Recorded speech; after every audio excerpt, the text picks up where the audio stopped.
Okay, so we've got. J'ai l'honneur d'informer.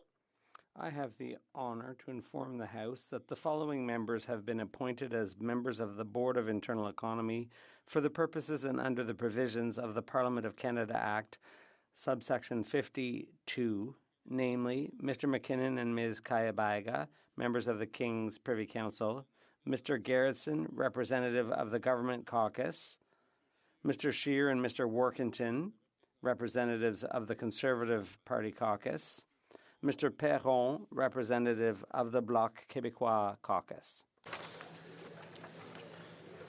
It is my duty to lay upon the table, pursuant to paragraph 91A of the Parliament of Canada Act, the annual report of the Conflict of Interest and Ethics Commissioner in relation to the Conflict of Interest Code for members of the House of Commons for the fiscal year ended March 31st, 2025. Pursuant to Standing Order 108.3a, this document is deemed to have been permanently referred to the Standing Committee on Procedure and House Affairs. It's my duty to lay upon the table, pursuant to paragraph 91B of the Parliament of Canada Act, the annual report of the Conflict of Interest and Ethics Commissioner in relation to the Conflict of Interest Act for the fiscal year ended March 31st, 2025. Pursuant to Standing Order 108.3h, this document is deemed to have been permanently referred to the Standing Committee on Access to Information, Privacy and Ethics. Personnel et de l'éthique. Introduction of government bills. Déclaration de ministre. Statements by ministers. Reports from interparliamentary delegations. Presenting reports from committees. Of private members' bills. Mr. Baker, seconded by Mr. Fonseca, moves for leave to introduce a bill entitled An Act to Establish Albanian Heritage Month. This motion is deemed adopted. The Honourable Member for Etobicoke Centre. Mr. Speaker, I rise today to reintroduce a bill entitled the Albanian Heritage Month Act. If passed, it would designate the month of November of every year as Albanian Heritage Month across Canada. I'd like to thank my colleague from Mississauga East Cooksville for co-sponsoring this bill with me, and I hope all members of the House will support this bill. Canada is home to many Canadians of Albanian heritage, and they've made historic contributions to our country, and those contributions touch our economic, cultural, and social life. If passed, this bill would give us a special opportunity to celebrate those contributions and also Albanian heritage. Every November, it would give us the opportunity to say, Gëzuar muajin e trashëgimisë shqiptar, and every day it would give Albanian Canadians another reason to say, Jam krenar që jam shqiptar. Thank you, Mr. Speaker.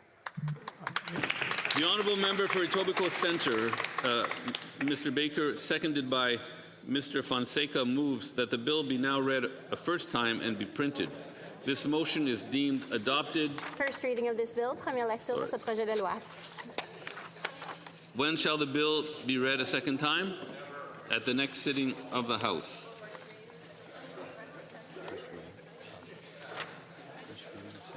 First reading of Senate public bills. Motions. Présentation de... Presenting petitions. Madame May. Thank you, Mr. Speaker. Rising this morning to present a petition of concern to many constituents, and I think probably Canadians coast to coast, is the treatment of our veterans. The Canadian Forces Members and Veterans Re-establishment and Compensation Act calls on Canada to show just and due appreciation for veterans and members for service to Canada. Yet we still have a law that requires that every 5-year statutory limit on back pay eligibility which the petitioners believe unjustly punishes veterans for Veteran Affairs Canada's application processing delays. The petitioners call on the Minister of Veterans Affairs to remove any statutory limits on back pay eligibility for the disability allowance and work with individual veterans to achieve just and due compensation for disabilities and do so in a timely manner. Thank you, Mr. Speaker. Présentation de pétitions. Presenting petitions. Questions inscrites aux feuilles. Questions on the order paper. Monsieur Lamoureux, Mr. Speaker, I would ask that all le questions secrétaire parlementaire du Leader. Parliamentary Secretary to the Government House Leader. all questions be allowed to stand at this time, please. Say agreed. Agreed. Orders of the day. Orders of the day, ordre du jour, business of supply. Consideration of an opposition motion on GC Strategies, Inc., standing in the name of Mr. Barrett. Mr. Barrett, seconded by Mr. McCauley, moves that given that the Auditor General found that ArriveCan contractor GC Strategies, Inc. shall I dispense? Was paid $64 million from the Liberal government, and in many cases there was no proof that any work was completed. The House called on the government to A, get taxpayers their money back within 100 days of the adoption of this motion, and B, impose a lifetime contracting ban on GC Strategies, any of its subsidiaries, its founders Christian Firth and Darren Anthony, and any other entities with which those individuals are affiliated. The Honourable Member for Leeds, Grenville, Thousand Islands, Rideau Lakes.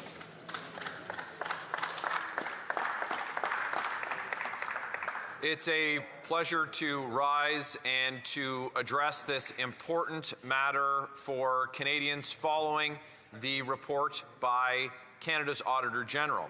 Now, before I get into the substantive portion of my remarks and the case for the imperative of getting Canadians their money back, but also to have a lifetime ban for the contractors involved in the principles of the contracting firm in question, I want to inform the chair that I'll be splitting my time with the honourable member for Edmonton West.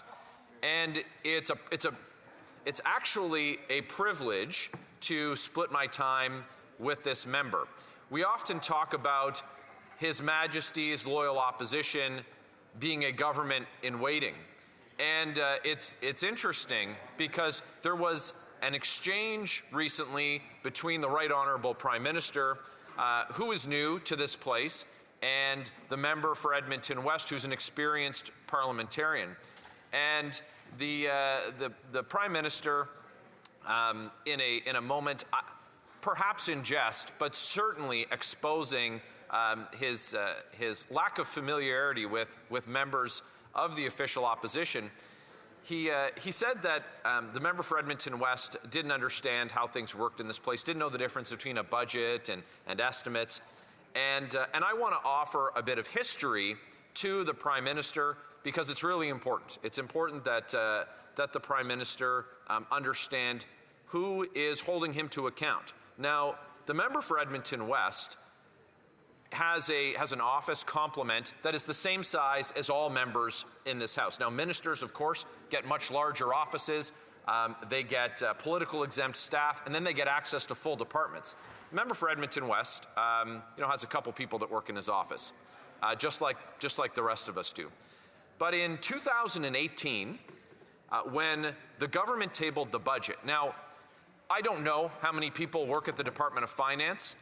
There's a lot. There are thousands of them, and this budget gets tabled in the House, and the member for Edmonton West, on his own, in doing his due diligence, reviewing the budget, finds that the Minister of Finance and the Ministry made an error of about $150 million. Now, the honourable member, he was able to correct the homework of the government, of the minister, of their staff, and the entire ministry when they laid that budget on the table here.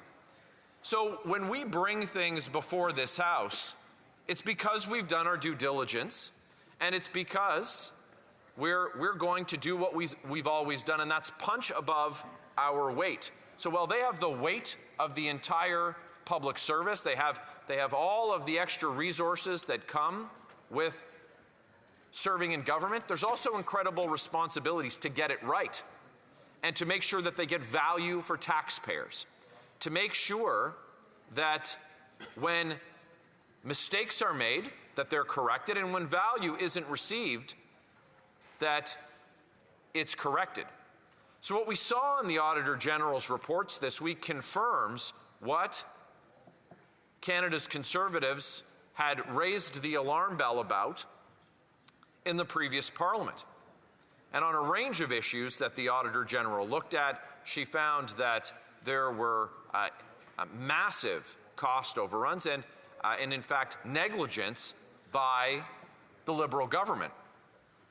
Specifically, in the use of the contractor GC Strategies, who was the preferred contractor in what's now known as the Arrive scam scandal. This was the app that the government originally pegged at costing $80,000. It ultimately cost many orders of magnitude more than that, in excess of $64 million. And on value for money, it just wasn't there. For context, and for new members to this place, it's important to note that when the official opposition initially raised concerns about the ArriveCAN app, the government said that the app worked great, it worked as intended, they got value for money, and they had no regrets. They paraded people through committee over and over again with that refrain. But it turns out that that just simply wasn't the case.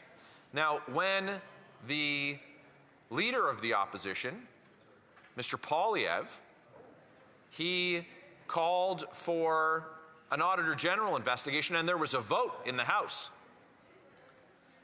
The Liberals, the cabinet that's responsible, the executive that's responsible for this project, this massive boondoggle, voted against having the Auditor General take a look at it. Now, why would they not want the investigation if they were so proud of it and if it had worked as intended?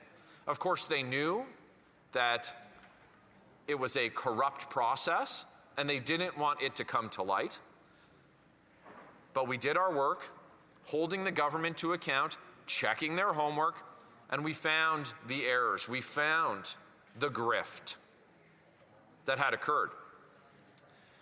And it's not just about the nearly $100 million in contracts that GC Strategies was awarded, a company owned by Mr. Christian Firth and Darren Anthony. It's about the procurement processes that were not followed. Let's take, for example, the imperative of security clearances. So this company, and I use that term loosely, these were a couple of guys working in their basement getting multi-million-dollar IT contracts from the government of Canada, working in their basement, but they weren't IT experts. And the contracts that they were awarded required security clearances. Some of the departments that they worked for included public safety, they were working for CBSA, they were working for national defense. And what did the Auditor General find? Found that 50% of contracts requiring security clearances, departments can't prove that these workers, subcontractors for GC Strategies, had the security clearance. And in over 20%, workers were actively on the job without a valid security clearance. This isn't a government that takes, this Liberal government isn't one that takes security seriously if this is what they deem an acceptable procurement practice. Now, what's going to be shocking for Canadians is anyone who's ever had a project done at home. You know, if you get a deck built at your house and you put a deposit down and the work is complete and it's satisfactory, you pay the contractor, and you thank them for their hard work. But what we saw here was in 46% of the contracts, there was no proof of work delivered, but they paid them in 100% of the cases. It's unacceptable, and we know that because no household would do it, no small business would do it, and certainly the Government of Canada shouldn't have done it. So what we're asking for is reasonable, but it's also the minimum expectation that Canadians have of us as Parliament. And that's that within 100 days of the passage of this motion, that the government get Canadians their money back, and not simply let it stand that the name of the company who was involved in this fraud not be allowed to bid on government contracts for 7 years, that them, their principals, their subsidiaries have a lifetime ban on doing work for the Government of Canada on behalf of Canadians. This is what they expect of us. Now, we'll hear the rise of all kinds of partisan hackles over the course of today, but I think that this is a great opportunity. We're going to hear that this is a new Liberal government. And if it is, it's time for them to show that, let us smell that new car smell, that new government smell, rise above the partisanship, the instinct to oppose this for the sake of opposing it, vote with this common sense motion, get Canadians their money back, get accountability by banning these contractors, and let's show Canadians that when we tax $1 for them, that it's going to go as far as it can, and if someone takes advantage of the Government of Canada, takes advantage of Canadians, we won't let it stand. Thank you very much. Questions and comments? Questions et commentaires. The Honourable Parliamentary Secretary to Government House Yes, Leader. thank you, Mr. Speaker. You know, interesting enough, Mr. Firth, the one that the Conservatives have been after for a number of years now, was actually part of a company known as Cornell. Now, Cornell was actually started up back in 2010 to 2015 and received many different contracts under Pierre Poilievre and Stephen Harper's government. Yet, I'm wondering if the member would apply the very same principles to Mr. Firth in that time when the Conservatives gave him contracts to the same principles he's applying with the former administration. And yes, Pierre Poilievre was there front and center with Stephen Harper, part of that government. Today we have a new Prime Minister and a new government, even further away from Mr. Firth than his own leader. His thoughts? The member for Leeds, Grenville, Thousand Islands, Rideau Lakes. It's a great question from the Honourable Parliamentary Secretary. I thank him for that. Let me tell him this. If, through you, Speaker, if it is the position of the government that they would like to take a look at the contracts that occurred over that period of time, and there is a finding that there was fraud on the government, that work was not delivered, that security clearances were not in place, anyone involved then should be banned for life from doing business with the Government of Canada, and let's get that money back too. But today, the question is the government going to support this motion? So in any government speakers rising today, they should indicate if, how far back do we want to go to get Canadians their money back? I don't think there should be a limit because we must get value for Canadians. Questions and comments? Questions et commentaires. Le député de Drummond. The member for Drummond. I'd like to congratulate my Conservative colleague on his speech. And this is a motion the Bloc intends to support with some reservations. It's a bit unrealistic to think that that money will ever be recovered. But going back in history, these scandals have been racking up. There was the sponsorship scandal or the ad scam with all the money that was wasted by the government back then. There was the We Charity scandal, which was an abomination in terms of managing public finances. And here we are with another scandal of the same ilk.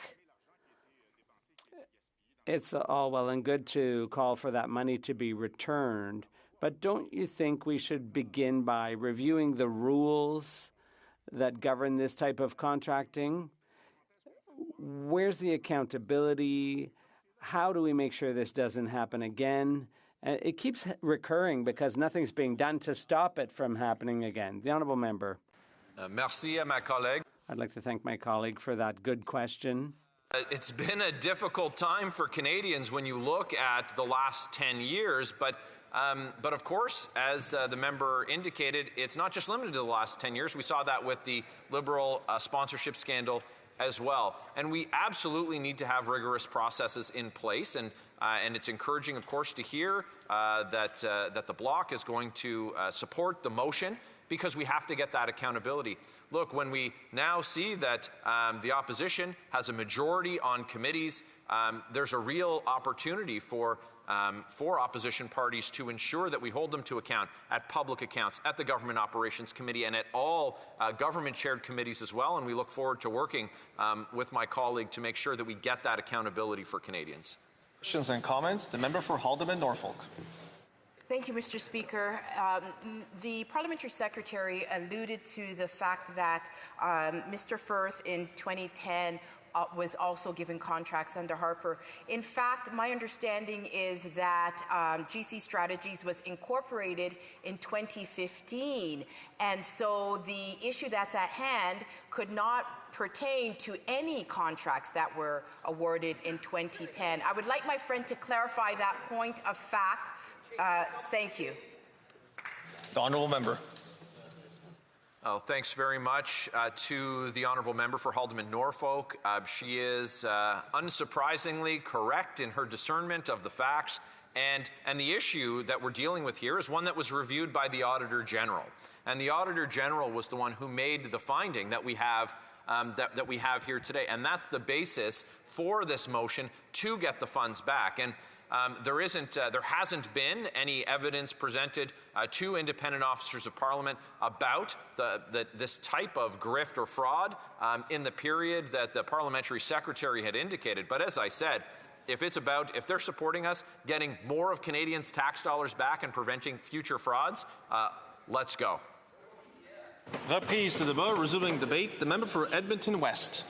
Thank you, Mr. Speaker. I'm very pleased to rise on this issue. It has consumed my life in the Operations Committee for several years.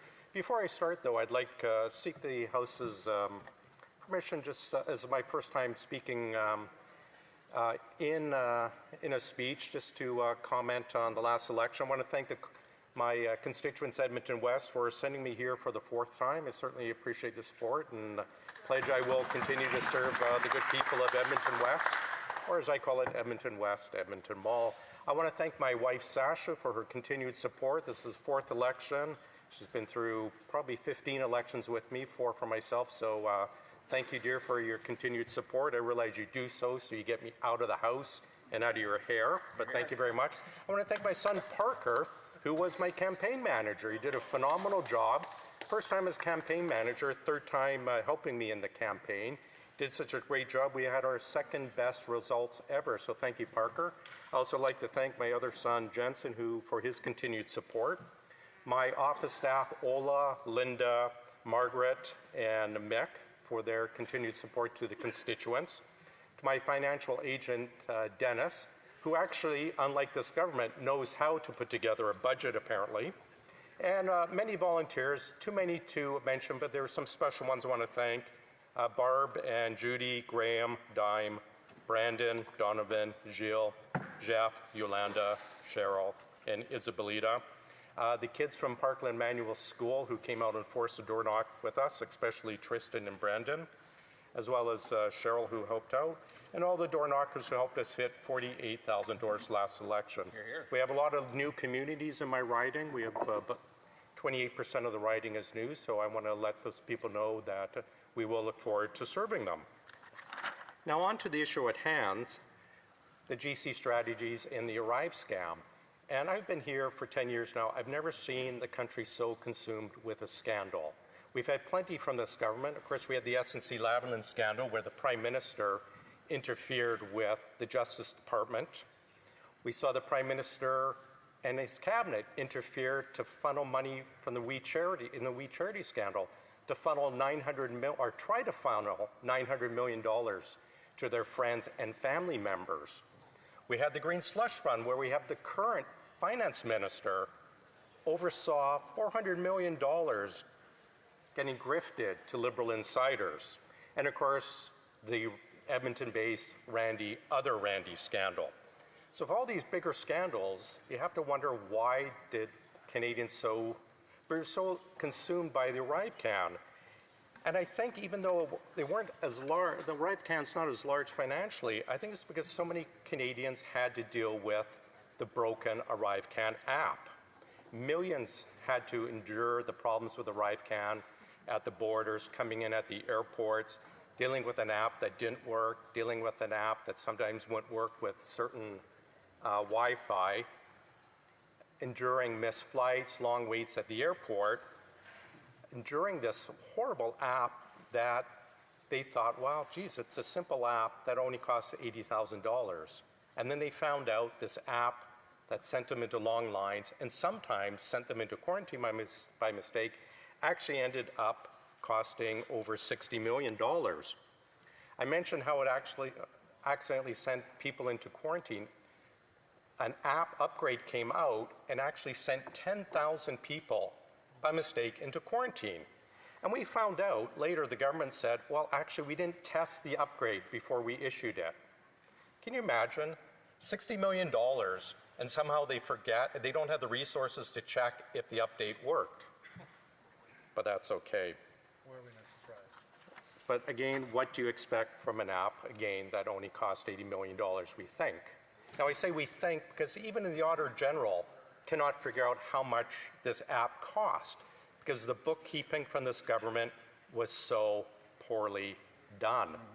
Literally, the departments have tens of thousands of people working in their accounting departments. The AG has a very large force, and they could not figure out how much this cost. Now, of course, we know the root cause of the problem or the root causes. Root cause is Liberal incompetence. Causes, of course, is the Liberal, almost a stalker-like affection for handing out Canadian taxpayers' money to high-priced management consultants, much like McKinsey. Now, McKinsey, if anyone realizes, is probably one of the worst corporations in the world. They help supercharge the opioid crisis. They represent some of the most despotic regimes in the world. If McKinsey was a human being, it would be a Bond villain. And yet the government violated procurement rules to shove money into McKinsey's pockets. Even when government staff or bureaucrats came forward and said, we actually have the bodies available to do this work, the government broke rules to give money to McKinsey. And it was the same kind of with ArriveCan and GC Strategies. Now, GC Strategies received close to $100 million from this Liberal government since they formed in 2015. A company that had 2 employees working in someone's basement, doing no IT work, doing no other work except for getting government business, and then contracting out with someone else. No programming skills. Their only skill they seemed to have was how to work with the Liberal government to fleece money from Canadians. They basically won contracts and then subcontracted it out to others, taking a 15 to 30% cut on the way. Now, in what world does a company with just 2 people get so much money and then do no work? Well, a Liberal world, apparently. They actually even managed to win contracts and then sub it out to Microsoft. Now, Microsoft is a pretty large company, and yet Microsoft is not able to win the contracts from the government, but GC Strategies did and subbed it out. Now, what happened when this came to light, this outrageous conduct came to light? Well, the Liberal government, instead of fixing it or saying, yeah, you know, there was an error, let's look after it, they gaslighted Canadians. They insisted the ArriveCan app saved thousands of lives. 8 different ministers, including the Prime Minister, and parliamentary secretaries stood in this House and said ArriveCan saved up to 10,000 lives. And then they accused the opposition of being anti-vax and anti-science if they didn't believe in the ArriveCan app. Well, I guess the Auditor General must be anti-science as well, because she's come out with 2 damning reports on this government and its conduct in dealing with GC Strategies. Now, procurement has gotten so bad with this government, they actually force bureaucrats and officials to put in writing that they're attesting that they followed government procurement rules before they award a contract. Now, you think it would be kind of inferred as a condition of employment that you're not going to break the law or break rules when awarding contracts, but not with this Liberal government. They actually force them to put it in writing. Now, GC Strategies, the issues alight that we're trying to get the money back for, here's some of the issues. They created and used fraudulent documents to ensure subcontractors' resumes met criteria for contracts, fraud. Subcontracted individuals, but their work and payment were funded through other companies using the same general contract, fraud. Without knowledge or consent of individuals, GC Strategies used their identities to bill the government. And they used contractors with no security clearance, despite attesting they actually had security clearance. $60 million for ArriveCan. Now, we know the government has the ability to get the money back. We know it's serious enough that the RCMP actually raided the home of one of the owners of ArriveCan to seize documents. The government needs to stop coddling their friends in these high-priced management consultants. They need to start getting value for money, and they can start by clawing back the fraudulently stolen money from GC Strategies that they took from Canadian taxpayers. It's time to put our taxpayers first, not Liberal insiders. Thank you, Mr. Speaker. Questions and comments? Questions et commentaires. The Honourable Parliamentary Secretary to the Government House Leader. Yes, Mr. Speaker, I will get an opportunity a little bit later to be able to add a lot more detail in terms of what it is that the member is stating. But I want to go back to what his colleague posed a question to one of her colleagues from the Conservative Party saying that GC Strategies came into being in 2015. Well, Mr. Firth had a company with a partner which actually amalgamated into GC Strategies, and Mr. Firth was actually involved in that company and received literally millions in contracts from Stephen Harper and Pierre Poilievre when Pierre Poilievre was a part of the Stephen Harper government. So I posed a legitimate question to his colleague. His colleague even acknowledged that fact. And I'm wondering if he would still apply those same principles, and if he agrees he would apply the same principles, then does he believe that the House does have an obligation to look into Cordell, the same company with Mr. Firth was involved in? Member for Edmonton West. I'd like to thank my colleague from Winnipeg North for his usual nonsensical intervention.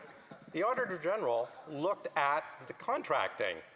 They did not find issues from the Harper era. They found issues that seemed to start in 2015 when this Liberal government took over. The Auditor General did 2 different reports on contracting around this issue. Not once was an issue brought up of poor procurement or fraudulent activity during the Harper era. It was all done during the Liberal era. I think the gentleman needs to reflect on himself and his comments and look inward to see where the corruption is. Questions et commentaires. Questions and comments. Le député de Rivière-du-Nord. The Honourable Member for Rivière-du-Nord. Thank you, Mr. Speaker. Mr. Speaker, it's incredible to listen to the discussions that are taking place this morning.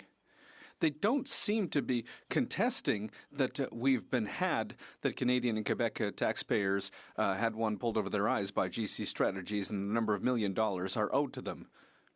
With this morning's motion, the government is being asked to take measures to recover that money. But what's the debate we're hearing between the member for Winnipeg North from the government and the Conservative member? It's, well, if it was a Conservative government, would they be making the same request? Well, yeah, Mr. Speaker, money was stolen from us. We want to get our money back. We don't care, with all respect, we don't care who stole the money. We want to get that money back. So what does my colleague think? Can we say that, government, whether the government was Conservative or Liberal or even a bloc government, imagine, we would have the same thoughts. We want to get our money back. For Edmonton West. I want to thank my colleague for the question. He asked a valid one about whether we'd ask for the money back. Of course we would. The Liberal government, of course, instead of admitting fault, tries to place the blame otherwise. I want to quote from the ADM from PSPC on the issue. We have the ability to recover the funds from the suppliers. It's our regular practice to do so. This is ADM stating it's a regular practice to claw back illegally taken money or fraudulently obtained money from contractors. Why is the government fighting us on this? Questions and comments? Questions et commentaires. The member for Aurora, Oak Ridges, Richmond Hill. Thank you, Mr. Speaker. Mr. Speaker, the member from Winnipeg North has stood up in this House and vociferously defended the Liberal WE scandal, the Liberal SNC scandal, the Liberal Green Slush Fund scandal, Justin Trudeau's many ethics commission of violations. Yet he stands up in this House today and he's referring to a time when we had good governance in this country. So I asked the member opposite, why is it that this Liberal government opposite is refusing to get our money back? Canadians want their money back. It was stolen from us. We'd like it to have back, and it's actually nonsensical that the government would not be asking for that money back as well. Member for Edmonton West. Thank you. And it's not just that the government's refusing to get our money back. When this scandal was first exposed in 2022 in the Operations Committee, you would think the government would have actually stopped granting contracts to GC Strategies then. They actually continued to give them contracts till March of 2024, 2 years after this came to light. So not only is this government refusing to get taxpayers' money back, they fueled the problem by continuing to give contracts to a company they knew was defrauding Canadians. It's disgusting. Resuming debate. The Honourable Parliamentary Secretary to the Minister of Public Safety. Thank you, Mr. Speaker. We recognize that the observations in the report on the AG report on GC strategies are unacceptable, and I'd like to thank the Auditor General and her team for their important work. Taking inspiration from the audits undertaken between 2023 and 2025, PSPC is currently transforming and modernizing how the department procures professional services when necessary. This includes putting in place measures to reduce risks related to procurement, to properly define the tasks required to ensure that the solutions offered reflect the real need, and finally, to improve contract management practices. We fully agree with the Auditor General when she says that what we need isn't more rules, but rather to ensure that public servants do a better job applying the rules that are already in place. And that is why the oversight framework that is in place for contracts has been strengthened. We must also ensure that we work with suppliers whose integrity has never been called into question. In 2024, the Auditor General had already made a number of recommendations specifically related to ArriveCAN. And since then, Mr. Speaker, the government has done its homework. And I'm happy to inform this House that 7 of the 8 recommendations are now in place, including improving the financial framework and the study of those, requiring greater transparency from suppliers, and preventing them from participating in creating the call for tenders and then submitting their bid, and also ensuring that the documentation reflects the policies in place and making sure that the qualifications are required are clearly set out from the beginning. Clarifying work requirement and activities and making sure that deliverables are clearly defined. Our new government remains committed to strengthening federal procurement practices. Public servants must from here on in uphold the highest standards of integrity when purchasing professional services to support the delivery of their programs. Monsieur le Président,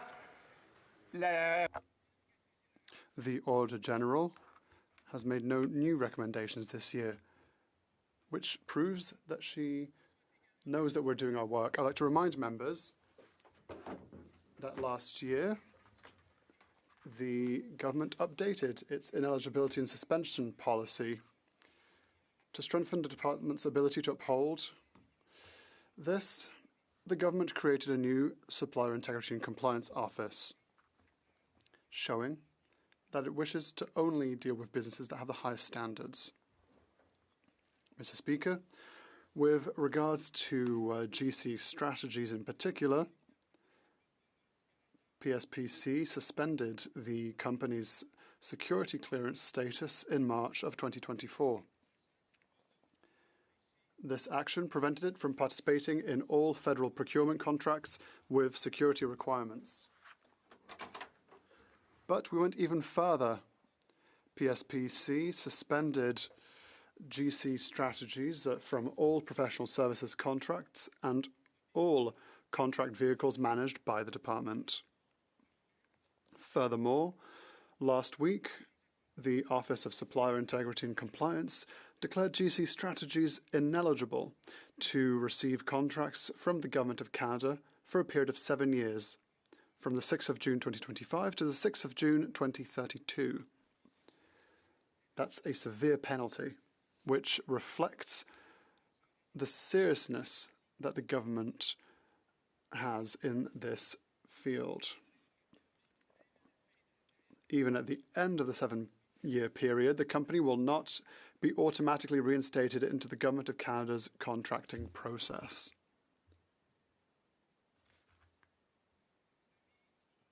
Our friends across the aisle had the opportunity to implement these measures because the same people obtained contracts between 2010 and 2015. They did nothing about it. It is us, the Liberal Party, that has implemented these measures. I would add that with regards to companies convicted by the courts of fraud, they could lose their ability to contract with the Crown for an indefinite period. In short, they will not receive a single penny of public money. Mr. Speaker, with regard to the repayment of funds, we first need a legal decision and ruling. If our lawyers can prove that there was fraud, we will not hesitate to get exemplary reparation. Specifically, with regards to ArriveCan, the allegations of misconduct have been made and the CBSA has launched an investigation that is still ongoing. The RCMP, like my honourable colleague from Edmonton West mentioned, was contacted.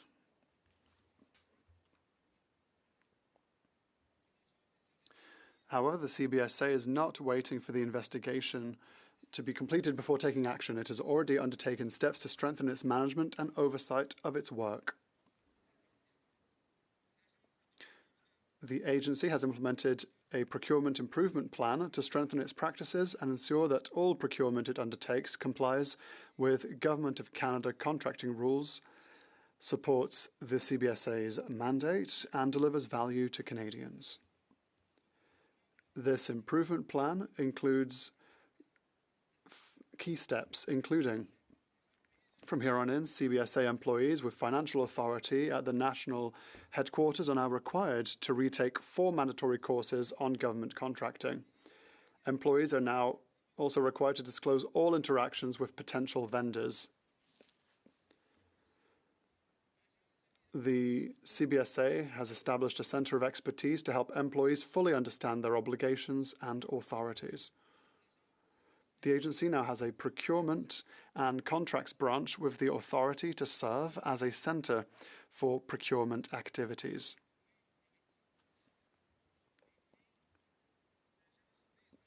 The agency now also requires all divisions and regions to prepare detailed multi-year budget plans for procurement and contracting as part of the annual business planning, budgeting and approval process. These plans will be subjected to rigorous review and must be approved by government committees.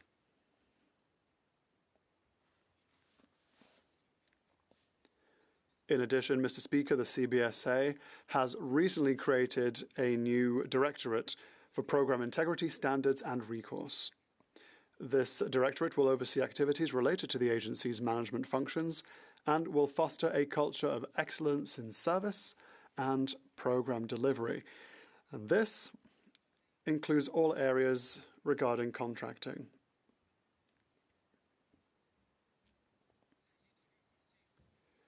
These measures will strengthen the contracting process within the agency.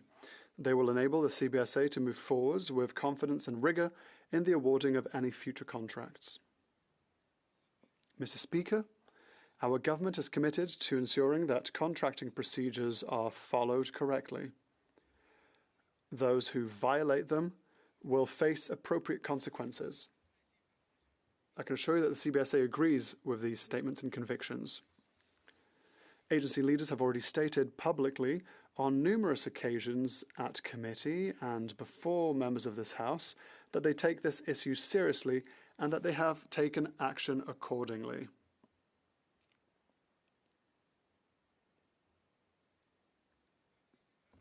In response to the 2024 Auditor General's report, the PSPC has also undertaken measures to strengthen federal procurement.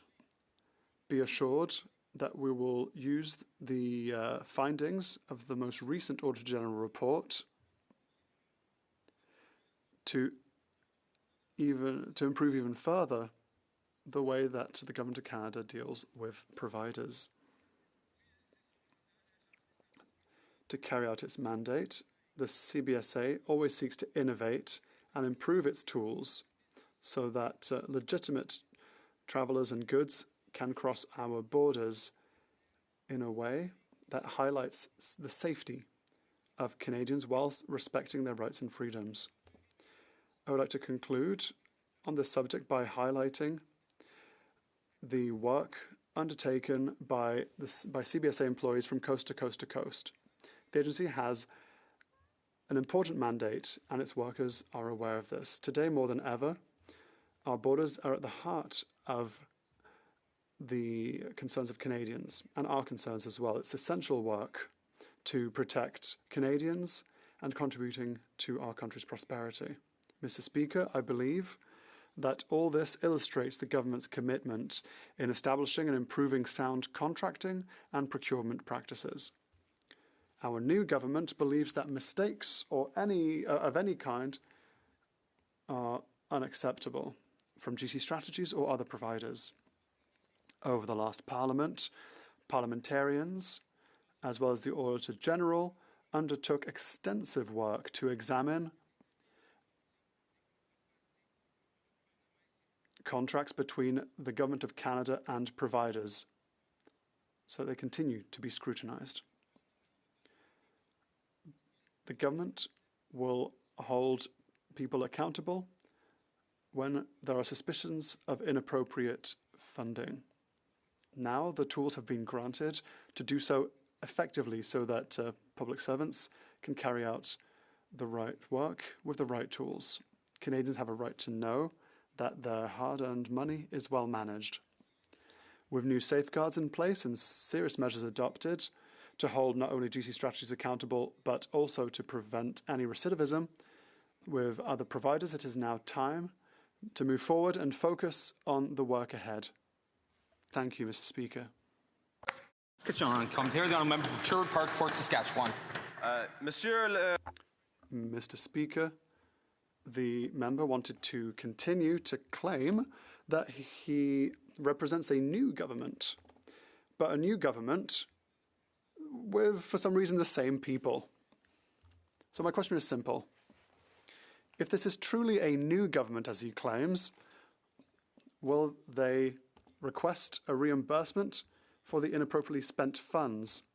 Will they support our motion, and will they try to correct this error? It's simple, yes or no. Will they demand a reimbursement? The Honourable Parliamentary Secretary. Mr. Speaker, the government goes even further than this. The government created a new office for the integrity of providers.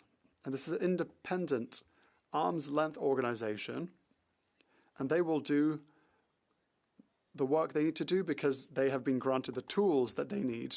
And our Minister for Public Transformation will give them digital tools, for example, that will allow them to follow up on contracts with providers.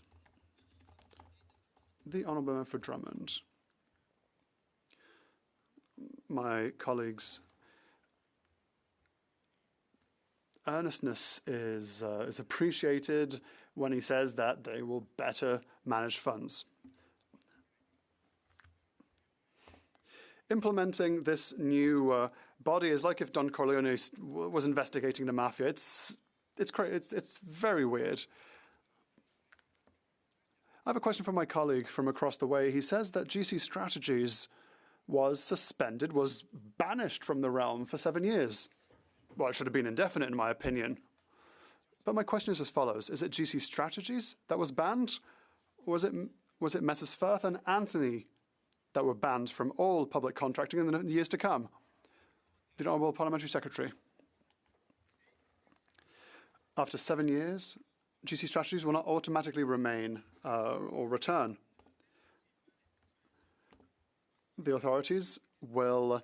The independent authorities will study their case in 7 years, and they will undertake the work suggested by my Honourable Member for Drummond to see if there is anything to raise. With regards to GC Strategies' suspension, this process is independent and free of any political interference. Kirsten Warner. Thank you very much, Mr. Speaker, and thank you to my colleague across the way for the speech. You know, this bureaucracy that's being set up is just another example of, the smoke and mirrors. Now, there is no need for democracy if the corruption wasn't existing in the government right from the very beginning, in this Liberal government. And so my question is very, very simple. We can have all the bureaucracies we want. What steps is this Parliamentary Secretary, the Minister of Public Safety, and this government doing specifically to get the taxpayers' money back that GC Strategies stole from the taxpayers? Like I said, the bureaucracy does not get money back. And you set up all these rules so it doesn't happen anymore. Well, it shouldn't have been happening in the first place. Canadian taxpayers want to know, where's our money? So what steps are you taking? Through the Chair, the Honourable Parliamentary Secretary. Thank you, Mr. Speaker. I'd like to thank the Honourable colleague for his question. Listen, Mr. Speaker, we live under the rule of law. So the government has implemented resources and information for the RCMP so that the RCMP can determine if there should or there should not be any legal proceedings. And that's the perfect system. That's what we expect from this government, that it does not try to interfere in the management of other instances' affairs. We gave information to the RCMP, and if there are legal proceedings, we will be exemplary to make sure that companies and individuals reimburse the amounts provided. Gulf Islands. I completely support this motion, and it's very clear, and I put it to the member, that we need to start a law proceeding, not based, as the Honourable Secretary of State suggested, as based on fraud, but breach of contract. And it shouldn't stop with GC Strategies. We should go back and also sue for damages IBM for the failed Phoenix Pay system that cost this country billions. Does he agree? Honourable Parliamentary Secretary. I'd like to thank my colleague for her question. Our government has given itself the tools so that from here on in, we may act with speed the second there are any doubts about contracting and procurement. That's what we're studying. We want to move forward, and we think that from here on in, this kind of situation will no longer be able to come to be given the framework that we have established. The Honourable Member for Rivière-du-Nord. Thank you, Mr. Speaker. There was a question asked of my colleague, but I don't think he understood the question. I would like to repeat my question slowly. Will the government undertake the necessary measures to get the money that was stolen from Canadians and Quebecers. Will we get back this money? The Honourable Parliamentary Secretary. Mr. Speaker, if I didn't understand the question, the Honourable Member did not understand the answer. We sent all pertinent information to the RCMP.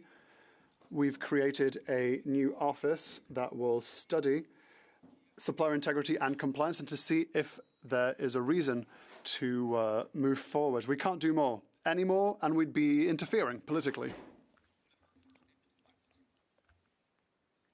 I was kind of shocked at one of the comments my colleague made in his speech. He says, from now on, regarding procurement, we'll uphold high standards of integrity and follow the rules.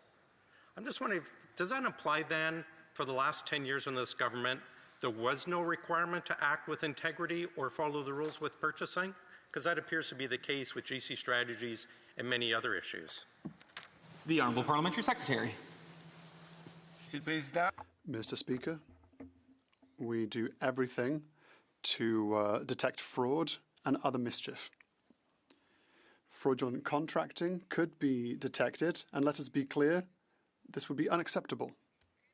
We will suspend and cancel clearance and status for procurement companies and send the information to the RCMP so that an independent study and investigation can be made, and so that recommendations can be made to the Auditor General to see if legal proceedings are to be. The Honourable Member for Winnipeg North. Thank you, Mr. Speaker. I think it should provide assurances to individuals that are following the debate.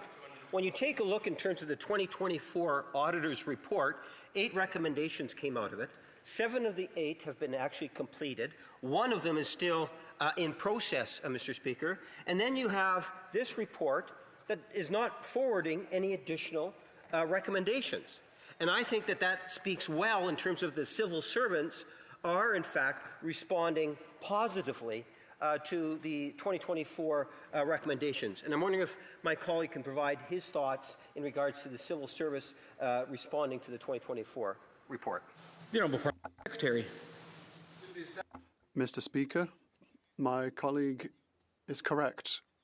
There are no new recommendations made in the report tabled this year by the Auditor General. All she did was ask us to continue to apply with the same due diligence recommendations that were previously made and that have been implemented.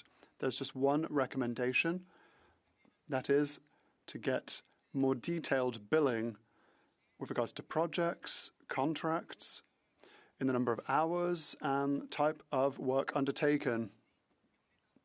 And the CBSA is close to completing and fulfilling this recommendation. It's not 7 out of 8 recommendations, it's 7.9 out of 8.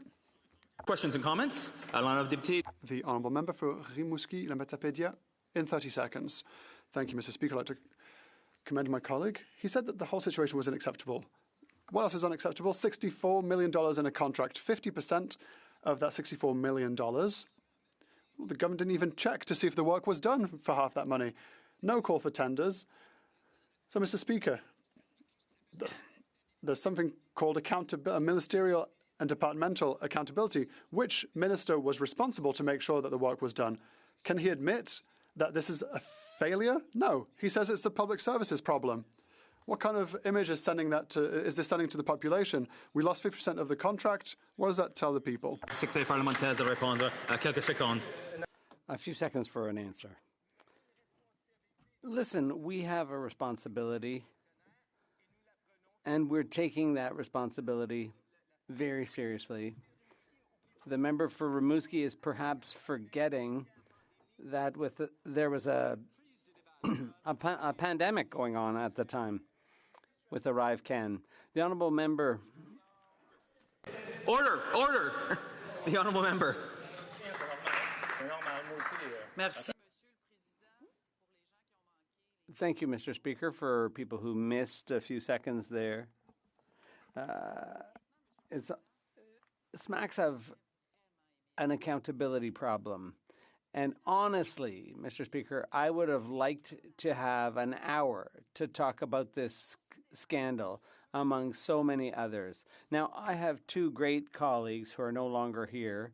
I'm thinking of my colleague for Beauport-Limoilou, who was on the Government Operations Committee, as well as the member on Public Accounts, the member for Terrebonne. So I'd like to give them a shout out because they did a huge amount of work, and I'm going to take up the baton because I'll be on the OGO committee. So I have 9 minutes left, Mr. Speaker, and I'd like to point out that I'll be sharing my time with my esteemed colleague, the member for Abitibi-Témiscamingue.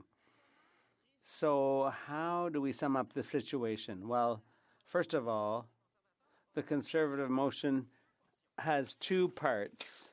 The first is to get the money back, the stolen money, the money for which no work was done. So it's no surprise. The Bloc fully agrees with this part of the motion. The second part of the motion would impose a lifetime contracting ban on GC Strategies. And none of its entities or subsidiaries or anything associated with GC Strategies should be able to contract either. So it's logic because they committed fraud. So before I get any deeper into my explanation, let me talk about the 100 days to get the money back. 100 days. Is that realistic? Because it's all in life is all about setting achievable goals. And 100 days would be pretty unprecedented. That would be quite a feat for the government to be able to do that. That said, recovering the money is essential. So obviously we support the Conservative motion, but I'd like to get to the bottom of things because what I went through in the last Parliament, one of the co-owners was called to the bar and tried to defend himself. And it was a joke, Mr. Speaker. We made fools of ourselves. We were the laughing stock. We were a joke because all we did was demonstrate that our responsibility and our diligence and our ability to manage taxpayer money was so flimsy because the door is wide open. There's no controls. And the Auditor General said it again. She didn't say nothing happened. She said there were so many shortcomings that she couldn't show, she couldn't find out, she couldn't review everything, she couldn't put numbers on things. And, Mr. Speaker, please, the pandemic gets blamed for a lot of things, but when we're dealing with such a major case, well, there should be proper planning and organization. So I don't want to hear the pandemic blamed again. I want to hear about the remedy. I want to hear about how this is going to get fixed, Mr. Speaker. So my time is running short, but there's two things I want. One, it's a new government that's expressing, has a huge wish list. We'll see how they do with that. But that said, we've just learned that there's a new clerk of the Privy Council about to arrive. And for heaven's sake, I would ask him to listen to all members of the Bloc Québécois, because here in this place, if there's one party that's really working, that's truly working to provide for accountability and for proper management of public funds, because I know what I'm talking about. I have helped so many of my constituents with requests for small amounts. So I hope that Mr. Sabia will hear this message, because we will have an opportunity to meet at the Government Operations Committee, or OGO, and then we'll be able to tell him everything that needs to be done. Because when we hear new government members say they don't want this to ever happen again, well, let's talk about it in a few years down the road.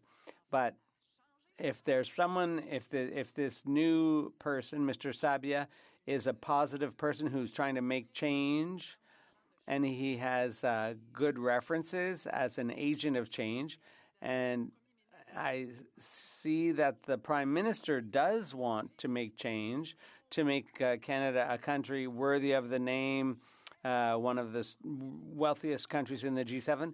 Well, in order to get there, we need to begin by repairing the damage, by taking concrete steps around accountability and fundamentally acknowledging that the 350,000 public servants, they're the ones I'm talking to. I know a number of them.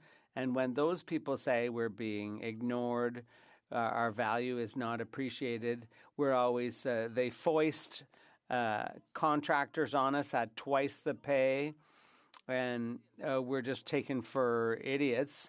Well, get real, Mr. Speaker. People have lost confidence in the quality of the services. And our constituents, every week there's people calling us. Yesterday I spoke to a woman who'd received a letter about her GIS. She didn't get the money, and 6 months later they tell her, oh, it wasn't the right amount. Now I know that it might be a matter of a few $100s for the individual, but we're talking about millions of dollars in the aggregate, Mr. Speaker. So, Mr. Speaker, let's begin by putting our house in order, and then we'll take steps to properly oversee public finances. And obviously, when I look the official opposition, that's always wanting to destroy and dismantle what this government has put in place.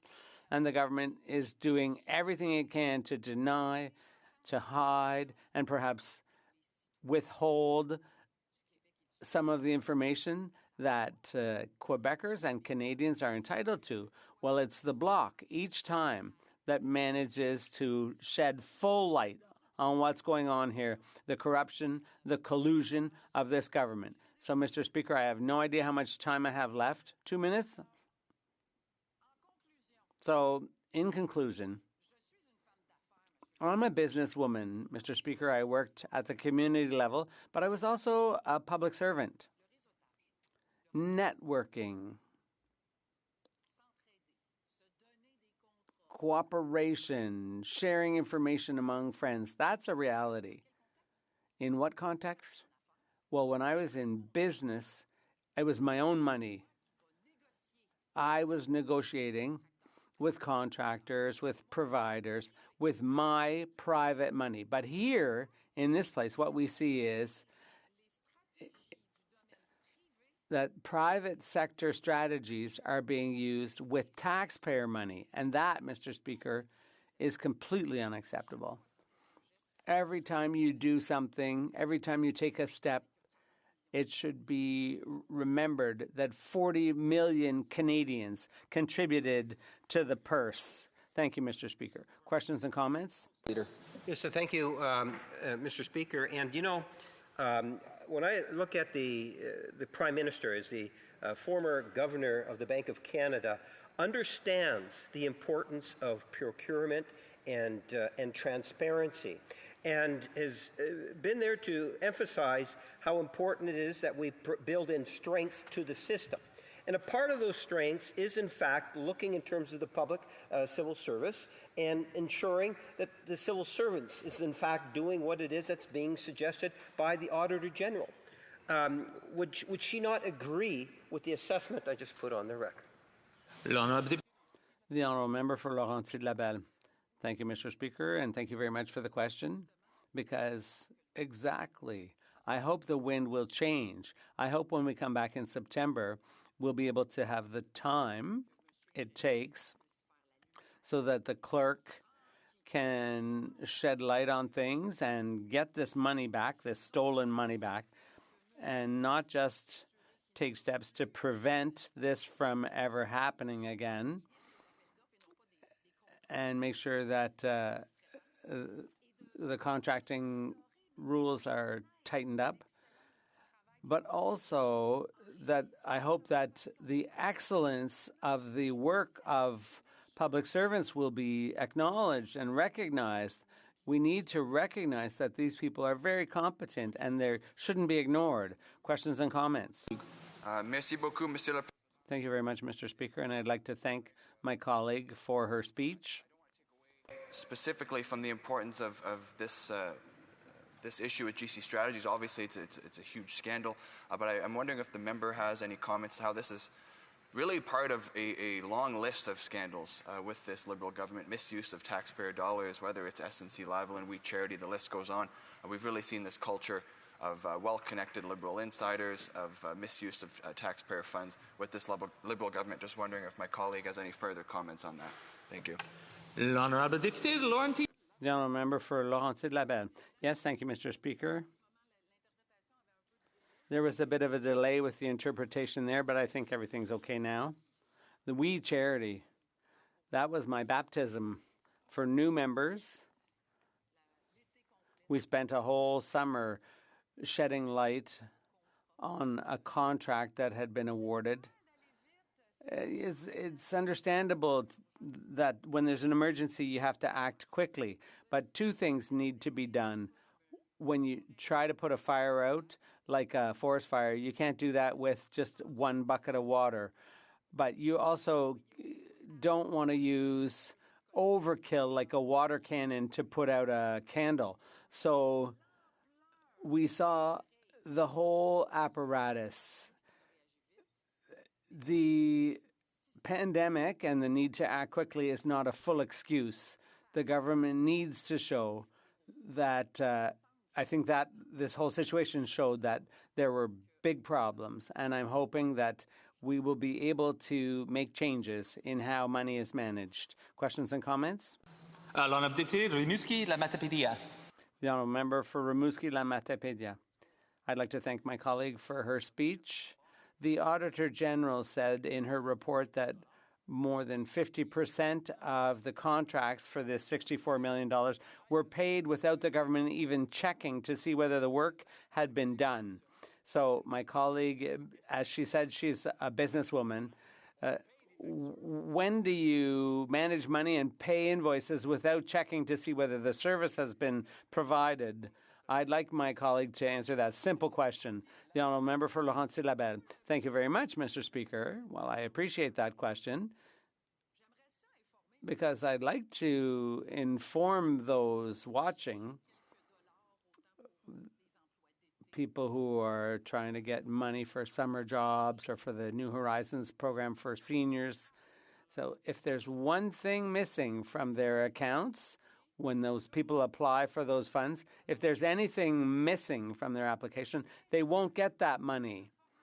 They won't get the grants. I just did conflict of interest training, and every time I ask myself whether it's a gift or something, if I have any doubts, I inform the ethics commissioner. So how is it, because my colleague did say, how is it that the government isn't even able to apply what we members and ordinary Canadians and Quebecers are expected and required to do? Resuming debate, the honourable member for Abitibi-Témiscamingue. Thank you, Mr. Speaker. This week, the Auditor General of Canada released 4 important reports. It's unfortunate that these facts are being revealed only today after the election. I think it would have been in the public interest to know earlier, and maybe it would have changed Canadians' vision of this Liberal government. This does nothing to combat cynicism in politics. The Conservatives' motion today focuses mainly on the revelations in the Auditor General's report on GC strategies, and her report is damning for the government in power. It reveals a culture where accountability is quite simply not a priority. First, let's go over the facts, Mr. Speaker. This company was awarded contracts to create the ArriveCan app in 2020. The cost, $60 million. For an app that 2 Canadian companies created in just a weekend, which proves that the cost was grossly exaggerated. And let's remember that initially this app was only supposed to cost $80,000. What's more, GC Strategies employed only 2 people. It didn't offer any IT services. That means that the federal government paid $60 million for 2 people to come up with an idea and recruit competent people. It's not exactly what you would call effective resource management. I hope the Liberal government will agree with me on that point. Let's go back to the Auditor General's report on all the other contracts that were awarded. For contracts under $40,000, the government does not have to issue a call for tenders. And that's something we should perhaps think about when we make changes, the whole idea of non-competitive contracting. However, federal organizations have to assess whether a call for tenders would be advantageous. Of the $200,000 awarded to GC Strategies under this type of contract, 2/3 did not undergo this crucial assessment. But let's take it further. 33 of the contracts to GC Strategies required security clearance. Well, in 50% of these contracts, the federal government can't even show that the resources have the necessary clearances. And in 21% of contracts with security requirements, resources worked on projects without ever having them. 1 out of 5, Mr. Speaker. We're talking about a contract awarded by National Defense. Let's just say if there's one place where subcontractors should have their security clearance, it's there. But that's not all, Mr. Speaker. The Auditor General told us, and hold on to your hat here, that in 33% of contracts, federal organizations were not even able to show that the individuals had the necessary experience or qualifications. All because they forgot or didn't bother to assess that. And then there's the whole issue of oversight. When it comes to telling our federal public servants to come back to the office to make sure they can do their jobs, Ottawa is quick to respond. But when it comes to contracts, all Ottawa seems to require is a timesheet. That's considered sufficient. And 3 times out of 5, that's enough. So poorly documented descriptions of work performed, no big deal. No timesheets, no big deal. In a $3.3 million contract awarded with Innovation, Science and Economic Development Canada, the department was able to provide just a timesheet out of 25 contract resources. And what did the government do? It sent the check. That's our money, Mr. Speaker. And when they hired GC Strategies, Ottawa had no idea if the fees were higher than market rates or not. That's not one of the Liberals' strengths. And I saved the best for last, Mr. Speaker. In 1 out of 2 contracts, the government had little or no evidence the work had been actually done, but the check was cut anyway. So basically, people were hired without knowing if they were competent and without knowing if they had the security clearance. And we still don't know if they actually did the work or if it was ever delivered. Wow, Mr. Speaker. One thing that puzzles me is that for all the contracts the Auditor General reviewed, the federal organizations justified the use of contractors by claiming they needed to acquire specialized expertise, manage an unexpected increase in workload, or replace public servants during temporary absences. But correct me if I'm wrong, wouldn't it be normal to value the work of our public service? Why can't public servants get overtime if there's an unforeseen increase in workload or absences? If we need specialized expertise, wouldn't it be normal to develop it within the public service? It's also strange that the public service has exploded, has grown massively under this government to the point where it's so necessary that we need additional contractors. And this brings me to the main point of the report. Since 2015, more than $18 billion has been spent on IT services. The bill has gone from $1.3 billion to $2.8 billion. And, you know, what I find really troubling is that this isn't the first IT project that has gone off the rails. Phoenix, the gun registry, the GCRA management system. This isn't the first time that public funds have been wasted on IT. In Quebec City, SACLIC cost $500 million, and the government is conducting a public inquiry into the issue. I think the federal government could take inspiration from that. Maybe it's time for Canada to set some limits. When we know that Ottawa spent $1.5 billion every year since 2015, $18 billion since 2015, and now we're at $2.8 billion a year. There must be several SACLIC scandals within the federal public service. This is 2025, Mr. Speaker. IT is the heart of our lives, our work as parliamentarians, and the lives of the people of my region and all of Canada. How can a self-respecting government not be able to develop in-house expertise for developing applications? We live in a world that's defined by technology, and developing expertise should be at the heart of what the government does. What do we gain from using external contractors? What do these firms contribute to government? How does their work make the lives of our fellow citizens better? Instead of rewarding innovation, developing new ways of doing things internally, putting people in place who understand how the federal government works, people who understand the realities of their departments, their communities, and how to meet their needs, why wouldn't we use them? But no, we don't listen to them.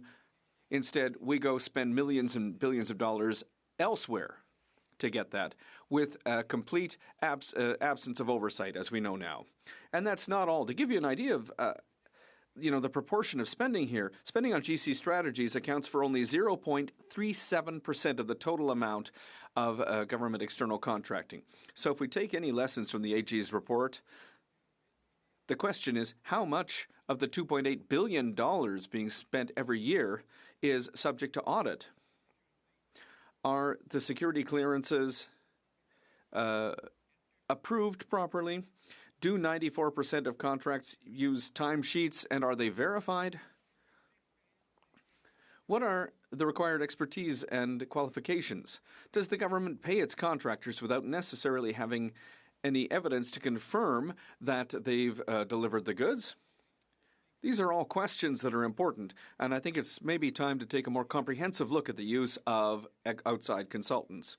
And I think we could follow Quebec's example and hold a public commission of inquiry. Now, obviously, Mr. Speaker, this isn't the only report that's shown problems with how the government manages projects. Now, this government claims that it's new, but the way that it works, has been in place for a long time. There's the report on housing, for example, and I know that I don't have a lot of time. There's also issues with Indigenous procurement. Right now, it takes about 2 years for Indigenous businesses to be verified by the government. That means that Indigenous-led businesses are delaying projects for over 2 years because they can't get access. This has an impact, a major impact on communities. There's also the huge increase in costs for the F-35. I think that probably it's the F-35 program that's going to get us to 2% of defense spending. That might sound cynical, but given these Liberals, you can understand why we'd take a cynical eye. In closing, Mr. Speaker, the Conservatives can count on our support for this motion. If no work has been done, we must recover the money that Quebecers have paid. Doing nothing would be saying loud and clear that taxpayers' pockets are an all-you-can-eat buffet, and at some point, enough is enough. The member for Winnipeg North. Yes, so thank you, Mr. Speaker. I'm wondering if the member would, at the very least, acknowledge that through this whole process, we have, in fact, seen a new Prime Minister with a new government, and in the 2024 report, there was a series of 8 recommendations. Out of those 8 recommendations, Mr. Speaker, 7 of them have actually been fulfilled, and the last one is actually well underway. Now you fast forward it to the report that just recently came out, and there is no new recommendations. And I'm wondering if the member would not agree that what we should be doing, at least in part, is recognizing the important role that our civil servants actually play in terms of ensuring that there is that sense of fairness and accountability. And we have a new Prime Minister that is committed to actually ensuring more transparency and accountability in the whole process of procurement. The Honourable Member for Abitibi-Témiscamingue. Thank you, Mr. Speaker. I have a huge amount of respect for the member for Winnipeg North, particularly for his ability to listen to speeches. That having been said, I'm not sure if he was listening because the questions that he's raised are questions that I did mention in my speech. But that having been said, I want to go back to what the Auditor General has said about the recommendations because, you know, I know that he's somebody, the member for Winnipeg North, who's able to read between the lines. If we look at what's in the release, this report doesn't include any recommendations because I don't believe the government needs more rules surrounding procurement. Federal organizations have to ensure that existing rules are understood and respected. So those recommendations, that's the Auditor General saying, listen, I don't trust you. You've, done such poor work over the last few years. I'm not going to give you new recommendations because I don't trust you to implement them. I think that's what's been said here. Questions and comments? The honourable members for Portage Lisgar. Thank you, Mr. Speaker, and thank you to my colleague for his speech. I was wondering if he could expand on some of the consulting costs that we've seen rise under this government. He rightfully outlined the fact that we have seen a massive increase in the number of public servants and simultaneously under this Liberal government of massive increase in consultants being used. And if we had a budget, I guess it would be in the budget, but in the main estimates we know there are more consultants coming to the aid of our public sector. So I'm wondering if the member could expand upon those earlier remarks. The Honourable Member for Abitibi-Témiscamingue. Thank you, Mr. Speaker, and I'd like to thank my colleague for the question. And I thank him for his interest in accountability. There's an important element that I want to bring up concerning the government's procurement rules. There's a big difference between contracts which are competitive and those which are uncompetitive. We now have a list of less than $40,000 for contracts. Before 2019, it was minus 25. At that level, the government can say, you can do what you want. We're not going to ask any questions. How many contracts have passed under the rug, Mr. Speaker, because of lack of accountability? There are huge questions that have to be raised when we know that $2.8 billion in government contracts are given out every year. And companies like GC Strategies, there are certainly a lot of them. Because, GC Strategies was... we found out about them because the rug got pushed a little bit too far. So we need to, be more serious in looking at this.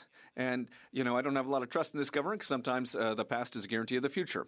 The Honourable Member for Winnipeg North. Mr. Speaker, the member's answer supports what it is my statement was. And that is in 2024, Auditor General comes back and says, here's 8 recommendations. Those recommendations are followed through up. 7 of the 8 are fulfilled. 1 is well underway. And then if you take a look at the 2020, the recent report that she just released out, Mr. Speaker, in it, because he's right, we don't need new rules. In fact, we just want to see those current rules in place adhered to. And now we have a new Prime Minister that has made that commitment. I'm wondering if he could provide his thoughts on how that... The Honourable Member for Abitibi-Témiscamingue. Thank you, Mr. Speaker. I enjoy debating with my colleague from Winnipeg North, and I'll bring up some other things that the Auditor General said at page 12 of report number 4, the way to move forward. We haven't created any recommendations in the current report. We encourage federal organizations to implement the recommendations in previous audits when it comes to procurement. So what that suggests, Mr. Speaker, is that they haven't done it, that they've been hesitating, that they haven't moved forward. So when it comes to the recommendations in other reports on ArriveCAN and in the Comptroller General, oh, sorry, we've run out of time. Resuming debate.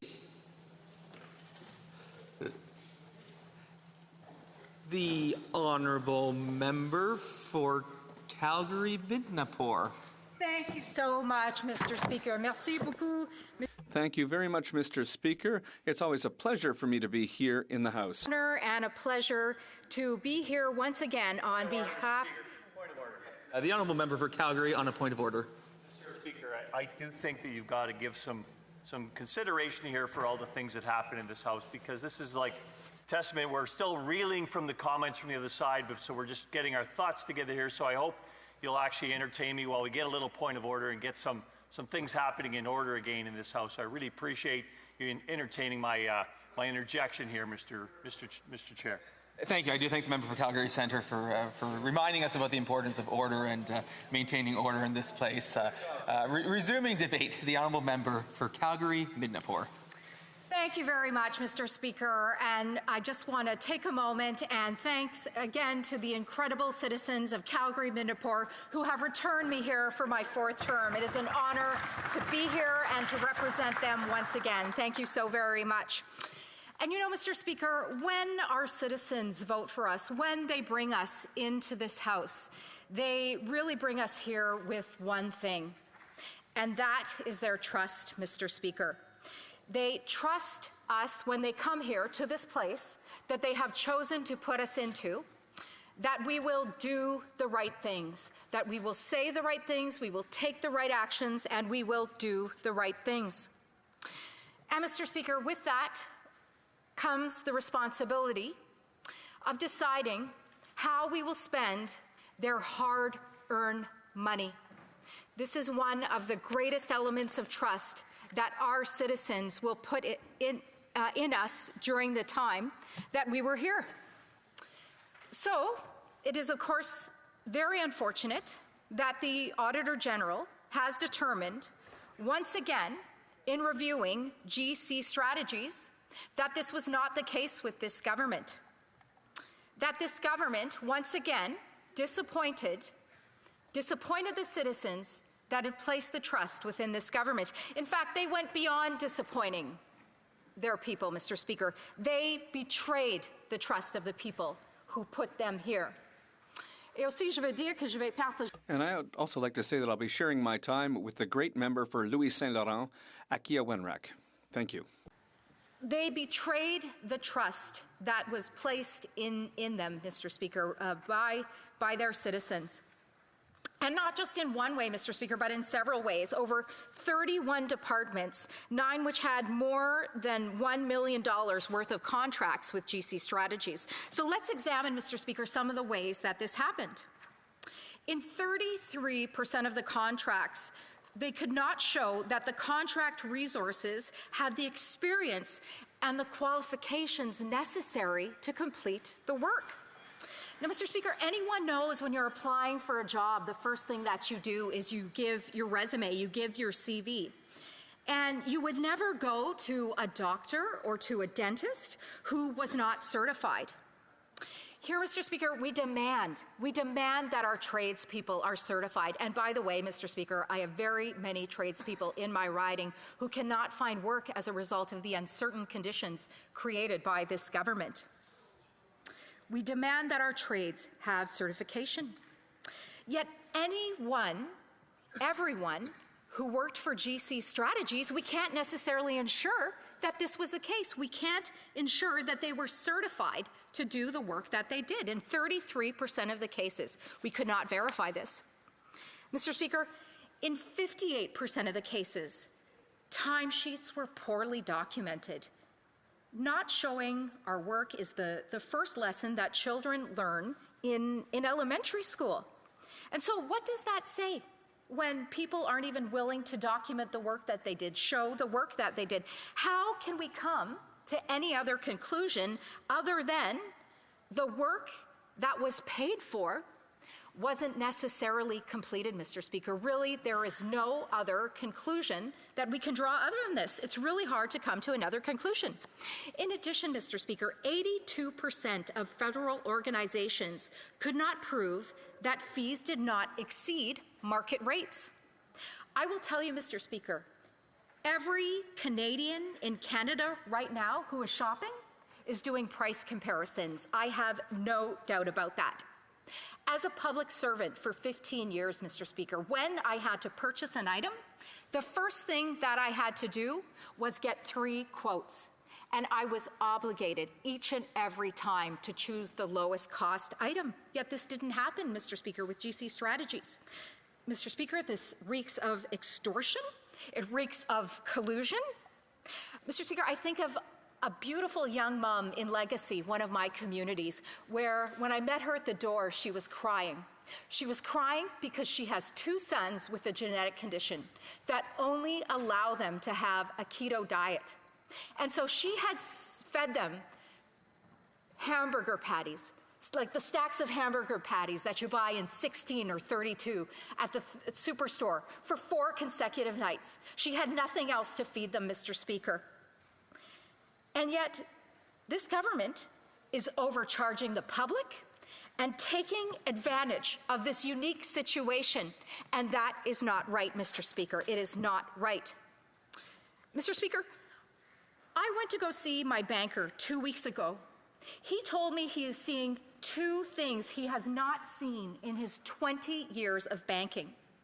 The first is seniors coming into his office crying, saying, I did everything right. I did everything by the book. I followed the rules. I invested my money. And yet I can't feed myself. I can't stay in my home. It's heartbreaking, Mr. Speaker. And the second thing he's seeing, Mr. Speaker, is he sees people, lifelong Canadians, cashing out their assets and moving to other countries to have a better standard of living for a lower cost. It's heartbreaking, Mr. Speaker, but these are the things that are happening. These people, Mr. Speaker, I can assure you, are price comparison shopping. In addition, Mr. Speaker, 54% of contracts could not prove that deliverables were received. Mr. Speaker, this one blows my mind. Again, as a former public servant, you are obligated to sign, and I had a conversation with the Auditor General when she presented her report, sections 32, 33, 34. Section 33 says you must prove the deliverables were received before you sign the check and pay the organization. How was GC Strategies even paid when we can't prove that the deliverables were received? How is that even possible, Mr. Speaker? It's mind-blowing. That's the least one can expect when you pay for something, that you received something. Mr. Speaker, the Auditor General said, the rules are clear. There are no further policies that need to be made. The Liberal government need only enforce the rules and follow the rules. Yet this government seems incapable of doing that time and time again. But they are incapable of following the rules and enforcing the rules for one of 2 reasons, Mr. Speaker. It's they're incompetent, and we've seen incompetence from this government time and time again. Or the second reason, the real reason I think, Mr. Speaker, is because they don't care. They don't care about your money. Never mind following the rules, Mr. Speaker. In addition, following the rules, there is following the rules and there's doing what's right. Buying a $9 million condo in New York City is within the rules, but it's not right. Spending $100,000 on catering, if you're the Governor General, is within the rules, but it's not right. The Prime Minister says he's following the rules with the Ethics Commissioner, but is he really doing what's right in not disclosing all of his assets? GC Strategies didn't follow the rules, and they didn't do what's right. Christian Firth, if you're listening right now, you did something wrong. You stole from the Canadian people. You should never be allowed to have another contract again, and you should return the money to the people of Canada. But this Liberal government let you do it because they don't see your money, the Canadian people's money, like their money. Canadians put their trust in this government, and they betrayed this trust. But here is an opportunity for the Liberals and the government to rebuild that trust through you, Mr. Speaker.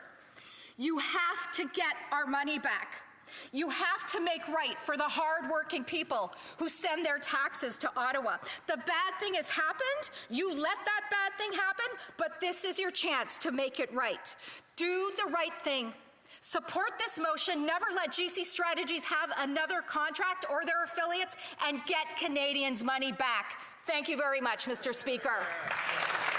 Questions and comments. The Honourable Member, Parliament Secretary to the Government House Leader. Yes, thank you, Mr. Speaker. I'm not too sure if the member is even aware of it, but today we have a process that's in place in which where we've been able to demonstrate, or the government or civil servants were able to demonstrate fraud or in fact overbilling, we already are pursuing GC Strategies in court right now.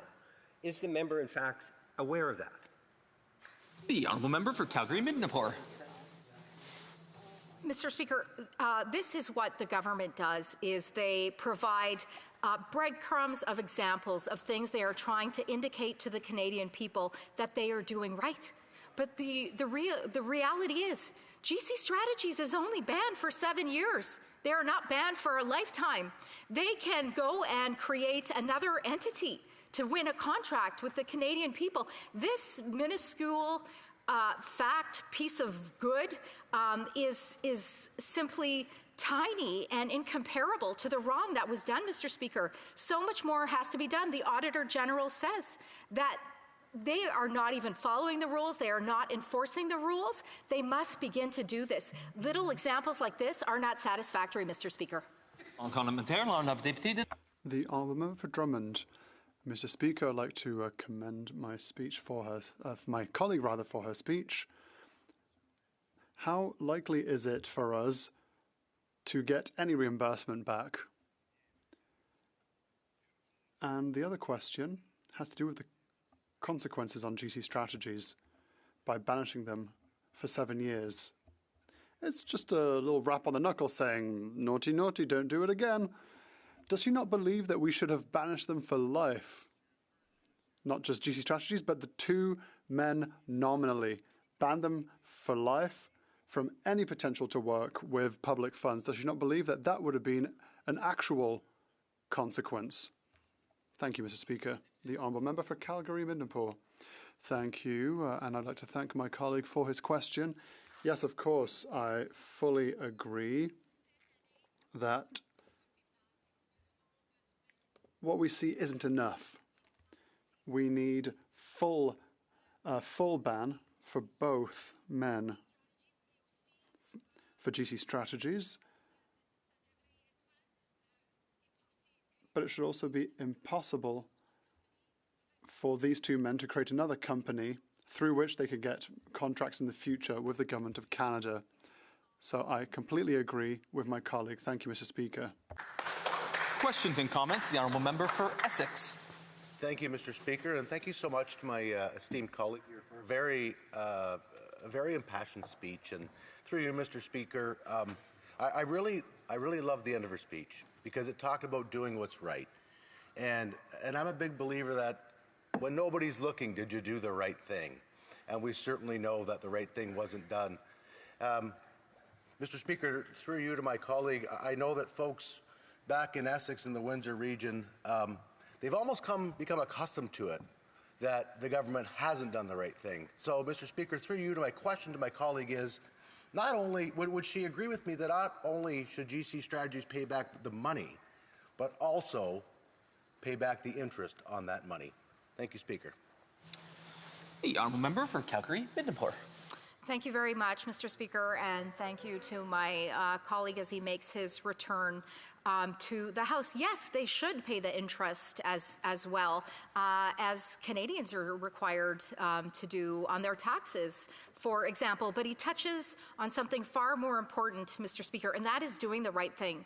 And how can this government or even Canadians have faith in a Prime Minister who is not committed to doing the right thing when he indicates that he will not go beyond the requirements of the Ethics Commissioner? Doing the right thing, Mr. Speaker, starts at the top, and right now Canadians do not have that leadership within this Prime Minister, Mr. Speaker. Thank you very much. We have time for a very brief question. The Honourable Member for Rivière-du-Nord. Very short. Very quickly, does my colleague agree to say that irrespective of the political stripe of the government, and whoever the leader of these parties, we have to get this money back, which doesn't belong to us, but that belongs to all Quebecers and Canadians. The Honourable Member for Calgary and Midnapore. Yes, thank you for the question. I believe that this question is specific and very different to the motions that we received in the House in the last few days. Yes, absolutely. If Quebec is paid, yes, they deserve their part of the GC Strategies reimbursement. Thank you very much. Resuming debate, the Honourable Member for Louis Saint Laurent Aquanac. Thank you, Mr. Speaker, and I would like to thank the voters of Louis Saint Laurent Aquanac who voted for me and put their trust in me once again. I'm pleased to rise today, and I can thank them directly for their trust, and I hope that I will be able to meet their expectations.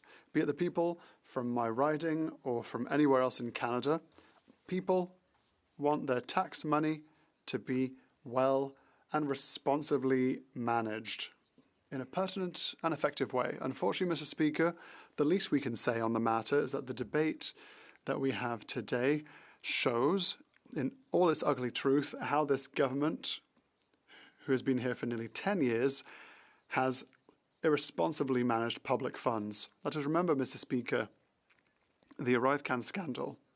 This scandal that we renamed Arrive Scam was one of the worst examples of public money management. What should have cost $80,000 cost $60 million. And it was shown that it could have been done with a lot less money and with a lot more effectiveness with better results.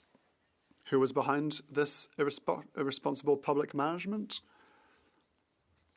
Well, GC Strategies. And there you have it, Mr. Speaker. This sad company, led by incompetent individuals with an irresponsible approach, this company is at the very heart of this odious scandal.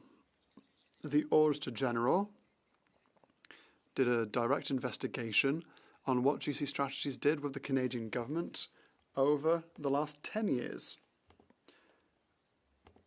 And there's a direct correspondence with the start of the Liberal government in 2015, all the way up to now. The Auditor General concludes that 106 contracts were granted to this company,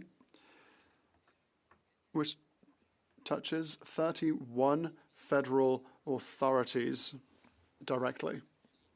As I said, this happened between 2015 and 2024 for a total amount of $65 million. $65 million, Mr. Speaker, that's a lot of money. For those watching us,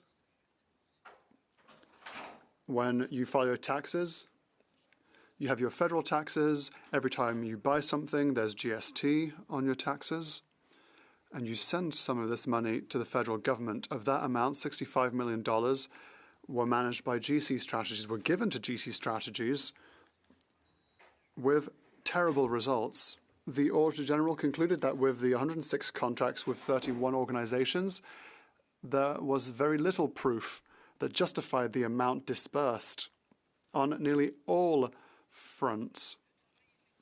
The work that was done, very little tangible evidence on the actual work carried out for the $65 million amount given to the company.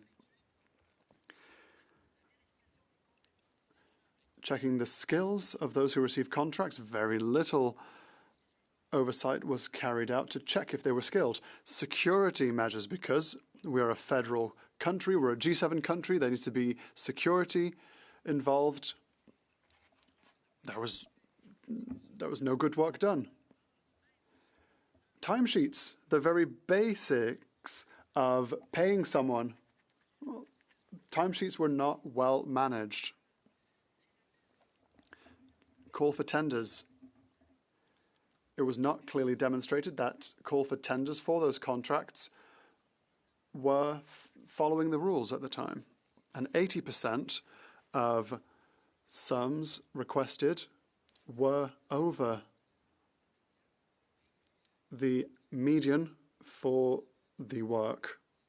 There's also absenteeism that was poorly managed. Let us remember that the government hired 100,000 new public servants, and despite that, they weren't able to check absenteeism. So, Mr. Speaker, this is a damning report from the Auditor General that shows, beyond any reasonable doubt, that the good management of public funds by third-party suppliers has to follow the rules. But that was not done when it comes to security, skills, timesheets, call for tenders, fees, and absenteeism. So, Mr. Speaker, it's 0% across the board. Let us remember that this government that promised to cap new spending at 2%, a few hours after that statement in the speech from the throne, the first thing we see that in the first budget element that was tabled for consultants, we've gone from $19 billion to $26 billion. That's a 36% increase. And that's what we're talking about today as well. Over the last 10 years, 31 organizations were directly targeted. Government organizations, it's not out in the ether. Someone has to make decisions. Who makes these decisions? Ministers. It's ministerial accountability. So 4 ministers were directly involved during this bad investments. The current foreign minister, the current international trade minister, the current Indigenous Services Minister, and Marco Mendicino, who is currently the Chief of Cabinet for the Prime Minister. 4 major actors of the current government were ministers responsible for the $64 million that were poorly invested over the Liberal years, over this Liberal decade. Not only that, Mr. Speaker, the government did not tell them off. The Prime Minister promoted them.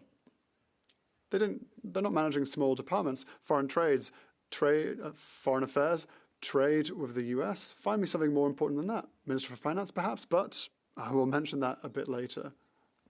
That is the reason for which, Mr. Speaker, we're asking for this money to be reimbursed. The Auditor General was damning in her report. I mentioned the problems she raised.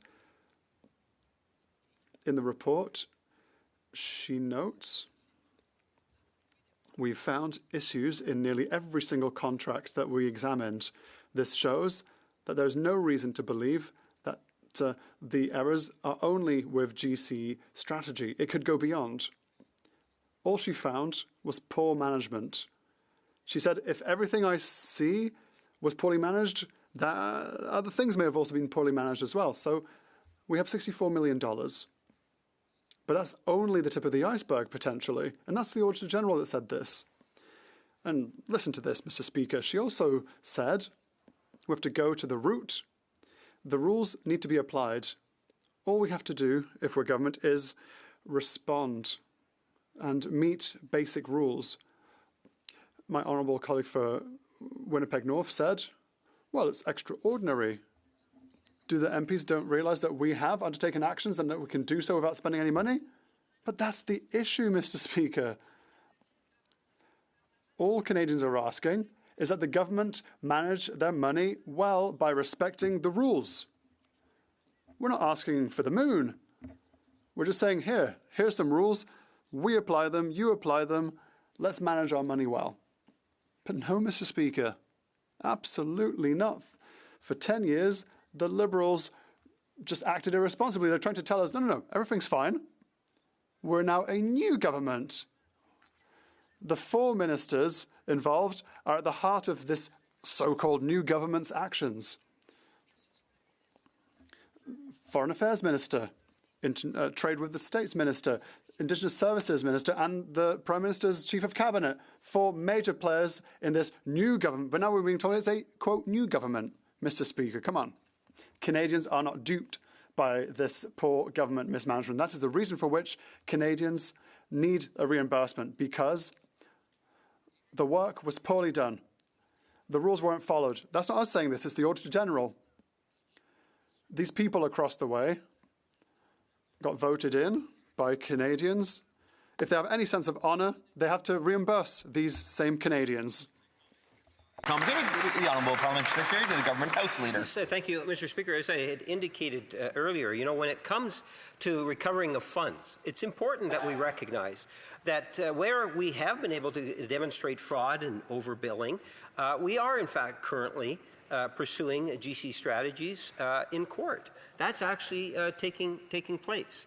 And I'm wondering if the member would also just provide his thoughts in regards to when you take a look at the last report that we just received, and there is no recommendations dealing or any new recommendations. The one prior, 8 recommendations, 7 implemented, and 1 well underway. If he could provide his thoughts on both. The Honourable Member for Louis Saint Laurent. Mr. Speaker, I want to thank my honourable colleague, the institutional Winnipeg North Minister, the Member of Parliament. Sorry for that. Mr. Speaker, this is a simple rule that we want to address. Just apply the rules. This is the main recommendation of the Auditor General, which is something that he had not to say, because this is a part of the job that we have when you are government. That's right. Apply the rules. They didn't apply the rules during not 1 month, not 1 year, not 5 years, 10 years. All the time they were in office, they didn't apply the rule on that. And those who are responsible are a cabinet minister. And the 4th cabinet minister who were there during this mess are still around. The chief of staff of the prime minister, the external affairs minister, the international commerces with the United States, and the First Nation services, Mr. Speaker. 3 cabinet minister and chief of staff of the prime minister are still there. Shame on you. Oh, that's right. Through the chair. Questions et commentaires. Questions and comments. The Honourable Member for Longueuil Saint-Hubert.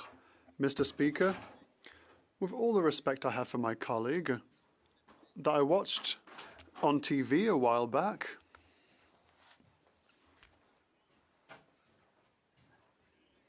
there is a lack of real will from the Conservatives, and it's crying, and I'll let you know why. Do the Conservatives really want to help seniors? They pushed OAS eligibility to 65 years, from 65 to 67 rather.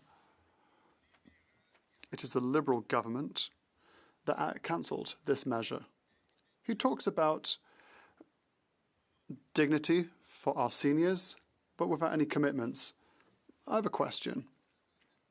Will Conservatives finally support tangible measures put forward by our government to help seniors? The Honourable Member for Louis Saint Laurent. I'd like to thank my colleague, and I would like to congratulate him for his election. He saw me on TV, now he sees me in person. That's democracy. I'd like to remind the Honourable Member that we voted for tax cuts because it was inspired from what we did and what we wanted. With regards to retirement age, he should know that in 2019, 2021 and 2025, our position was always clear. We'll leave it at 65 years. Perhaps he should refresh the memory of his colleagues. He can meet the chief of the Prime Minister's cabinet. Because he can meet the 3 ministers that I mentioned previously, he should probably tell them as well that they poorly managed GC strategies. The Honourable Member for Rimouski-Lamatte-Pédia. Thank you, Mr. Speaker. I partly agree with what he said, but I have some concerns. GC Strategies was called Cordell before, and they had contracts from 2011 to 2015 for over $7 million. And that was under the Harper government. So who was transport minister at the time? Pierre Poilievre, the current Conservative leader. And he awarded them contracts for over $1 million. So I'd just like to know, why are the Conservatives not concerned about what went on when they were at the helm? The Honourable Member, I'd like to thank the colleague for the question and congratulate him on his re-election. I think this is his third term. Let's remember that GC Strategies stood out in a pathetic way with this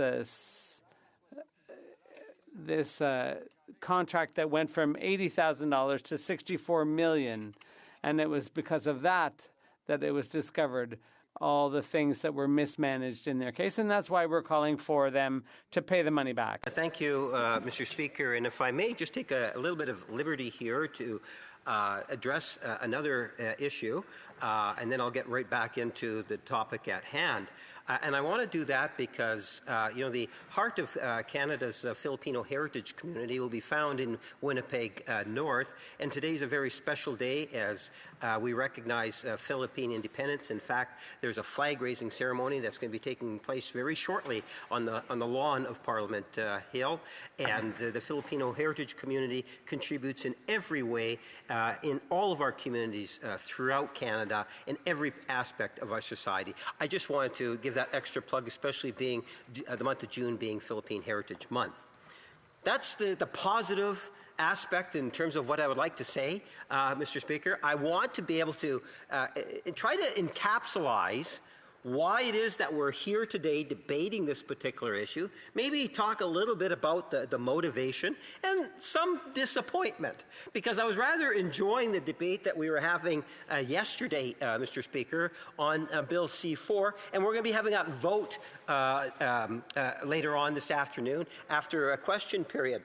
I wanted to question the motivation, primarily because over the years, what I have seen is the Conservative Party tends to want to be more focused on the very negative aspects of politics in terms of things like character assassination to everything they can throw the word scandal on, they throw it on, or corruption, or things of this nature.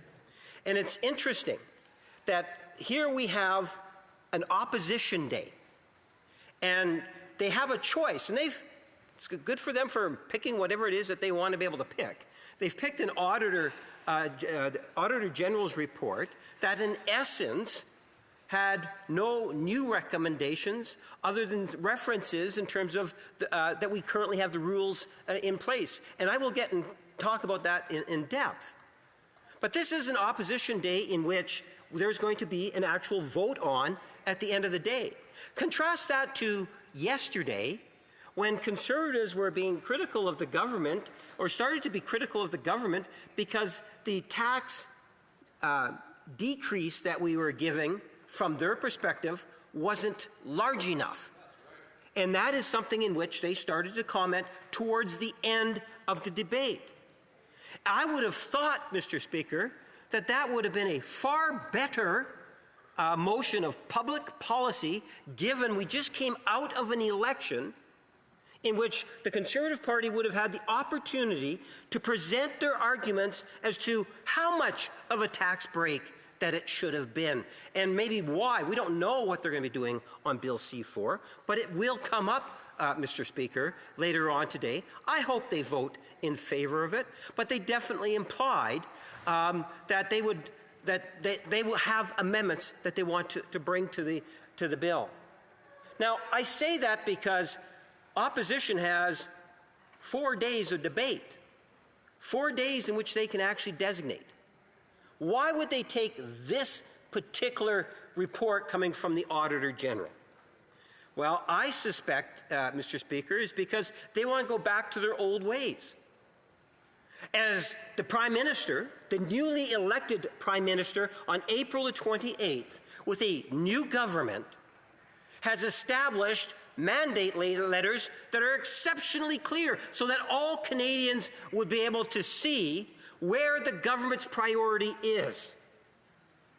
Today, because of the motion that we are debating, Mr. Speaker, I would suggest to Canadians that the Conservatives continue to be focused on anything that has any whiff whatsoever of any form of a potential scandal or corruption, and then to try to tie it to the new administration.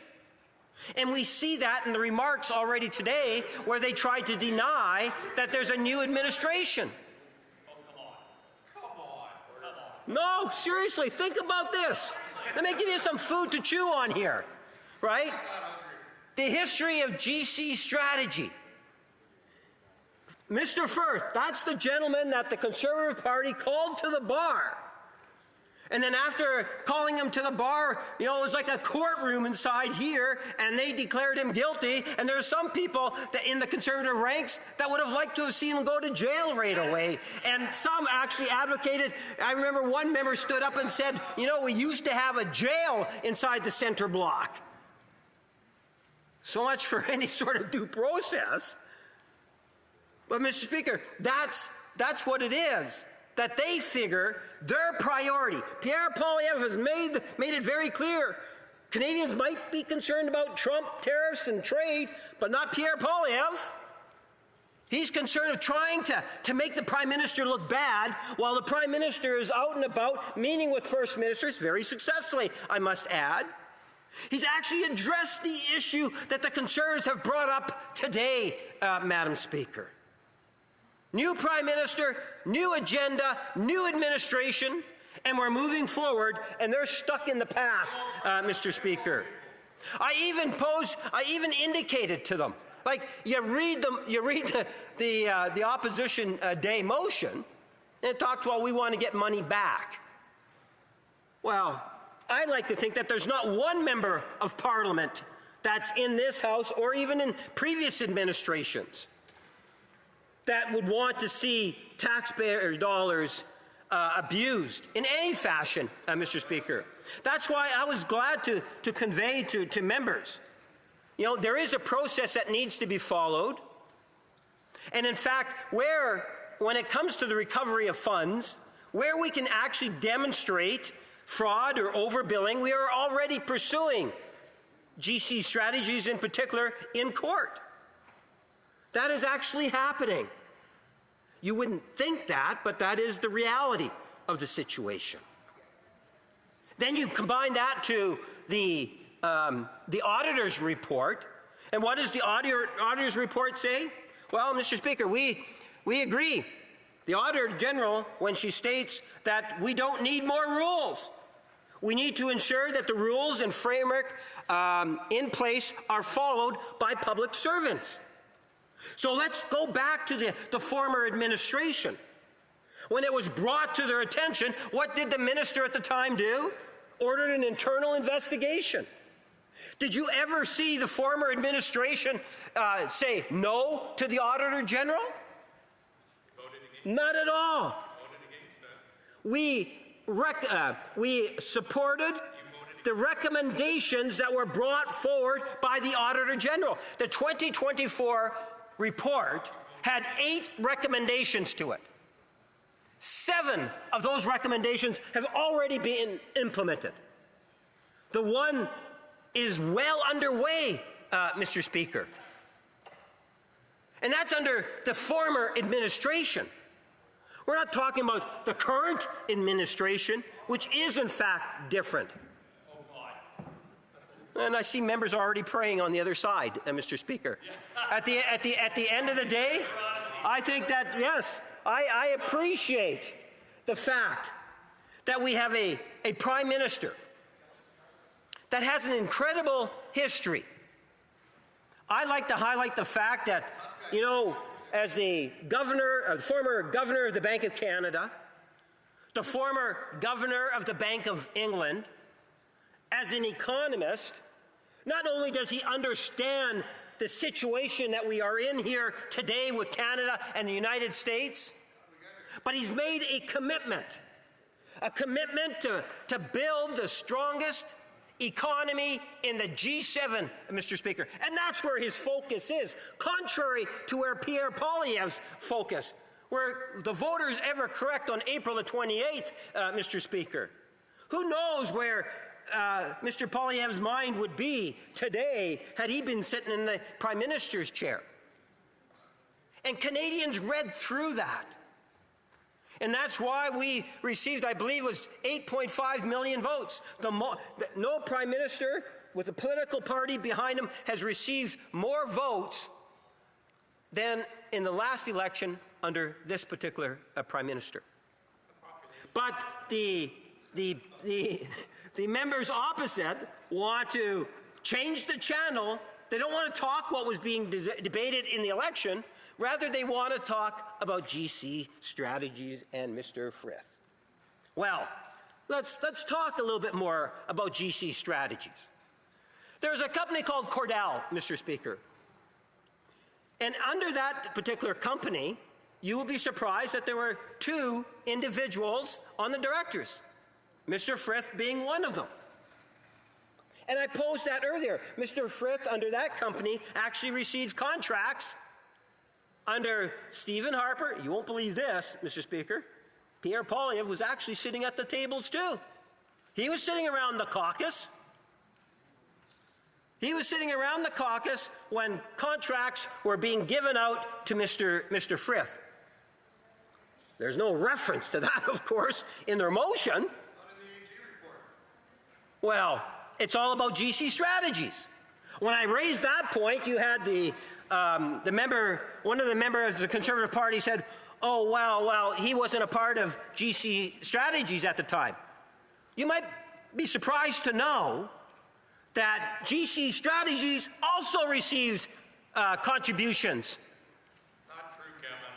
Not true. GC strategies was in place in 2015. I'll remind my colleague opposite, Stephen Harper was the Prime Minister for most of 2015. I think it's worth the member looking at it again before he makes that claim from across the way, Mr. Speaker.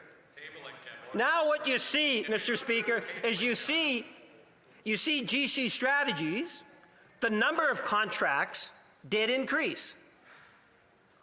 Well, let's put it in the perspective of time. When it was getting these contracts, these massive contracts, the world was going through a worldwide pandemic. Governments around the world were spending billions and billions and billions of dollars, Mr. Speaker. Canada wasn't alone. And yes, GC strategies did receive many contracts. And it was a great deal of tax dollars, Mr. Speaker. I don't question that. But to try to give false impressions that the Conservatives are very, very good at, Mr. Speaker, and at the end of the day, what you'll find is that when it was brought to the minister in a tangible way, we saw a minister that actually had taken action from the former administration, Mr. Speaker. Well, that's a good heckle. Was it ours or theirs? Referring to Stephen Harper? No, the contracts under the pandemic were actually under Justin Trudeau, just for clarification from the member from opposite. Harper's was prior to the pandemic. But the point is, Mr. Speaker, that you had countries around the world investing in terms of standing behind and trying to protect their citizenry, all sorts of measures, including border controls. I can remember under the other administration, under the former administration, sitting over here, and Conservatives were saying we needed to do more for CBSA and watching in terms of individuals that are coming into Canada. We weren't doing enough. We were late on it, Mr. Speaker. Boy, they sure dropped that a couple years after that particular point, Mr. Speaker. Well, the idea behind, the political idea behind ArriveCAN was to protect the health and general well-being of the people in Canada. That was the original objective behind it. You know, we have an incredible civil service. I would ultimately argue second to no other civil service in the world. In fact, Mr. Speaker, we will find that other countries often look to Canada in terms of how it is that we have a civil service that is close to being independent of politicians compared to any other country in the world, and the fine work that they actually do. I'm not going to draw any conclusions in terms of ultimate behavior, but I suspect, just like any other working environment, that at times you might get some bad apples. There might have been some things that were overlooked, and it became very clear that that did take place, Mr. Speaker. And that is something in which we all take very seriously. There is a procurement. There is contracts that are issued out. Tell me a government in Canada, whether it's federal or provincial, whether this administration currently, which is very new, or the previous administration, or the Harper administration, that didn't have contracts and procurements. You want to talk about a real scandal? I would recommend that people take a look at the CSE scandal. That was a real scandal, Mr. Speaker, under the Harper regime. SSC. You can do a Google search on it. I know you want me to change topics now. I can appreciate that. But the bottom line is, if you want to take a look at what was a political scandal, take a look at the Harper and Pierre Poilievre scandal that had taken place shortly after he was put into government. That was indeed a political scandal, Mr. Speaker. And trust me, I got a lot of information on that scandal, Mr. Speaker. Hundreds of millions of dollars. Google it. You'll find it. It's an interesting read. What we're talking about here is where, during a pandemic, when billions and billions is being spent, and we want, whether it was the former administration or the current Prime Minister, wants accountability for every tax dollar that's out there. I believe that the Prime Minister of Canada understands the importance of transparency and accountability, and I believe that Canadians respect that fact because of the type of work that he was doing prior to becoming an elected politician, Mr. Speaker. And I'm grateful that he did make the decision, because I believe that that's the right person for the right time in Canada's history in order for us to bring Canada together and build one strong Canadian economy. And this is what it is that I believe that we should be debating, actually. After all, that's what was talked about at the doors. You know, I look around to my colleagues and I would ask them, did anyone bring up ArriveCan at the door? When you were knocking at the door, did anyone really bring up ArriveCan at the door? I can honestly say, Mr. Speaker, not one person in the entire approximately 100,000 people that I currently represent today, when I was knocking on thousands of doors, brought up the issue of ArriveCan. Not one. But I can also tell you that the most common issue that was being brought up at the door was, in fact, Donald Trump, tariffs and trade and genuine concern about the economy. That was the number one issue. And that's what we have the Prime Minister of Canada dealing with today, Mr. Speaker. So while we have the Prime Minister dealing with that issue, we have before us Pierre Poilievre's idea of what Canadians are most concerned about. A report that was brought forward by the auditor that says two things that really stand out in my mind, and I'll reference the one. And that is that we don't need more rules. We need to ensure that the rules and framework in place are followed by public servants.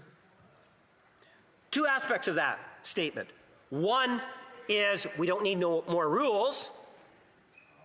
And the second one is we need to ensure that it's being followed by public servants.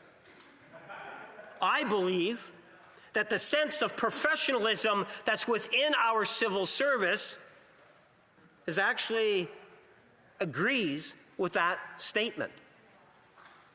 We have from the PMO or the Prime Minister's office to the civil servant that's dealing with procurement processes, no doubt that have been made fully aware of the report. And I don't think there's any disagreement. I'm pretty sure there's not, Mr. Speaker. And in fact, we have a Prime Minister that has taken actions in terms of even expanding the role of a minister that's going to be charged with the responsibilities, and we're anticipating that there will be significant procurements. After all, we just heard a major announcement where we are going up to 2% in terms of military expenditures. I believe I'm already running out of time, Mr. Speaker. I don't know if the opposition would give me leave to continue on. I do have a few more thoughts, but otherwise... Order. We are out of time, regretfully, but I do go to questions and comments. Question et commentaire. The Honourable Député de... The Honourable Member for Kapuskasing Timmins Muskegawak. I've learned a lot, have not learned a lot, I've heard a lot. So this Arrive Can failure from $80,000 to $60 million. Will you say that it was a failure? It went from $80,000 to $60 million. Was there a failure in the system? Questions through the chair. The Honourable Member for Winnipeg North. Yes, thank you, Mr. Speaker. I would say that the political idea in terms of protecting Canadians' health and well-being during a worldwide pandemic was a good idea. And unfortunately, there are aspects when you spend billions of dollars in which things would not have gone the way I would have chosen them to go under the previous administration. But I honestly do believe that we are on the right track to make sure that we have a system that is more effective so that Canadians will be satisfied. The Honourable Member for Drummond. Thank you, Mr. Speaker. There was something I noted that was particularly interesting in my colleague's speech. He said that during the election campaign, he hadn't heard anyone from his riding raise the question of GC strategies at the door. So I understand, Mr. Speaker, during the election campaign, the Liberals were, basing everything they did on this fear of Donald Trump, that there wasn't any room to raise any other issues than many incompetencies of the Liberal government. They were so focused on scaring people with Donald Trump. So, Mr. Speaker, this idea, this bubble that, the Liberals put Canadians in, it's still going today. And that's why we're doing this work today. We are bringing up scandals that show how this government has mismanaged issues. Now, listen, this is the same Liberal government that it was before the election. So I'd ask my colleague, does he think that the measures that have been in place by this government does he really think that the new measures are enough for Canadians to feel happy with management of public funds? Mr. Speaker, there's many things I'd like to say, but let me kind of read something from a verbatim in terms of this way, maybe the person will have a better appreciation. Strengthening the requirements for procurement professional services that take effect immediately, effective July 1. Value cap on task-based informatics professional services and task and solution professional services task contracts. Another measure, duration cap on task-based informatics professional services and task and solution professional services task contracts. Another measure, amendment to cap the task-based informatics professional services and task and solutions professional services tax contracts. Mr. Speaker, the point is there's many different actions that this newly elected Prime Minister with the administration has already taken on this file, even given how much of an emphasis I have put on what the last elections and their focus in terms of building one strong Canadian economy, the strongest in the G7, is the goal, Mr. Speaker. So we can do other things too. Questions and comments. The Honourable Member for Rosemont-la-Petite-Patrie. Yes, thank you very much, Mr. Speaker. Despite the speech suggesting that this is a new government and a new Liberal face, the repeated interventions, the many interventions from the member for Winnipeg North, show us once again that these are the same old Liberals with the same old scandals, with the same old reflexes. Why is the member for Winnipeg North not able to take a commitment on behalf of his government that they will pay back Quebec and Canadian taxpayers because of the GC Strategy scandal? The Honourable Parliamentary Secretary, the Government House Leader. Yes, thank you, Mr. Speaker, and I've already addressed that particular question, but I want to pick up on this whole, new government, new Prime Minister, new administration. If you take a look in terms of the reality of what is actually happening today in Canadian society, and you reflect it in terms of the political leadership that we have inside the chamber today, there is only one new leader, and that is the Prime Minister of Canada. And that is a new administration. Now, members of the New Democrats and the Conservatives might not like that fact, but I like to think that at the end of the day, it is a different administration. All one needs to do is take a look at the priorities and focus of this Prime Minister, whether it was on the previous administration or Stephen Harper's administration, Mr. Speaker. They might not like it, but that is the reality. Questions and comments? The Honourable Member for Edmonton West. Mr. Speaker, and as always, I enjoy fiction storytelling time in the House whenever the member from Winnipeg North gets up. It's quite remarkable the lengths that they're going to try and distance themselves from their past, the corruption, the tired old Liberal government. I think the member just has to take a look at today's proceedings and see how many times he's actually stood up claiming it's brand new compared to any perhaps new members. My question to the member opposite is, I asked earlier to one of his parliamentary secretaries who made a statement, from now on, we are going to follow the rules. From now on, we are going to act with integrity. I gave him a chance, actually, to correct the issue.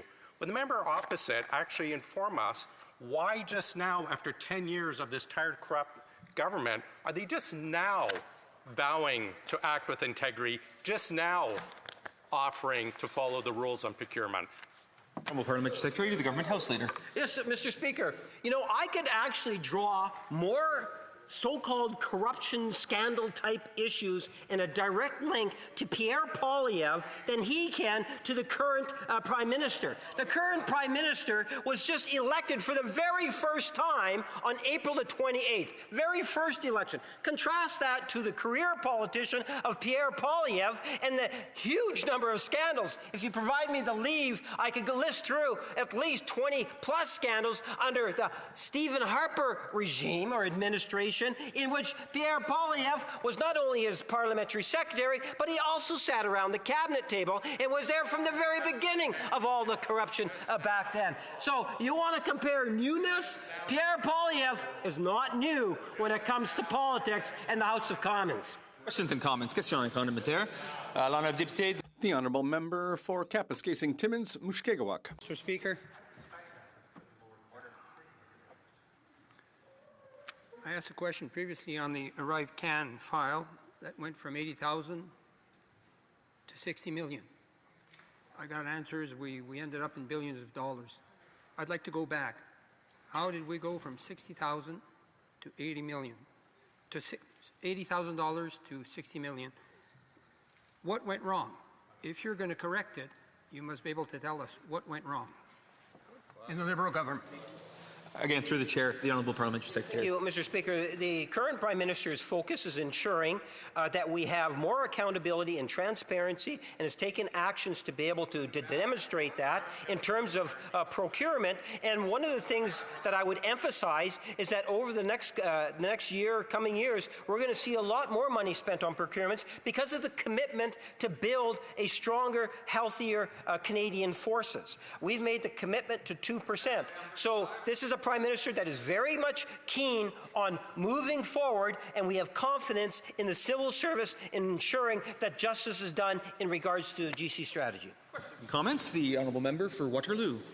Thank you, Mr. Speaker. Mr. Speaker, I have to first of all say I appreciate the member recognizing there sounds like there's a little bit of excitement from the other side, and it was actually that member who finally did admit today that when it came to the situation with We Charity, that not a single taxpayer dollar was consumed, that actually all of that money was here. And the Conservatives today talk about how they stopped it. And I think that's what the question I would like to ask of the members. First of all, I want to say to the member, thank you for recognizing that the Filipino flag was raised today. I thank him for his work, and I know that I have a very active Filipino community in Waterloo. The question I would like to hear an answer to is, the Conservatives refuse that it is a new administration. The fact that the election just happened on April 28th. What I'm recognizing... Order. I do need to give the time to the member to respond. The Honourable Member for Winnipeg North. Yes, thank you, Mr. Speaker. You know, the bottom line on April the 28th is that we elected for the very first time to the House of Commons a Member of Parliament who is now Canada's Prime Minister, and our Prime Minister is in fact committed to ensure that we build a stronger and healthier economy. Ultimately, his goal is to achieve being the strongest economy in the G7, Mr. Speaker. That's where the Prime Minister and the new administration's efforts are going to be, and I'm very proud of that fact. Resuming debate, the Honourable Member for Brantford, Brant South, Six Nations. Yes, for now. Thank you, Mr. Speaker. I wish to state at the outset, it's always a pleasure to rise on behalf of the great residents of Brantford, Brant South, Six Nations. I also want to telegraph that I'll be splitting my time, Mr. Speaker, with my colleague, the member for Montmorency, Charlevoix. Today, sir, we are debating our Conservative motion that given that the Auditor General found that the ArriveCan contractor, GC Strategies, was paid $64 million, and in many cases, no proof that any work was completed, the House calls on the government to get taxpayers their money back within 100 days of the adoption of this motion, and 2, impose a lifetime contracting ban on GC Strategies, their subsidiaries, but more importantly, its founders, its principal partners, Christian Firth and Darren Anthony, and any other entities with which those individuals are affiliated. Simple message is, Canadians want their taxpayer money back. I know that the member for Winnipeg North claims that no one in his riding spoke about the ArriveCan, but I'm sure they talked about accountability and transparency and proper prudence of the government exercising that prudence over taxpayer money. He won't talk about that, but that's exactly what this motion is about. And if this is a deja vu moment, because it feels like a deja vu moment for me, is approximately 15 months ago, I stood before you, your predecessor in that chair, and was giving a speech on a similar motion. It wasn't worded in the same fashion, Mr. Speaker, but the intent was there that gave the government 100 days to inform the House as to how and what steps they would take to get taxpayers their money back. That was a result of the Auditor General releasing a number of damning reports. And it's important to note at this point is that the Liberal government, this same so-called new government with the same old players who are now saying through the Prime Minister that they totally accept the findings of the Auditor General, they were the ones that opposed the Auditor General looking into the ArriveCan scandal, as we call the Arrive Scam scandal, right from the earliest opportunity, Mr. Speaker. So the messaging is very clear in this. The ongoing Liberal Arrive Scam saga continues. It is that bad Liberal gift that just keeps on giving. Currently, the Auditor General released a scathing audit on the top Arrive Scam contractor, GC Strategies, this two-person company, basement dwelling company, no brick and mortar, now under RCMP investigation for fraud, received a jaw-dropping $64 million from these Liberals since they took office. Now, this wasn't the first time, as I indicated, that the Auditor General released a report on GC Strategies. This was an app that was designed to be costing Canadians $80,000. That's what this same old Liberal government parroted in the House on numerous occasions. In her first report, the Auditor General made it clear that the estimate was well beyond $80,000, and in fact, it was approaching $60 million, but she couldn't be accurate. Why, Mr. Speaker? Because the paperwork and the shoddy accounting practices by the CBSA were such that she could not examine all pertinent documents. The Liberals defeated the cost of that app in this House numerous times, and quite proudly, but now erroneously, stated that it saved thousands of lives. The truth remains, Mr. Speaker, this was an app that was poorly designed, notwithstanding its price tag, always broke down, created countless misery and heartache for Canadians, and I would dare say not one Canadian was saved by this Liberal, bureaucratic, administrative boondoggle. The government's very limited defense involves the plea that the app was developed in the midst of an unprecedented pandemic, that time was of the essence. We heard that numerous times. But the unique circumstances and demands of the moment scarcely offer a fig leaf to cover what the Auditor General laid bare in that report. She's quoted, "Overall, the audit showed a glaring disregard for basic management and contracting practices throughout ArriveCan's development and implementation," said Karen Hogan. She says further, "I don't believe that an emergency is a reason that all rules are thrown out the window." She proudly concluded that the government paid way too much for that particular app.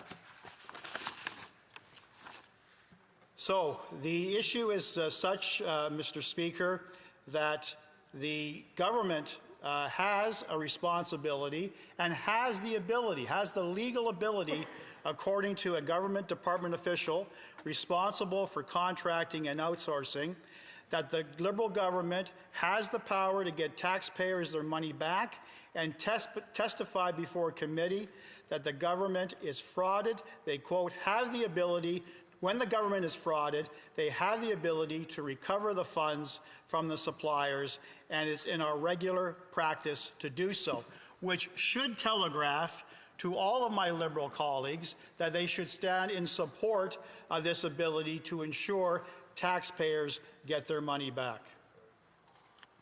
Now, I have since looked at a number of news articles, notwithstanding the member from Winnipeg's North comments that no one is talking about it.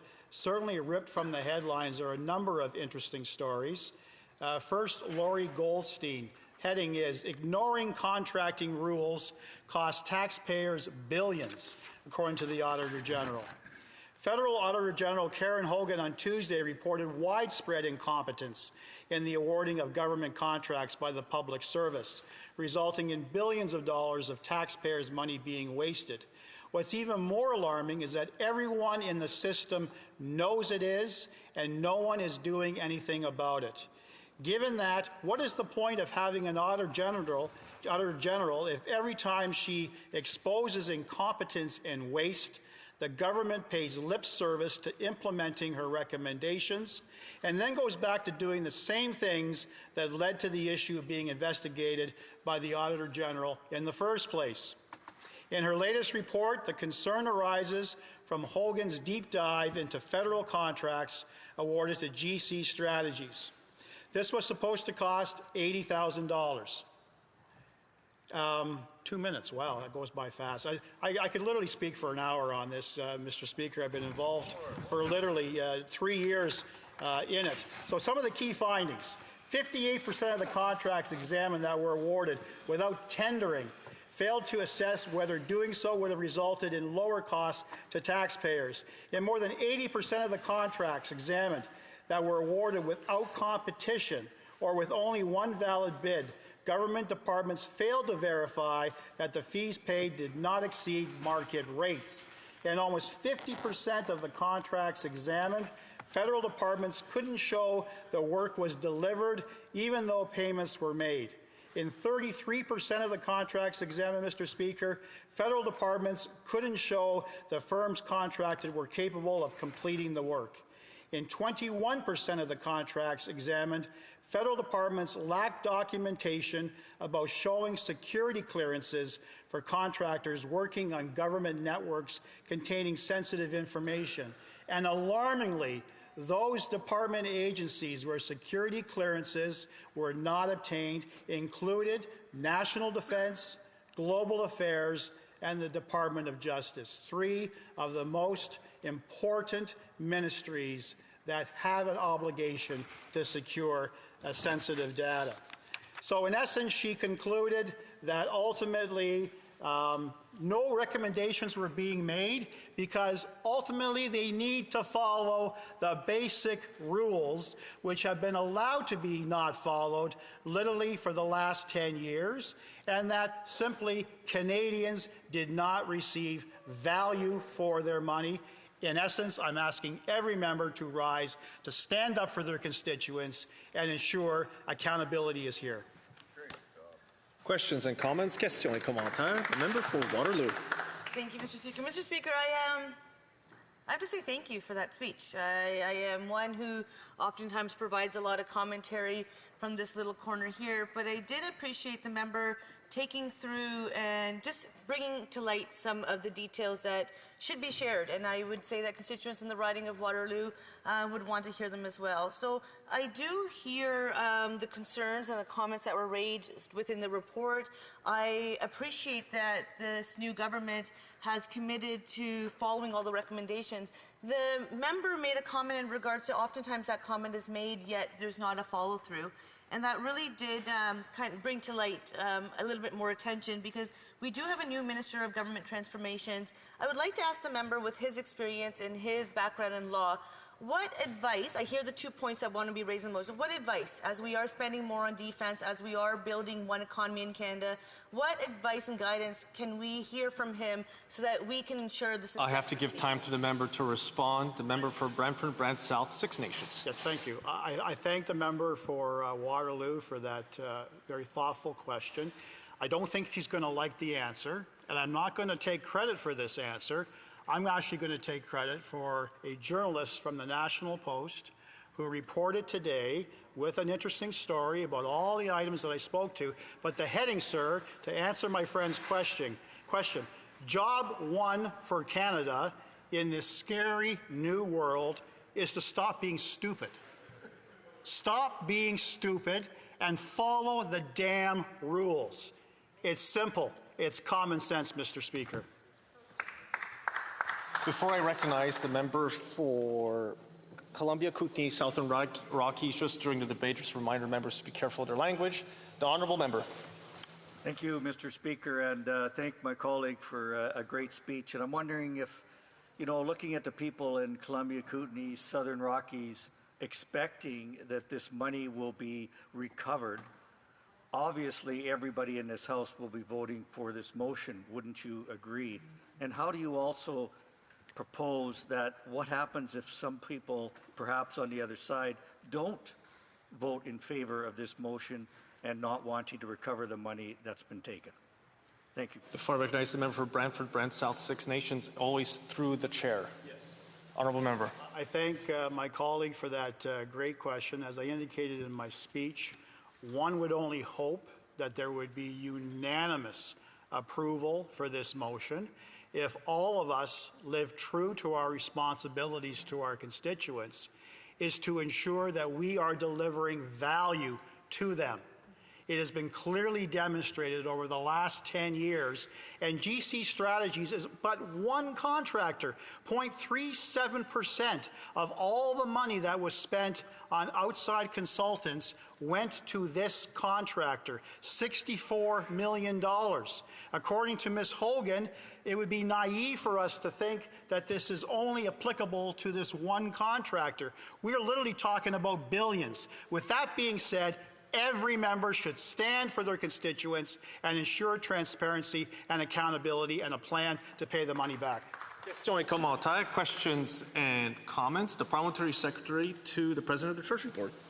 Thank you, Mr. Speaker. I've heard a number of people on the other side today talk about the same old government.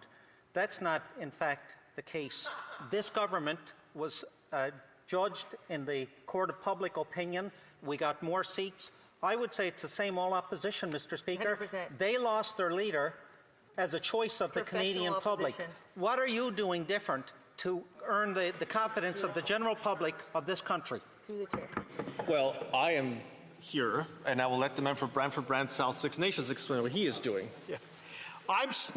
Unlike the member from the same old Liberal government, he may be a new face, but he's inherited a corrupt, rotten, at its core government with the same values and same beliefs. What I'm doing differently is, unlike this member, I stand up for my constituents, and I ensure they get value for their tax dollars. Resuming debate, reprise de débat. The member for Sherwood Park for Saskatchewan, Scott Moyai. Thank you, Mr. Speaker. Well, what is going on here? We have a 10-year-old government that is neck deep in corruption, and it's another week, another Auditor General's report denouncing the actions of this government.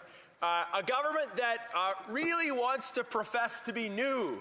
You know, they're a new government, not new people. It's the same people, but they've changed. They've found religion. You know, they're going to do things differently from now on. This same group of people, Mr. Speaker, as this motion will demonstrate, they have an opportunity to demonstrate the genuineness of their conversion. We have made it easy for them today. We put forward a motion that they can vote for, which will show that they are, in fact, different from the way they were before. This is their opportunity. How helpful we are as the Conservative opposition. We are giving them an opportunity to demonstrate the sincerity of their apparent conversion by voting in favor of this motion. So, Mr. Speaker, a little bit of background for those who are just joining us.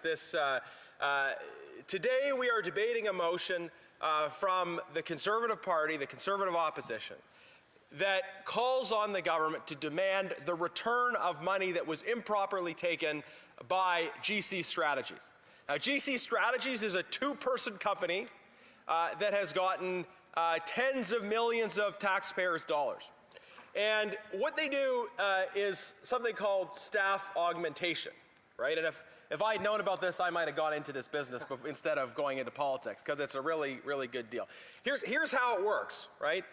Someone hires you to do a job, and you hire someone else to do that job, but you pay them less than you received in the first place.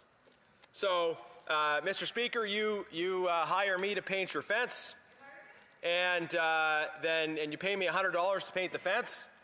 And then I hire the member for Kitchener-Waterloo to paint the fence, and I give her $50, and you've given me $100. So you've gotten your fence painted for $100. The other member has earned. Member for Waterloo. I just want to make sure that there's no confusion. I don't want to paint the member's fence. Thank you. Is not a point of order, but I'll let the member for Sherwood Park for Saskatchewan continue. Mr. Speaker, it is a hypothetical and a ridiculous hypothetical, but ridiculous hypotheticals are required to demonstrate what has actually gone on in government procurement. So you hire me for $100 to paint the fence. I hire someone else for $50 to paint the fence. I collect $50 for doing, you guessed it, nothing. Nothing. And if this happens over and over again to the tune of tens of millions of dollars, you get kind of a sense of the procurement system that has been operating under this government. You have, we're talking about GC Strategies today, but it's important for you and for people at home to understand that there are hundreds of companies that do staff augmentation work in the IT space alone. So you have these two guys working out of the basement that they've got a great business model, right? They get contracts, they hire someone else to do the work, and they collect a massive fee in the middle. But it's not only Christian Firth and Darren Anthony that are doing this work at GC Strategies, this work. There are hundreds of companies doing staff augmentation for the federal government in IT alone. This is a profoundly broken system. And what it comes from is, so first the government makes procurement so complicated, so unwieldy, that almost nobody can understand it. And then you have people who position themselves as experts in nothing except getting contracts. In other words, they're people who understand how to they have the relationships, they have the access, they know how to host the right whiskey tastings for the right people, right? That's a real thing that happened. They know how to host the right whiskey tastings, and so they know how to get government contracts. And then once they get the government contracts, then they go on LinkedIn and find, okay, who are people that actually know how to do this work, and then they hire them. Mr. Speaker, it's like something out of Yes Minister that was rejected for being too unrealistic, right? But this is what actually happens and has happened for the last 10 years under this Liberal government. But now they've changed. Now they've changed. They'll never do it again, Mr. Speaker. They have a new government with the same people who have nonetheless seen the errors of their ways, Mr. Speaker. And when all else fails in this debate, members across the way say, well, didn't we win an election? We won an election after all, Mr. Speaker. Nobody's disputing the results of the election, but I do think it's notable that in order to win the last election, these Liberals had to pretend to be something very different from what they had been for the last 10 years. Their only argument in the election was to say, well, Canadians want change and we've changed too. We'll be nothing like ourselves, right? They promised to be nothing like themselves. And that turned out to be a reasonably successful political strategy. But I think very soon Canadians will discover that they're actually nothing like themselves. They're actually more like themselves than they pretended to be. And that we will see the continuation of these same absurdist procurement policies, things that if presented as the possible script for a television show, they would be rejected for being unrealistic.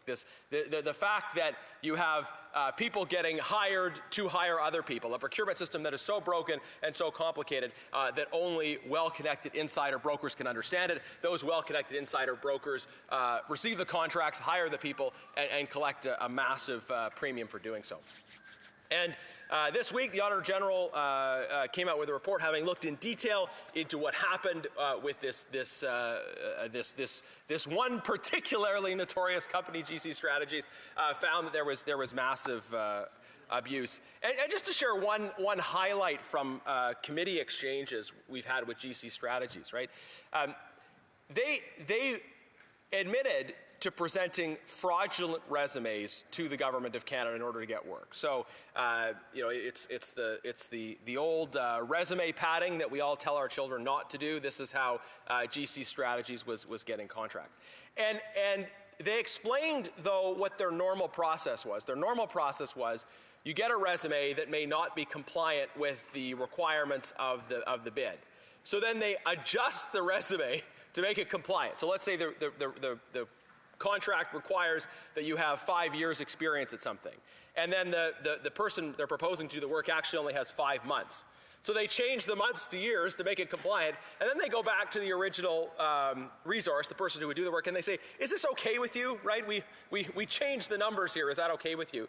But in one case, they forgot to consult the resource before they changed those numbers, and so that's where they got caught out because the resource called them out for it. But Christian Firth, when before committee, he admitted that it was a standard part of their process, that they adjust people's resumes to make them line up with the expectations of the contract and then check in to see if it was okay. Again, if this was a pitch for a Yes Minister show, they would reject it for being unrealistic. But this is par for the course in the broken procurement system with the Liberals. And so in order to cover for this, they cycle through these different procurement ministers. It's the same people kind of cycled around. Oh, it's a new minister. It's a new minister. Every 6 months almost on procurement, it's been a new minister who is not responsible for anything that was previously done. Meanwhile, the previous minister goes on to remain in some influential role in this government. It's farce, it's tragedy, and Canadian taxpayers are getting abused as a result of it. But they profess to be a new government. They've changed, Mr. Speaker. So as I said, today is their opportunity.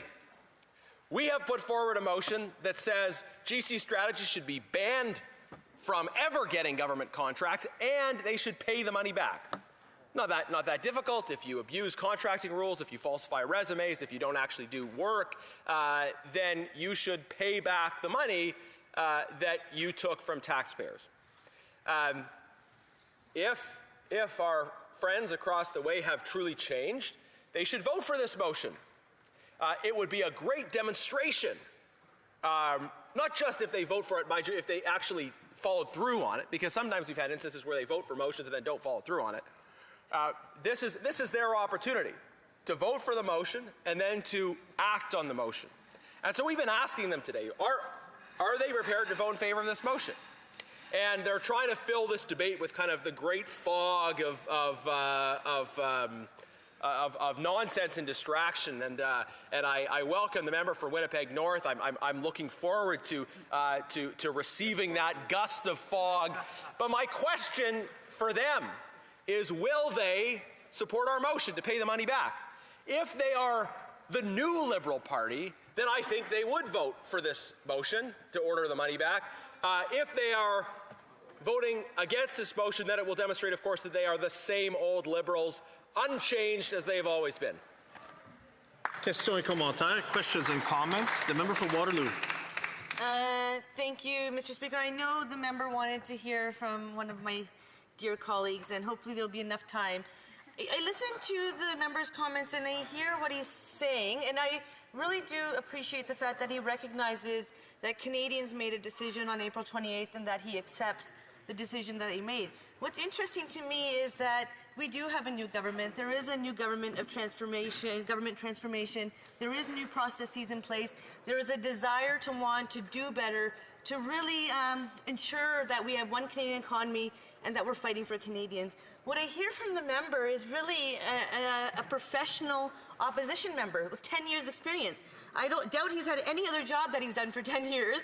So I would like to hear from that member, how can we as a government and as all members elected to this place work together to ensure that we are delivering results for more Canadians rather than just the same old spiel from the Conservatives? Thank you, Mr. Speaker. The member for Sherwood Port for Saskatchewan. Mr. Speaker, I was surprised to hear such a sharp question from my colleague, because I thought I was very generous in my speech, actually, in terms of giving the government this opportunity to vote in favor of our motion. This opposition motion really is a gift to the government, because we are inviting them to come along with us and to vote in favor of getting this money back from GC Strategies. I think this is the kind of offer of collaboration I think that people are looking for. I would challenge the government. You know, they're supposed to be new. They're supposed to, but here's the point.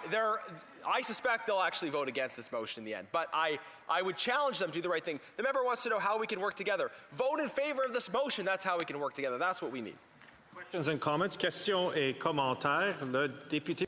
The Honourable Member for Rimouski-Lamatypédia. Thank you very much. I would like to thank my colleague for his speech. A very serious question for him. I'm trying to understand.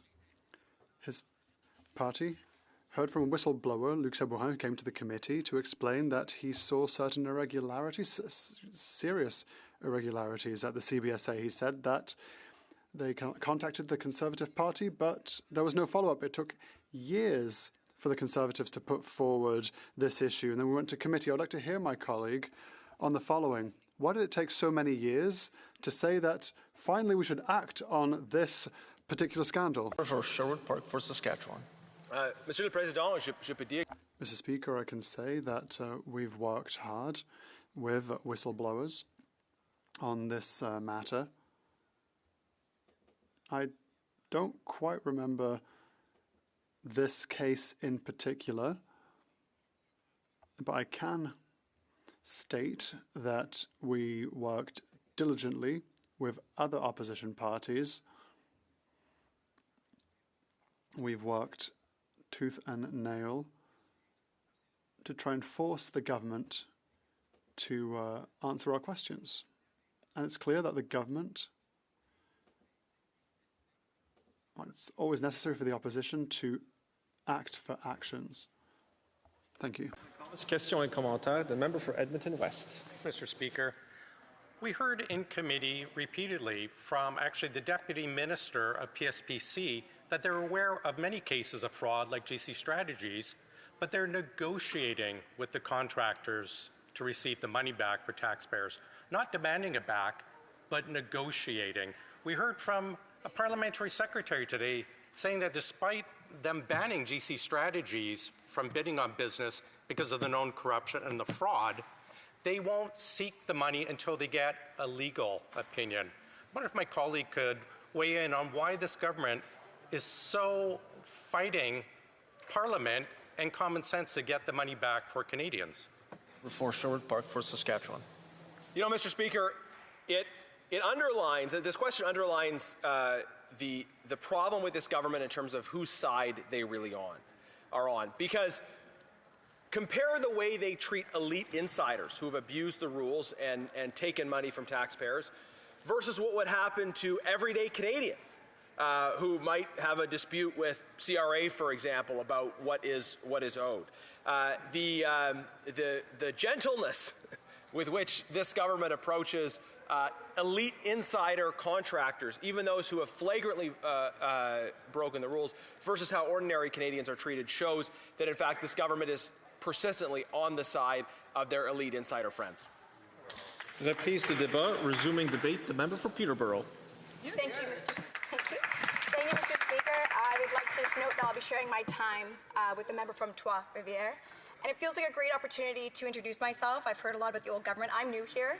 You'll have a great opportunity to meet me later. And as well, I believe my colleague next to me is also from Carleton, the new member from Carleton, and new after 20 years. Yes, yeah, absolutely. Mr. Speaker, the Government of Canada accepts the findings of the latest Auditor General of Canada's report related to the procurement of professional services. We take this report and all subsequent recommendations seriously and remain fully committed to fairness, openness, and transparency in federal procurement practices. Simply put, we are committed to protecting the integrity of procurement. While that commitment remains, our new government will do things differently. Elected with a mandate to deliver change, we will take a new approach to governing, one that includes laser focus on fiscal discipline. We are well aware of the past issues around the procurement of professional services in particular, uncovered through previous audits and investigations, and again, in this most recent report. The Auditor General has been clear that the right procurement rules are in place, but federal organizations have not consistently followed procurement policies when awarding and managing contracts. This, we wholeheartedly agree, is unacceptable.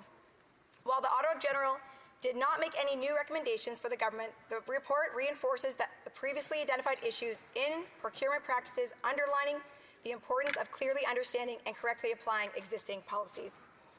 Mr. Speaker, I can tell you that the government has already acted on past recommendations and continues to take strong steps in improve oversights and management of federal procurement. Public Services and Procurement Canada and the Treasury Board of Canada's Secretariat are working closely with government departments and agencies to address the gaps identified in previous audits. This includes improving data collection, increasing transparency in procurement decisions, clarifying roles and responsibilities, and strengthening oversight and accountability in procurement activities, to name a few.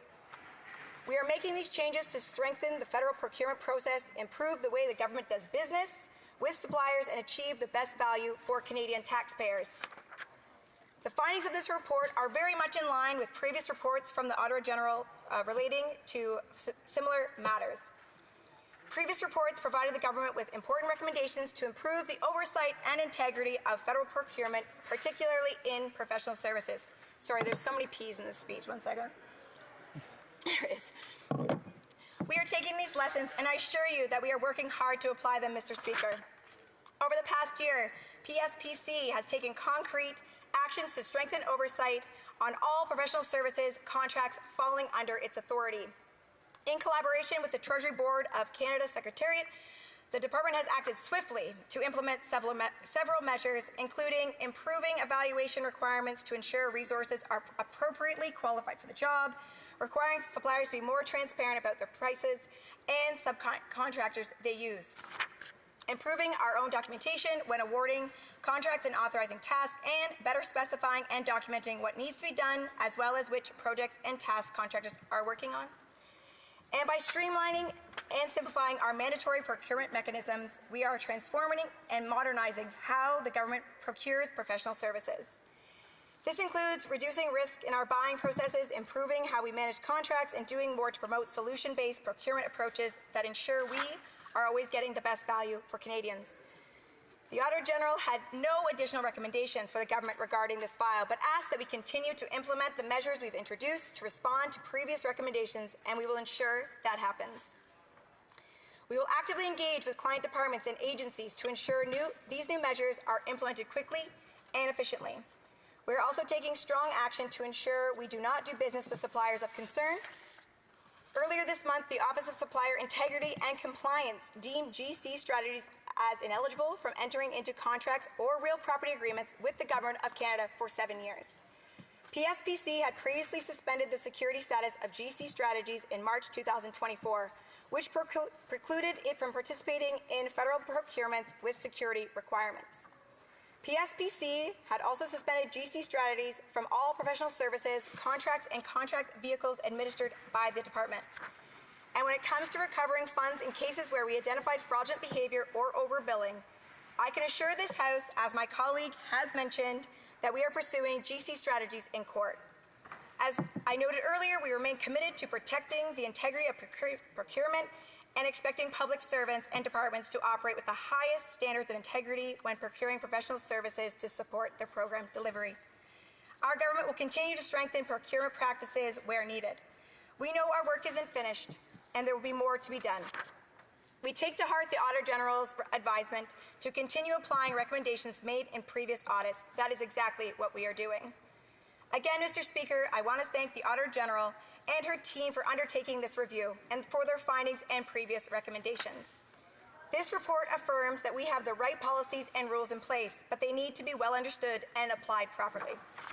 We are thankful for the Auditor General's work, which will help us as we continue to review our processes and find ways to strengthen the integrity of government procurement. I wanted to note something very important. There have been numerous reports and scrutiny on this matter in the last Parliament, and bad actors are being held to account.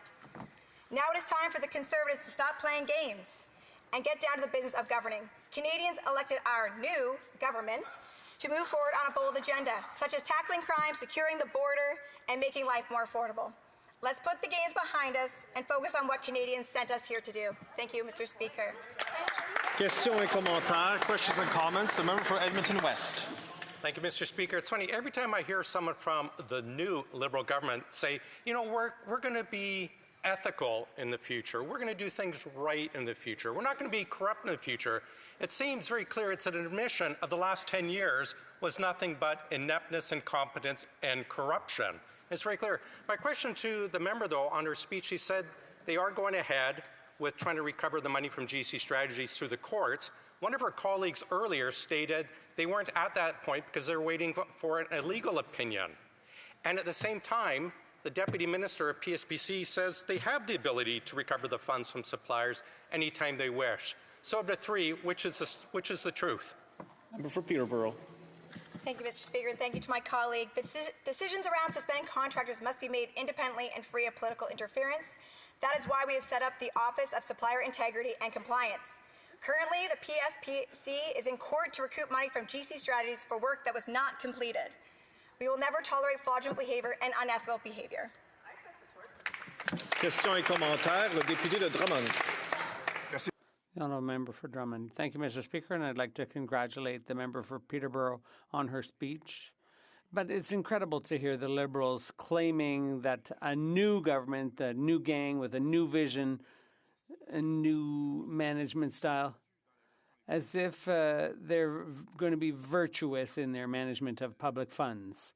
Mr. Speaker, Phoenix, the long gun registry, we can go further back. Every time they make a mistake, they come back and they say, oh, no, now we've learned our lesson. We're going to be so much more strict and so on. But the AG said that she couldn't make any more recommendations because they're not even following the rules that they already have in place. So let's get serious. The government hasn't recovered a single cent, has it, from GC Strategies? The honourable member for Peterborough. Thank you, Mr. Speaker, and thank you to my colleague. The Government of Canada has accepted all the recommendations previously made by the Auditor General. In her most recent report, she made no new recommendations, but urged the government to continue to implement previous recommendations, which has now happened. These measures are meant to strengthen the integrity of the procurement system, including improving data collection, increasing transparency in procurement decisions, clarifying roles and responsibilities, and strengthening oversight and accountability in procurement activities. Questions and comments? The Parliamentary Secretary to the President of the Treasury Board. Yes, through you, Mr. Speaker, I would like to ask the member, she had talked about some initiatives that are being put in place to ensure greater accountability, greater transparency, a greater accountability of the spending of taxpayers' money. I'd like to ask her to elaborate a little more on that. Good question. The member for Peterborough. Thank you, Mr. Speaker. Thank you to my honourable colleague for the question. Public Services and Procurement Canada and the Treasury Board of Canada Secretariat are working closely with government departments and agencies to address the gaps identified in previous audits. This includes improving data collection, increasing transparency in procurement decisions, clarifying roles and responsibilities, and strengthening oversight and accountability in procurement activities, just to name a few. Thank you for the question. Questions and comments? Questions et commentaires. Le député pour... The honourable member for Rosemont-la-Petite-Patrie. Thank you very much, Mr. Speaker. I'd like to congratulate my colleague on her speech, but what I don't understand is this old habit of the Liberals of hiding behind lawyers and procedures instead of making a firm political commitment to defend taxpayers who've been wronged here, who've had their money stolen. They should stand up to Canadians and Quebecers and say, yes, we're going to do everything we can to recover that money. The honourable member for Peterborough. Speaker, I think that Canadians made a clear decision and asked for a clear mandate for this new government to do just that, to stand here, stand up for them, and to unite us as a country in this incredibly difficult time, and that is just what we're going to do. Questions and comments? The honourable member for Brantford, Brant, South Six Nations. In light of the mixed messaging on efforts to recoup the money from GC Strategies, the member for Peterborough indicated that PSPC has taken GC Strategies to court. Will she or her government table the statement of claim to the House today? The member for Peterborough. Thank you, Mr. Speaker, and thank you for the question. Again, I feel like I'm just a broken record here, repeating the same things which we've watched for the last several hours, honestly. And as a new member here, it's honestly kind of surprising that this is the way things are carried on, because I do believe that Canadians are expecting more from us than this back and forth tit for tat. Reprise de débat. La secrétaire. Resuming the debate, the Parliamentary Secretary to the Minister for Housing. Thank you, Mr. Speaker. I'm proud to take the floor today as we prepare to vote in a few hours on measures to make life more affordable for Quebecers and Canadians. The people of Trois-Rivières, like those in all my colleagues' ridings on both sides of the House, they'll be watching us closely. These are measures that will help put more money in the pockets of Canadians and Quebecers, and we hope our colleagues in the opposition will vote with us. Mr. Speaker, as we've already said and repeated all morning, the Government of Canada accepts the findings of the latest report by the Auditor General of Canada on professional services procurement. We take this report and all subsequent recommendations seriously and remain fully committed to fairness, openness, and transparency in federal procurement practices. Simply put, we are committed to protecting the integrity of procurement. Over the last Parliament, members, the Auditor General, and many parliamentary committees, as well as others, undertook extensive work to examine the situation and hold those who acted inappropriately accountable. With new safeguards in place and serious steps taken to hold GC Strategies to account, it's time to turn the page on the political games of the last Parliament. Let me be clear, our government believes that any form of misconduct is unacceptable. Our new government will do things differently. We have a new leader and many new members, almost 40%, and so it's a new government with a new direction. Canadians elected us with a strong mandate for change, and we will take a new approach to governance that emphasizes fiscal discipline. We will also modernize procurement processes. We're fully aware of the issues related to procurement for professional services in particular, which were revealed in previous audits and investigations, and again in this latest report.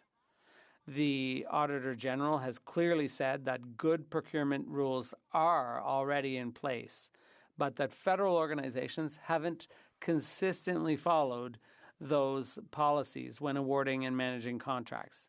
We strongly agree that this is unacceptable. Although the Auditor General didn't make any new recommendations, and that's an important point, the report highlights issues previously identified in procurement practices, emphasizing the importance of properly understanding and applying existing policies. Mr. Speaker, I can tell you that the government has already acted on previous recommendations and continues to take strong action to improve the oversight and management of federal procurement. Public Services and Procurement Canada, or PSPC, and the Treasury Board are working closely with government departments and agencies to address the deficiencies identified in previous audits. This includes improving data collection, increasing transparency in procurement decisions, clarifying roles and responsibilities, and strengthening oversight and accountability in procurement activities, to name just a few. We're making these changes to strengthen the federal procurement process, to improve how the government does business with suppliers, and to get the best value for Canadian taxpayers. The findings in this report are very similar to previous reports from the Auditor General on similar issues. Previous reports provided the government with important recommendations for improving the oversight and integrity of federal procurement, particularly for professional services. We are taking these lessons to heart, and I assure you, we're working hard to implement them, Mr. Speaker. Over the past year, PSPC has taken concrete steps to strengthen oversight of all professional services contracts under its authority. In cooperation with the Treasury Board of Canada Secretariat, the department has moved quickly to implement several measures, including improving evaluation requirements to ensure that resources are adequately qualified for the work, requiring suppliers to be more transparent about their prices and the subcontractors they're using, improving our own documentation when awarding contracts and authorizing tasks, and better clarifying and documenting what needs to be done, as well as the projects and tasks contractors are working on. This includes reducing risks in our procurement processes, improving how we manage contracts, and doing more to promote solution-based procurement approaches that ensure we always get the best value for Canadians. The Auditor General had no additional recommendations for the government on this matter.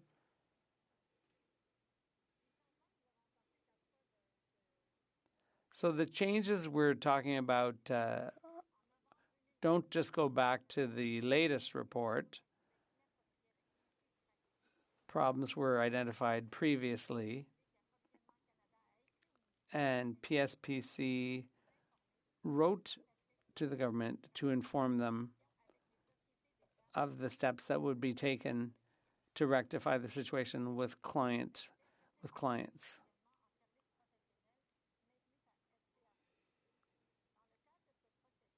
In connection with this process, SPAC entered into new agreements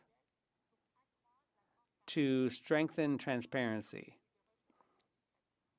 when contracts involve subcontractors. These new guidelines were distributed to departments at the end of March and are now in force. And the Minister of Government Transportation and Public Services and Procurement now has exclusive authority over federal procurement. And that's not all, Mr. Speaker. Departments and organizations will continue to run their own contracting processes, but those contracts or the delegation of authority can now be revoked by the minister if the rules aren't followed. And where necessary, the minister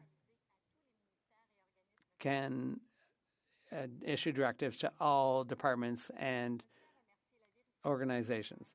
Once again, Mr. Speaker, I'd like to thank the Auditor General and her team for undertaking this review, as well as for their previous findings and recommendations. This report confirms we have the right policies and rules in place, but that they must be well understood and properly applied. In her report, the Auditor General found that federal procurement policies promoted fairness, transparency, and value for Canadians when they're followed. That's what the Auditor General said. It's not about creating more rules and red tape. It's about ensuring that all departments and agencies follow the rules that are there. We will use evidence-based approaches to improve processes and ensure that current contracting rules are followed and properly documented every time. Finally, let me be clear. This new government expects public servants and departments to conduct their business to the highest standards and to always be mindful of the best use of public resources for Canadians. We will learn from these reports and audits, and we won't hesitate to take strong and bold action to ensure the best value for Canadian taxpayers in all government procurement. Thank you, Mr. Speaker. Questions and comments? The member for Markham Unionville. Mr. Speaker, I have professional experience as the Chief Information Officer in managing multi-million-dollar projects globally for large corporations and government agencies. This scathing report by the Auditor General illustrates the lack of governance of the Liberal government, right from the procurement to change management to validation of deliverables and timesheet. Where were the due diligence by the Liberal government? Where was the minister over this portfolio? A good governance process requires the supervision, checks and balances, and scrutiny the way way throughout the project. All of these basic governance processes are missing by the Liberal government. And so what we're looking for is fellow members to approve this motion and give back money to Canadians. The Honourable Parliamentary Secretary. Thank you, Mr. Speaker. I'd like to thank my colleague from across the way for his question. What Canadians want is for us to move forward and for this Parliament to work and for this Parliament to move forward to deliver on the commitments that Canadians voted for on April 28th. That's what Canadians expect. As we've said many times, we accept the Auditor General's report and we thank her for her work, and the recommendations that have come out of this report are being implemented, and there are also cases underway against GC Strategies right now, so we will make sure that we get to the bottom of this. Questions and comments? Le député pour Alfred Pellan. The Honourable Member for Alfred Pellan. Thank you, Mr. Speaker. I'd like to thank my colleague for her speech. The Government of Canada accepted all the recommendations previously provided by the Auditor General, and yet colleagues from across the way, the opposition, are saying the exact opposite. I would ask my colleague, in the last report, did the Auditor General present other recommendations? The Honourable Parliamentary Secretary. Well, I thank my colleague for the question. Indeed, in the most recent report, the Auditor General noted that we had put in place or have in place the right processes to ensure that there's transparency when it comes to procurement, and she made no new recommendations concerning those processes as compared to the recommendations that had been provided in 2024 and that we have already implemented. Thank you. Questions and comments? the honourable member for Rimouski-Matapédia. Thank you, Mr. Speaker. And it's incredible what we're hearing from the member for Trois-Rivières today. A new election is apparently a complete pardon for everything that happened before. Listen, if you get out of a car and a new driver gets in, it's still the same car. That's what we're seeing with this government. 106 contracts from 2015 to 2023, most of them non-concurrential. Is that seriousness? No. But now there's been an election. They say, we can stick all that under the rug and we don't need to worry about it anymore. Listen, more than 50% of contracts, $74 million, the government didn't even check to see if anything was delivered, and they paid the bill anyway. And some information from my colleague from Alfred Pellan, the Auditor General didn't put in place any new recommendations because the government wasn't able to respect the recommendations that were made in the previous report. So, to my colleague, is that really what you're saying? Is that, a new election pardons everything that came before? The Honourable Parliamentary Secretary. Well, thank you, Mr. Speaker, and I thank the colleague for the question. Canadians made a clear decision on April 28th. They voted for change, not only for a new approach, but they elected this government, and it's a change. They want to see us work together to move forward on serious issues. We're at a crossroads right now. We're at a critical moment for Canada's economy and for the economic health of the country, and a critical moment for workers in Quebec and Canada, and Canadians expect us to work together, hand in hand. We are implementing the recommendations that were put forward by the Auditor General in 2024. And we are going to the bottom of this story. We are in court against GC Strategies, and we're doing everything in our power to deal with this issue. Prise de débat, resuming debate. The member for Barrie South Innisfil. Well, thank you, Mr. Speaker. And since this is my first time rising in this place, for a speech on a particular subject, I would like to thank the people of Barrie Innisfil for electing me for a fourth term. I take your support with great humility and responsibility as well, and I certainly appreciate the support. Just before I start, I'm going to let you know, Mr. Speaker, that I'm going to be splitting my time with the member from Swift Current Grasslands, and I'm Kindersley as well. Okay, so thank you, Mr. Speaker, for that. Mr. Speaker, it's almost like, if you watch that movie Men in Black, with Will Smith and Tommy Lee Jones, if you remember that movie, there were times where they had this pen-like device. I still remember. And they would actually press a button and it would flash a white light, and everybody that saw that light forgot what had gone on in the past. And so it's almost like the Liberal Party is using that light to make everybody, not just in this place but across the country, forget what has gone on in the past. And as we relate to this GC Strategies situation today, a lot has gone on in the past. And Mr. Speaker, words that end in ability have been lost in this place. Responsibility, accepting responsibility, accountability is another word that's been lost in this place, and certainly ability has been lost in this place as well among this Liberal government. Now, Mr. Speaker, in the private sector, the people responsible for this would be fired.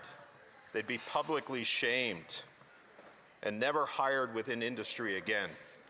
That's how egregious this GC Strategies situation has become. And again, Mr. Speaker, the Liberals have avoided all accountability, all responsibility for actions by labeling themselves as a new government, when in reality, not only are the ministers responsible for this failure still around, but many of them have been promoted, Mr. Speaker, promoted into different positions. And I remember during the campaign, I would go around talking to people, and they would say, we talk about the Liberals and the history of the last 10 years, and I would say to them, just because, you put wax on a new car, it's still a 10-year-old car, and that's where this Liberal government was. It still has dents, it still has engine problems, it's got lots of problems.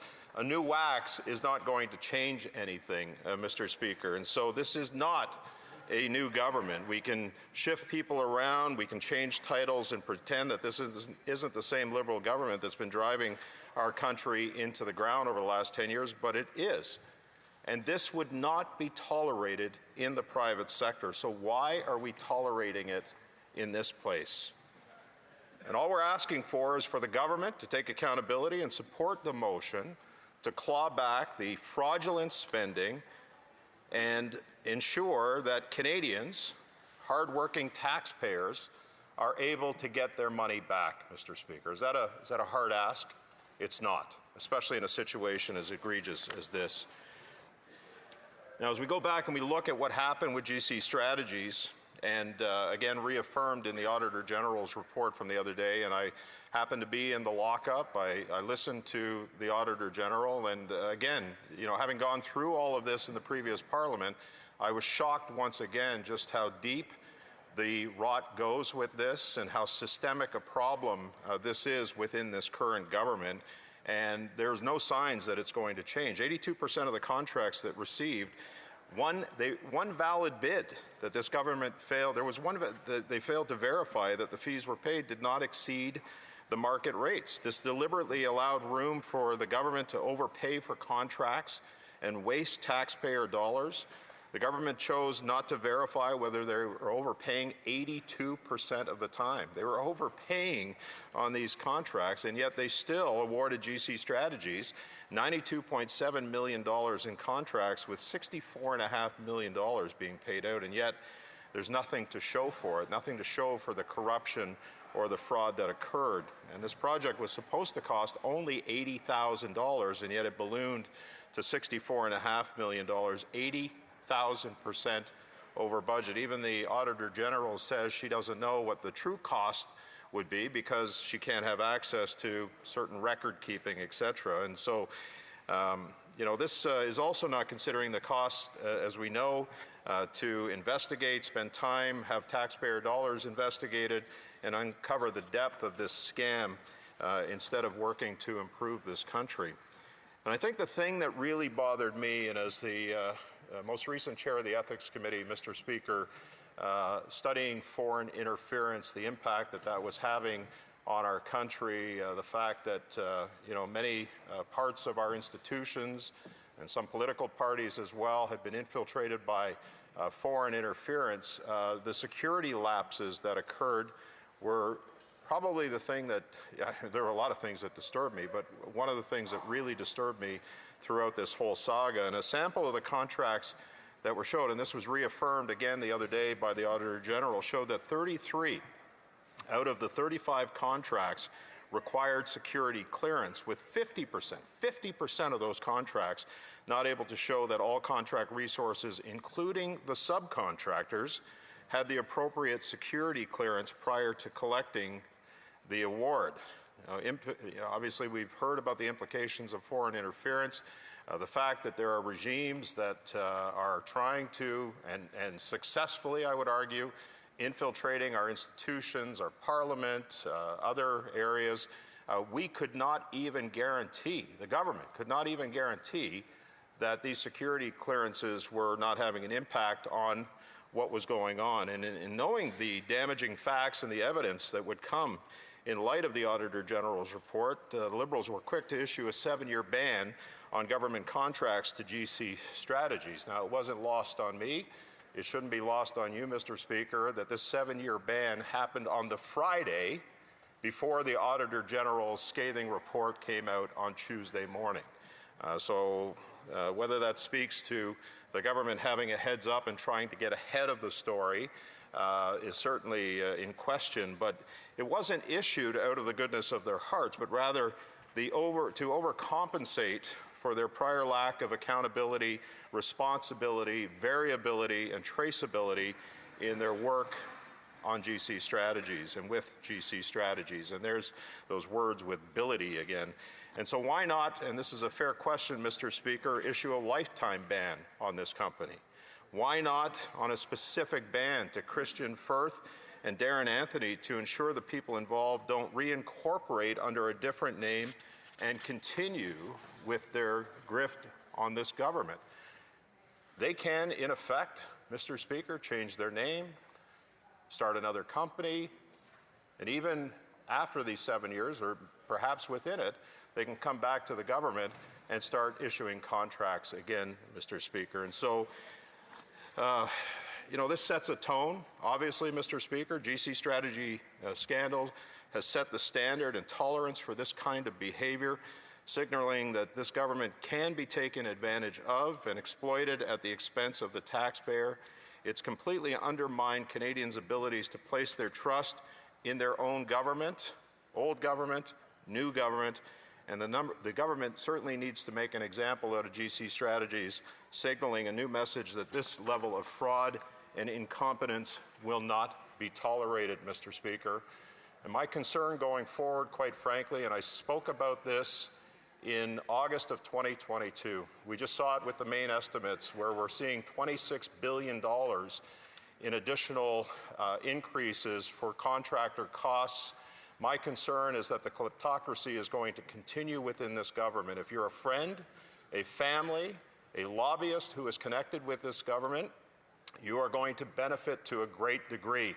And without mechanisms of accountability, transparency, and our ability to provide oversight as an official opposition, as all opposition members in this place, it's going to be awfully difficult, Mr. Speaker, for us to keep track of not just where that $26 billion is going to go, but also, Mr. Speaker, what's happened in the past, the history of the past, as we've seen with GC Strategies. This is a government that has shown itself not to be transparent and not to be accountable at times when it needs to be. This is not a new government. This is an old government with new wax on the car. Thank you, Mr. Speaker. Questions and comments, questions et commentaires. The Chief Government Whip. Well, Mr. Speaker, the only one trying to use the Men in Black flashlight to make people forget everything that happened is Pierre Poilievre, who wants everyone to forget the fact that he had a 25-point lead in the polls and then completely blew an election only a month and a half ago. You know, you would think that this member, and Conservatives generally speaking, would have a new approach when they come into this House. But when I see this member get up and speak, he's just using the exact same material that he was using a year ago and 2 years ago and 3 years ago that ultimately led to him sitting almost in the exact same seat that he left here in back in December. So my question for the member is, would he not think that perhaps now is a time to reset the strategy on the Conservative benches, a strategy that might be more productive in terms of how they conduct themselves in the House? Member for Barrie South Innisfil. It's really rich when a member of the old government, purporting to be a new government, stands up and doesn't accept responsibility or accountability of what went on in the past. They want us to forget about the past, Mr. Speaker. They want us to forget about all the corruption, all the cronyism, all the kleptocracy that went on where government insiders, well-connected friends and families benefited as a result of them being in power, while people they govern over have suffered, Mr. Speaker, and they're continuing to suffer. People need this money back. They want this money back. There has to be accountability in this government, and that's what we're asking for with this motion. Questions et commentaires. Le député de... The Honourable Member for Rivière-du-Nord. Thank you, Mr. Speaker. Mr. Speaker, today it's a bit of a strange debate. We're hearing the old government criticizing the old government, something that the new government is saying it's not our fault because, listen, we've changed the leader, so we're completely different. Listen, it's Kafkaesque, Mr. Speaker. It's Kafkaesque. All we want is for the government that's there, and I have no objection as to whether or not they be red, blue, orange, whatever color. We want the government that is in power right now to go get the money that is our money and that was taken by GC Strategies. Can they just do that? Does my colleague agree, my Conservative colleague, that any colleague should go get this money? Merci, Monsieur. Well, thank you, Mr. Speaker. Said that in my speech, that, the government's the same government, so nothing has changed. It's just the leader that's changed. But as I said in my speech, it's like, an old car. You just put a wax on it, it's still the same old car. If the government truly agrees that there needs to be a change, they'll vote in favor of this motion. People covering. Not to cover up. In the past, this is a systemic problem within the government, Mr. Speaker, that needs to be exposed. We're exposing it. This money needs to be paid back, and it needs to be paid back now. Questions and comments. The member for Bradford, Brant South, Six Nations. Thank you, Mr. Speaker. To my honourable colleague, he talked about how this particular scandal would be dealt with in the private sector. We know that in 2015, Justin Trudeau promised Canadians that he'd be open by default. If they made a mistake, they would own up to it and apologize. Question to my colleague, can he identify any particular minister or deputy minister who has accepted responsibility for this boondoggle? Honourable member. Not one has accepted responsibility for what went on with GC Strategies. Not one minister has accepted any other responsibility for all of the scandals, all of the corruption, and all of the cronyism that has gone on over the last 10 years. In fact, as I said in my speech, Mr. Speaker, several of them have been promoted into new positions. And it's unacceptable that Canadians will accept this, although they did, and I understand some of the reasons why they did. A lot of this stuff, and this is important, Mr. Speaker, to understand that much of this stuff was happening long before Donald Trump became the President of the United States, and it will continue under this government. And we're going to see, as I said earlier, the kleptocracy continues, where well-connected insiders, cronies, friends, and families are going to benefit as a result of this government continuing on. $26 billion in consultants is in the main estimates. Where do you think that money is going to go, Mr. Speaker? Where do you think that money is going to go? It's going to keep the kleptocracy alive, and it's got to stop. Resuming debate, the member for Swift Current, Grasslands, Kindersley. Well, thank you very much, Mr. Speaker. It's an honor to be able to rise in this place on behalf of the great people of not just Southwest Saskatchewan, but also West Central Saskatchewan. With the redistribution of the ridings after the past federal election, I've taken on some significant area to the north of what the old riding used to be, and it's an honor to be able to represent people from that new area. And I just want to thank them for trusting me to be able to be their representative here in the House for a third time. So, yeah, thank you. Now, while I was out on the campaign trail, I was door knocking in a town, the town of Biggar. If you think New York is big, they're bigger. So that's one of their sayings of the town. It's great. It's a great community. And I was door knocking there, though, and I knocked on this one door, and this mom answered, and she's a single mom. And she had a couple young kids, and she was working as an EA in the local school there. And as the conversation was going on, she was talking about how unaffordable life has become, talking about the struggles of a single mom and the plight that she was at with having her former partner not doing a good job of the spousal and the child support payments as well too, and the lack of enforcement around that. And the reason why that matters, Mr. Speaker, is you have a story of this young lady in Biggar and the struggles that she's going through in life.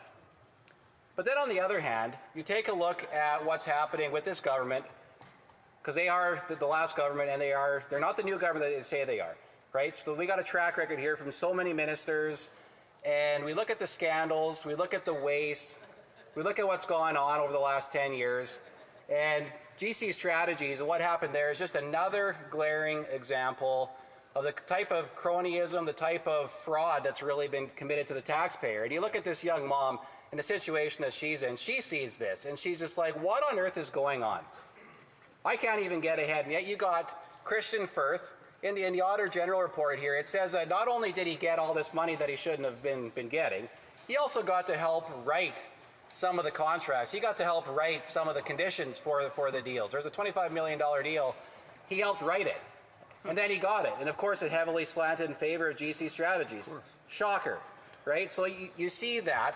And then you see the plight of this young lady.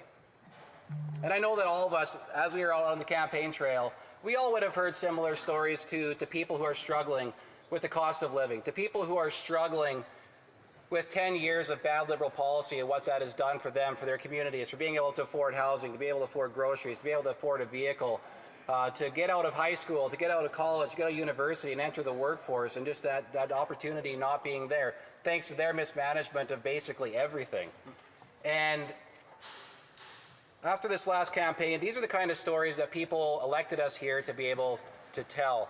And so when we look at the Auditor General report and we see the kind of issues that we had here, that's why we have a motion today calling on GC Strategies and calling on the government to make sure GC Strategies repays the money, that money is recovered. Now, I just want to highlight a couple other things from the Auditor General report. Right at the very beginning, it says, federal organizations are required to monitor the work performed by contractors. However, we noted that federal organizations frequently disregarded government policies in this area. This included not having records showing which contracted resources performed the work, what work was completed, and whether the people doing the work had the required experience and qualifications. Wow. In addition, in 82% of examined non-competitive contracts and competitive contracts that received only one valid bid, federal organizations failed to verify that the fees paid did not exceed market rates.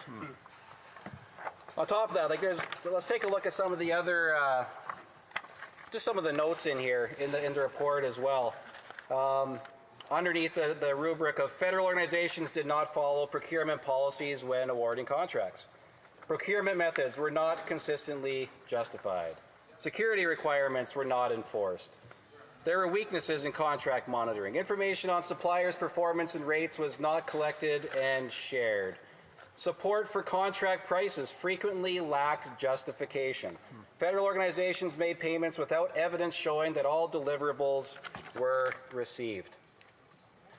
So when we take a look at GC Strategies, so most people at home, they're probably wondering, okay, well, what on earth did GC Strategies do?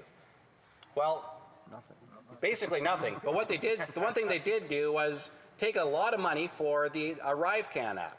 And I know a lot of people, you tell them about the ArriveCan app, that instantly triggers a reaction in them because it brings them back to a time of government overreach, people that were being forced into quarantine when they shouldn't have been, people not being allowed to leave or enter Canada, all kinds of issues like that. And that's what people remember about ArriveCan. Well, GC Strategies is the company that was awarded a big contract. It was supposed to only cost about $80,000 to do this app, and it ended up costing over $64 million. Wow. And we don't even know the full total cost of that because the Auditor General couldn't get access to all of the information to be able to get the total number of it. So that's what we are dealing with here today with our Opposition Day motion by demanding that the government get that money back. So when we look at, I also want to just bring people back to when we called Christian Firth over to the bar there. He was admonished by this House. But there was a very, very telling element to that. And one of the last questions that was asked of Mr. Firth before he was done was, do you have any shame? His answer was, nope, no shame. And he just hopped up and he walked out. And that was it. That was the end of it. I have no shame. I took all this money, robbed the taxpayer, and away I went. Must be a liberal. And why that matters, Mr. Speaker, and why I read some of the things about what the Auditor General report had to do, support for contract pricing, lack justification, federal organizations made payments without showing deliverables, weaknesses in contract monitoring, the security requirements not being enforced. Why does that matter? That matters. There's a lot of reasons why it matters, but what it gets to is government responsibility. The fact, are ministers actually, are they following up with their departments? Do they even know what their departments are doing? What this shows is a complete lack of leadership amongst the government, amongst their ministers. And what happened to those ministers? Well, most of them got re-elected and they got put back into cabinet. In lots of cases, they got promoted to even higher portfolios with more responsibility. They failed upwards, and that's what was given to them by this Prime Minister. You would have thought that after Justin Trudeau stepped down as Prime Minister and the supposed new government came in with a new leader, that there would be some changes in that front bench of the Liberal government over there, and there's not. The people who are behind and who are responsible, ultimately responsible for this, because The buck stops with the minister. The ministers need to know what's happening in their file. They need to know what's happening in their department. There is no ministerial responsibility left thanks to 10 years of this Liberal government. And GC Strategy is one of just many, many examples as to why people are so sick and tired of the government corruption coming from there. I'm going to take us back to 2019, Mr. Speaker. When I was first elected, one of the first speeches I stood up in this House to speak on was the Joe Pescisolino report. Another former Liberal who's in breach of ethics. And then we also had the SNC-Lavalin scandal. We're all pretty familiar with what happened under that situation. We had the Green Slush Fund, which seized this place up for a number of months prior to the election, talking about Liberal scandal again. And there's so many other scandals that are woven in between all of that. And we got new members from the government standing up giving their first speeches today. What are they giving their first speeches on? Well, it's our motion today on Liberal government scandal. That must be a little bit demoralizing over there, knowing that you have to get up and talk about the scandals, the waste, the corruption, the fraud that all has gone on and been permeated throughout this government for 10 years. And that's what your first speech gets to be about. You know, as an opposition member when I was first elected in 2019, I mean, to me it was like, well, no wonder we're talking about Liberal corruption and scandal. I mean, that was of no shock watching how Justin Trudeau ran this country. So when we look at the motion, Mr. Speaker, for us here today, I mean, it would seem like it would be the very least that this government could do would be to demand that the money that was stolen from Canadian taxpayers by GC Strategies under false pretenses should be repaid, recouped, and repaid. I hope that the government takes it seriously. We've been hearing about them saying, oh, we're going to take them to court. Well, maybe we're not taking them to court. We don't actually know what's actually going to happen there. And the government needs to take this seriously. I hope that this motion passes, that we will see the taxpayer made whole, not just the amount, but maybe even interest that was accrued on this. Canadian taxpayers need to be made whole. I hope the government takes that seriously. Questions and comments? Questions et commentaires. Honourable Parliamentary Secretary to the Government House Leader. Yes, Mr. Speaker, people that are actually following this debate can get a clear indication in terms of priorities and focus. You have Pierre Poilievre in the Conservative Party, and keep in mind, the election was on April 28. And what is the Conservatives talking about? Issues related to the last administration. No one was talking about that during the election. We have the Prime Minister, Mr. Speaker, that continues to push the whole idea of building a stronger, healthier economy. That's the order. There are many members attempting to suggest words that the Parliamentary Secretary should use. This member has spoken many words. I'm sure he can find them. I'll let him finish his question and comment. Thank you, Mr. Speaker. And it's really interesting to see. New Prime Minister, new administration, and the Conservatives are stuck in the past on previous administrations. And they talk about, well, how new is it? Interesting fact. The current Prime Minister has served in the House of Commons for 45 days. Pierre Poilievre, 7,609 days. Which one does he think is newer to the House of Commons? The Honourable Member for Swift Current, Grasslands, Kindersley. Well, why don't we talk about the track record of the new Prime Minister? He spent 4 years advising Justin Trudeau. Right. So is it possible maybe that the Prime Minister was advising behind the scenes on GC Strategies, possibly? Was he advising behind the scenes? I mean, we don't know. Because he won't file all of his disclosures. He would be tying in with the Ethics Commissioner prior to becoming the Prime Minister. So when we look at how new this Prime Minister is, they're trying to say, oh, he's only been on the job for 45 days. No, he's been here. He openly admitted he started advising the Prime Minister back in 2020 even. So he is not new. He's been around the block for a long time. Questions and comments. Le député. The Honourable Member for Rimouski-Matapédia. Thank you very much, Mr. Speaker. It's rather spectacular what we're seeing today in debates. The Liberals are slinging mud at the other party, saying, well, there was the former GC Strategies company that the Harper government accepted, but now the Conservatives apparently did this or did that.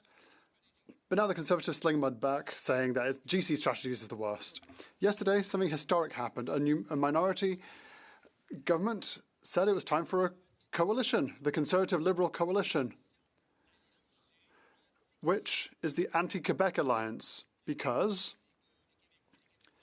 it's time to accept that it's time to admit that the Conservatives have done nothing to try and get Quebec's money back. GC Strategies is a scandal, but past scandals were not a scandal when it was a Conservative. So why was it okay then, but not now? Westlands Kindersley. Well, Mr. Speaker, after the election was over, and even when it was on the doors of the election, people were very clear. If we formed government, they wanted to get answers on where the Liberal scandals. They wanted to see some accountability for these guys. The Green Slush Fund, SNC Lavalin, GC Strategies, the list goes on and on and on and on.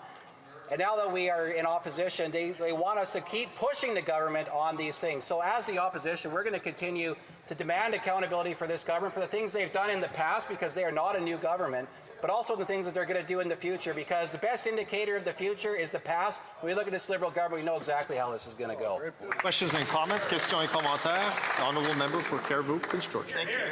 Through you, Mr. Speaker, to our honourable colleague, you know, this government and these members here, they like to stand up and say it's a new government, it's a new day, it's a new Prime Minister. We should be looking forward, not backwards. So through you, Mr. Speaker, I want to ask my honourable colleague, well, if it's a new day, a new man with a plan who has no ties to GC, how come he just doesn't ask for the money back? The Honourable Member.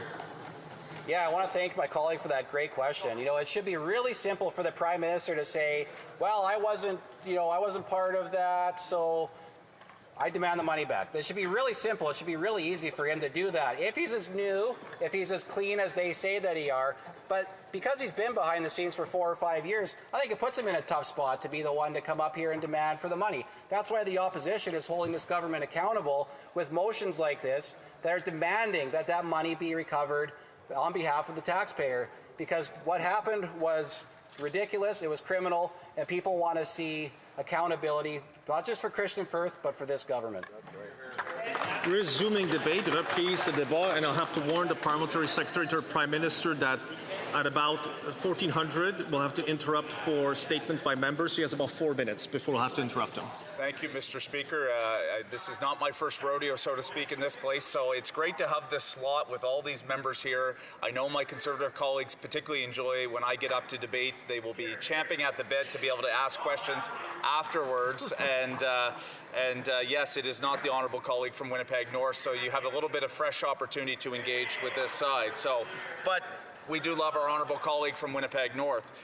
Mr. Speaker, it is a pleasure to be able to join this Opposition Day debate. Any member who knows me in this House knows that I enjoy the opportunity to litigate the text and the motion and the ideas that the opposition puts forward in this place, and I intend to do that this afternoon, even if after a question period and the statements from members. I have had the opportunity to review the principal elements of this motion, and I look forward to be able to speak to those points, but also some ancillary points that are going to be important for all members to be able to think about in the days ahead and the way in which this government is advancing its agenda. Mr. Speaker, I do want to start from the hop and talk about the fact that we are in week 3 of Parliament, and this government is moving on significant issues of importance. One Canadian economy, defence spending up to 2% of our NATO target. We're working to make sure big projects get done.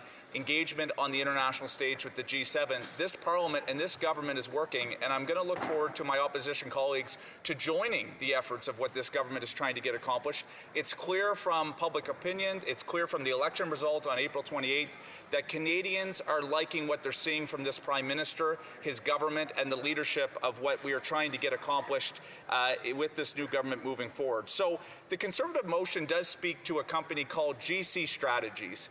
This was a 2-person firm and an IT contractor.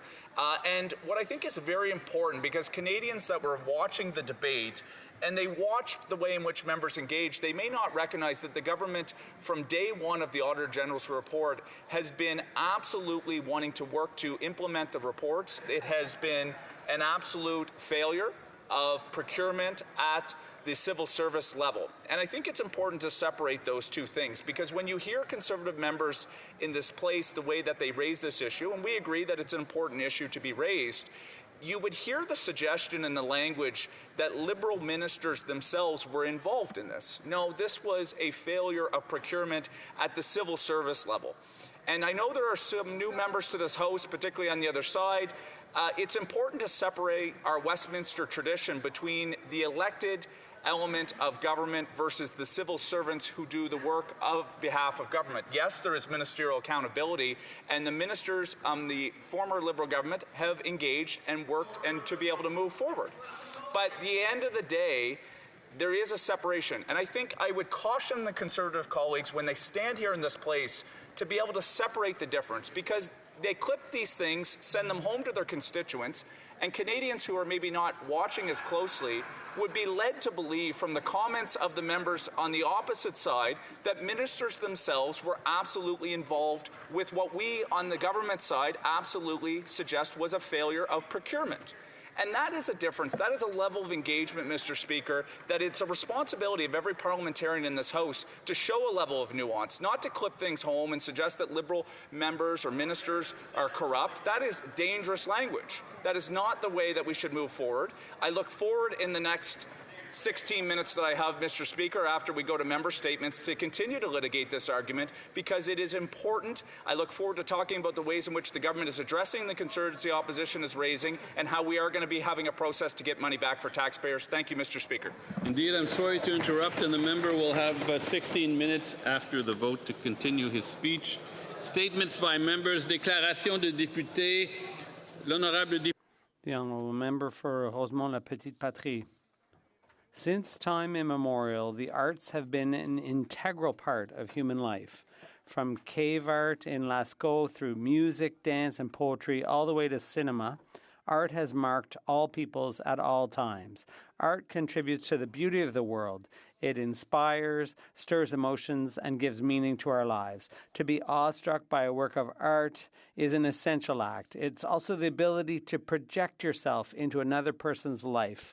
In literature, it's our universal dimension because creation is a human act, and today that very act is threatened. On June 9th, representatives of over 25,000 artists from Quebec published their manifesto in defense of authentic creation because every day artificial intelligence steals works of art without consent or remuneration.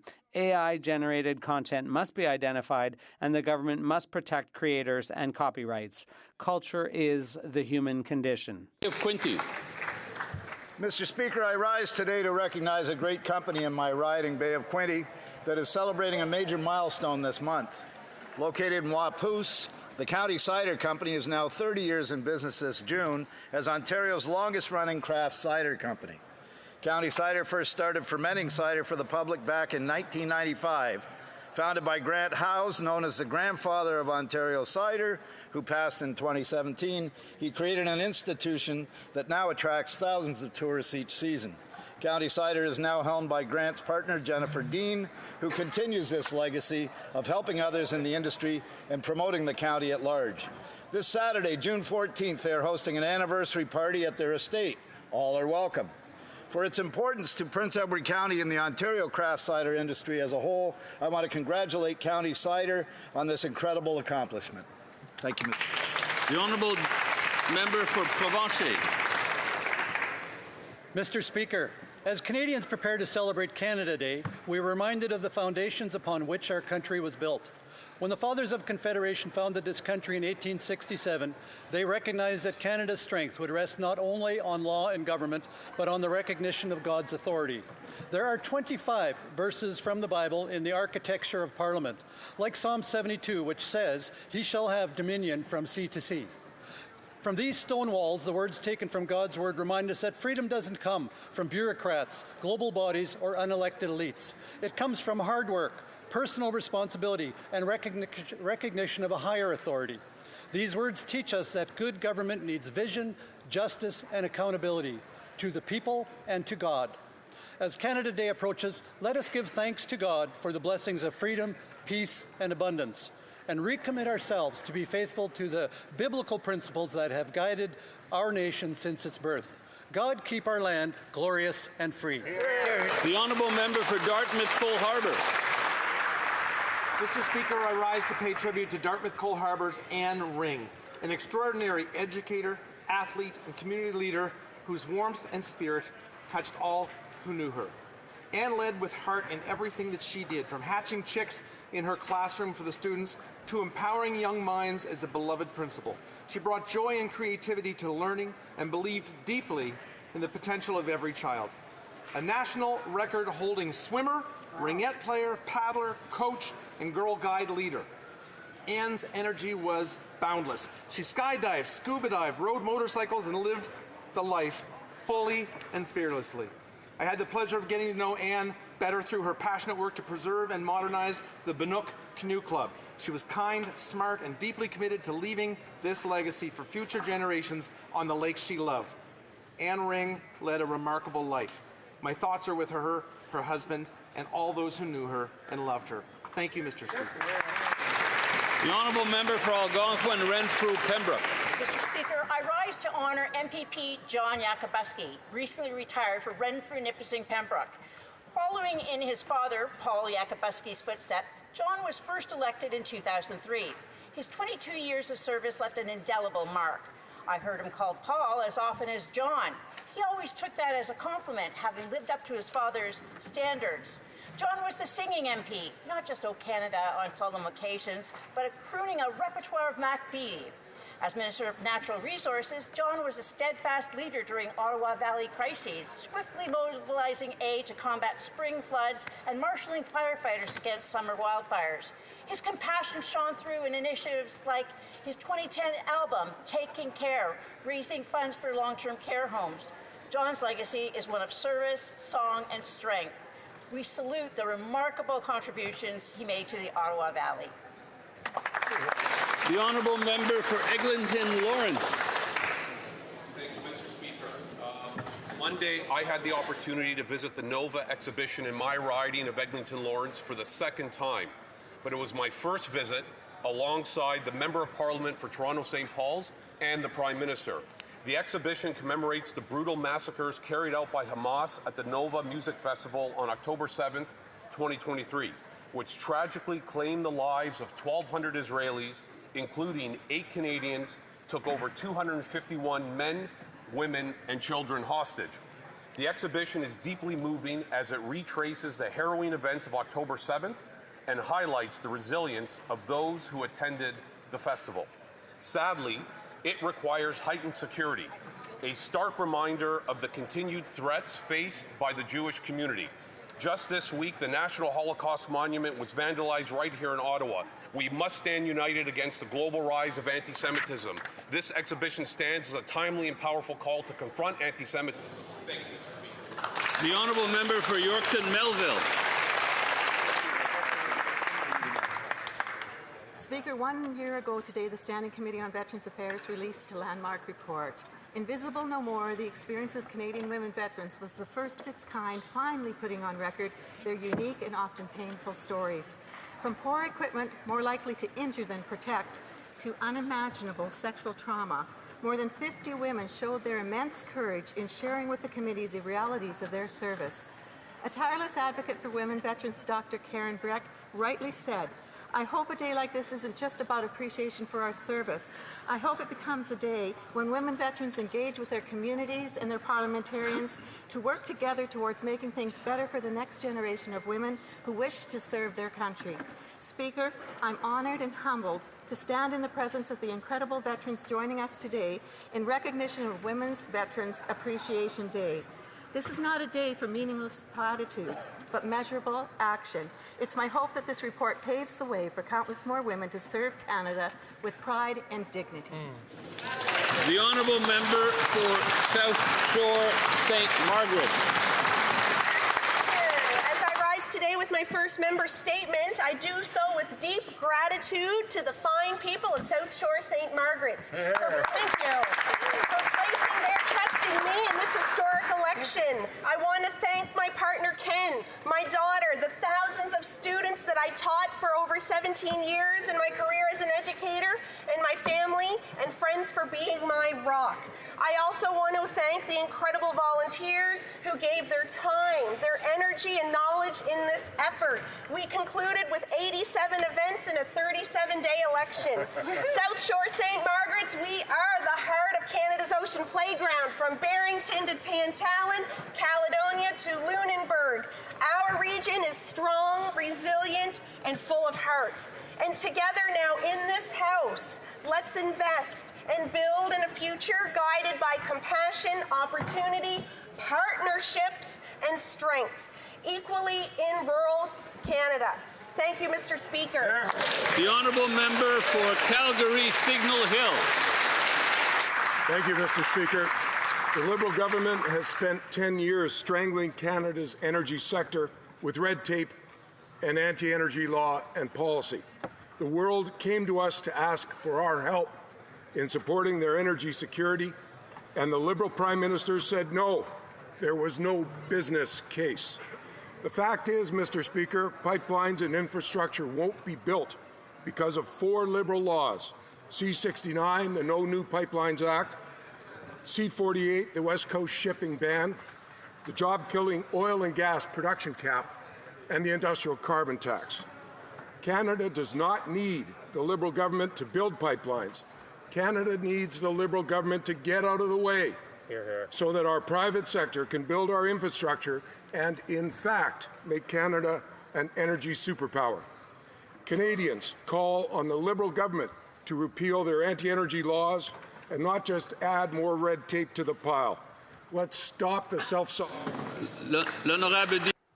The Honourable Member for Montcalm. Mr. Speaker, Mascouche is celebrating its 275th anniversary.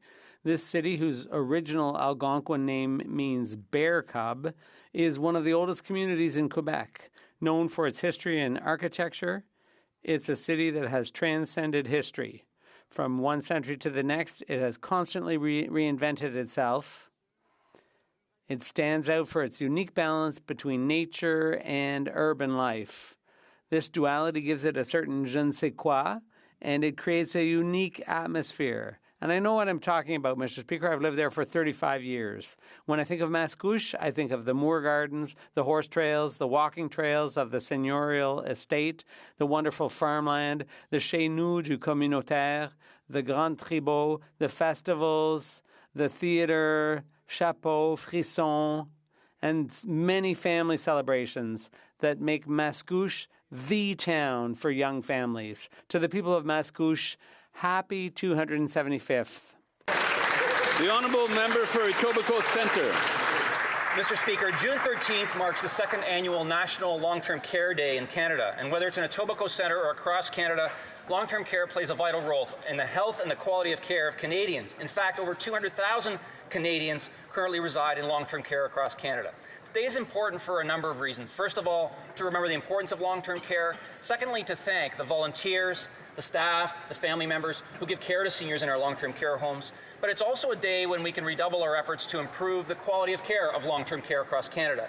Many seniors receive very good care, but there are still too many seniors in long-term care who don't receive the quality of care that they deserve. That's why I'm proud, along with a number of caucus colleagues, to have advocated a number of years ago for the federal government to establish national standards for long-term care. And the federal government did that. Now we need the provinces to adopt those standards if we're going to make a difference for seniors in long-term care. So I hope that today we take this opportunity to advocate with provincial governments across Canada that they adopt national standards so seniors get the quality of care that they deserve. Thank you. The Honourable Member for Richmond, Arthabaska. Mr. Speaker, the Auditor General's report is damning. GC Strategies got $64 million from the Liberal government, in many cases without any proof that any work was actually done. GC Strategies is a 2-person company. They got $64 million since the Liberals took office. The original estimate for the ArriveCAN app was $80,000. The final cost was $64 million. Not double, not triple, not 4 times, 800 times the estimated cost. In any private company, all employees along the chain of command up to the highest level would be fired. But guess what? Here, the ministers got promoted. Today, the Conservatives are tabling a motion calling for Canadians to get their money back and for GC Strategies to be banned for life. I hope the vote's unanimous. Sackville, Bedford, Preston. Mr. Speaker, I rise today to celebrate 2 local organizations in Sackville, Bedford, Preston that were recently selected for 2025 Field of Dreams grants through the Jays Care Foundation. Sackville Minor Baseball will receive funding from the Toronto Blue Jays official charity to refurbish Les Mayo Field in Lower Sackville, while the LWF Hardball Association will see upgrades to George P. Vanier Field in Waverley. These upgrades are part of a national push to revamp local ball fields and give more kids a chance to play in safe, welcoming spaces. Sport gives young people more than just exercise. It teaches teamwork and discipline. It helps kids find their footing, build friendships, and feel like they belong on and off the field. Summer is coming, Mr. Speaker, and with it, the boys and girls of summer will soon be playing the great game of baseball on improved fields thanks to the Jays Care Foundation. Good luck to all players and coaches, and have a wonderful season. Thank you, Mr. Speaker. The honourable member for Battleford, Lloydminster, Meadow Lake. Mr. Speaker, the Auditor General's damning Arrive-Can audit confirms that this Liberal government's failed to protect taxpayers' money. An app that was supposed to cost $80,000 ballooned to at least $60 million. And due to the poor record keeping, the true total may never be known. The Liberals handed GC Strategies contracts despite it being under RCMP investigation and lacking proper security clearances. They didn't verify qualifications, they didn't verify market rates, and in many cases didn't even confirm that the work was done. That's not just incompetence, it's negligence. And the Trudeau ministers responsible, they got promoted. GC Strategies gets to keep the cash while Canadians are struggling to make ends meet. Accepting the Auditor General's findings is simply not enough. The Liberals must take action, recover the wasted funds, and repay Canadian taxpayers. L'honorable député de... The honourable member for Saint Leonard Saint Michel. Speaker, as an Italian Canadian and member of Parliament representing the riding of Saint Leonard Saint Michel, I am honoured to rise in recognition of the Italian Heritage Month. Held in June, Canadians have the opportunity to celebrate the vibrant culture, customs and traditions, as well as the invaluable contributions of Italian communities across Canada. Mon héritage. My Italian heritage has deeply shaped who I am today. It's an honor that I carry with pride, but humbly. Cuisine to fashion, from science and technology to the lifestyle of La Dolce Vita, the influence of Italian Canadians is woven into the fabric of our society. Throughout this month, Canadians are invited to discover and commemorate the Italian legacy and recognize the ongoing contributions of new generations who continue to shape our country with passion, dedication, and pride. Tanti auguri per il mese del patrimonio italiano. The honourable member for Medicine Hat, Cardston. Mr. Speaker, the Auditor General just released a scathing audit on Arrive scam contractor GC Strategies. Last year, the government awarded 106 contracts to GC, worth a total of $92 million, with $64 million already paid out. 50% of these contracts did not enforce security requirements. Much of the work performed was not monitored. Many contractors did not have the experience or qualifications needed. Procurement policies were not followed, and there was no demonstration of value for money, nor that deliverables were actually received. But yet, unbelievably, they kept authorizing payment. Every time there is a Liberal corruption scandal, it seems that the ministers responsible get promoted and the taxpayer gets the bill. Conservatives are calling on the government to get taxpayers their money back within 100 days and impose a lifetime contracting ban on GC Strategies. Canadians are watching to see if this government will actually support them and getting their money back, Mr. Speaker. All right. The honourable member for Ottawa West Nepean. Mr. Speaker, throughout history, women have stepped up to serve our country in the Canadian Armed Forces. From the Wrens in World War II to the Persian Gulf War, where women first served in combat roles, to today with a female Chief of Defence Staff. Women have come a long way, but it was not always easy. For the women veterans who still suffer today from health issues, military sexual trauma, and other harms that were caused not by our adversaries, but by a military culture that didn't recognize that you can't have a fully capable fighting force without full inclusion. We owe it to them to do better. 1 year ago today, the Veterans Affairs Committee tabled a seminal report called Invisible No More. Today, some of the brave women who testified are visiting Parliament to ask that all the recommendations be fully implemented and that June 12th be Women Veteran Appreciation Day. To them and all servicewomen, We thank them and we see them. Thank you. Oral questions, questions orales.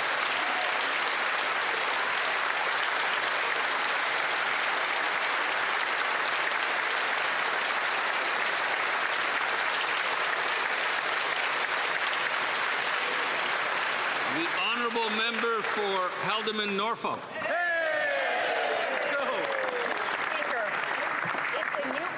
But we're dealing with the same old Liberal scandals. The Auditor General has released a report against the Liberal government on the multi-million-dollar ArriveCAN debacle. The Liberals gave $64 million to GC Strategies, a two-person IT firm that did no actual work and is currently under RCMP investigation. Wow. Today, this House is considering our Conservative motion to get Canadians their money back within 100 days.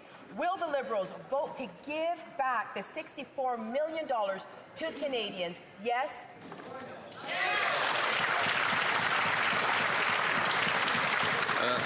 The Honourable Minister of Foreign Affairs.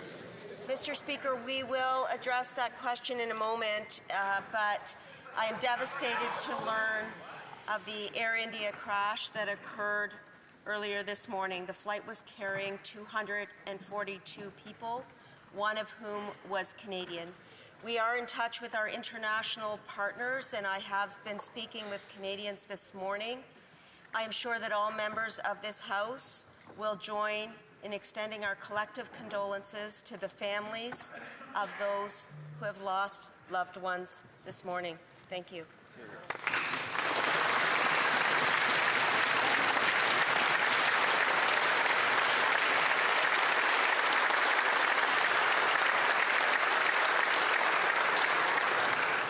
The Honourable Member for Haldimand Norfolk. Mr. Speaker, we also extend condolences to the families.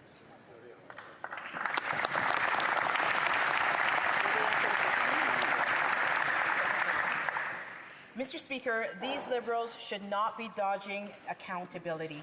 They want to hide their scandals from Canadians, but the Auditor General report is very, very clear.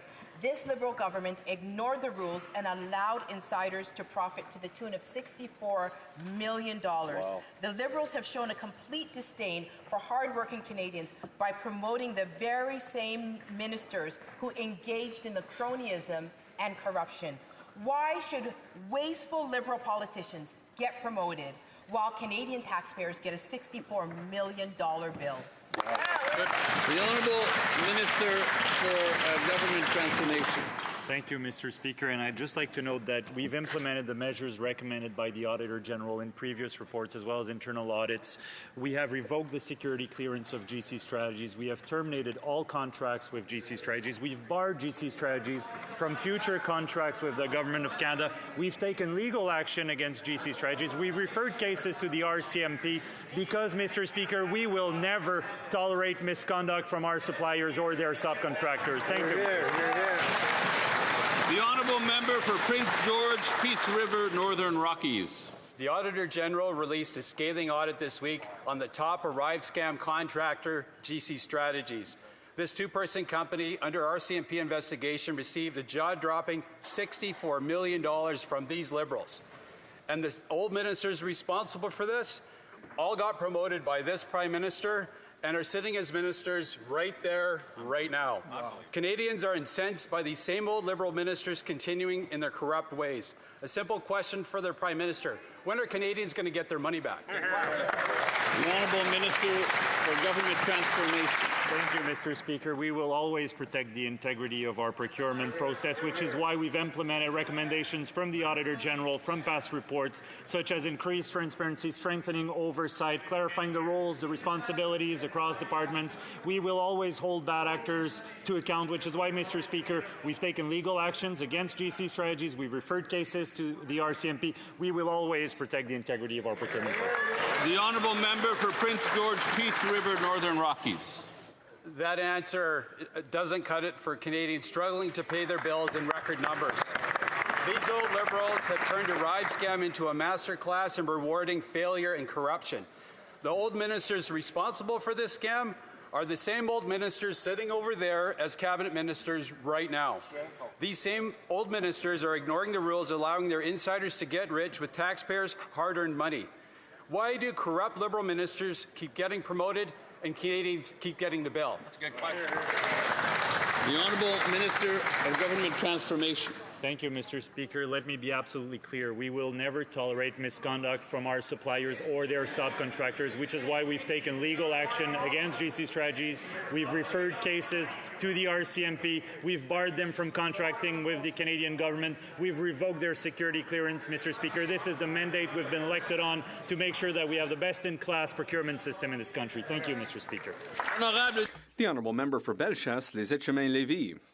Mr. Speaker, the Auditor General has confirmed what Conservatives feared. The Liberal government paid over $60 million for a project that should have cost just $80,000. And what's the result? Waste and incompetence. And yet no minister lost their job. And what's worse, they got a reward in being promoted in Cabinet. Will the Prime Minister do the honourable thing and vote in favour of our motion to give this money back to Canadian taxpayers? The Honourable Minister of Government Transformation. Thank you, Mr. Speaker. We will always protect the integrity of our procurement system. That's why we are implementing the recommendations made by the Auditor General in her previous report. That's why, Mr. Speaker, we have referred cases to the RCMP. We've taken legal action against GC Strategies. We've taken away their security clearance. We have terminated all contracts with GC Strategies, and they're barred from contracting with the Government of Canada for the next 7 years. Why? Because we will never tolerate misconduct from our suppliers or their contractors. The Honourable Member for Bellechasse, Les Etchemins-Lévis. Mr. Speaker, the Auditor General's report is scathing. Contracts were given without any competition, without any oversight, and without any justification. And while Canadians are getting poorer, the Liberals are making certain companies richer, and they're promoting the ministers responsible for this fiasco. Can the Prime Minister explain why, instead of requiring accountability, he's rewarding those who allowed this wasting of public funds? The Honourable Minister of Government Transformation. Thank you, Mr. Speaker. I want to be crystal clear. We will never accept any misconduct from our suppliers or their contractors. We will always hold them responsible, and that's why, Mr. Speaker, we've terminated all contracts with GC Strategies over a year ago.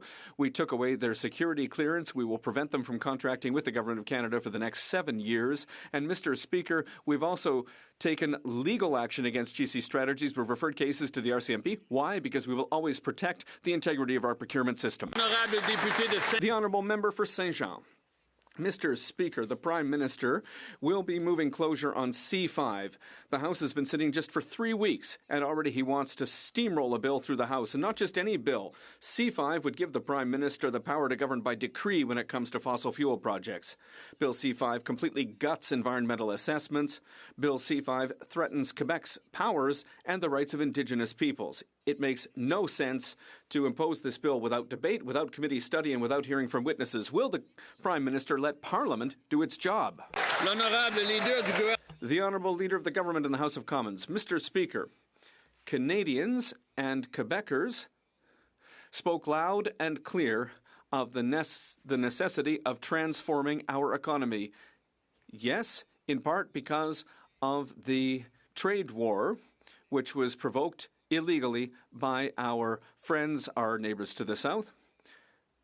And we are here to pivot towards a modern economy to help growth in this country, to give good jobs to Quebecers, good jobs to Canadians across the country. So, Mr. Speaker, this bill is necessary and it will move forward. The Honourable Member for Saint-Jean.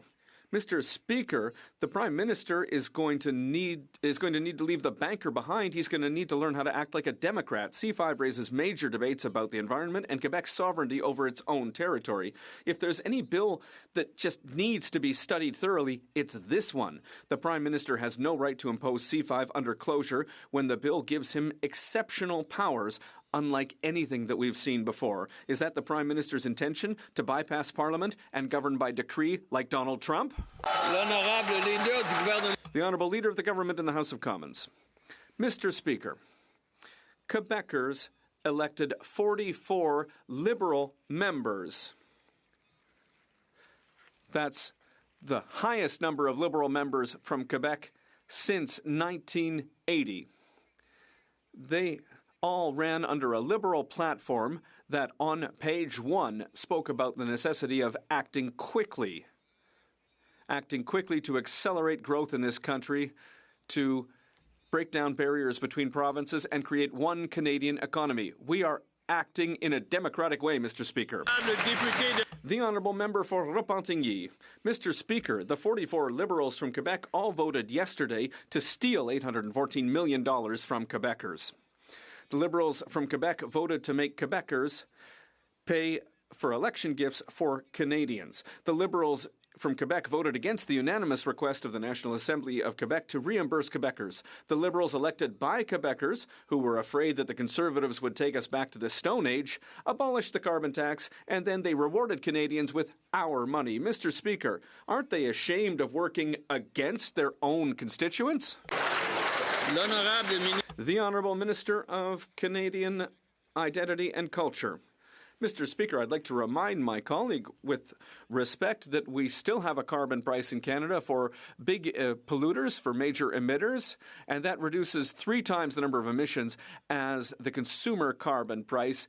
It's a strong carbon pricing system, and the federal price per ton is double the price in Quebec, $59 in Quebec.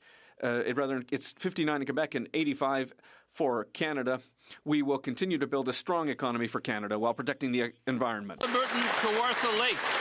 Speaker, Liberal consultants are getting millions in contracts without the required security clearances or experience. Worse, they don't even have to do any work. The Auditor General found evidence that nearly half of government contracts were paid but not actually completed. While Liberal insiders get rich, Canadian families struggle to pay for food. In true Liberal fashion, of course, the ministers responsible have been promoted by this Prime Minister. So when will this government support today's Conservative motion to ensure that Canadians get their money back? That's right. The Honourable Minister of Government Transformation. Thank you very much, Mr. Speaker, and I want to thank the Auditor General for her report. We've already acted on previous recommendations she's put forward. We've taken legal action against GC Strategies. We've referred cases to the RCMP because we will never tolerate bad behaviour from our suppliers or their contractors. Thank you, Mr. Speaker. The Honourable Member for Haliburton, Kawartha Lakes. Speaker, it's clear the Prime Minister has the backs of Liberal insiders and backroom cronies, not hard-working Canadians. It's business as usual for this Prime Minister, who has no plans to cut the gravy train to Liberal consultants, which have no intention to actually complete work. While the RCMP investigate fraud on Canadians, those ministers responsible, they get a pat on the back and they get promoted. Will the Prime Minister today impose a lifetime ban on the founders of GC Strategies and all aligned entities and individuals, and of course, get Canadians their money back? Hear, hear. The Honourable Minister of Government Transformation. Thank you, Mr. Speaker. As I've highlighted in previous answers, we will always protect the integrity of our procurement process, which is why we've put in place the Office of Supplier Integrity, which has banned GC Strategies for 7 years. We've revoked their security clearance. We've taken legal actions against GC Strategies. We've referred cases to the RCMP because we'll never tolerate bad actions from suppliers or their contractors. But when he talks about having the backs of Canadians, Mr. Speaker, they have an opportunity to support a tax cut for 22 million Canadians right after question period. Hopefully they'll do it for a change. Thank you. Member for Newtecumseh, Gwillimbury. Mr. Speaker, the Liberal government ignored procurement rules, accountability, and basic common sense to funnel sweetheart contracts to their friends at GC Strategies, the ones who were behind ArriveCan. They handed out an eye-watering $64 million in taxpayer money to these Liberal insiders with no evidence that any work was actually completed. Will the Liberals take responsibility, show respect to Canadian taxpayers, and get the money back? The Honourable Minister of Government Transformation. Mr. Speaker, I think I've made it abundantly clear in previous answers that we will always protect the integrity of our procurement process, which is why we've taken legal actions against GC Strategies. We've referred cases to the RCMP. And, Mr. Speaker, we will always hold bad actors to account. Thank you, Mr. Speaker. Member for Newtecumseh, Gwillimbury. Mr. Speaker, that answer wouldn't take the scum off rice pudding. The report from the Auditor General was clear. No work was done. The only thing delivered was as a check to Liberal insiders. Despite an RCMP investigation and $64 million wasted, the cabinet ministers responsible weren't fired, they were promoted. New titles, bigger offices, all courtesy of this Prime Minister. Talk about failing upwards. Why is it that under this Liberal government, failure is rewarded and Canadian taxpayers get stuck with the bill? The Honourable Minister of Government Transformation. Thank you, Mr. Speaker. And as I've noted before, we will always defend the integrity of our procurement process. We will never tolerate any form of misconduct from our suppliers or their contractors, which is why we've revoked GC Strategy's security clearance. We've terminated all contracts more than a year ago. Now the Office of Supplier Integrity has barred them from contracting with the Canadian government. We've referred cases to the RCMP. We've taken legal actions. Why, Mr. Speaker? Because we will always hold bad actors responsible. Thank you, Mr. Speaker. The Honourable Member for Quebec Mactaquac. What a complete and totally comprehensive non-answer that was. Earlier this week, the Auditor General released their scathing audit stating that the GC Strategies was paid $64 million for the ArriveCan app with little to no evidence of any work having been completed. The Auditor General made note that this is just one example of a likely widespread issue. Mr. Speaker, there may be a new Prime Minister, but it's the same old Liberal government. Will the Prime Minister stand up today, vote for our Conservative motion to return this money to hard-working Canadian taxpayers, yes or no? Yeah. The Honourable Minister of Government Transformation. Merci beaucoup, Monsieur. Thank you very much, Mr. Speaker. I'd like to thank the Auditor General for her work and note that we've acted on all the recommendations that she's put forward in the past, but we didn't stop there. We ended all contracts with GC Strategies over a year ago. We've taken away their security clearance. We've taken legal action against GC Strategies. We've referred cases to the RCMP. Why? Well, it's simple, because we will always defend the integrity of our procurement system, and we will always hold bad actors and their contractors accountable. The Honourable Member for Beauce. Mr. Speaker, the Auditor General published in her report on Tuesday that the Liberal government did not respect the rules concerning contracts given to GC Strategies. $64 million were given to this company, made up of just 2 people. And what's more, there's no proof that any work was done. The Conservatives have presented a motion this morning which would prevent this government from getting government contracts for life. Will the Liberal government vote with us and pay back Canadians? The Honourable Minister of Government Transformation. Thank you very much, Mr. Speaker, and the member will be happy to know that the Office of Supplier Integrity that we put in place took a decision last week to prevent GC Strategies from contracting with the Government of Canada. But over a year ago, we ended all contracts with GC Strategies. We took legal action against the company. We referred cases to the RCMP. And why, Mr. Speaker? Because we will never tolerate misconduct from our suppliers or their contractors. The Honourable Member for Beauce. Mr. Speaker, we're not saying they should be terminated for 7 years. We're saying they should be barred for life.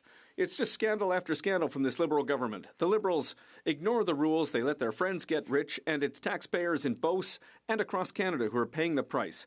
The Prime Minister had the opportunity to change things by replacing the ministers responsible for this.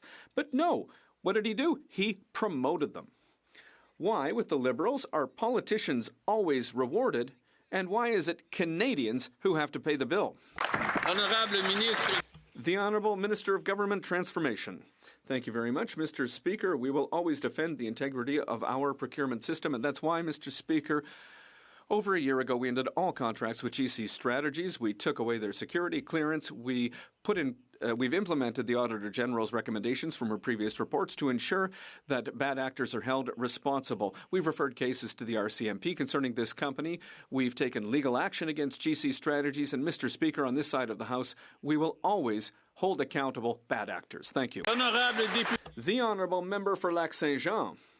Mr. Speaker, what do a foreign sponsor of the assassination of a Canadian on Canadian soil, a tyrant who ordered the dismemberment of a journalist in a Turkish consulate, and a tortuous leader who silences all forms of opposition have in common? I'll give you a hint, Mr. Speaker. They will all be the Prime Minister's honoured guests at the G7. We certainly wouldn't want human rights to get in the way of good business opportunities. That's the new Liberal government for you. Will the Prime Minister see reason and cancel these terrible invitations immediately? The Honourable Minister of Foreign Affairs. Mr. Speaker, the world is facing an international security crisis. We must never forget that our sovereignty and our security and our prosperity are linked closely to general global stability. Canada believes in cooperation, and the G7 is an essential forum, Mr. Speaker, which allows leaders from around the world to have productive and frank discussions. Mr. Speaker, security, stability, and protection are necessary for Canadians. At the same time, we need to have these conversations. The Honourable Member for Lac-Saint-Jean. Mr. Speaker, to those fleeing persecution, terror, and war, wrote Justin Trudeau, welcome to Canada. We all remember the fiasco that tweet caused and the impact that it had on our ability to welcome people to Canada. Nevertheless, Justin Trudeau wanted to welcome the persecuted, and now the new Prime Minister has chosen to welcome the persecutors. Mr. Speaker, are there any Liberals on the other side who will speak to their leader, the Prime Minister, and ask him to cancel his invitations to Modi, Ben Salman, and Ben Zayed? Or do we have to understand that for the Liberals right now, human rights, well, they've just been thrown out the door? The Honourable Minister of Foreign Affairs. Mr. Speaker, as I've already said, the G7 is an important forum for international discussions with international leaders. At the same time, we have to have the necessary conversations around security and around the protection of our citizens, of Canadians. That is our absolute priority, Mr. Speaker. And we will act. We will protect Canadians. The Honourable Member for Kamloops, Thompson-Nicola. Mr. Speaker, there are questions on the Public Safety Minister's recent recusals. Was the Ethics Commissioner consulted prior to the Public Safety Minister setting up an internal conflict screen? And can the Prime Minister explain to this House why the Minister has recused himself? The Honourable Minister of Public Safety. Mr. Speaker, in all national security decisions, my utmost concern is that of the safety of Canadians. I will support law enforcement and national security agencies who do their work impartially and effectively. In an abundance of caution and to ensure that there is no perception of any conflict, I've asked the public safety officials to implement a screen on national security issues relating to the Tamil community. The Honourable Member for Kamloops, Thompson-Nicola. Mr. Speaker, in British Columbia, an offender was recently sentenced to house arrest for possessing child sexual abuse and exploitation material. Mr. Speaker, the victims of such deplorable materials are living a psychological life sentence. Now, who do I blame for this? Not the judge, not the prosecutor, not the defense lawyer. I blame weak Liberal laws that allow people like this to serve their sentence on the couch. Will this Public Safety Minister recognize this injustice and stop allowing house arrest for people who watch sexual abuse of children? The Honourable Minister of Justice and Attorney General. Mr. Speaker, let me condemn in the harshest possible terms sexual crimes committed against children. As a former prosecutor, I'm sure my honourable colleague would know that the law on the books today actually holds a mandatory minimum penalty of 1 year imprisonment for these types of heinous crimes. Mr. Speaker, I hope that this does not become a bipartisan issue. We want to work together to implement reforms not only to punish heinous crimes, but to prevent these harms from becoming a lifetime problem for vulnerable children. The Honourable Member for Okanagan Lake West, South Kelowna. Mr. Speaker, despite having world-class shipbuilders like Seaspan in Vancouver, BC Ferries has chosen a Chinese state-owned enterprise to build 4 new ships, even though the Prime Minister has declared China the biggest security threat to Canada. Meanwhile, the Liberals are providing BC Ferries with $36 million with no conditions to protect Canadian workers. Will the minister grow a spine of Canadian manufactured steel and make Canadian jobs a requirement for this funding, or will she side with Premier Eby in selling out our ship and steel building industries? The Honourable Minister of Transport and Internal Trade. Mr. Speaker, our government will always side with Canadian workers, particularly our steel and aluminum sectors that are being battered right now. I was disappointed and concerned when I learned of this procurement, particularly at this moment when Canadian workers need our support. BC Ferries is entirely under provincial jurisdiction.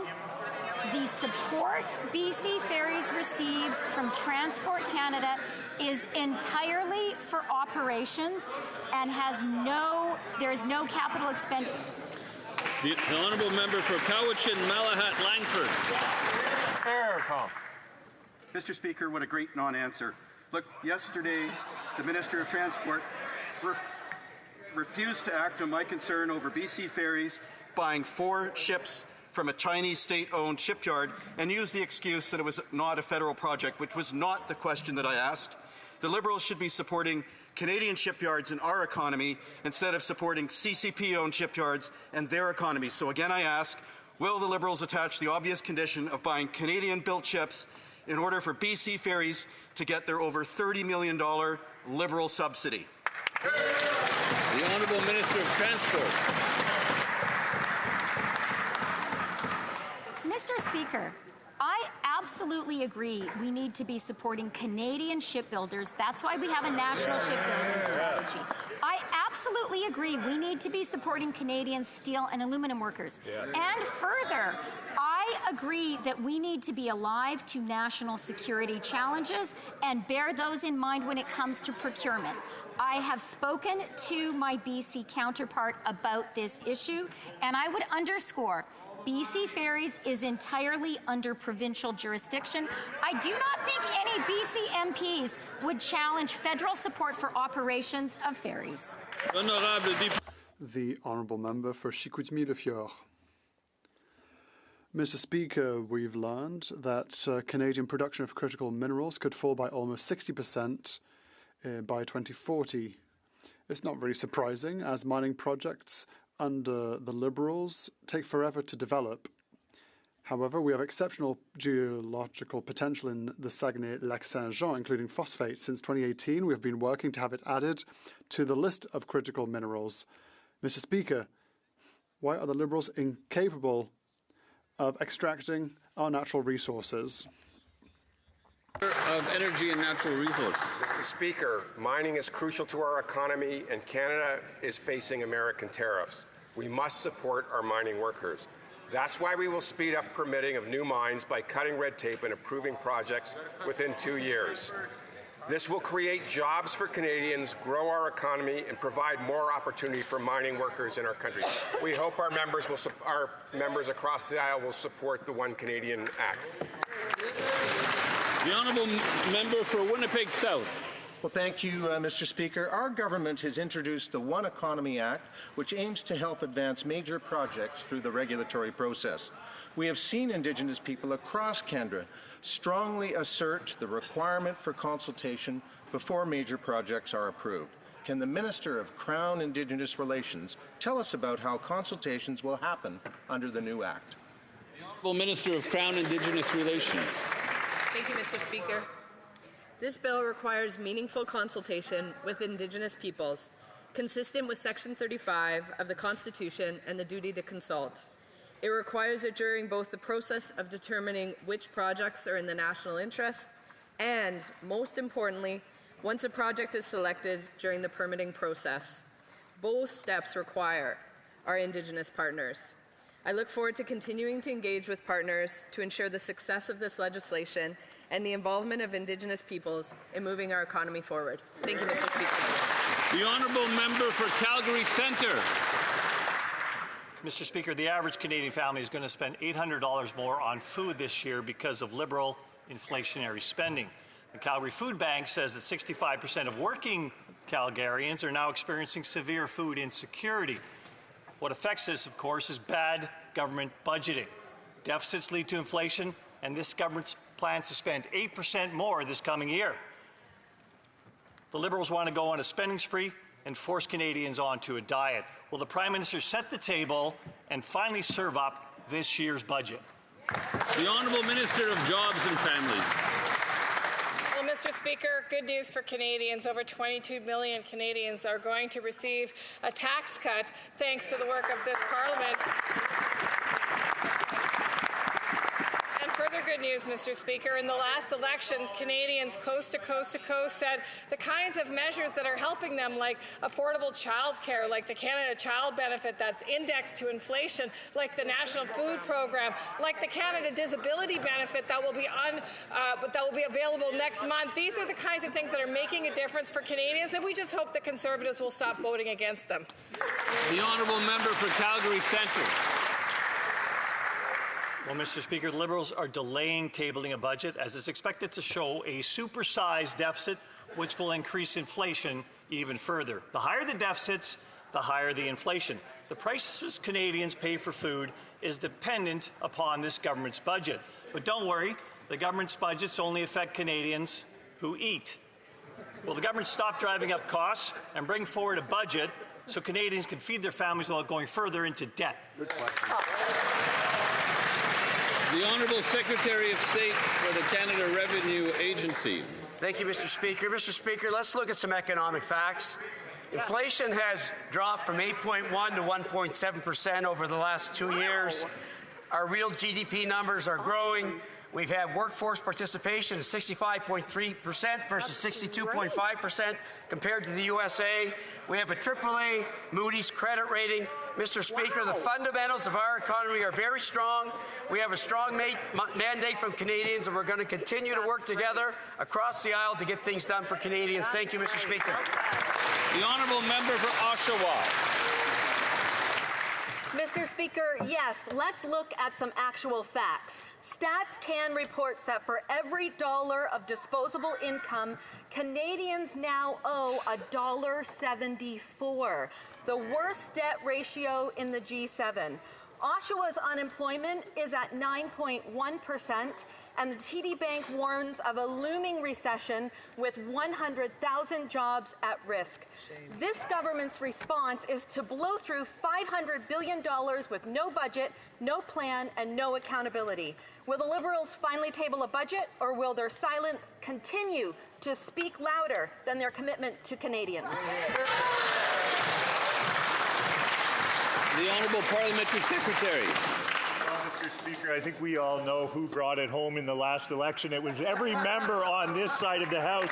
Why did Canadians vote for this Liberal government? Because they know we're compassionate and we care about the affordability challenges that they're facing. We have a plan to create good jobs, build a stronger economy, and make life more affordable. What do Conservatives have? None of the above. They have complaints, anger, and an absent leader, and divisive rhetoric. We're delivering for Canadians and making Canada strong. The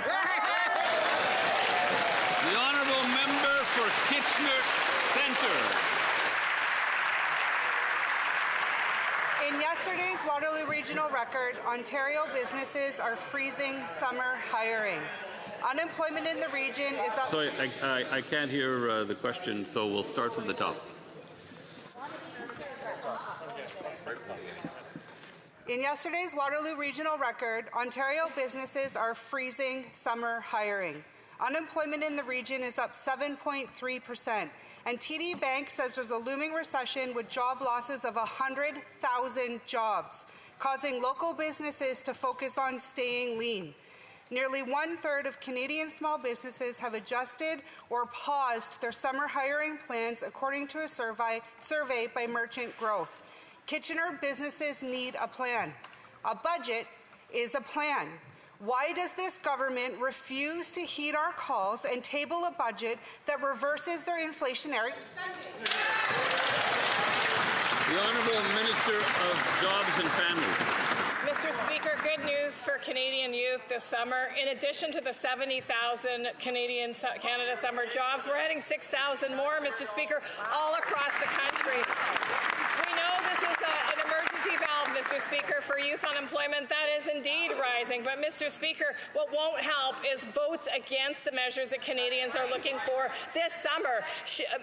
Mr. Speaker, what we know is that Canadians vote every single time there's an opportunity to help the constituents in their riding. We won't do that, Mr. Speaker. We'll stand up for Canadian families. The honourable member for Mission, Matsqui, Abbotsford. Well, thank you, Mr. Speaker. Small businesses fought for 5 years to receive the carbon tax rebate. Now that the money has been dispersed to small businesses across Canada, they are seeking clarification as to whether or not the Canada Revenue Agency will treat it as a taxable benefit. Can the Government of Canada clarify today, yes or no, are carbon tax rebates taxable? Good question.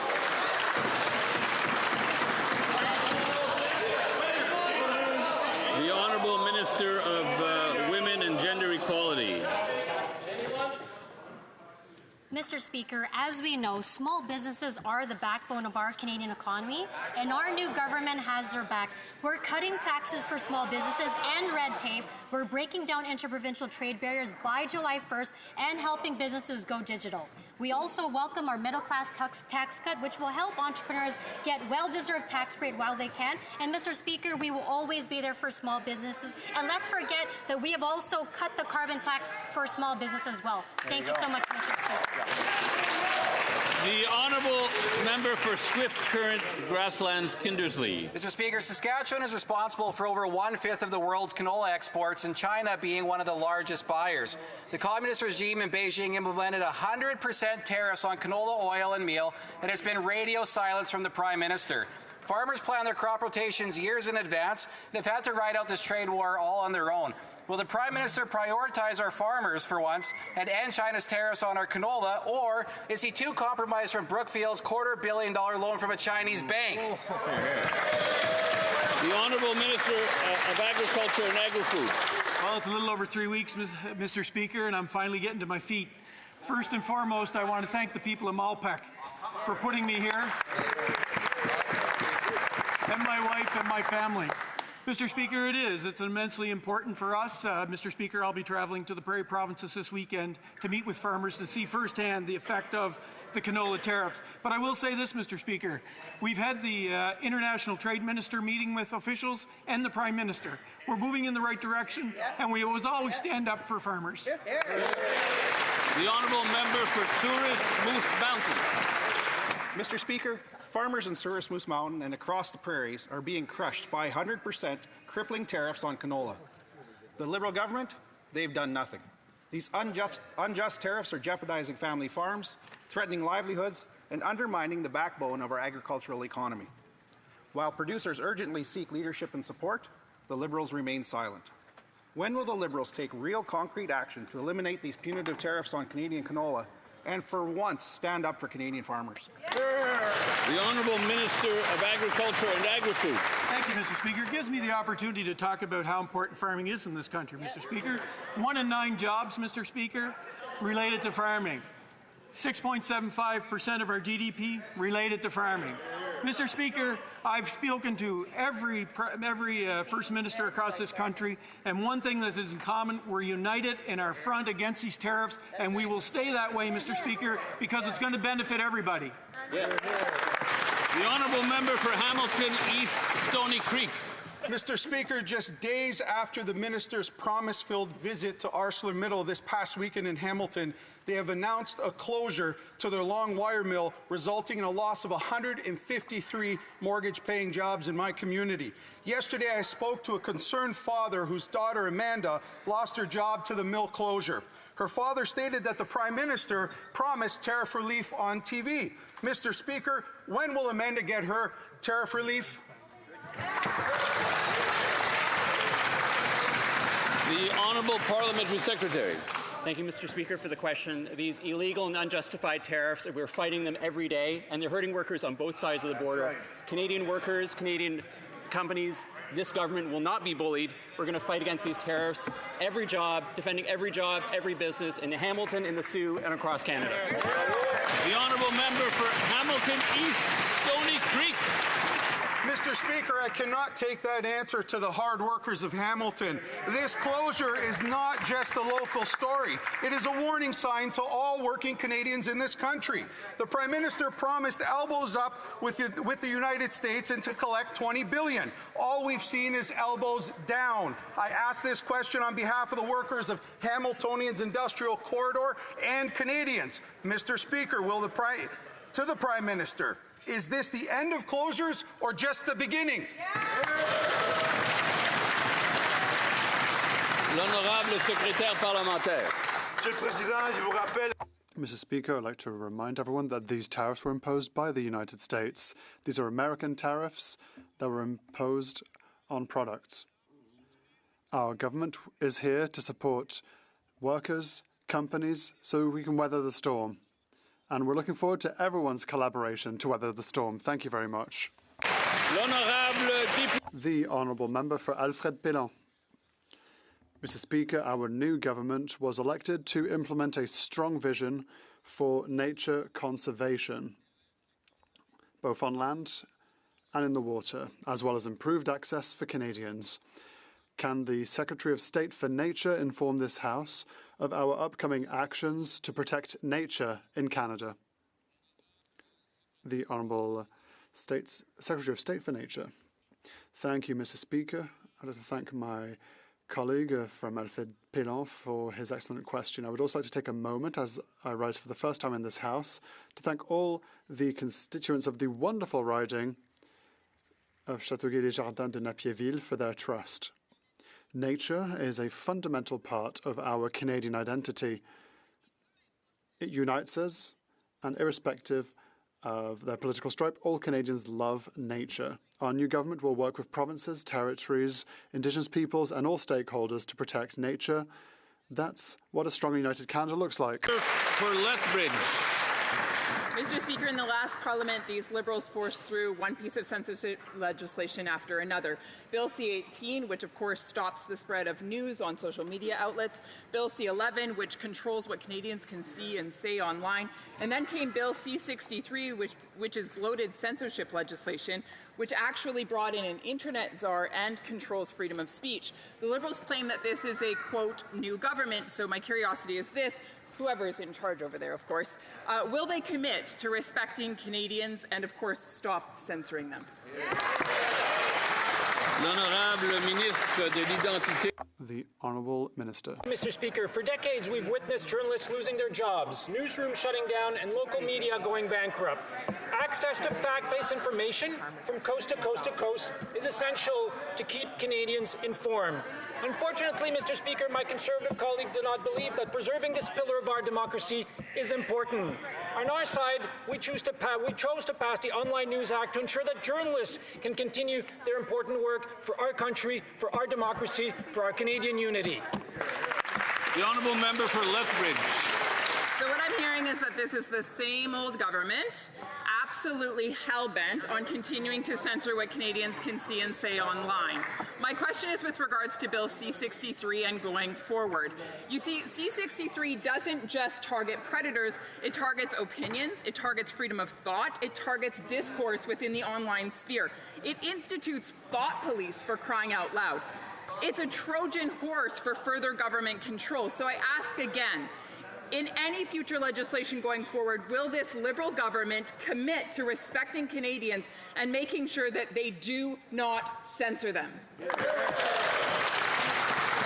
L'honorable ministre de... The Honourable Minister. Mr. Speaker, just about everything that the member said in her intervention is wrong. Bill C-11 ensures that Canadian artists get rewarded, as they should, by online platform, Mr. Speaker. Bill C-11 makes sure that Canadian content can be discovered by Canadians, by my kids, by all of our kids, instead of just international artists, Mr. Speaker. That's exactly what what Bill C-11 does. It gives the opportunity for Canadians to discover Canadian artists, something we should all support, Mr. Speaker. The Honourable Member for Elgin, St. Thomas, London South. Mr. Speaker, baseless smears like that matter why these Liberals can't be trusted to regulate speech in this country. For years, this Liberal government has determined to censor what Canadians see and say online. From Bill C-11, which put the Liberals in control of YouTube algorithms, to Bill C-18, which squeezed out small and independent media, and to their thought crime Bill C-63. Now we learn in the National Post that cabinet ministers over there are all clamoring over who gets to be responsible for the latest online censorship law. So will the minister who gets to censor what Canadians say please reveal themselves now?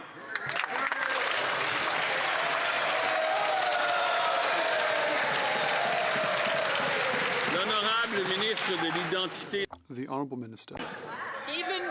Even Google agreed that they should do this. Google will pay $100 million to help Canadian journalism in this country. An international US-based company would agree to do that, but the Conservative Party of Canada would vote against this, would prevent that from happening, would want to prevent our media from getting $100 million so that there's more local content, more journalists hired in our newsroom across the country. It is simply unthinkable. It is immoral, Mr. Speaker. The honourable member for Humber River, Black Creek. Thank you, Mr. Speaker. Fentanyl has torn through communities and ripped families apart throughout various areas of Canada. Our government was given a strong mandate to keep all Canadians safe. Can the Minister of Public Safety update the House on the recent law enforcement seizures which are keeping drugs off the streets of Canada? The Honourable Minister of Public Safety. Mr. Speaker, allow me to thank my honourable colleague from Humber River Black Creek for her question and for her hard work. Every member of this House knows someone impacted by the fentanyl crisis. Earlier this week, the Ontario Provincial Police announced 2 operations that seized 43.5 kilograms of fentanyl, the largest ever fentanyl seizure in its history. Through the Strong Borders Act, we will ensure that police across the country have the tools needed to replicate the success of these operations. We will always be there, Mr. Speaker, to keep Canadians protected. The Honourable Member for Mégantic-l'Érable, L'Aude-Binière. Ils attendent qu'on décède pour... They're waiting for us to die before they give us our money. The issue, Mr. Speaker, is that the government disbursed $70 million to manage a problem. Since 2019, the company only reimbursed 16 victims, rejected hundreds of requests, like Mr. Notte. When will EPIC be fired and a reimbursement be made so the money can go directly in the pockets of victims in Thetford mines and not in the pockets of consultants and lawyers? The Honourable Minister for Health. Mr. Speaker, first of all, no. And we know what all the victims have gone through. I will go back to my colleague's question later because I don't have an answer right now. The Honourable Member for Vancouver Kingsway. Speaker, during the last election, the Prime Minister said the old relationship we had with the United States based on deepening integration of our economies and military cooperation is over. But yesterday, a leaked document reveals his government is willing to participate in Donald Trump's Golden Dome missile defense system. Former Liberal Foreign Affairs Minister Lloyd Axworthy called this a betrayal of the vision Canadians voted for. Why is the Prime Minister deepening military integration with an unstable partner when we should be pivoting away? Hear, hear. The Honourable Minister of National Defence. Mr. Speaker, for 75 years, our government's been has been an essential partner in strengthening NORAD, the only binational command in the world. We know that we live in a more dangerous world. That's why this new government has undertaken a wide array of discussions with the United States about a new security and economic relationship that benefits both of our sovereign nations. For example, the Prime Minister recently made a $6 billion new investment in an Arctic over-the-horizon radar system. We're actively strengthening, Mr. Speaker, Canada's presence in the continent, and we will build our country's national defence capabilities of all kinds. The Honourable Member for Winnipeg Centre. Mr. Speaker, Bill C-5 violates constitutional obligations, eradicates environmental protections, compromises workers' health and safety, and fails to hold corporations accountable in cases where violence is inflicted on Indigenous women and girls, a call to justice from the National Inquiry. Mr. Speaker, we thought Pierre Poilievre lost his seat, but it seems like he's leading the Liberal Party. Maybe that's why, Mr. Speaker. Is that why the government is trying to fast-track Bill C-5? The Honourable Minister of Transport. Mr. Speaker, we all know that Canada is facing a critical moment. We all know our country is being battered by U.S. tariffs. Last week, I was in Saskatoon, and around the table were premiers, NDP premiers, Conservative premiers, Liberal premiers. They all understood now is the time to build Canada, to tear down barriers to trade between ourselves. I really hope all members of this House will recognize the urgency of the moment and support this essential legislation. Yeah. And that concludes question period for today.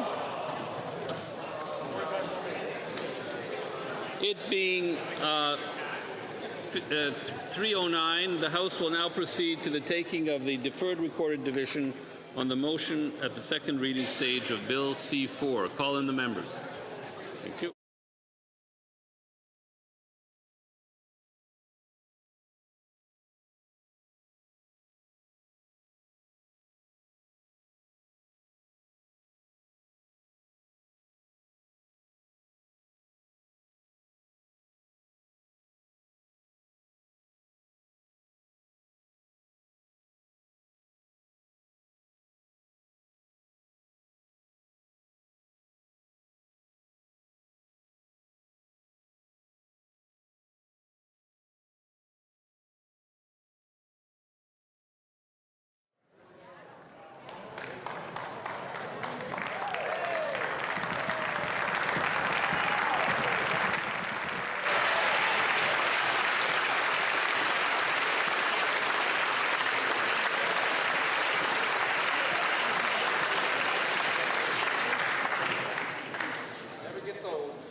The question is as follows. Mr. Champagne, seconded by Mr. Anandasangari, moved that Bill C-4, an act respecting certain affordability measures for Canadians, and another measure be now read a second time and referred to the Standing Committee on Finance. La période de 10 minutes pour les députés. The 10-minute period for members voting electronically has started, and the House will now proceed to the vote for members participating in person. All those in favor of the motion will please rise. Mr. McKinnon-Gatineau. Mr. McKinnon-Gatineau. Mr. Ali. Mr. Ali. Madame Diab. Madame Diab. Mr. McDonald-Malpeck. Mr. McDonald-Malpeck. Mr. McGuinty. Mr. McGuinty. Mr. Lightbound. Mr. Lightbound. Mr. Robertson. Mr. Robertson. Ms. Freeland. Ms. Freeland. Mr. Hodgson. Mr. Hodgson. Ms. Thompson. Ms. Thompson. Mr. Anandasangari. Mr. Anandasangari. Ms. Haidu. Ms. Haidu. Madame Michel. Madame Michel. Mr. Guilbeault. Mr. Guilbeault. Mr. Fraser. Mr. Fraser. Mrs. Valdez. Mrs. Valdez. Mr. Hussain. Mr. Hussain. Madame Pittspat-Taylor. Madame Pittspat-Taylor. Ms. Fry. Ms. Fry. Ms. Chager. Ms. Chager. Mr. Osborne. Mr. Osborne. Mr. Fagascados. Mr. Fagascados. Mr. Fuhr. Mr. Fuhr. Madame Provost. Madame Provost. Mr. Belanger, Desnethé, Mississippi, Churchill River. Mr. Belanger, Desnethé, Mississippi, Churchill River. Ms. McKnight. Ms. McKnight. Ms. Chartrand. Ms. Chartrand. Mr. Gerritsen. Mr. Gerritsen. Ms. Anand. Ms. Anand. Ms. Alti. Ms. Alti. Ms. Gulmasti. Ms. Gulmasti. Mr. Sarai. Mr. Sarai. Ms. McLean Esquimalt Saanich Soup. Ms. McLean, Esquimalt Saanich Soup. Mr. Long. Mr. Long. Mr. Zaricelli. Mr. Zaricelli. Madame Chanette. Madame Chanette. Ms. Latanzio. Ms. Latanzio. Mr. Nakvi. Mr. Nakvi. Madame Menard. Madame Menard. Mr. Miller. Mr. Miller. Ms. Jazik. Ms. Jazik. Ms. Scrow. Ms. Scrow. Mr. Duguid. Mr. Duguid. Mr. Fisher. Mr. Fisher. Madame Chattel. Madame Chattel. Mrs. Romanato. Mrs. Romanato. Mr. Kellaway. Mr. Kellaway. Mr. Lewis Kitchener-Conestoga. Mr. Lewis Kitchener-Conestoga. Mr. Asasi. Mr. Assassi. Mr. Lateo. Mr. Lateo. Mr. Bardizi. Mr. Bardizi. Madame Kayabaga. Madame Kayabaga. Mr. Lamoureux. Mr. Lamoureux. Mr. Grant. Mr. Grant. Monsieur Gay. Monsieur Gay. Mr. Hogan. Mr. Hogan. Mr. Ramsey. Monsieur Ramsey. Madame Koutrakis. Madame Koutrakis. Ms. Chi. Ms. Chi. Mr. Miles. Mr. Miles. Mr. Chen. Mr. Chen. Ms. Dillon. Ms. Dillon. Ms. Zerowitz. Ms. Zerowitz. Mr. El Khoury. Mr. El Khoury. Monsieur Fergus. Mr. Fergus. Mr. Fonseca. Mr. Fonseca. Madame Desrochers. Madame Desrochers. Mrs. McKelvey. Mrs. McKelvey. Mr. Gasparo. Mr. Gasparo. Mr. Hanley. Mr. Hanley. Madame Rochefort. Madame Rochefort. Mr. Casey. Mr. Casey. Mr. Blois. Mr. Blois. Madame Bendayan. Madame Bendayan. Madame Fortier. Madame Fortier. Mr. Oliphant. Mr. Oliphant. Mr. Baptiste. Mr. Baptiste. Mr. Clausen. Mr. Clausen. Madame Lavac. Madame Lavac. Mr. Turnbull. Mr. Turnbull. Ms. Church. Ms. Church. Mr. McKinnon Coquitlam Port Coquitlam. Mr. McKinnon Coquitlam Port Coquitlam. Mr. Morrissey. Mr. Morrissey. Mr. Sheehan. Mr. Sheehan. Ms. Cedar Brampton South. Ms. Cedar Brampton South. Ms. Vandenbeld. Ms. Vandenbeld. Mrs. Zaid. Mrs. Zaid. Ms. Yip. Ms. Yip. Madame Lalonde. Madame Lalonde. Mr. Pulowski. Mr. Pulowski. Mr. Weiler. Mr. Weiler. Mr. Zuberi. Mr. Zuberi. Mr. Eolfson. Mr. Eolfson. Madame Lapointe, Rivière de Mille-Îles. Madame Lapointe, Rivière de Mille-Îles. Ms. Hefner. Ms. Hefner. Madame Lapointe, Sudbury. Madame Lapointe, Sudbury. Mr. Souza. Mr. Souza. Ms. Akan. Ms. Akan. Mr. Al Saoud. Mr. Al Saoud. Madame Auguste. Madame Auguste. Mr. Chang. Mr. Chang. Mr. Clark. Mr. Clark. Mr. Connors. Mr. Connors. Madame Dandurand. Madame Dandurand. Mr. Danko. Mr. Danko. Monsieur Deschaines Thériault. Monsieur Deschaines Thériault. Ms. Fancy. Ms. Fancy. Mr. Fanjoy. Mr. Fanjoy. Mr. Greaves. Mr. Greaves. Ms. Harrison. Ms. Harrison. Ms. Hurdle. Ms. Hurdle. Mr. Joseph. Monsieur Joseph. Mr. McDonald Cardigan. Mr. McDonald Cardigan. Mr. Millette Bay of Quinty. Mr. Millette Bay of Quinty. Ms. Miedema. Ms. Miedema. Madame Mingarelli. Madame Mingarelli. Ms. Nathan. Ms. Nathan. Ms. Wien. Ms. Wien. Mr. Tumba. Monsieur Tumba. Ms. O'Rourke. Ms. O'Rourke. Mr. Rana. Mr. Rana. Ms. Royer. Ms. Royer. Mr. Saini. Mr. Saini. Mr. Sari. Mr. Sari. Mr. Sawatsky. Mr. Sawatsky. Ms. Sodi. Ms. Sodi. Mr. St. Pierre. Mr. St. Pierre. Ms. Tesser Dirksen. Ms. Tesser Dirksen. Mr. Villeneuve. Monsieur Villeneuve. Mr. Watchhorn. Monsieur Watchhorn. Mr. Doherty. Mr. Doherty. Mr. Schmale. Mr. Schmale. Mr. Brock. Mr. Brock. Mr. Deltel. Mr. Deltel. Mr. Paulus. Mr. Paulus. Ms. Lewis Haldeman Norfolk. Ms. Lewis Haldeman Norfolk. Mr. Chong. Mr. Chong. Mrs. Kuzi. Mrs. Kuzi. Mrs. Stubbs. Mrs. Stubbs. Mr. Barlow. Mr. Barlow. Mr. Seaback. Mr. Seaback. Mr. Albus. Mr. Albus. Mr. D'Entremont. Monsieur D'Entremont. Mr. Small. Mr. Small. Mr. Zimmer. Mr. Zimmer. Mr. Jennis. Mr. Jennis. Mr. Brassard. Mr. Brassard. Mr. Moore. Mr. Moore. Mr. Berthold. Mr. Berthold. Mr. Workington. Mr. Workington. Mrs. Cramp-Nyman. Mrs. Cramp-Nyman. Mrs. Roberts. Mrs. Roberts. Mr. Morin. Mr. Morin. Mr. Ross. Mr. Ross. Mr. Cooper. Mr. Cooper. Mr. Caputo. Mr. Caputo. Mr. Van Popta. Mr. Van Popta. Mr. Kelly. Mr. Kelly. Mr. Généreux. Mr. Généreux. Monsieur Mallette, Kapuskasing, Timmins, Mushkegawak. Monsieur Mallet, Capscasing, Timmins, Meshkawak. Mr. Lefebvre. Monsieur Lefebvre. Mr. Viss. Mr. Viss. Mr. Lobb. Mr. Lobb. Mr. Baldinelli. Mr. Baldinelli. Mr. Davidson. Mr. Davidson. Miss Gladue. Miss Gladue. Mr. Calkins. Mr. Calkins. Mr. Lawrence. Mr. Lawrence. Mr. Bragdon. Mr. Bragdon. Mr. Tucker. Mr. Tucker. Ms. Rude. Ms. Rude. Mr. Malillo. Mr. Malillo. Mr. Muse. Mr. Muse. Mr. Tolmie. Mr. Tolmie. Mr. Redicott. Mr. Redicott. Mr. Arnold. Mr. Arnold. Mrs. Gallant. Mrs. Gallant. Mr. Reed. Mr. Reed. Mr. Menegakis. Mr. Menegakis. Mr. Abultayev. Mr. Abultayev. Mr. Diot. Mr. Diot.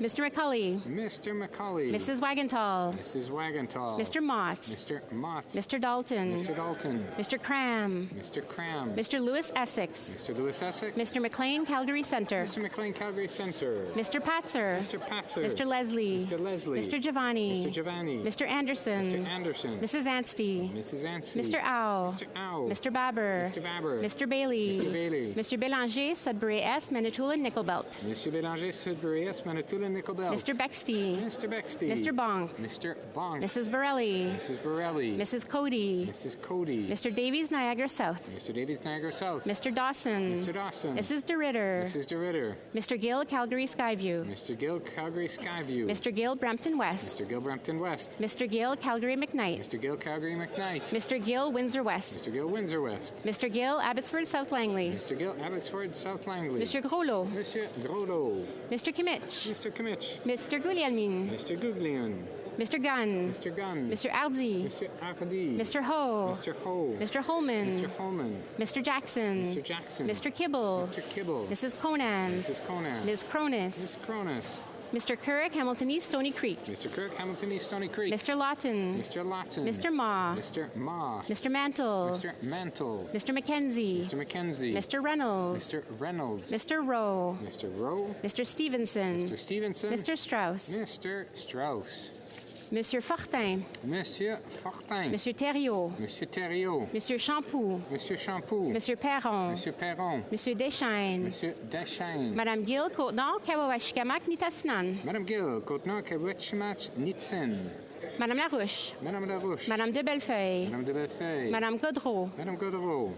Monsieur Beaulieu. Monsieur Beaulieu. Monsieur Barsalou-Duval. Monsieur Barsalou-Duval. Monsieur Blanchette-Jonca. Monsieur Blanchette-Jonca. Monsieur Lemire. Monsieur Lemire. Miss McPherson. Miss McPherson. Tous ceux qui s'opposent à la motion.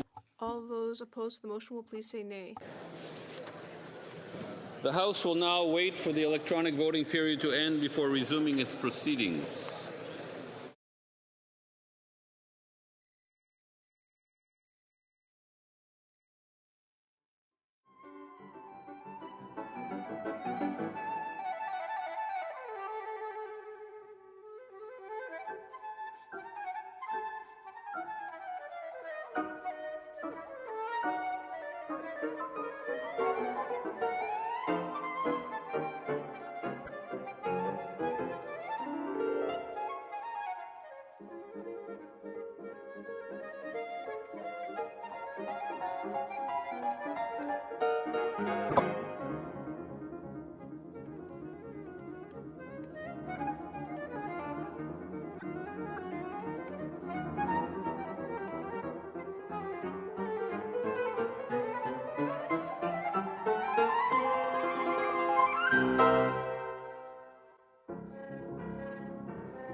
Je désire informer la Chambre que la période de vote électronique est terminée. I wish to inform the House that the electronic voting period has ended.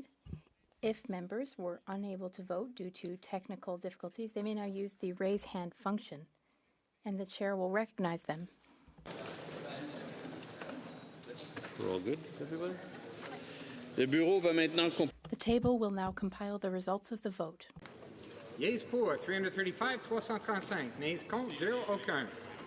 La motion adoptée. I declare the motion carried.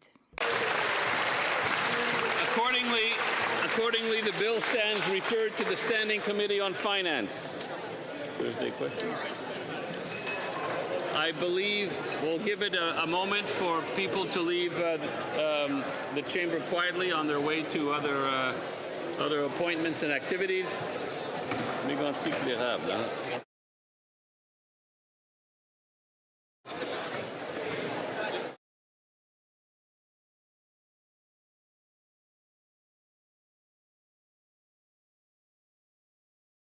Aux députés qui ne désirent pas rester. Any members who do not wish to remain in the House, I call on them to please leave as quietly and as quickly as possible. Because the member for Mégantic-l'Érable-Lotbinière is rising to ask a question to the Government House Leader. Thank you very much, Mr. Speaker. As you know, the Thursday statement is a very exciting time of the week. I have a question for the Government House Leader. First, I'd like to know what will be on the order of business tomorrow, and also what we will discuss next week, just before the summer break. I'd also like to know whether there will be any time before the session rises that Canadians will receive a budget. The Honourable Government House Leader. I'd like to reassure the colleague that this government will table a budget in the spring. All Canadians know that, though the Conservatives don't seem to be aware of it. It will be a great budget which invests in Canada's economy and which creates jobs from coast to coast to coast. The Conservative Party's Opposition Day motion. In accordance with the order adopted by the House yesterday, we will have a fifth and final Committee of the Whole debate on the estimates later this evening for 2 hours. Tomorrow morning, we will start the debate on government business number 1, which establishes a process to adopt Bill C-5, an act to enact the Free Trade and Labour Mobility in Canada Act and the Building Canada Act. We will continue with this debate on Monday. Je voudrais également informer la Chambre que I would also like to inform the House that next Wednesday will be the last supply day, or rather next Tuesday. And on Wednesday, we will resume study at second reading of Bill C-2 about border security between Canada and the United States. On Thursday, we will begin second reading of Bill C-3 to amend the Citizenship Act. Lastly, Mr. Speaker, there has been consultation between the parties, and if you seek it, you will find there's unanimous consent for the following motion, that notwithstanding Standing Order 28 or any other habitual normal use of the House, the 2026 calendar, called Option G, be tabled, and that the House adopt the 2026 calendar. Please say nay. Agreed. The House has heard the terms of the motion. All those opposed to the motion will please say nay. Carried. Je désire informer la Chambre. I wish to inform the House that the volume of earpieces will now be reset. Orders of the day, Government Orders, Business of Supply, resuming debate on an opposition motion concerning GC Strategies, Inc. In the name of Mr. Barrett. Before we go to the Parliamentary Secretary, I wish to inform the House that because of the deferred recorded divisions, the time provided for government orders will be extended by 12 minutes. Resuming debate, the Honourable Parliamentary Secretary to the Prime Minister. Thank you, Mr. Speaker, and I understand I have about 16 minutes left in my remarks, which is a great opportunity to be able to litigate the Opposition Day motion that's been put before this House, and a lot of Conservative members have stayed around, so I look forward to engaging with them in my round of questions. It's always fun to barb back and forth and to be able to engage in this House. Mr. Speaker, I do think it's important, sometimes every one of us as parliamentarians have support systems at home, people who support us in our constituency office, and they help allow us to get to this place. And there are two members who may or may not be in and around the capital region or may or may not be around this House who I want to recognize and put on Hansard. That is Burnell Lyons. Burnell is a longtime volunteer in the Annapolis Valley who joined my office about a year ago, and Caleb Boats, who is a summer student, two fine gentlemen that do great work, and it's really been nice to have them up around the Ottawa region, and I want to make sure that their name forever lives in Hansard and that their work to the good people of Kings Hants is recognized. But to the important element why we're here today, I want to get back to where I was, Mr. Speaker, before question period, which is the separation between the political actors of government, because we are never permanent here, Mr. Speaker. We are elected to come to this place. Ministers are nominated to cabinet to serve King and country, but the civil service is the ones who actually deliver the programs. And when you listen to the Conservative benches, I noticed it during question period, they make the assertion and they blur the lines between the political representation of the government and the civil servants who actually conduct the work on behalf of government. What has not been litigated during this Opposition Day debate, and the Conservatives have blurred the line, is that when the political representation in the ministries became aware of the allegations and the bad behavior that was actually demonstrated, the government took action right away. The political representation responded. Now, this government has been very clear that what happened in the contracting around the ArriveCan app and GC Strategies, which spanned, by the way, the Harper government and also the last Liberal administration, was absolutely problematic. So we have to separate those two things, Mr. Speaker. We have to recognize that the government has responded to the Auditor General's report, that the government has condemned the way in which this procurement happened and is taking active steps. Now, I continue to hear the Conservatives say, when will taxpayers recover money that they feel, of course, and the House recognizes was problematic in this procurement process. What they seem to forget, Mr. Speaker, is that this is a country of law and order, that there is due process. What has been very clear from the Minister of Government Transformation in question period is that there is an ongoing legal process, that the government has actually provided the information to the RCMP in relation to whether or not there can be criminal charges moved forward on the individuals who were involved with GC Strategies. And the Minister acknowledged to this entire House that the government, through the Department of Justice, is actually going through a court process to recover the money that has been fraudulently taken or has been misappropriated as a part of that procurement process. So it is important for Conservative members to recognize that. Their job is to hold a government to account. Their job is to raise these things. I understand that. So too do members on this side. But their job is not to blur the lines and to be able to take 30-second clips, send them home without any context, and to suggest that somehow the political representation of this government was involved in any way in relation to the malfeasance that we have seen from the procurement process within the Government of Canada.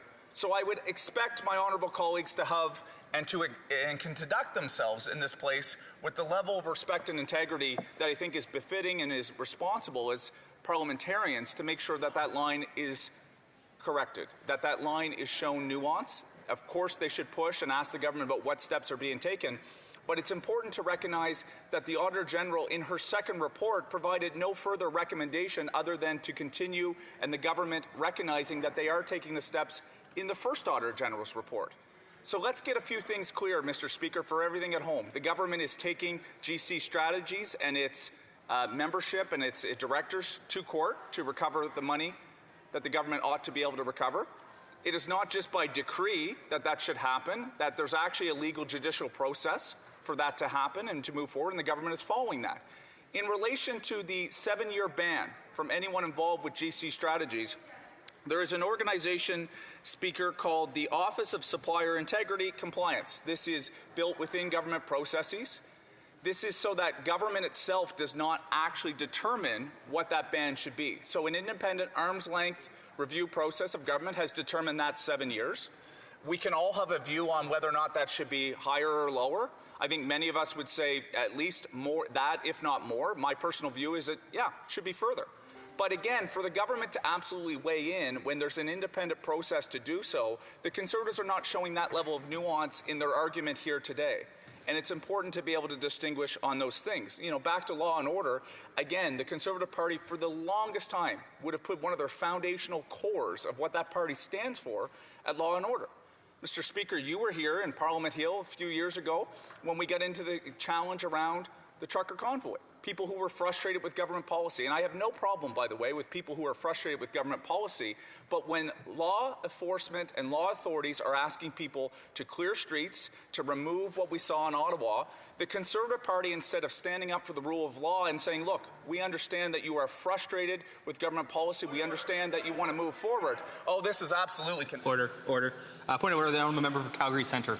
Sure, my colleague, the Conservative Party had no position in that debacle at that point in time, Mr. Chair, and he should retract that comment and make sure that he's actually putting a speech on there that actually speaks to Canadians and not just to his own followers for a clip. Order. We'll just ask colleagues to remain on topic as much as we do provide some latitude. But the Honourable Parliamentary Secretary. Thank you, Mr. Speaker, and I see it absolutely on top because we're talking about the way in which the Conservative Party today is litigating its argument on the opposition day, and they are suggesting things that the government should do that don't follow judicial process. So I make the natural step to say I have seen over the last 2 or 3 years a slipping of that foundational principle of Conservative members of Parliament understanding the rule of law in this country and how parliamentarians ought to be making sure that we follow it. Now, my honourable colleague from Calgary Centre, who I have great respect for, Mr. Speaker, who I think does tremendous work on behalf of his constituents, here's the thing, though. He talks about the Conservative position. Mr. Poilievre has pictures standing with the truckers saying that, look, we think this is great. There was members of Parliament from the Conservative Party that absolutely were supporting, and instead of condoning, I should say, instead of saying, look, we understand you might be frustrated with the government's position, but respectfully, we have to follow the advice and the authority of legal authorities and police in this country. No, let's go out and actually actively promote it. That is why small C Conservatives in this country, in King's Hands and across this country, were abandoning the Conservative Party and coming to the Liberal Party. Hey, we won. We're on this side. We formed government. So at the end of the day, my message to the Conservative Party and my colleagues on that side is you ought to listen to some of the small C Conservative base, the progressive Conservative tradition, and actually make sure that you don't go down some of the politics that we're seeing elsewhere in the world that I think is farther and farther right. You have to maintain the tradition of law and order in this country. Sadly, that party used to stand for that, Mr. Speaker. I'm not seeing much of it anymore on that side. But, Mr. Speaker, this is ultimately an Opposition Day motion around procurement. The government, again, as I've made it abundantly clear to my colleagues in this House, is taking the steps that the Auditor General has recommended to a T. It is going through on a legal process to be able to recover the money of what is available and what will be available in that process through the GC Strategies and its affiliates. It has followed and taken the advice of the independent organization that determines about bans on federal contracts. Again, 7 years, could it be higher? Certainly, I think members on this side would agree, but again, it's not for the government to say because there is an independent process on that. So this idea that one, Liberal government and the actual elected officials on this side had anything to do with this, fallacy. Fallacy, Mr. Speaker. The fact that the government is not taking action to recover the money, fallacy, Mr. Speaker. The fact that this government does not take this issue seriously and is not actively taking the steps that have been put forth before this House, before many parliamentary committees, is absolute fallacy. It's not true. And so again, for the integrity of this House, for members of Parliament, they need to make sure that they are cognizant when they raise these issues. When you blur these lines, this is where the level of mistrust and hate is fermented. Because someone sits at home and they listen to Conservative members stand up in this House and say, Liberal government corruption, Liberal government corruption. It's not true. It's not true. And that's the problem. That is the problem, Mr. Speaker, and of course they're going to heckle from the other side, but they're playing into a dangerous game. They should say, we take notice and we are upset about the way in which the procurement process happened. We want the government to take more action, but to suggest in any way that the elected officials of this government were involved in this is an absolute problem. It's an absolute problem. And the member, where's your writing? This member, this is the problem, Mr. Speaker. They don't like the truth. The truth hurts, whether or not it's what happened 3 years ago in relation to not following law and order. And there's some members on this side, by the way, that come from certainly the Public Sector Prosecution Office. They come from law enforcement. This party should absolutely be about those principles, but they're falling into this trap, Mr. Speaker. Again, hold the government to account. Hold the government to account in terms of what, once the allegations were found by the Auditor General, about what the political representation was doing. But don't blur the lines. It's dangerous rhetoric in this country. It's not helpful. And it actually does not even reflect what is in true reality of what the government is doing to resolve the situation. I do want to take my time, Mr. Speaker. Can you let me know how many minutes we have left? 5, 6? 6 minutes. Love it. Yeah, love it. I think it's important. I want to take the opportunity because this is about procurement. And we do have a Secretary of State now explicitly for defense procurement. And while we're talking about procurement and defense, it's important to recognize what the Prime Minister and this government announced this week, which is a commitment to get to our 2% defense spending of GDP as per NATO guidelines by the end of this fiscal year. And I think that that is extremely important. I would hope that all members of this House agree that that is good public policy. We heard the Bloc, for example, during debate earlier this week that actually supported this concept. The Conservatives have talked about this for a long time. I'd like to see a little more enthusiasm from their benches about the fact that this is good public policy, because I'm going to be honest with you, Mr. Speaker, consecutive Liberal and Conservative governments did not take this question seriously enough. Our Prime Minister is taking this question seriously. This government is taking this question seriously. But here is the thing that is often forgotten. The Conservative Party, when they were leaving office in 2015, had defense spending below 1% of GDP. Below 1%. They stand up in this House, opposition members, and I give them credit. They should be raising issues of the Canadian Armed Forces because it's important across the board. But they forget that they did not leave the cupboard very full when they left government, did they? Every single year, Mr. Speaker, governments, the Liberal government since 2015 has increased defense spending on an actual GDP percentage basis. And now we're going to be able to get there to 2%. We should be celebrating that. There may have to be more investment, Mr. Speaker. NATO is now looking at a perhaps 3.5% of GDP target. This is important. But we do have to get procurement right. I think there's lessons to be learned about whether or not it's this Opposition Day motion, about how government efficiency and the way in which government operates and procures has to be faster. It has to be more agile. And we have to be able to get the results of the way in which government is spending. And so those things are important. This government is also committed to balancing the operational budget of the operational budget within 3 years. Now, it's important. A few things I want to say, Mr. Speaker. We hear the Conservatives stand up and rail on about fiscal discipline. And look, I believe in the importance of that. I'm glad they're raising that there's an accountability function. But what they forget is they just ran on a platform to have, I think it was well over $120 billion worth of deficit spending.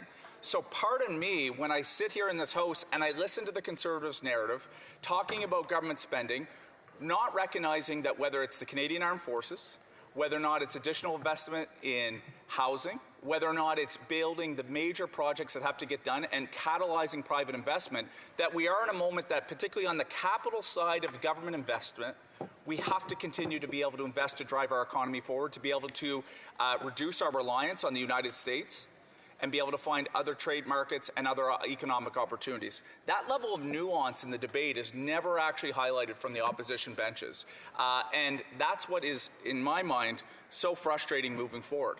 But again, the Secretary of State for Defense Procurement has a really important job to make sure that the investments that the government is putting forward results in that material difference on the ground. I have a number of Canadian Armed Forces bases in my riding, 14 Wing, Greenwood being one that I would certainly like to recognize and thank the honourable members of the Canadian Air Force and the Canadian Armed Forces that are located there. They do tremendous work. We have to be able to scale up. I had the opportunity to talk to their local base commander and the mayor from the municipality of Kings County this week very briefly about the way that we can work on partnerships to build more housing for the Canadian Armed Forces, but also more housing for the general community in Greenwood and in Kingston. That's extremely important. It matters for the broader community. It matters for CAF members. The investment that the government is making and committing to this week is going to help support those types of concepts. We have to make sure that we increase pay to our Canadian Armed Forces to protect retention, to make sure that we can ensure a very strong force moving forward, because this is something all members of Parliament, regardless of partisan affiliation, should be willing to support. It is a crucial moment for the country, Mr. Speaker, and notwithstanding, I think I've recognized in my 20 minutes, Mr. Speaker, that the issues that are being raised by the opposition are serious, that they require some level of due diligence that has happened over the course of the entire year, but that we have big, major issues before the country that we have to tackle. And it is surprising a little bit to me, Mr. Speaker, that the opposition has used today, in today's opposition motion, when the government is in court with GC Strategies, when the government does have a process to be able to try to recoup money from GC Strategies, that there is processes and recommendations being followed from the Auditor General. I listened to many hours of Conservative debate. None of that is being recognized. We have major national projects to build in this country. We have a one Canadian economy, defence spending. Those are the issues that Canadians want us to be focused on. I would invite the Conservatives to join us on the real issues that matter before us here today. Questions and comments? The Honourable Member for Edmonton West. Mr. Speaker, and I'd like to thank my colleague for King Hans for an entertaining 20 minutes. I give him points. He provided more fiction per minute than even the member from Winnipeg North, but he did it without yelling and screaming. I could spend 20 minutes detailing some of these things, but I want to bring to light a few of them before I give him the question. One is, we actually heard, he brings up the difference between the public sector and the government. We actually heard testimony, the Minister of Public Safety at the time, Marco Mendicino, did interfere with the case after it came to light. We actually heard earlier today, we hear the members saying, oh, it's before the courts. But one of his colleagues, another parliamentary secretary, stood and said, well, it's not before the courts because we have to discuss this with our lawyers first. But my question is, why did the government continue to grant contracts to GC Strategies for a full 2 years after the corruption came to light? The Honourable Parliamentary Secretary to the Prime Minister.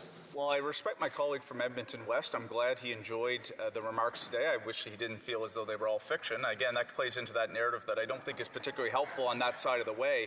What is very clear is that the government has a legal process to be able to recover the money that the Conservatives are saying that needs to be recovered, that this House and this side agrees, that there has been a process all the way through. Now, he makes the assertion that Liberal ministers were involved in that. Again, problematic. This was an issue at the core of the federal public service about the way in which procurement was handled. It happened under the Harper government that he was part of. It happened under the last number of years. It should never have happened, Mr. Speaker. We agree with that.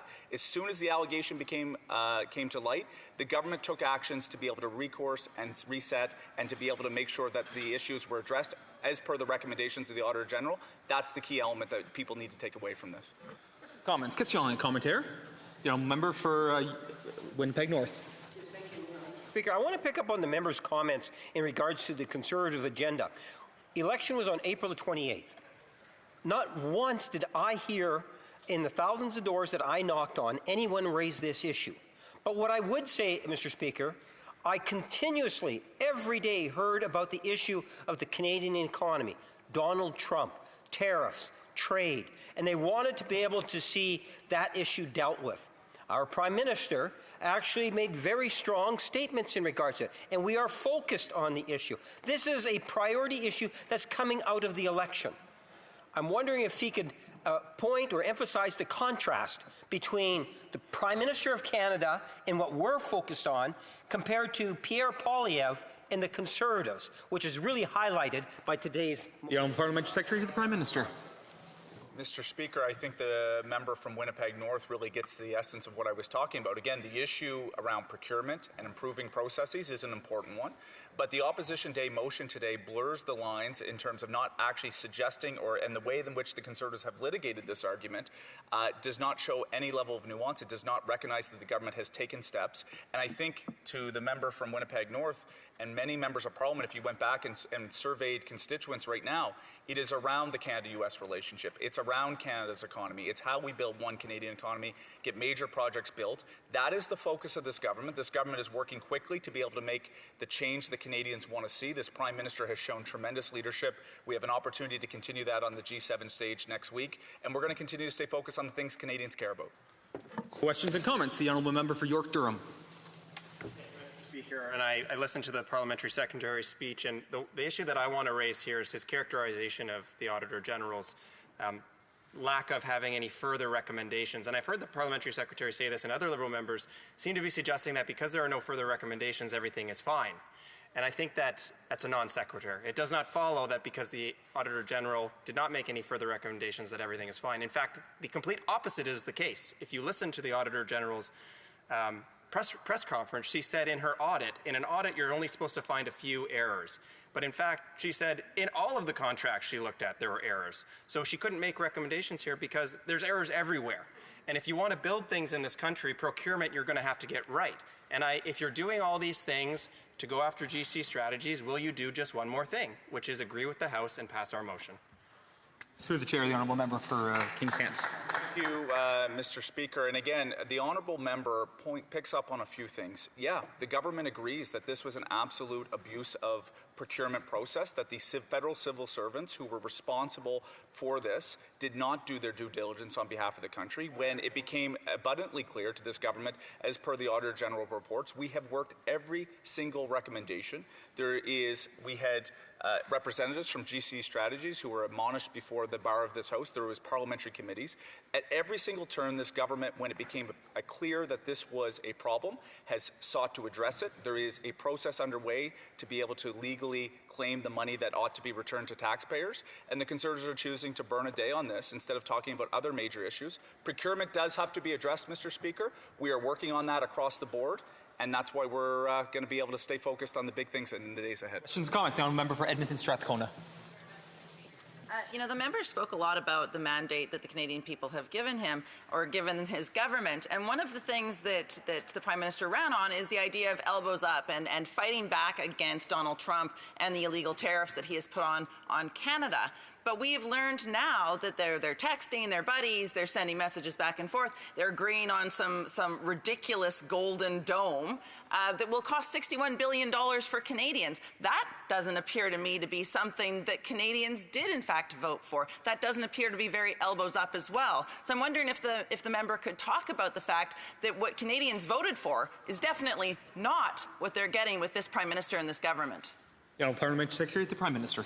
If the Honourable Member would suggest that the Prime Minister of this country should not be engaging with the President of the United States, obviously we take issue with the illegal and unjustified tariffs that have been put on Canadian industry, but the Canadian people just elected the Prime Minister to be the best person, and it was a referendum on which party and which person, which leader do you think is best to handle the nuance and the difficulty of this situation on the continental relationship? So I find it absolutely unbelievable that the member opposite from Strathcona would suggest that the Prime Minister should not be engaging with the U.S. President on the pathway forward. We are going to be there to protect Canadian jobs, Canadian sector, and our Prime Minister is going to engage to make sure we can find... Questions and comments? The Honourable Chief Government Whip. Thank you, Mr. Speaker. I want to go back to what the Parliamentary Secretary was talking about earlier on, and specifically how Conservatives like to take issues like this and try to suggest that there are corrupt politicians at the heart of it. It significantly takes away from the seriousness of the issue. But what I find to be most alarming is that I watched Conservatives do this for 3 years straight, if not longer, thinking that that would be the success for Pierre Poilievre. But it led to nothing. It did not produce the result that they wanted, yet they come right back into this House and start up with the exact same games that they left off with in December, as though they've learned nothing. The Honourable Parliamentary Secretary to the Prime Minister.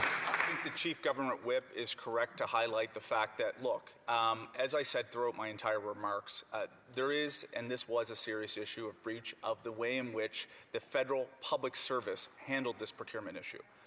This was a problematic issue.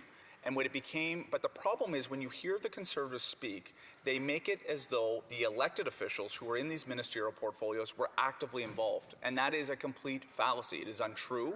It is dangerous. And when the allegations were raised to the political level through the Auditor General's report, the government took action the entire time. But this is the stuff that you see clipped on X, you see clipped out on social media, no context. These guys, gaslighting is an issue that we hear a lot on this side, but they're the best at it. And it's not helpful to democratic processes here in this House. Right on. Comments, the Honourable Member for Salaberry-Soulanges. Thank you very much, Mr. Speaker. During the election campaign in 2025, the Bloc suggested cutting $21 million over 5 years to the public service and for external contractors.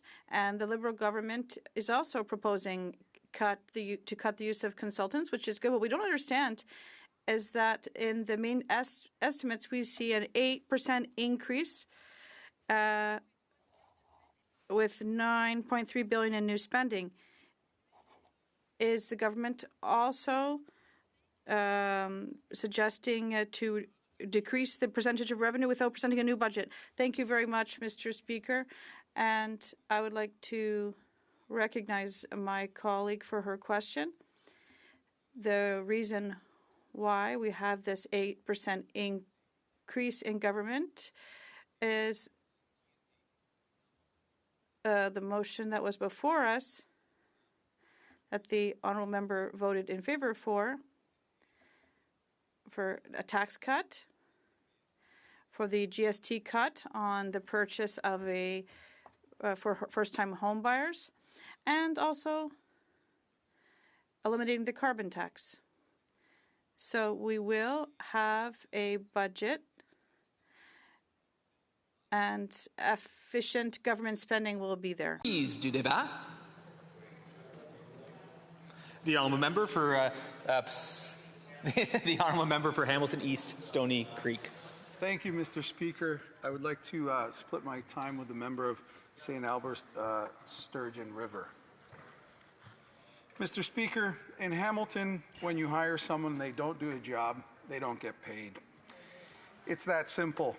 It's how we were raised, with fairness, accountability, and respect for honest, hard-working people. Do the job, earn your pay. But here in Ottawa, the Liberals paid $64 million to GC Strategies, a two-man company, ran in their basement that doesn't even do the work. They subcontracted everything. And the Auditor General says that in many cases, there's no proof that there was any work done at all. Just invoices, excuses, and a total lack of accountability. You wouldn't get away with that in Hamilton, not a chance. So why should the Liberal insiders? The Prime Minister and his government were warned, not once, but repeatedly by internal reports and concerned civil servants. Public servants testified they had the power to recover the money. Instead, what did they do? They kept signing contracts. They kept the gravy train running for their friends, the same civil servants that the member on the other side just blamed. This is the same GC Strategies that's now under RCMP investigation, a company cloaked in secrecy with deep ties to Liberal insiders. The same GC Strategies whose founder had his house raided by the police, and still 31 different government departments handed them over $64 million. For what? The Auditor General reviewed a sample of those contracts. What did she find? In nearly half the cases, departments paid GC Strategies without checking if the work was done. In over 80% of the contracts, they couldn't even prove they got a fair deal. In 46% of the contracts, they didn't even prove they received the work before paying the bill. If you tried handing out public money with no receipts, no oversight, and no proof of work in Hamilton, you wouldn't just be shown the door, you'd be dragged into court. facing fraud charges, and the community would be demanding answers. But here in Ottawa, you get a handshake, a renewed contract, and another check with 7 figures on it. It's not just negligence, it's institutionalized corruption. The rules are different for Liberal insiders, and the Canadians are paying the price. Mr. Speaker, in my riding of Hamilton East Stoney Creek, families are doing everything right, working overtime, pinching every dollar, just trying to stay afloat. Food prices are up, rent is sky high, mortgages are crushing families. Every extra dollar counts. And while Hamiltonians are cutting back, the Liberals are writing blank checks to their buddies. That's not just bad government, it's broken government. It's upside down. This isn't an isolated issue, and it's certainly not a paperwork mistake. It's a pattern. The Prime Minister has built a government where insiders get rich and Canadians get left behind. Remember what he said. He'd spend less. This year's spending bill is 8% bigger than Trudeau's last one. Over $500 billion, no budget, no plan. Just more money for consultants to the tune of $26 billion. That's $1,400 from every Canadian household. And where does the money go? Not to build homes, not to build hospitals, not to defense spending. It goes into padded contracts for Liberal insiders, padded invoices from middlemen, padded bonuses at CMHC, millions paid, nothing delivered. Hamilton gets none of that benefit, but all of the bill. So when the Liberals tell Canadians to tighten their belts, to pay their carbon tax, to wait for help, it's an insult. They're not governing, they're cashing in. It's no wonder Canadians are frustrated. They see a government that pushes work and rewards waste. They see a government that lets friends walk away with millions while working people get squeezed. Mr. Speaker, during the election, I met a woman named Alexa while I was out door knocking in Hamilton East Stoney Creek. Alexa is a single mother of 3 young boys and works overtime as a public service worker. She's doing everything right, showing up, working hard, raising her family. But she told me how hard it's becoming just to put food on the table. Living paycheck to paycheck, Alexa said she's had to make impossible choices between rent, groceries, and gas.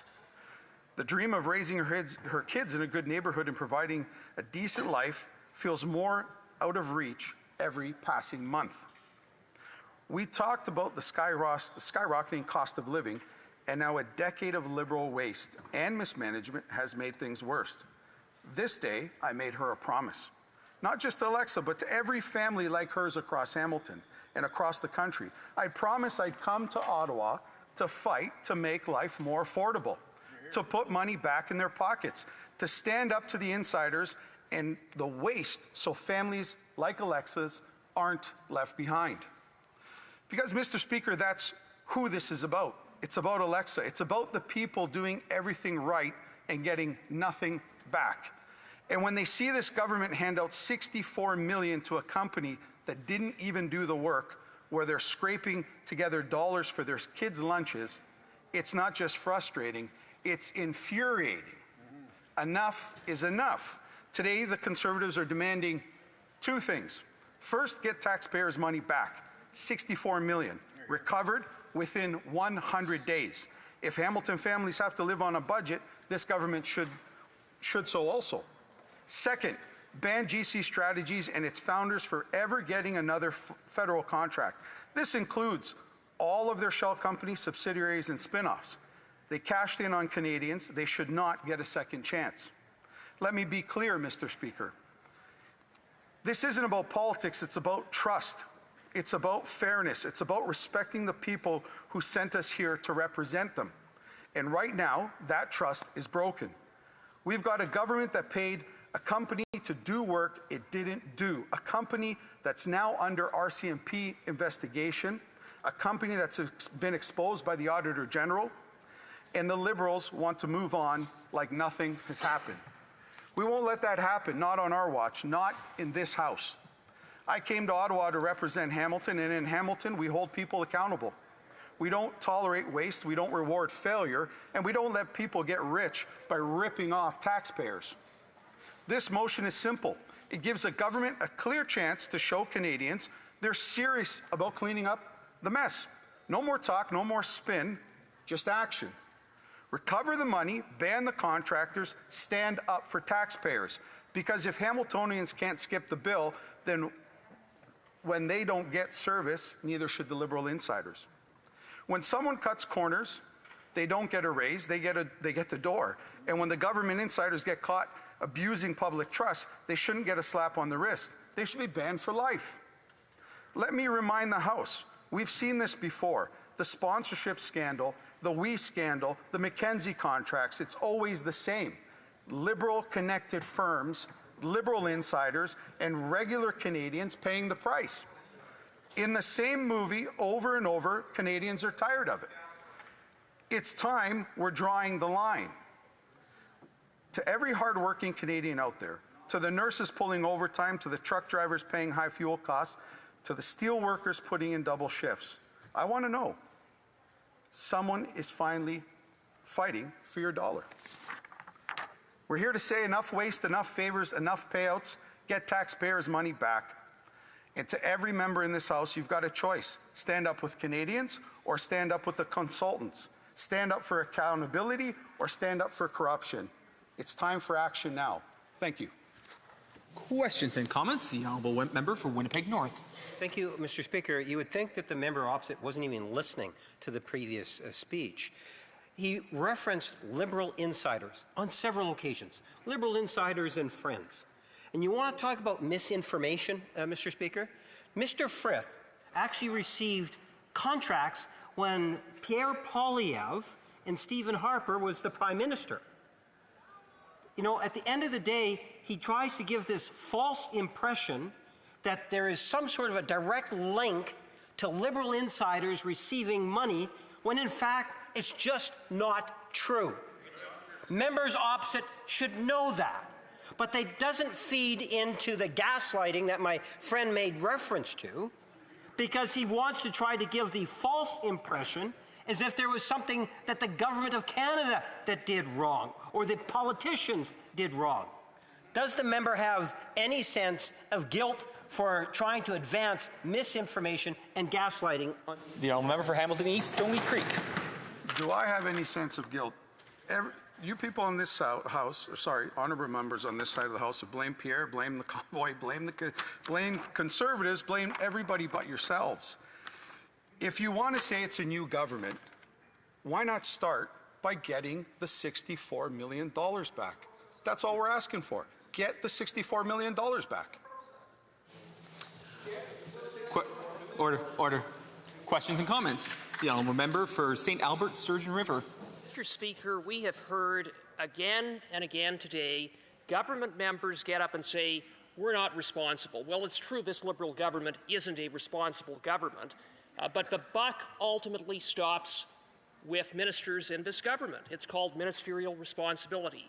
And yet instead these Liberals, even though they've been in office for 10 years, even though millions went out the door to GC Strategies under their watch, throw the public service under the bus and then wash their hands clean. I'd be interested in what the member has to say to that. The honourable member for Hamilton East, Stony Creek. It's simple, Mr. Speaker. On this side of the House, we want to get to the bottom of things. We want this scandal investigated from start to finish, and we're simply asking, will the Liberals get the $64 million of taxpayer money back? Question et commentaire. Questions and comments? The Honourable Parliamentary Secretary to the Prime Minister. Mr. Speaker, that member listened to my speech. He heard very clearly that there is a judicial process, that the government is moving on legal action to recover the taxpayer dollars that we agree need to be recovered. The member suggests Liberal insiders. The member from Winnipeg North made the distinction that the elected members of the Privy Council, when they became aware of this, actually went and addressed and is seeking to address the issue. The problem is at the procurement level of civil servants. Now, The problem is when you listen to the Conservative speeches, they blend the two. It's absolutely problematic. The member from Winnipeg North suggested and rightfully highlighted that GC Strategies received money under the Conservative government. So will he now stand up and suggest that they were Conservative insiders too? Yeah. Or will he recognize there's a difference between the civil service, the processes, and the political elected representation who is taking action? Yeah. Member for Hamilton East, Stony Creek. Listen, Mr. Speaker, the bottom line is $64 million was awarded to two guys in a basement that didn't do the work. And today we are here asking for the money back. You can kick the can, you could blame civil service, you could blame, I listened 16 minutes. You kicked the can, passed the buck on everybody, but excused yourselves. $64 million, the taxpayers want their money back. I'm an elected official, and my voice is being heard here today on behalf of my citizens. They want their money back. We have a brief question. The member for Souris Moose Mountain. Today we heard that we discussed that the Auditor General gave a scathing report on GC Strategies. Then we heard in question period, I believe, 15 or 16 direct questions about will the Liberal government get our money back? There wasn't a single answer to that question. It's a very simple question, yes or no. I'm just wondering if my colleague could address why does he think that the Liberals are so scared to get our money back? For Hamilton East, Stony Creek, about 20 seconds. Mr. Speaker, this so-called new government can turn over a new leaf by getting the $64 million back. It's very simple. Get the $64 million back. Stop kicking the can around, blaming everybody but yourselves. Blaming everybody but yourselves. Simple. Order. Order. Order. Order. Time has expired. Resuming debate. Please say that. The honourable member for St. Albert, Sturgeon River. Thank you, Mr. Speaker. I rise to speak on our Conservative motion calling on this Liberal government to get taxpayers their money back in the face of the latest chapter in the Arrive Can, better known as Arrive Scam saga. Arrive Scam is emblematic of widespread corruption, mismanagement, abuse, and incompetence that defines 10 years of these Liberals. Arrive Scam involves an app that didn't work. It was supposed to cost $80,000. It turns out it cost taxpayers $60 million, 750 times greater than the initial projected cost, all again for an app that didn't work. There is well-documented evidence that throughout the development of the app, there was widespread misconduct and mismanagement across multiple government departments and agencies. For example, the Auditor General found that there was a glaring disregard for basic management and contracting practices. So bad were things that the Auditor General indicated that she had never seen poorer record keeping in all of her years undertaking audits. And as bad as that is, arguably what's worse is what the procurement ombudsman found when he found that 76% of Arrive Scam contractors involved contractors that did no work. 76% of contracts and no work, but yet money went out the door. And at the center of Arrive Scam is the now infamous firm GC Strategies, the largest contractor.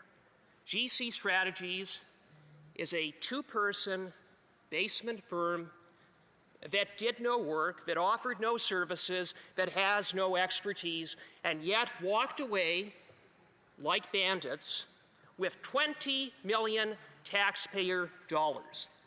The only thing that GC Strategies is capable of is bidding for government contracts, getting contracts from this government, and then fleecing the taxpayer with 15% and 30% commissions and been subcontracting out the work. Now, this is a firm that is under RCMP investigation as we speak for fraud in relation to contracts with the Government of Canada. And as alarming and as outrageous as it is that GC Strategies walked away with $20 million taxpayer dollars in a Arrive scam, we learned on Tuesday that it only scratches the surface. It only scratches the surface because on Tuesday, the Auditor General issued another report, another audit, with respect to contracts involving GC Strategies and the Government of Canada. And what the Auditor General found was that GC Strategies received millions more taxpayer dollars for no work. Now let's look at some of the particulars of the findings of the Auditor General. The Auditor General went back to 2015, basically when this government came to office. That's when GC Strategies started getting contracts, and there were 106 in total, the value of which was $94.7 million, $64.5 million was ultimately paid out. The Auditor General put aside the 4 Arrive scam contracts because they had already been audited, so she looked at the 102 remaining contracts. She took a sample of 35 of those contracts across 21 federal departments and federal organizations. And what she found was that of the 35 sampled contracts, non-Arrive scam contracts, 46% involved contracts in which there was no proof of work. Wow. Her findings in respect to these contracts was, quote, that there was little to no evidence that deliverables were received. So there you have Arrive Scam 2.0. No controls, no oversight, and millions upon millions of hard-earned taxpayer dollars improperly going out the door under the watch of these Liberals. And they have the audacity today to stand in this place and wash their hands clean of any responsibility. It is an absolute disgrace. And there's no doubt that that is the most damning aspect of the Auditor General's findings. I mean, what could be worse than getting paid and doing no work to the tune of millions of dollars? But I do want to note that there were other damning findings in that report. One example was the total absence or near total absence of oversight when it comes to seeing value for money with respect to at least non-competitive contracts, of which millions went out the door to GC Strategies based upon the sample. In respect of those non-competitive contracts, the Auditor General found that in 95% of the cases, government departments couldn't establish evidence of value for money. In fully 82% of those contracts, departments could not provide any evidence that fees charged did not exceed market rates. In 13% of those contracts, there was evidence, but guess what the evidence was? It was an attestation from the supplier, from GC Strategies. So there you have GC Strategies getting paid millions of dollars, being awarded contracts, and when it comes to value for money, government departments took GC Strategies at their word that they were providing services at or below market rates. You can't make this stuff up, but it's par for the course after 10 years of these Liberals overseeing procurement and government contracting. And then there was the finding of the Auditor General that in 33% of the contracts, departments could not demonstrate that contract resources had experience or qualifications to complete the work. But I guess it's not a surprise, given that everything involving GC Strategies involves no work. $20 million for Arrive scam, millions more on the non-Arrive scam contracts. And it would be comforting if one were to say, well, as bad as this is, it's an isolated incident. But of course, that's not the case. After all, this is an audit involving 35 contracts across 21 departments and federal organizations, so it cannot be said that it was one department or a handful of rogue bureaucrats. We have also seen other instances of this type of abuse involving other contractors under this government's watch, such as McKinsey. But putting that aside, don't take my word for it in terms of the degree to which this is a systematic problem. Take the words of the Auditor General, who said in the media, quote, "I have no reason to believe that the lack of following the rules is linked to a specific vendor. This is really about the public service." Really about a systematic problem within this government after 10 years. It's a damning indictment by the Auditor General. So, in the face of that, now that we have the Auditor General's report, now that we have learned of the extent of the abuse of taxpayer dollars, taxpayers deserve their money back, and they deserve their money back now. And it is why we have put forward this motion, so that this House can order this government to immediately commence proceedings to do just that, to get taxpayers their money back, and to make taxpayers whole again in the face of this outrageous abuse, this outrageous corruption, all under this government's watch. Questions and comments. The Honourable Parliamentary Secretary to the Prime Minister. Mr. Speaker, I feel unfortunate for the people who sit in the public gallery who may be watching this at home to listen to the fact that the opposition clearly has not delineated the fact on a few things. One, that there is a process. This motion talks about 100 days. My question to the honourable member is, does he suggest that there should not be a court process, that if GC Strategies or their associates choose to want to defend the allegations in court, that the government should just find a way to railroad that process? The government is actually under a process to recover the money. It is following the Auditor General steps the entire way. This was rooted in the federal public service. It is a problematic procurement. The government is taking accountability. It is taking actions. It is seeking to recover the taxpayers' dollars. But the best question is this. When the Conservatives were in government, they received contracts. They awarded contracts to GC. I hope he will make the distinction that this was rooted at the federal core and that we're getting the money back for Canadian citizens, but maybe not in 100 days because there is due process in this country. The Honourable Member for St. Albert, Sturgeon River. Mr. Speaker, to say that this was a problematic procurement is the understatement of the year. I mean, we're talking about 76% of contractors who got paid who did no work.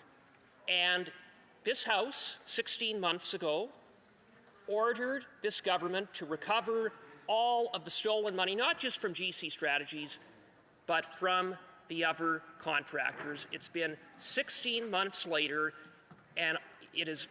I would challenge the member to prove me otherwise, but I believe not a single cent has been recovered.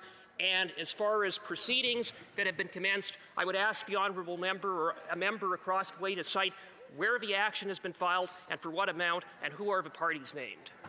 Questions and comments. Question and commentaire. Questions and comments. The Honourable Member for Beauharnois, Salaberry, Soulanges, Huntington. Thank you very much, Mr. Speaker. I listened closely to my colleague's remarks. Here's my question. Does he feel that the previous government and this government are making every effort to recover sums that were unfairly billed to taxpayers?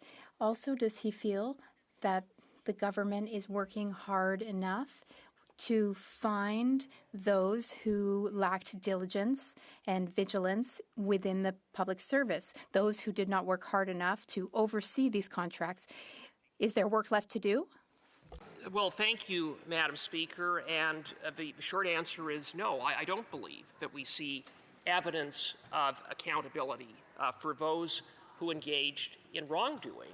And while it's important to see that those responsible for shoveling money out the door without seeing proof of work are fired, there also has to be responsibility on the part of ministers under whose watch tens of millions of dollars went out the door to GC Strategies and other contractors without proof of work. And thus far, the only response from the Liberals is that we're not responsible and that there's nothing to see here. There's plenty to see, and it's pretty ugly. And comments, the honourable member for Souris, Moose Mountain. Today we heard from the Auditor General's report that there was massive abuse with GC Strategies and doing work or getting paid for work that they never did. And I was just going to ask my colleague, I know he has a strong legal background, what is it called when people submit an invoice for doing and getting paid for work that they never did? Good question. Yeah. The honourable member for St. Albert, Sturgeon River. Thank you, Mr. Speaker. When you submit a receipt and you get paid for work that you didn't do, which is exactly what GC Strategies did, it's called fraud. It's called fraud. That's what happened under this government's watch. $20 million for Arrive scam and millions more on non-Arrive scam contracts. It's scandalous. It's criminal. Questions and comments, a very, very brief question. The honourable member for Edwin. Thank you, Mr. Speaker. I'm wondering if the member can just provide his thoughts. Does he believe in a due process that would allow the courts and the civil service to do their job? The honourable member for St. Albert, Sturgeon River. Well, Mr. Speaker, we've seen no meaningful action taken on the part of the Liberals to get their money back. All we have seen, in fact, is this government thumbing its nose at the will of this House of Commons that ordered this government to recover all of the millions of dollars recovered. As far as any proceedings go, no member over there can cite the lawsuit and the amount sought and the parties named when they can... Order. Order. Resuming debate, please the debate. The Honourable Parliamentary Secretary to the Minister of Intergovernmental Affairs. Thank you, Mr. Speaker. It's always an honor to rise on behalf of the people of Kitchener-Conestoga. I just want to let you know I'll be sharing my time for the Honourable Member from Barossa. For any government, there's perhaps no more central responsibility than the duty to spend taxpayer dollars with transparency and a clear commitment to achieving value for money. Canadians work hard to earn a living, and part of those earnings come to Parliament where through debate, through consultation, through consensus, we decide how that money should be spent. It's a critical task and one that no government should take lightly. One of the many things that governments budget for is professional services. This decision to acquire professional services through contracting is made by departments based on requirements and deliverables needed to execute their mandate. This may include specialized skills and expertise which are sought through procurements. Contracting for services has long been a regular part of how government operates, and professional services as a percentage of total government expenditures has not grown. This practice is typically followed to provide additional support to federal employees working on important projects and programs.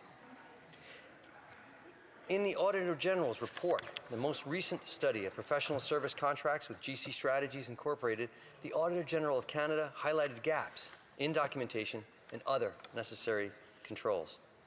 Her assessments in general term is that while Canada's system for the procurement of professional services has ample and suitable guidelines in place, those rules only work when they're followed. The government fully accepts the findings of the Auditor General in this report, and I thank her for doing that work, as it has done following prior audits on the same issues. And I can report to the House that several measures have been put in place over the last 18 months to address the underlying causes that allow this particular situation to occur. So I'll talk about the action that we've already taken. Public Service and Procurement Canada, or a PSPC as I'll call it, is the department that oversees procurement in conjunction with client departments and agencies. PSPC has addressed the recommendations raised in audit reports in an effort to strengthen procurement. It's improved evaluation requirements to ensure resources are appropriately qualified, and it's increased transparency requirements from suppliers around their pricing and their use of some subcontractors. It's improved documentation when awarding contracts and issuing task authorizations, and has clarified work requirements and activities, including the requirement to specify which initiatives and projects are being worked on by contractors. It's increasing its use of solution-based and procurement approaches rather than time and task-based approaches. It's also streamlining, simplifying, and digitizing existing mandatory procurement instruments, as well as requiring additional approvals for the use of mandatory procurement instruments. And perhaps most important, PSPC is raising awareness of procurement risks and activities across federal departments and agencies. This is an issue that can affect any department, big or small, across Canada. It's vital that public servants involved in the procurement process are aware of their responsibilities and are all making informed decisions in accordance with the established rules. As a control measure, PSPC plays an important challenge function in situations where a client department decides to pursue a non-competitive procurement process. In those situations, PSPC suggests alternative procurement approaches to client departments when it believes that non-competitive procurement is not the optimal option. So in November 2023, following the reevaluation of the improper contract negotiations with GC Strategies, PSPC wrote to the government departments and agencies to inform them that it would be replacing all master-level user arrangements with client departments, agencies, and crowned corporations. These arrangements set out conditions for access to select professional services methods of supplies maintained by PSPC. As part of this process, PSPC and client departments have established new arrangements, which stipulate the use of new contract provisions to increase costing and subcontract transparency.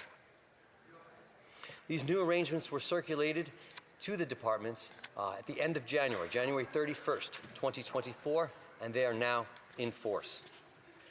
A more recent measure, having just come into force this month, is the implementation of Part 18 of Budget Implementation Act, which gives the Minister of Government, Transportation, Public Works and Procurement exclusive authority over federal procurement.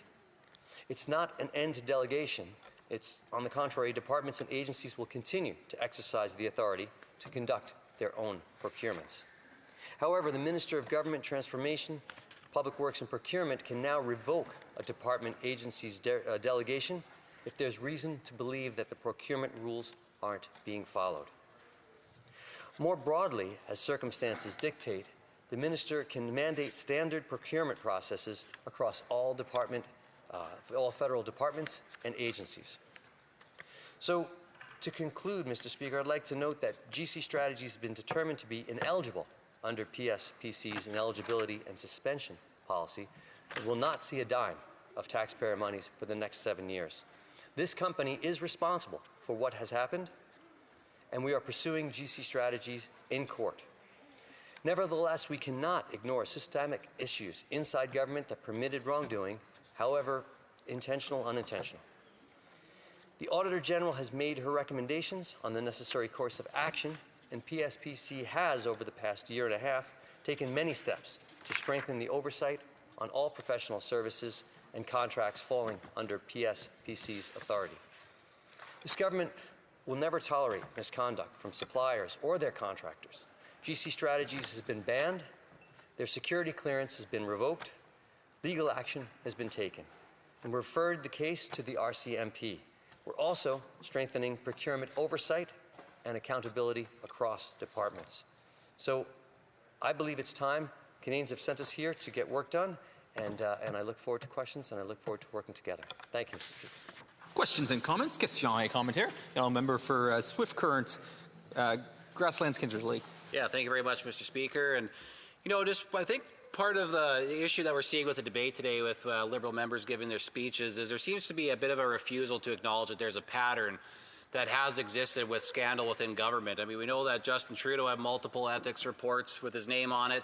The minister from Beaujour has a couple, made the headlines a few times for for some very notable slip-ups and conflicts. We got the former Minister of International Trade. She had some shortcomings as far as the ethics side goes, and there's many instances over there, right? So it's not like government failures. It's not like it's like, oh my goodness, we had one little problem here. There seems to be a constant sense of a lack of accountability there. When we see ministers and even members of the Liberal Party get up and just say, oh, you know, they can't blame the minister. They can't blame us. It's like, well, no, ministerial accountability is an important piece. Would the member not agree that if ministers were actually accountable for their departments, a lot of this wouldn't have happened? The honourable member for Kitchener-Conestoga. Thank you. Through you, Speaker. Thank you for the question. Talk about strengthening accountability. I think that is what's happening.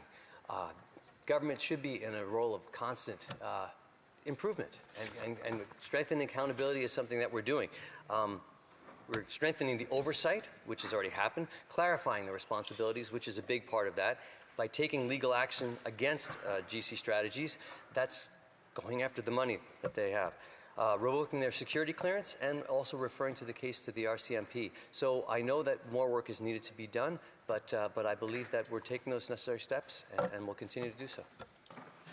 Questions, comments, question commentaire. L'honorable député de Shefford. The honourable member for Shefford.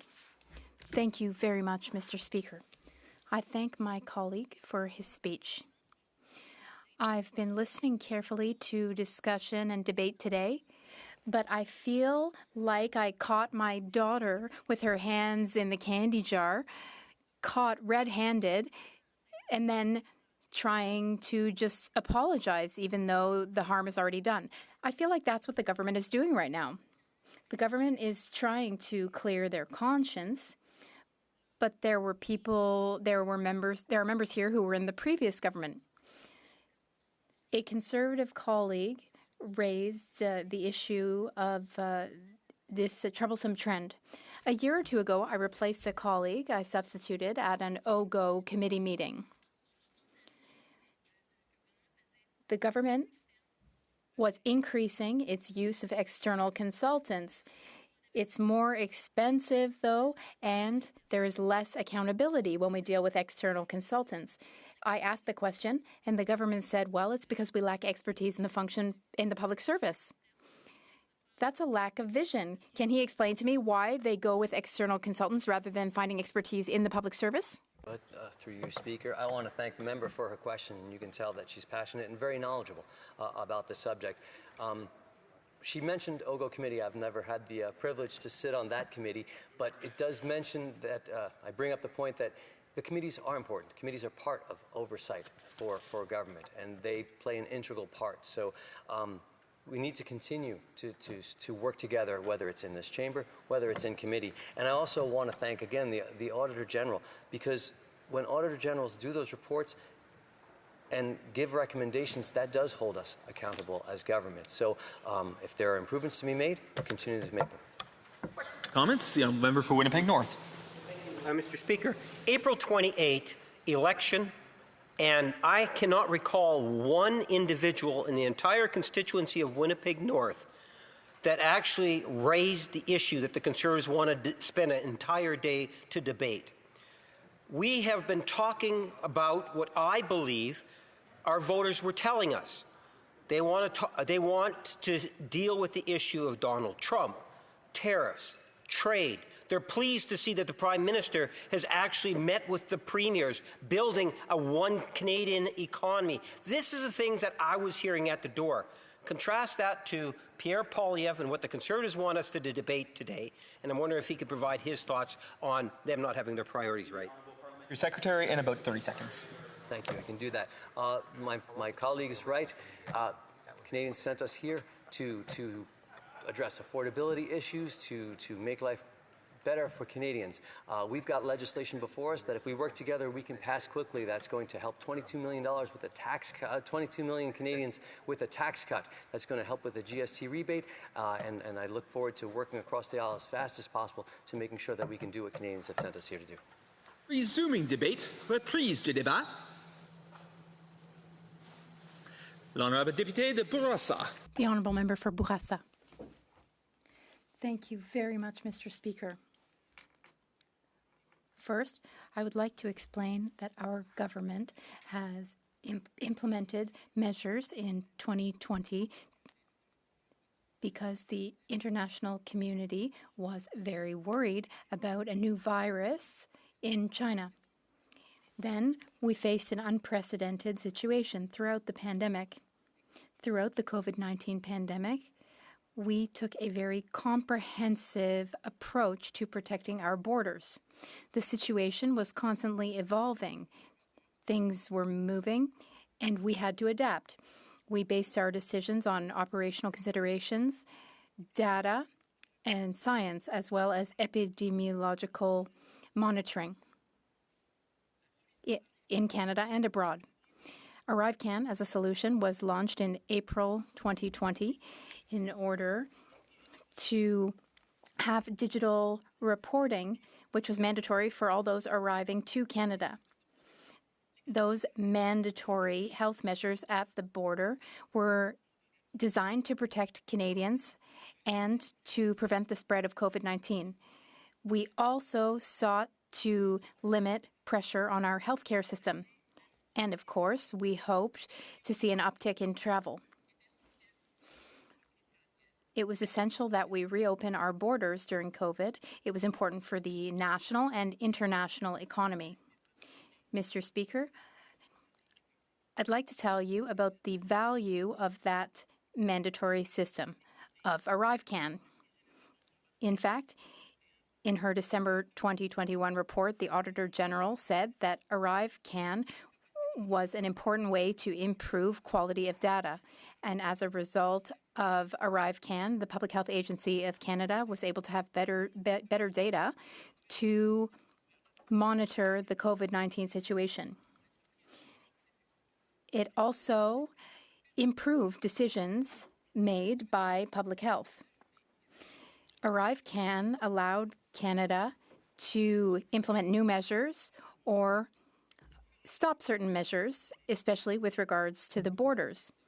Throughout the pandemic, we made decisions, and as I said earlier, our decision-making was supported and bolstered by ArriveCan. Canada was recording 1,200 COVID deaths a week at that point.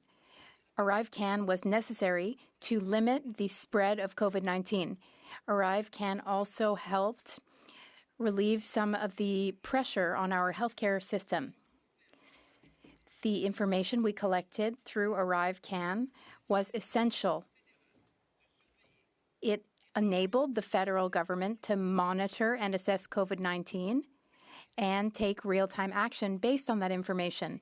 Moreover, Mr. Speaker, ArriveCan was a very important tool in developing our screening system at borders. That was very important for detecting new variants from high-risk countries. For instance, the Omicron variant was determined. ArriveCan helped us track visitors arriving from countries where Omicron had been detected. We took border measures and we were able to protect travelers and border services officers. Regardless of how they traveled, travelers were able to have information about quarantine, and the app allowed us to correct and to analyze information in a more effective and rapid way, unlike the initial paper process. We shared in real time information about the health of travelers, and it had a great value, as I said, on the public health and also in terms of international travel and the impact on our economy. It played an essential role in the protection of the population and to open up our economy. In March 2020, all international travel was limited to 4 main airports in Toronto, Calgary, amongst others. And this was essential to allow the government to resume international flights to other airports as of 2021, with a full resumption across Canada in February 2022. Thanks to this solution, The number of travelers coming to Canada by air increased daily, going from 1,000 to 2020 to 30,000 a month in January 2023, and up to 1.5 million per month thereafter. ArriveCan allowed us to reduce the processing time for the border agents. And in conclusion, Mr. Speaker, all of the border measures that were moved in October of 2022, including for Canadian travelers, and it did allow them to submit their health information, and the COVID-19 pandemic created a unique set of challenges, and we needed government support that we haven't seen for more than a generation. Our world is increasingly interconnected, and we learned many lessons from this experience. They are being included into our preparation and our response to pandemics. Of course, we have to remain positioned and prepared to respond to any global health situations. So thank you very much for your attention, Mr. Speaker. Questions et commentaires? The honourable member for Edmonton West. Speaker, I'd like to thank my colleague for his speech. In public accounts, we heard the Assistant Deputy Minister testify that they actually were not going after cases of fraud to recover money. They were only asking for the money back, saying they were open to negotiations with companies that were defrauding taxpayers through procurement policy. I wonder if the colleague across the way could explain why the government is so lenient with companies that are stealing taxpayers' money. The honourable member for Bourassa. Mr. Speaker, I'd like to thank my colleague for his question and also for specifying that the government did not turn its back on this. It acted very responsibly. It has already taken measures, concrete measures, to respond to the concerns raised by the AG's investigation, and we are fully cooperating with authorities to shed light on this. We also announced a revision process for public contracts to ensure that every public dollar is spent wisely. Comments, questions et commentaires. Honourable member for Gaspésie, Maitland Islands. Thank you, Mr. Speaker. I would like to tell my colleague a story.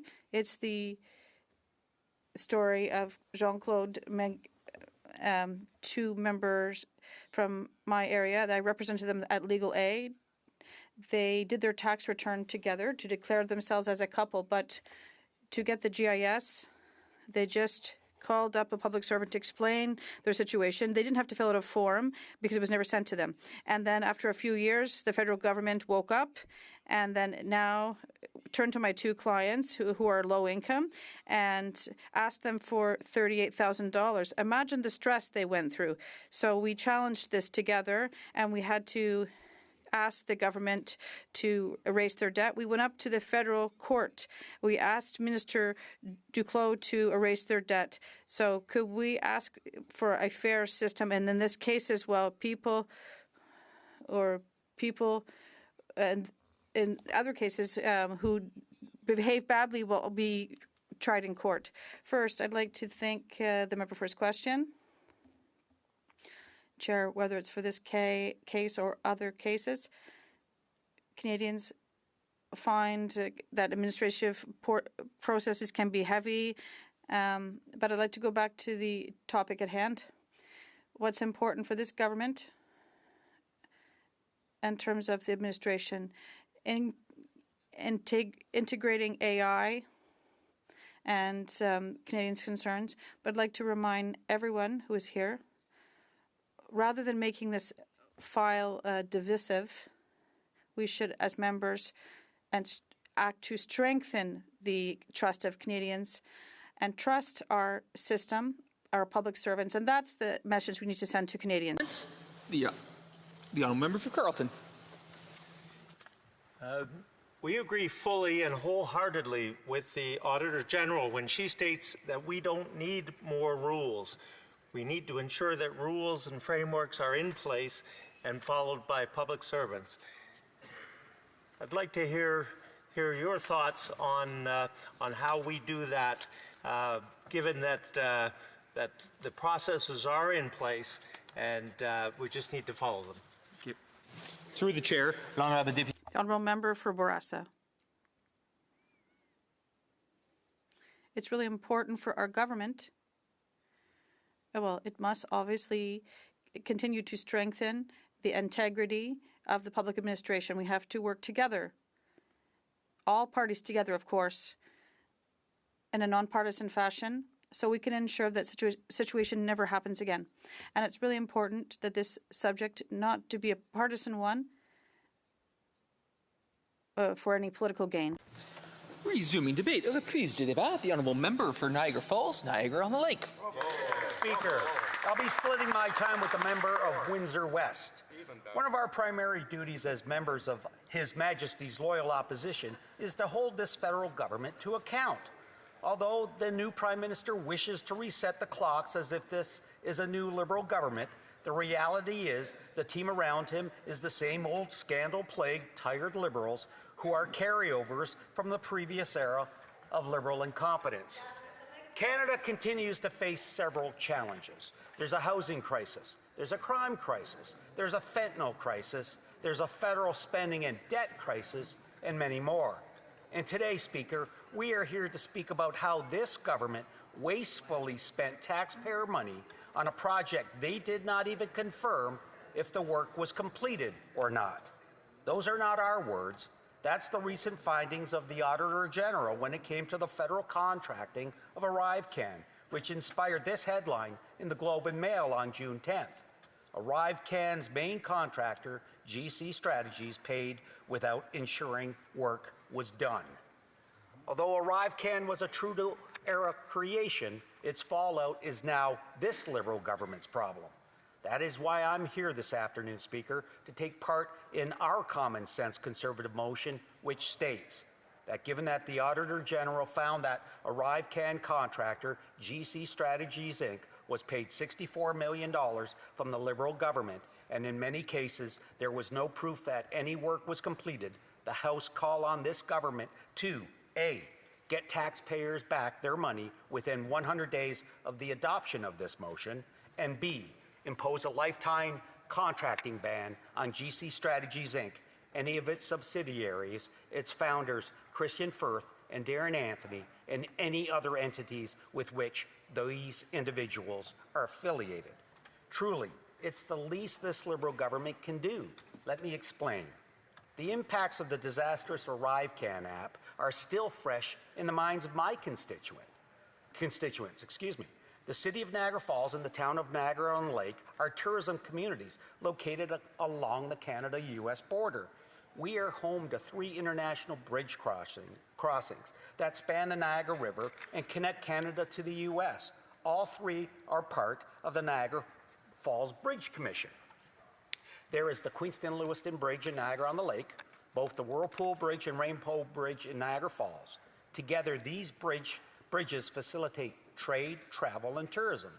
They were also on the front lines of the 2-year-long ArriveCan app disaster from 2020 to 2022.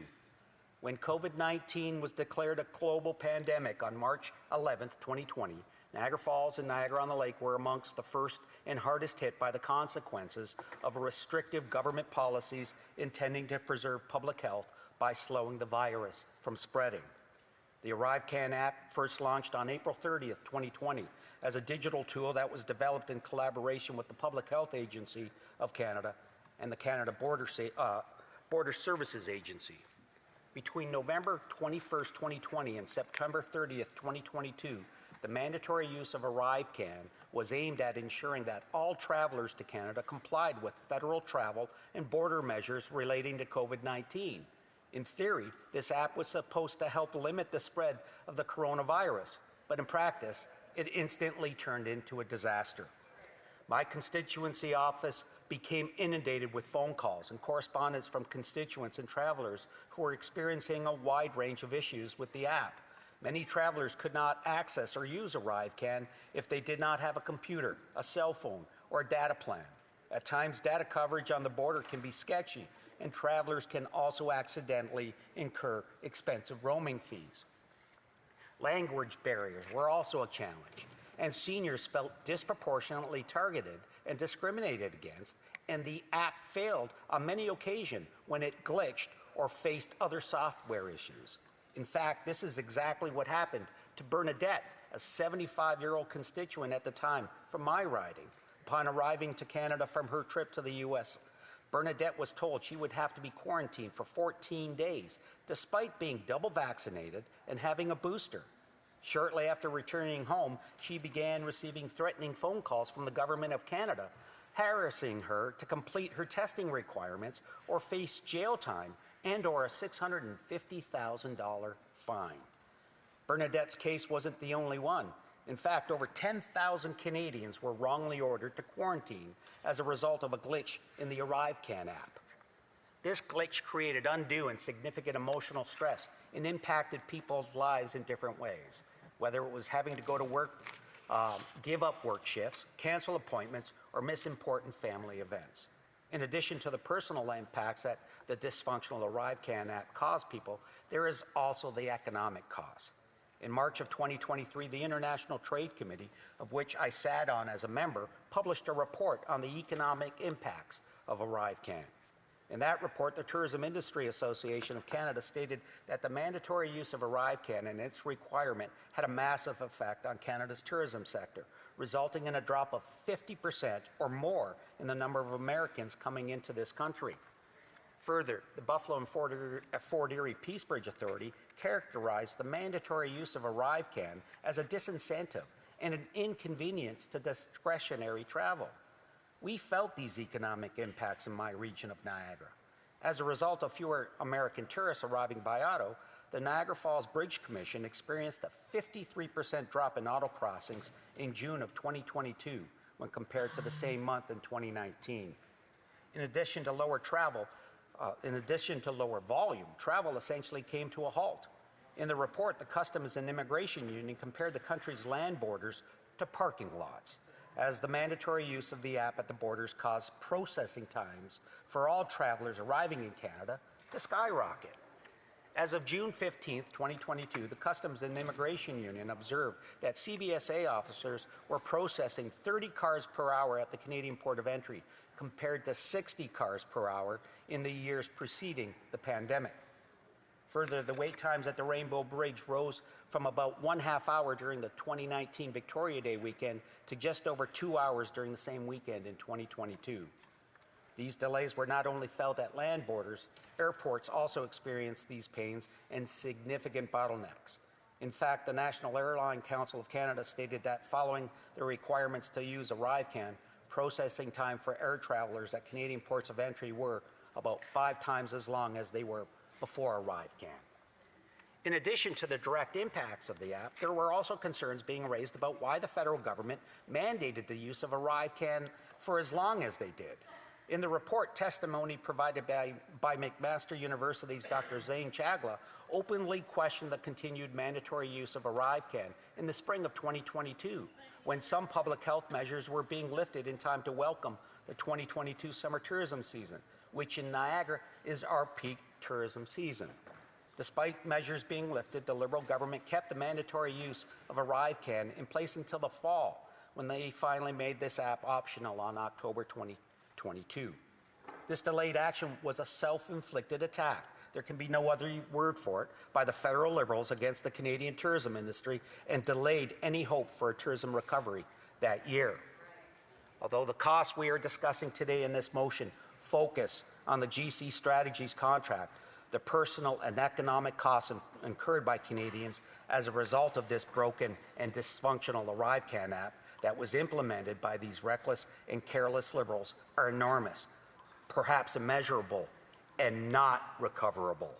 And that is why our Conservative motion makes so much common sense.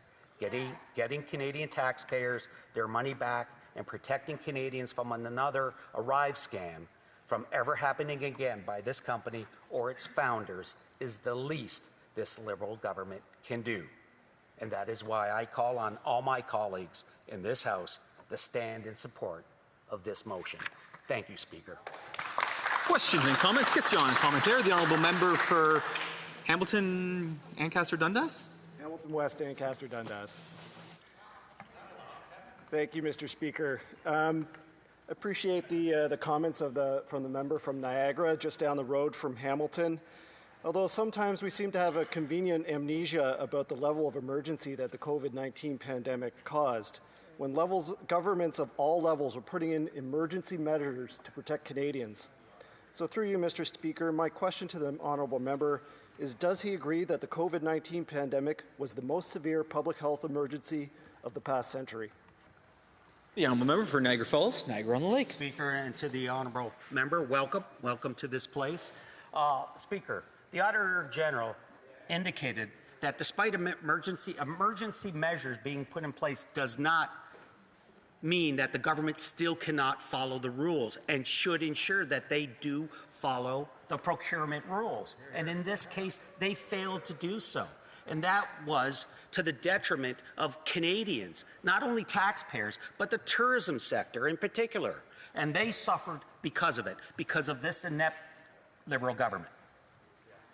Questions and comments. Question commentaire. The honourable member for Repentigny. Mr. Speaker, I think it's important to say once again that the Bloc supports this motion on the two main points that our Conservative colleague here has properly explained again how important this is, because, yes, we have to get this money back. It's taxpayer money if no work was done, but the Auditor General says the work was not necessarily not done, but we don't have the documentation right now that clearly shows, well, there is a part of the work that wasn't done, but we have to look at what was done exactly. And my question is about the 100 days that are mentioned in the motion. I'd ask my honourable colleague if he does not think this is somewhat unrealistic, 100 days, because if you look at the Liberals' past, unfortunately, there are many examples where they weren't able to get money back.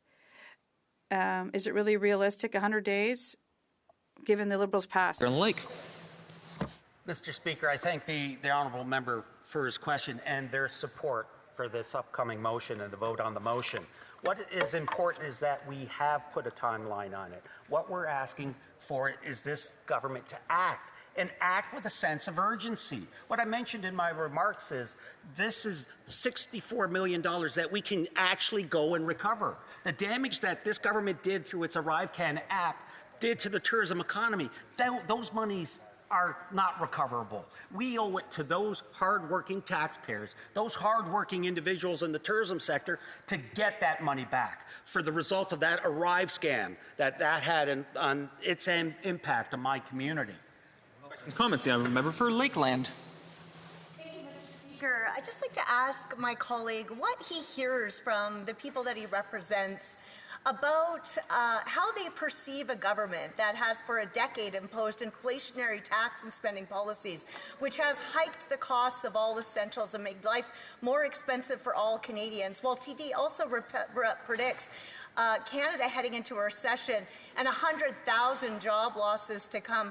What does this member's constituents say about a government who does that to Canadians and then spends and loses 64 and hundreds of millions of dollars on insider backroom deal contracts and won't actually move to get the money back to pay taxpayers back? Member for Niagara Falls, Niagara-on-the-Lake. I'd like to thank the honourable member for the question, and her comments are absolutely correct. The hard-working people of Niagara Falls and Niagara-on-the-Lake, and he is very dense. You know, he says that very, very Franco-Francais, you know. Yeah. This government. We're in an affordability crisis. They're pinching their pennies, and yet they see a government that wastefully spends $64 billion. And on top of that, they can't even share with this House a plan, a budget for the future. What they've dropped before us is estimates showing $500 billion in spending. 8% up, and yet there's no plan or detail on where those monies or the revenue is going to come from. As a brief question, the member for Edmonton Strathcona. I thank you very much, Mr. Speaker, and I would like to thank my colleague for his speech today. I also want to acknowledge that I stood with him this week as we urged the government to provide citizenship, honorary citizenship for Jimmy Lai, and I appreciate his work on that. It's unfortunate that that has not happened yet. One thing I did want to ask, you know, the government has announced huge expenditures in defense spending. And one of the things that I worry about is this is ultimately a procurement issue. And one of the things I'm concerned about is whether or not he trusts this government.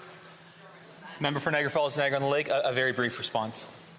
Well, in a simple word, I don't trust this government. Where's the budget? Again, we get back to the issue of $9 billion.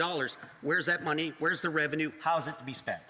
Resuming debate, reprise de débat, the honourable member for Windsor West. Thank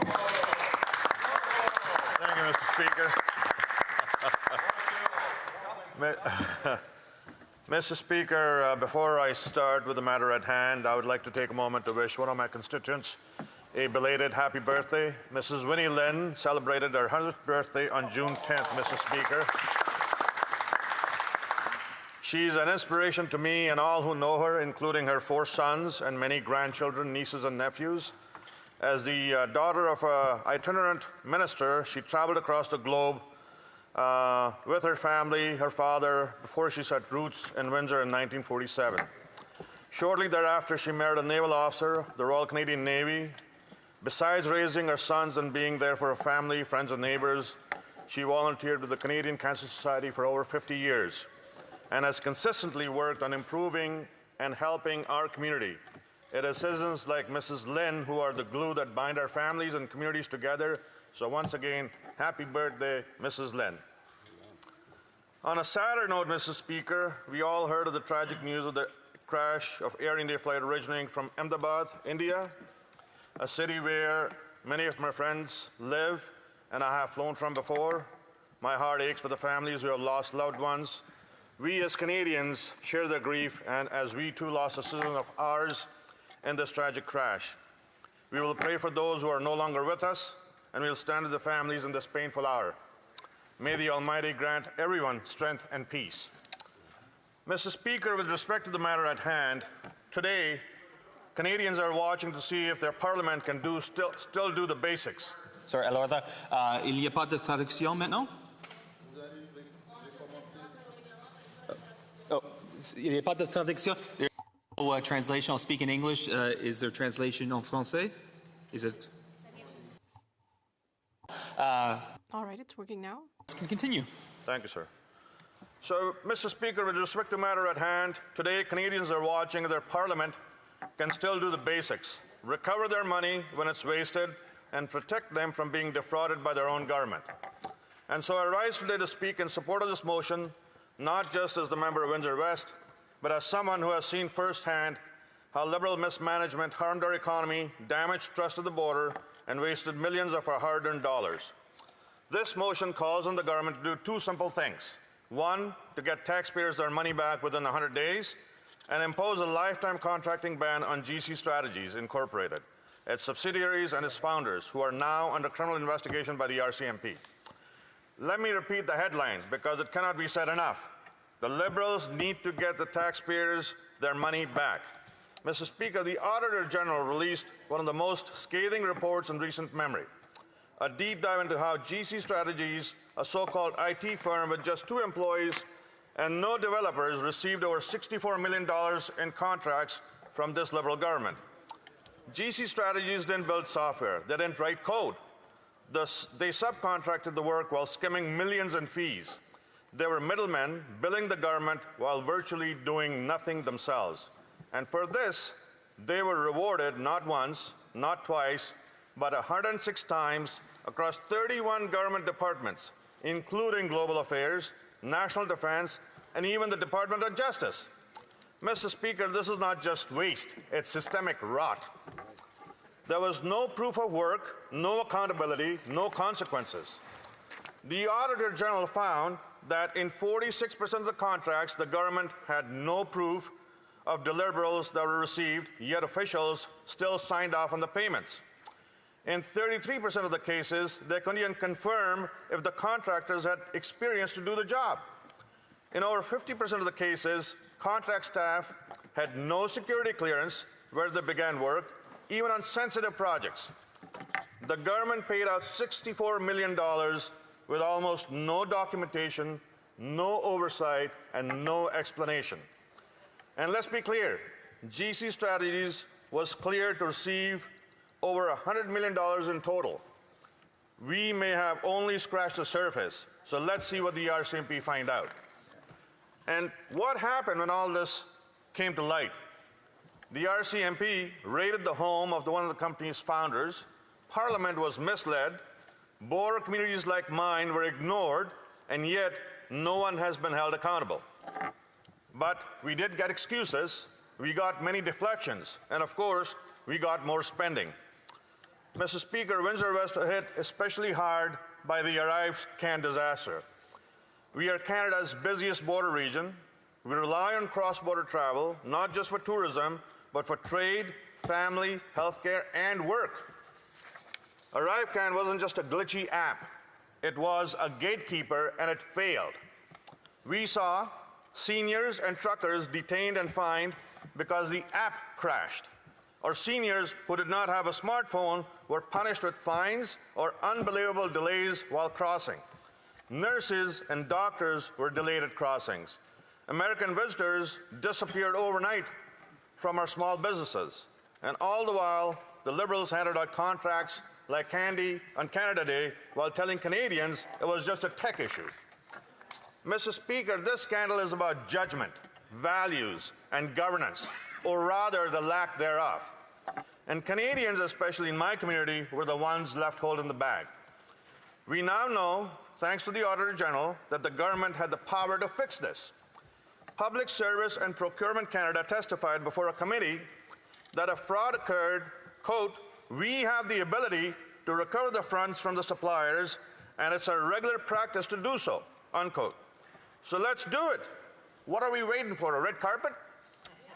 Let's recover the money, let's end the excuses, and let's pass the motion, because inaction or delay sends a message that this kind of behavior is acceptable.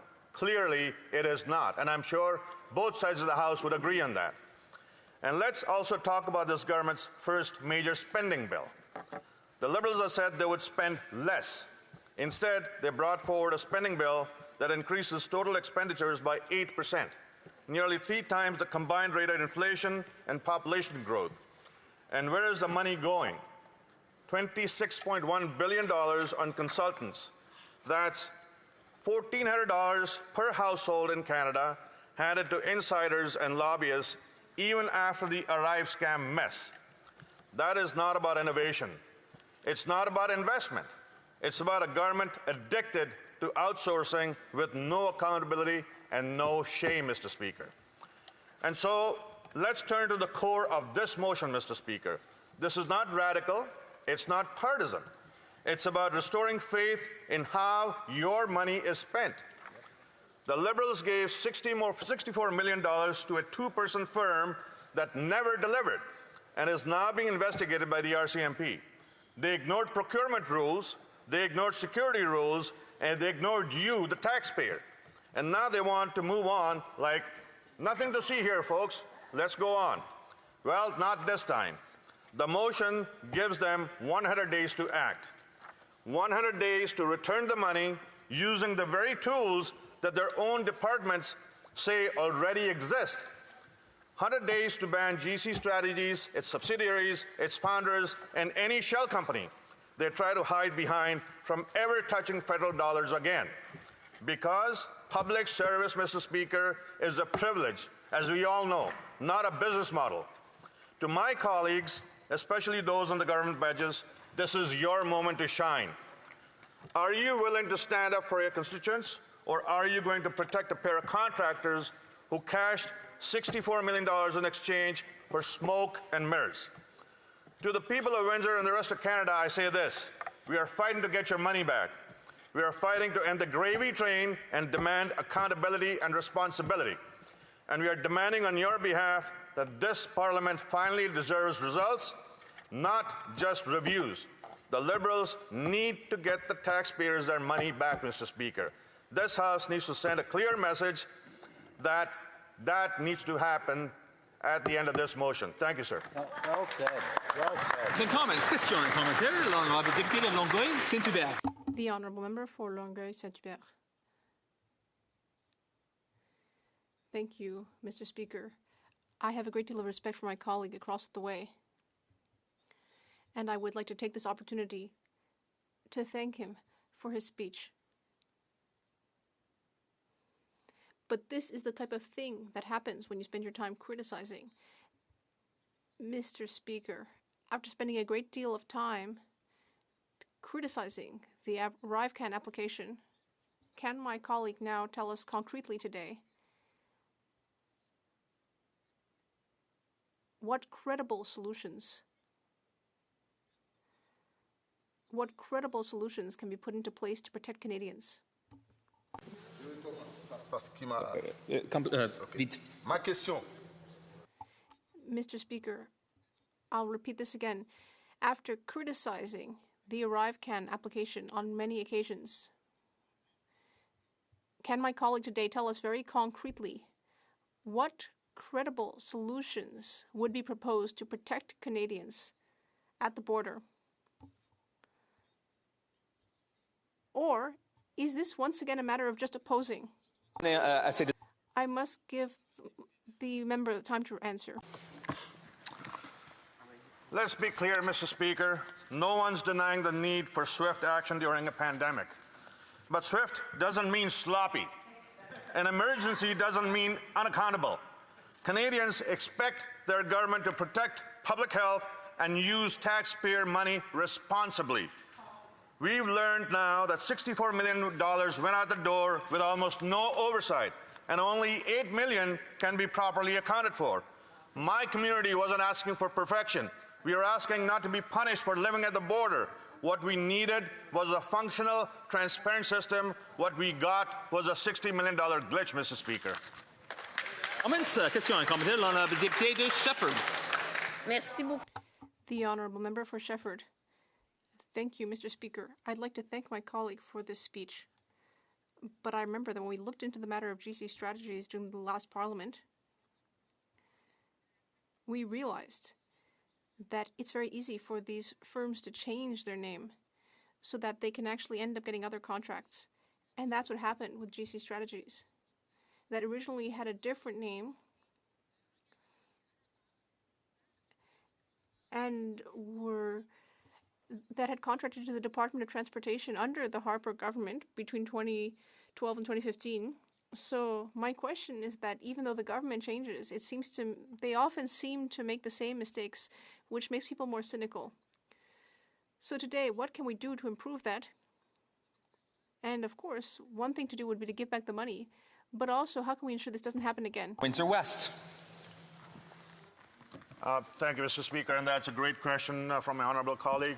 Mr. Speaker, this is about accountability and responsibility, and that totally rests with the Liberal Party or the Liberal government at this point. Because in order to regain that trust, we have to show that we are responsible parliamentarians and pass this bill. Because all the public is seeing is more of the same, and this is eroding trust in public institutions, in us as parliamentarians, and anybody that works for a government. Nobody out there believes us or anything we say. We have to mean what we say and hold people accountable, or else we won't have much of a democracy left anymore, because that's what we're going to get, scam after scam after scam. This is not acceptable. And to her point, that is absolutely true, because a lot of these agencies or companies start off with new names, and we just say, okay, it's good to go. Comments, the honourable member for Essex. Thank you, Mr. Speaker. I appreciate it. Congratulations and thank you to my honourable colleague from Windsor West, not only a colleague but a riding neighbour. So many of what, through you, Mr. Speaker, to what my colleague spoke about very much affects my riding as well. And I very much appreciated the fact that he said, you know, it would be really difficult for him to go and meet his constituents and be able to say that, listen, we don't need to fight for $62 million. So, Mr. Speaker, through you to my colleague, what kind of great things could Windsor West and our region, what kind of great things, what kind of money would go towards projects if we continue to fight for these? The honourable member for Windsor West, a brief. Thank you to my colleague. Through you, Mr. Speaker, the City of Windsor is still owed $1 million regarding the convoy issues that went on there. The Liberal government has not paid them. Some of this money that would be recovered from this enterprise, perhaps, would go to the City of Windsor to refill their coffers. This is money they've already spent. Order. Resuming debate, reprise du débat. The honourable member for Davenport. Thank you, Mr. Speaker. I'll start off by indicating that I'll be sharing my time with the member for Mississauga Centre. Mr. Speaker, and let me just turn on my timer just to make sure that I stay on time. Mr. Speaker, on behalf of the residents of my great constituency of Davenport, which is located in downtown Toronto, I'm very pleased to join the debate on this Opposition Day motion on ArriveCan contractor GC strategies. It is truly an important matter for us to discuss. Mr. Speaker, effective management in government procurement is a fundamental responsibility to Canadians.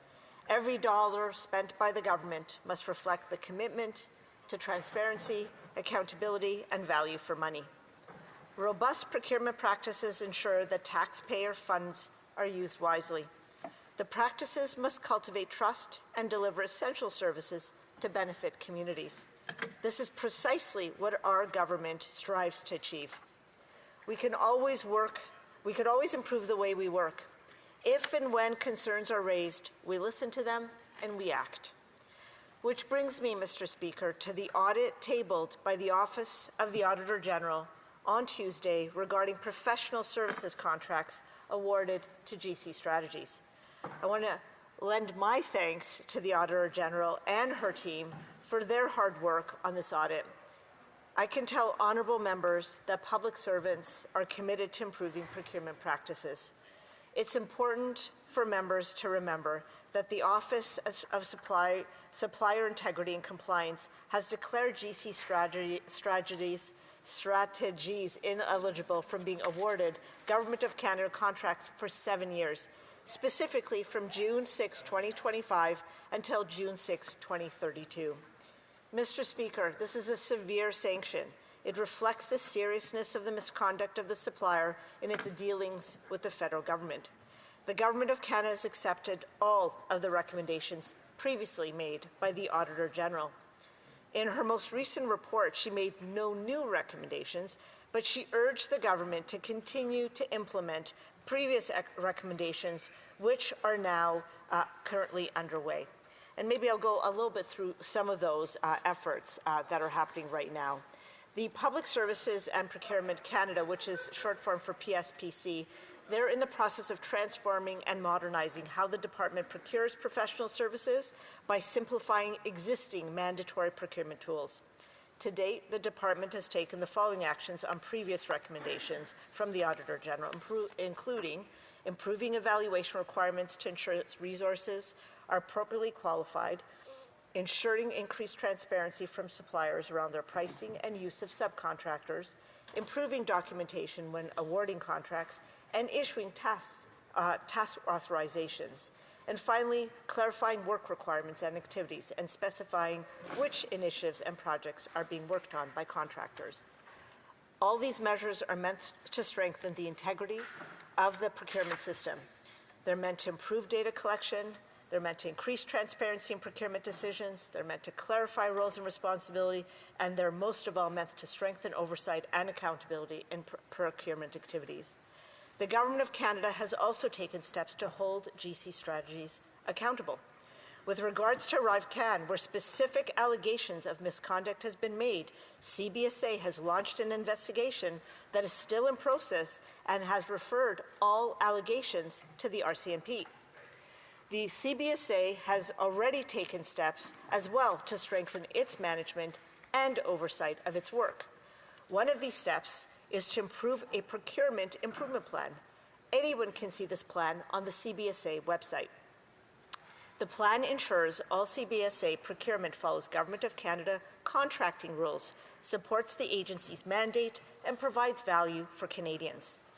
In addition, the CBSA has put in place an Executive Procurement Review Committee to approve contracts. This committee oversees contracts worth up to $1 million. Contracts larger than $1 million must receive approval from the agency's executive committee, made up of senior CBSA leaders. The plan also calls for employees with financial authority to stay up to date with mandatory procurement training, and all employees must disclose interactions with potential vendors. The CBSA has taken many other internal steps, including creating a branch dedicated to monitoring management activities and building a culture of service and program delivery excellence, including in procurement activities. In recent years, the CBSA was subject to several audits and reviews which covered procurement. These included an internal audit of contracting and procurement. These projects, Mr. Speaker, resulted in 25 recommendations, and as of June 2025, the agency has implemented 21 of them, with the remaining 4 in progress. Mr. Speaker, the government takes these matters very seriously. From the beginning, Public Services and Procurement Canada acted swiftly in response to the allegations regarding the company. In February 2024, GC Strategies was suspended from participating in procurement practices, including standing offers and supply arrangements. It was also barred from participating in new procurement opportunities undertaken by Public Services and Procurement Canada.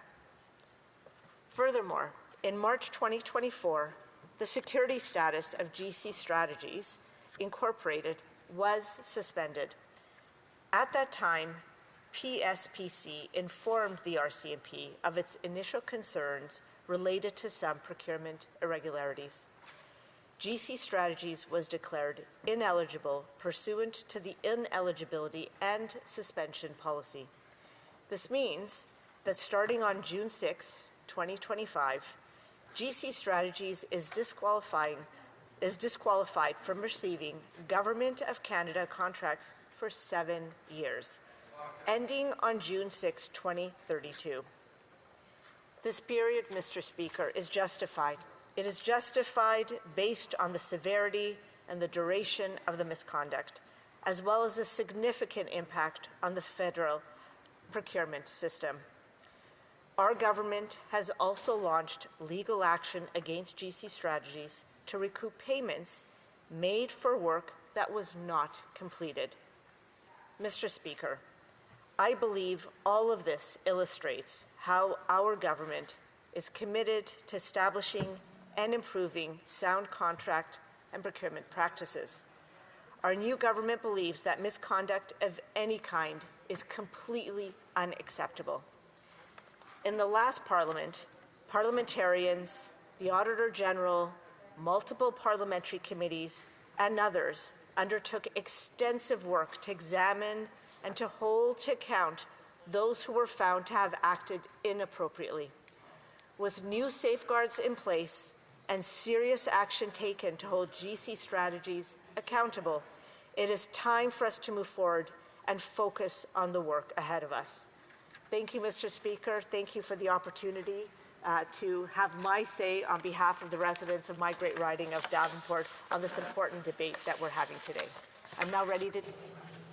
Questions and comments? The honourable member for Calgary Centre. Mr. Speaker, and I thank my colleague for her speech here, but I've heard this speech several times today, and it does seem to be an excuse mechanism about why we don't need to deal with this as forcefully as we should. $65 million of taxpayers' money disappeared to a group who'd previously been at the bar here at the House of Commons. And I remember at that point in time, Mr. Speaker, the party across the way, the Liberals, were trying to make excuses why those people didn't have to appear here because they were under stress and they might cry if they come before the House of Commons. This was a cover-up of the highest order in order to kind of make sure there was no accountability, and this accountability has not been borne all the way through. These people have to be held to account. They have to get the $65 million back. We have responsible government in this country. Does the member understand that responsible government means that somebody has to take accountability for the $65 million that got taken from taxpayers? Good question. A member for Davenport. Thank you, Mr. Speaker, and I want to thank the honourable member for his question. I know he's heard numerous speeches today. He might have to hear a few more speeches because we are reiterating in the absolute strongest terms that misconduct of any kind in the procurement process is never acceptable. And absolutely, we have taken action. We have taken action directly against GC Strategies. We have revoked the security clearance of GC Strategies. We have terminated all contracts with GC Strategies. We have barred GC Strategies from future contracts with the Government of Canada. We've taken and are taking legal action against GC Strategies. And on top of that, we are improving our overall procurement process. We are taking action. Questions and comments? Question et commentaire. Order. Questions and comments. The Honourable Member for Beauharnois, Salaberry-Soulanges, Huntington. Thank you, Mr. Speaker. I'm happy to rise to speak today because today is a special day. June 12th is a day on which we buy Québécois products. And I'm happy to be showcasing these earrings I'm wearing from an artist, an incredible artist in my riding. So that's my little spiel to encourage people to buy local and support local. Here's my question.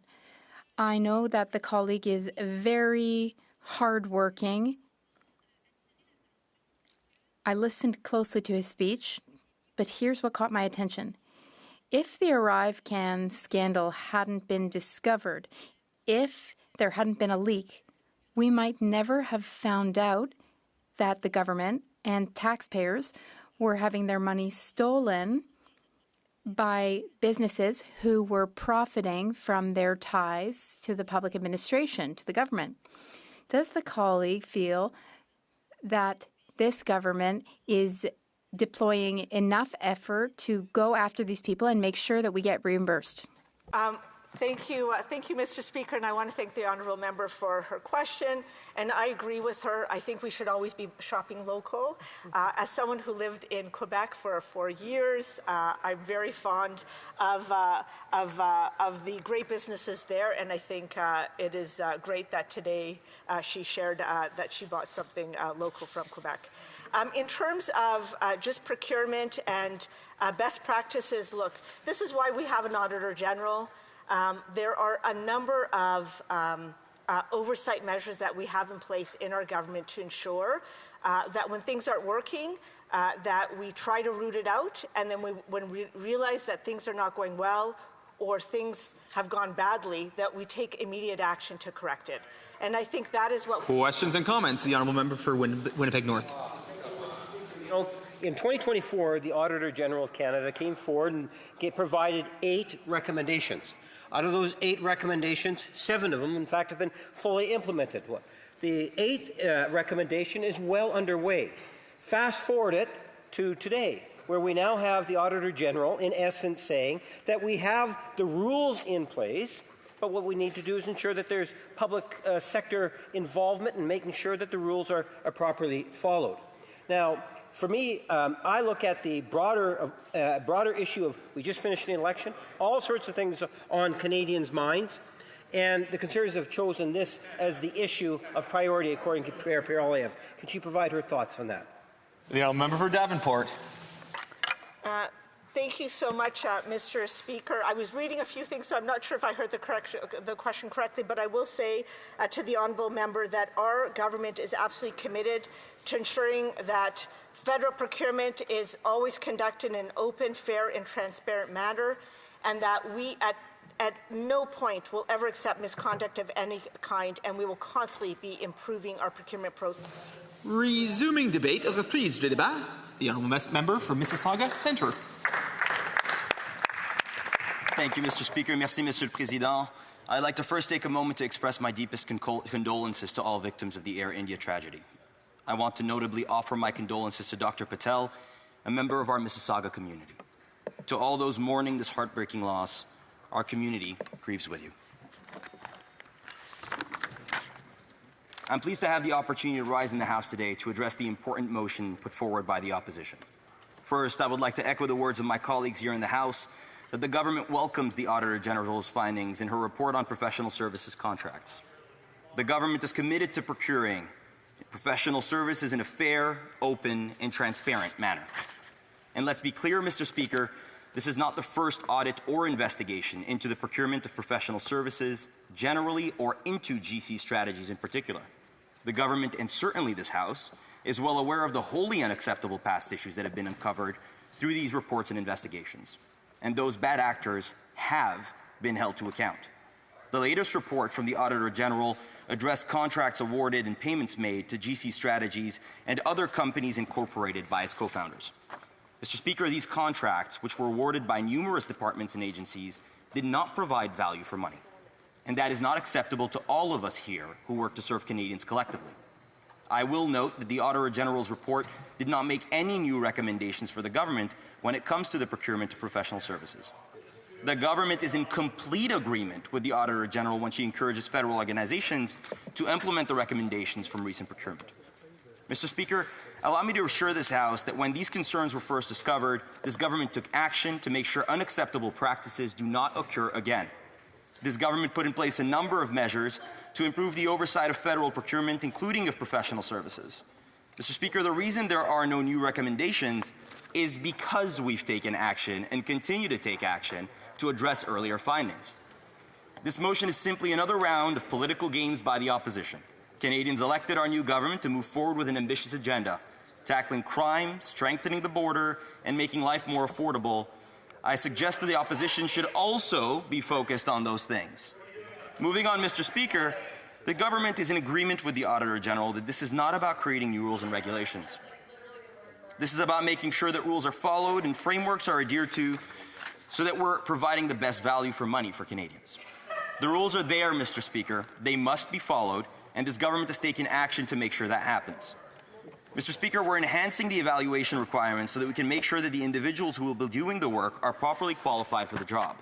We know that it's essential to have a clear line of sight on the work that's being done on behalf of hardworking Canadians to be sure that we're getting the best value for money. That's why we now require suppliers to show greater transparency when it comes to their prices, as well as providing clear information on any subcontractors they may be using. We're also improving our own documentation when awarding contracts and authorizing tasks. And we're adding greater precision when specifying and documenting what needs to be done, as well as which projects and tasks contractors are working on. Mr. Speaker, as mentioned, the Auditor General took a close look at a number of contracts with GC Strategies. As my colleagues have stated, in March of last year, the company's security status was revoked, meaning that they became ineligible for all federal procurement that had a security requirement. They were also removed from Public Services and Procurement Canada's procurement instruments.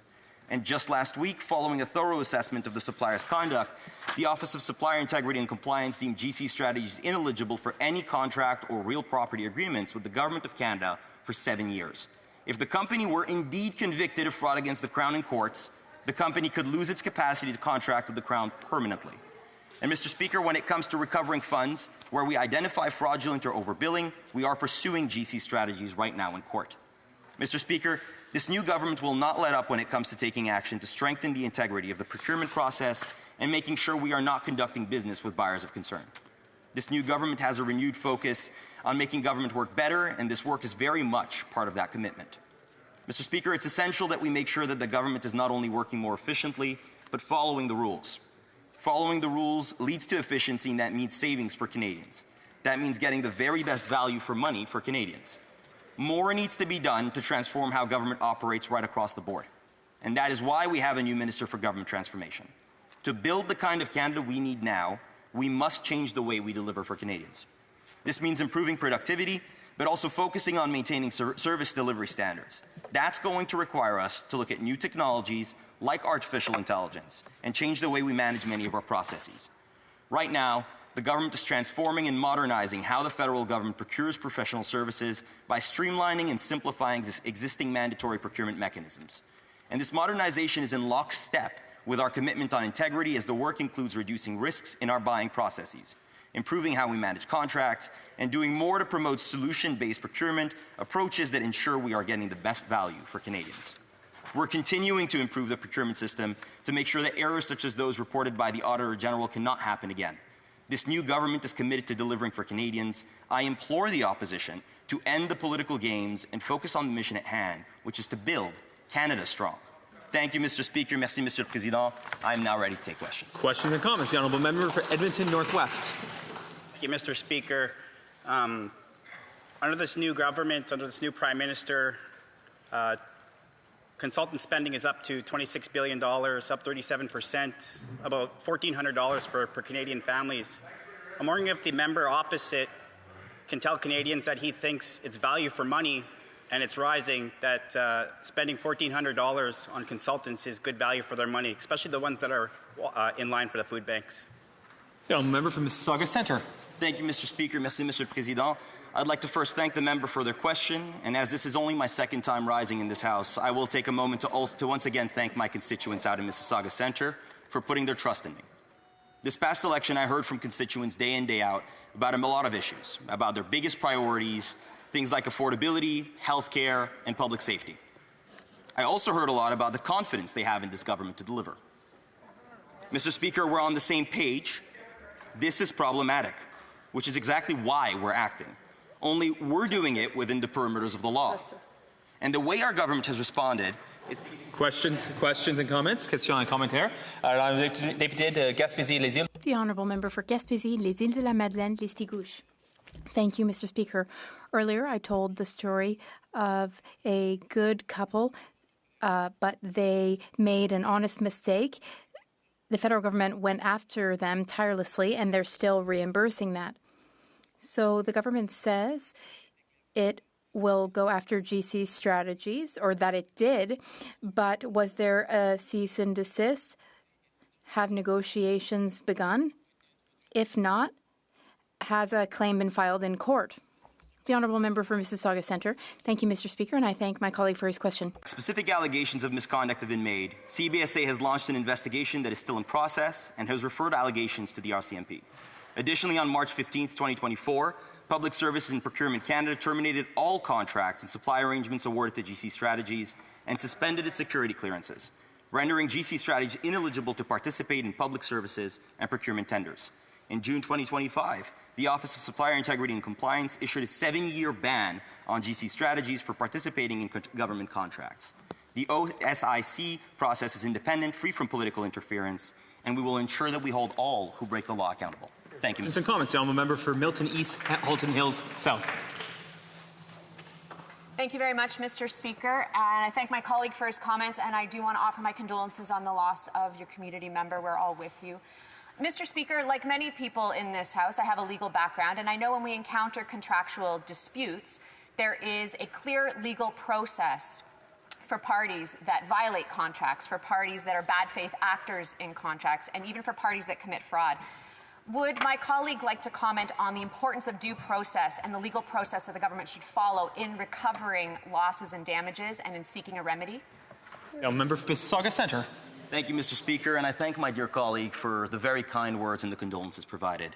I completely agree. Due process is a fundamental part of the system in which we operate, and it's extremely important to bear in mind that earlier today, we heard from the opposition that they're committed to fighting government overreach.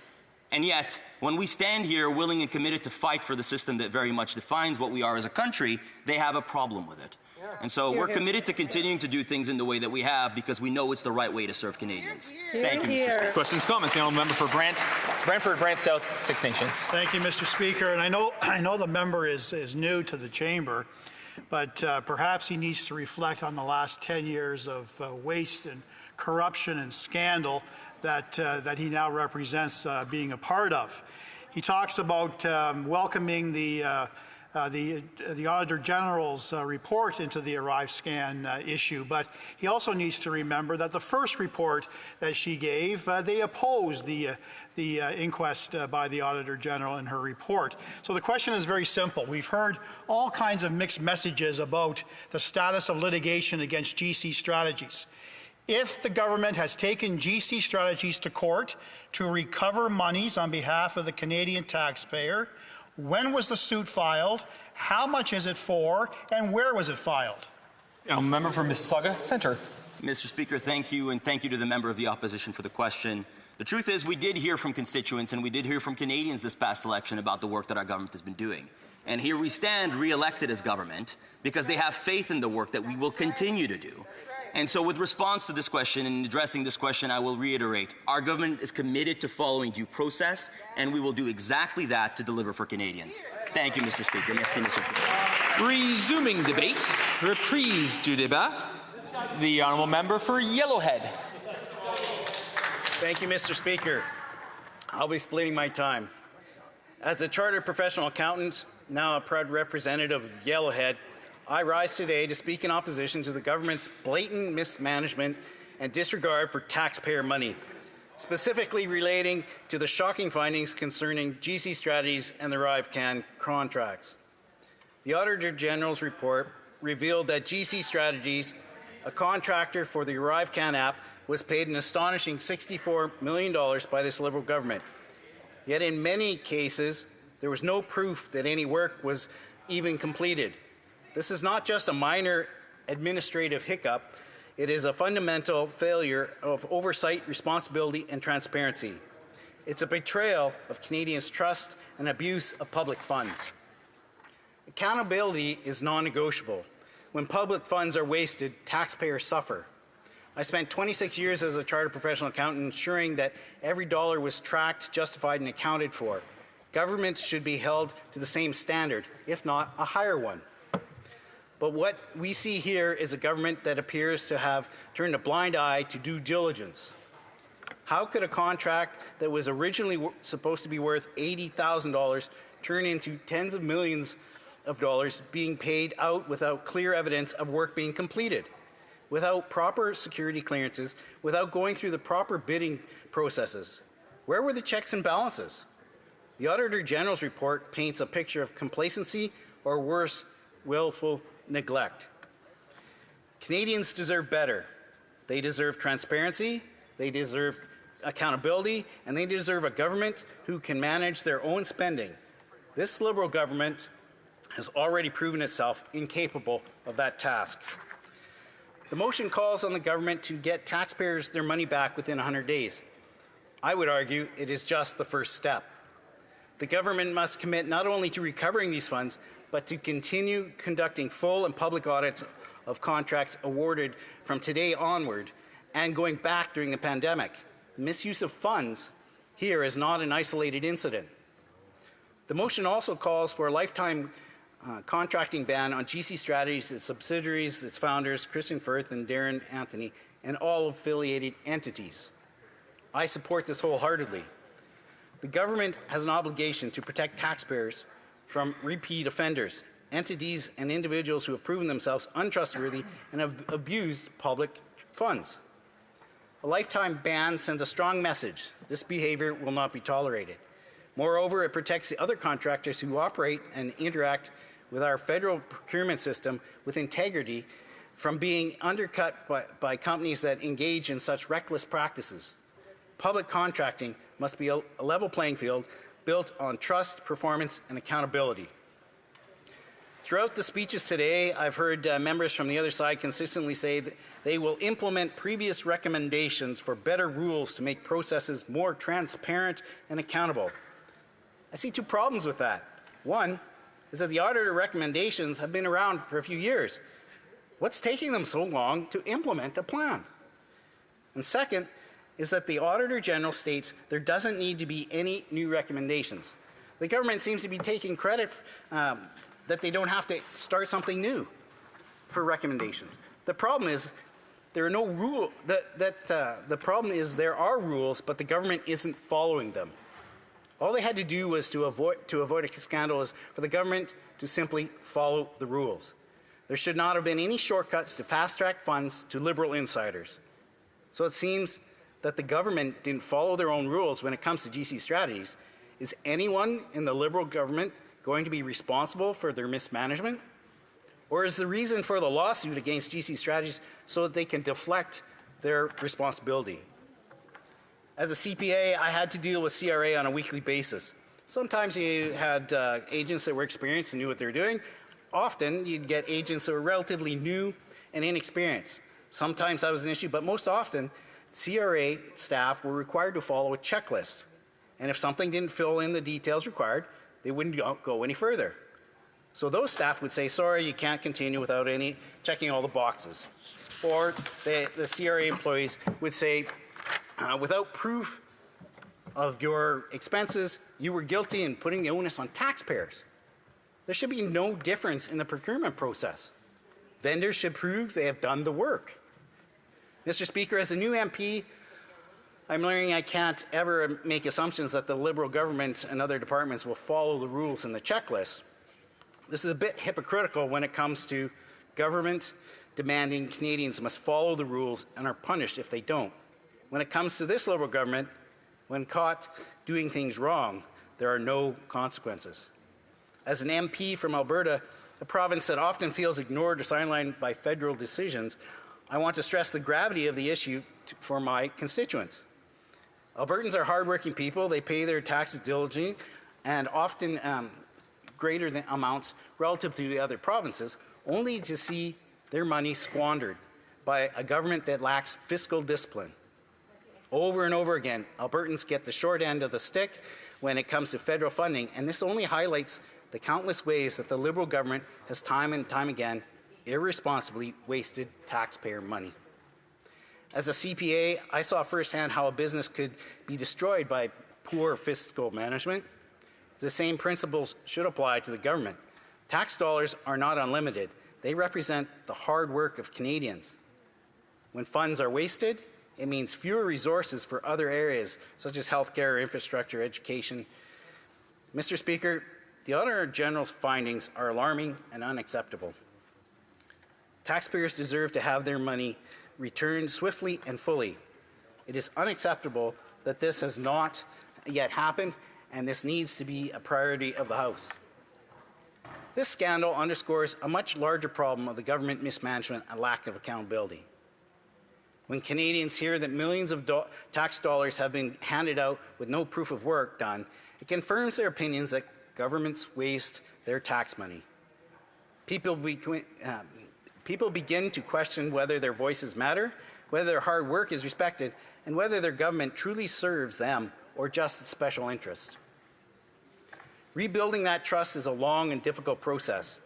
It requires not only ensuring the money is returned and punishing those responsible, but also changing the culture within government, shifting away from complacency and secrecy to transparency, accountability, and respect for the taxpayer. As a new Conservative MP, I also want to emphasize the critical role Parliament must play going forward. Holding the government to account is not simply an opposition duty, it is a duty to every Canadian. It is our responsibility to shine a light on the mismanagement and to ensure that public money is spent wisely and for public good. This means we must strengthen the parliamentary committees, empower the Auditor General with better resources and more independence, and demand timely responses from ministers when failures are uncovered. This is not about political point scoring. This is about restoring integrity to our democratic institutions. Lastly, I want to remind the House that the stakes for Alberta are especially high. Our province has been hit hard by economic uncertainty, from energy sector challenges to inflation and cost of living pressures. Every dollar wasted by the federal government is a dollar that could be invested in Alberta's infrastructure, healthcare, and programs to support Albertans. Albertans are watching, Canadians are watching, and they're demanding action. They want a government that respects their contributions and use of public funds responsibly. A government that confidently says where public funds were spent and on what. Canadians across the country demand and deserve responsible governments and responsible spending. Mr. Speaker, the Auditor General's report regarding GC strategies is a wake-up call. It exposes serious flaws in the ways government contracts are awarded and managed, flaws that cost Canadians millions and undermine faith in public institutions. I stand with this motion because taxpayers deserve to be repaid, and the Liberal government must implement strict measures, including a lifetime ban on those responsible, to prevent this from ever happening again. I urge all members of the House to support this motion and send a strong message that the waste and mismanagement must end now. Thank you, Mr. Speaker. Questions and comments? The Honourable Member for London West. Mr. Speaker. I want to thank the member for his speech. He did mention a couple of things that I think are of importance. He talked about the fact that they want to send a strong message, and I'm curious to know what the member thinks about the fact that right now Canadians just sent a strong message to the entire country by re-electing the Liberal government to make sure that we continue to work for Canadians on things such as housing, child care benefits, dental care benefits, which I'm sure many people in his riding have also benefited from. Can the member comment on whether he's going to support the mandate that Canadians sent to this House on making sure that we can deliver on one Canadian economy, not 13? The honourable member for Yellowhead. I thank the member opposite for the question. The decision by the electorate in April 28th gave us a minority government, so there was not a strong mandate for the government on that end of it. And the constituents in my riding sent a pretty strong message with over 69% of them saying that they were very much in favor of the Order. I'm just going to pause the member just momentarily. There is a ringing, and I just want to make sure that we get that addressed before there's any challenges with the.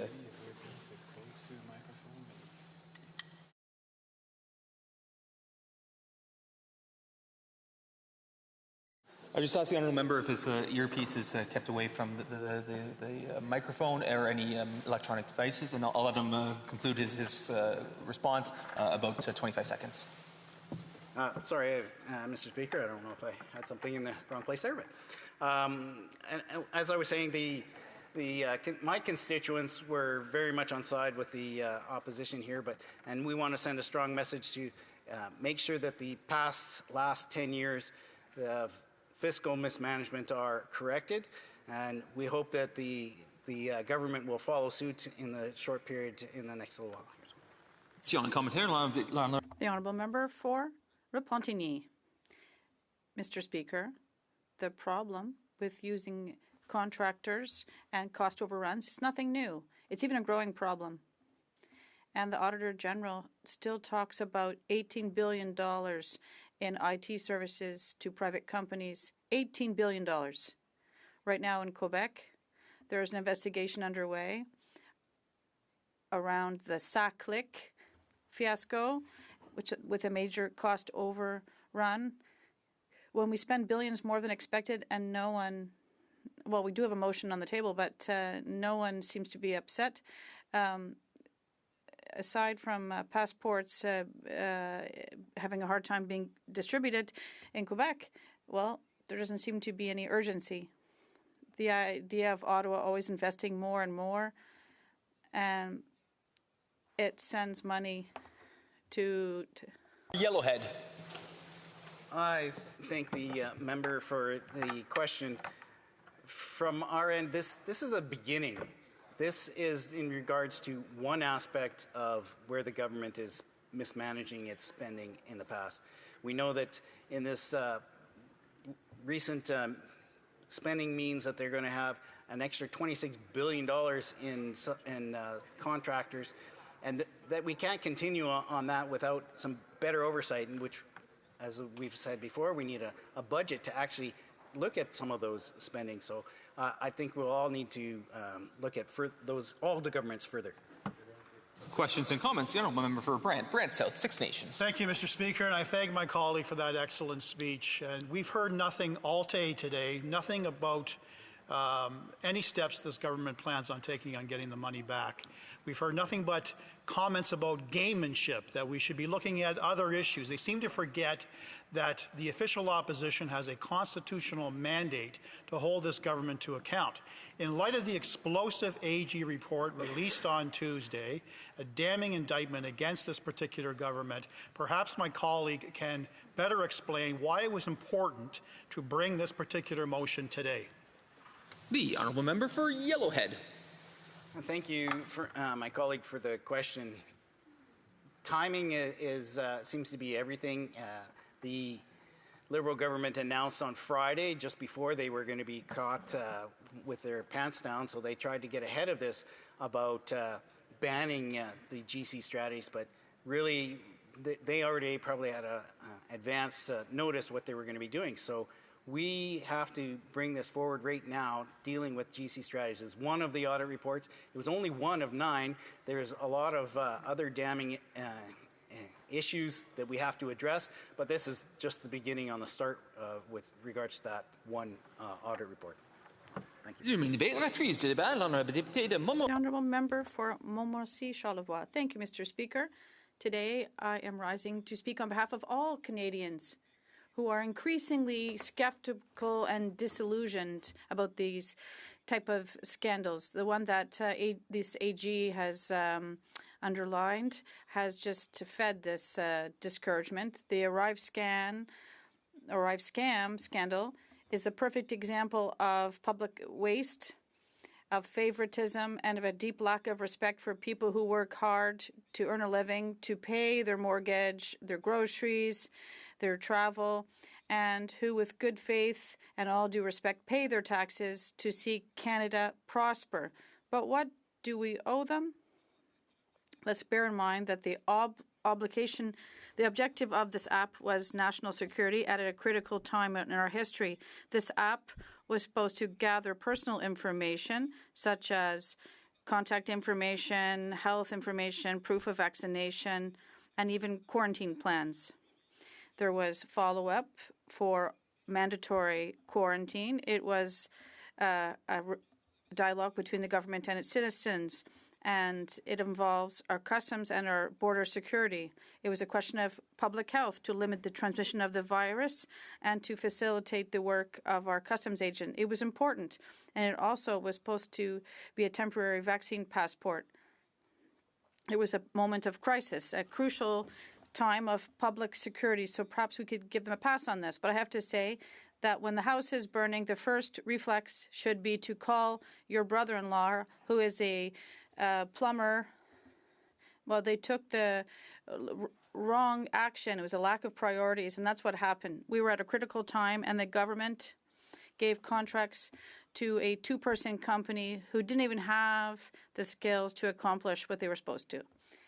Canada has a lot of good companies that are reliable and recognized. I'll give you a few of them. CGI, a super company in Montreal with thousands of employees. OpenText, a company from Waterloo with 3,000 employees. Constellation Software in Toronto, 56,000 employees. Perhaps they just wanted to support small businesses. But there's other companies in Toronto with Apno Innovation, 400 employees. NextApp in Quebec, around 100 employees. But at a historic time and an intense moment, they decided to deal with a company with 2 employees, just a screen company, a shell company. So yes, we do have excessively clear regulations with respect to contracts. They have to plan the needs. What do they seek to accomplish? They have to look at the options, and they have to analyze the budget. It seems to be still a problem today, in fact. Well, they have to do a call for tenders to see what the best companies are. And then once again, we have technical requirements, deadlines, and of course a budget. And then we evaluate the cost, the relevancy, the experience of the company, which was lacking here, the capacity and potential conflict of interest evaluation. And once again, it seems to be a great shortcoming. So we select the company that is in the best interest of Canadians and not the government's friends. And in conclusion, we follow up on execution. We look how the contract is filled, and we pay when the product is delivered. We don't pay up front for something that's not delivered. We're not talking about an error here, but a choice to govern without rigor or respect or technical expertise or oversight. $60 million for a 2-person company that had neither the know-how or the creative ability or expertise in their area. It shows a total lack of mistrust in Canadians who were having a really hard time at the time and still are today with inflated prices from the policies of this government over the past 2 years. But I'd like to hear the reasons. Well, once again, for me, it's the fireman, pyromaniac complex. They keep lighting fires. It's not just anyone who's giving out contracts. It's our government who does, and they need to know exactly what the situation is. It also reminds us of other Liberal scandals, the Aga Khan scandal. Our former Prime Minister, who would repeatedly violate federal ethics rules, the SNC-Lavalin affair. We know that our former Prime Minister directly intervened with the Justice Department to try to get benefits for a company that had funded him. The We Charity scandal, with the Liberals handing out $912 million to an organization that had a relationship with the Trudeau family.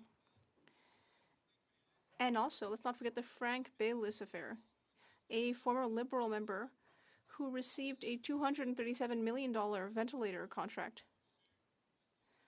$100 million more than what was being paid for other devices that were available at that time.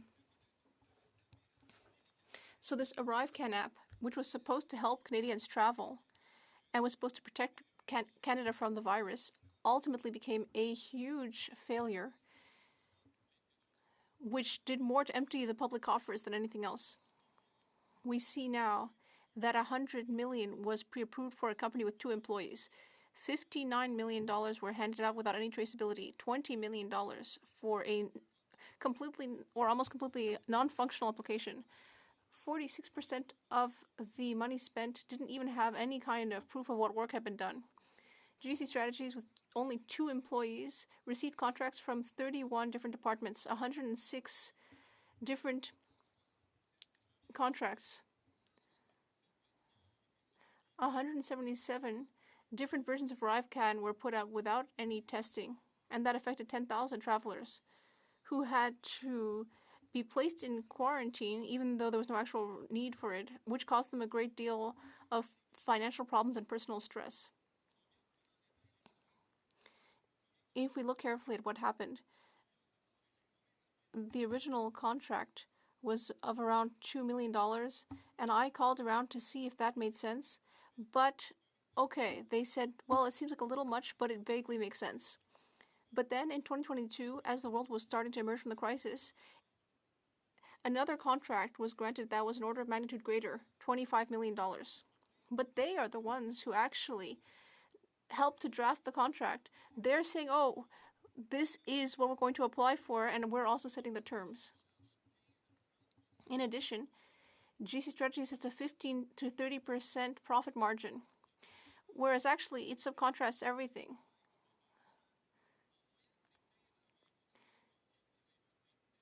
On average, the tech industry charges 15 to 20%.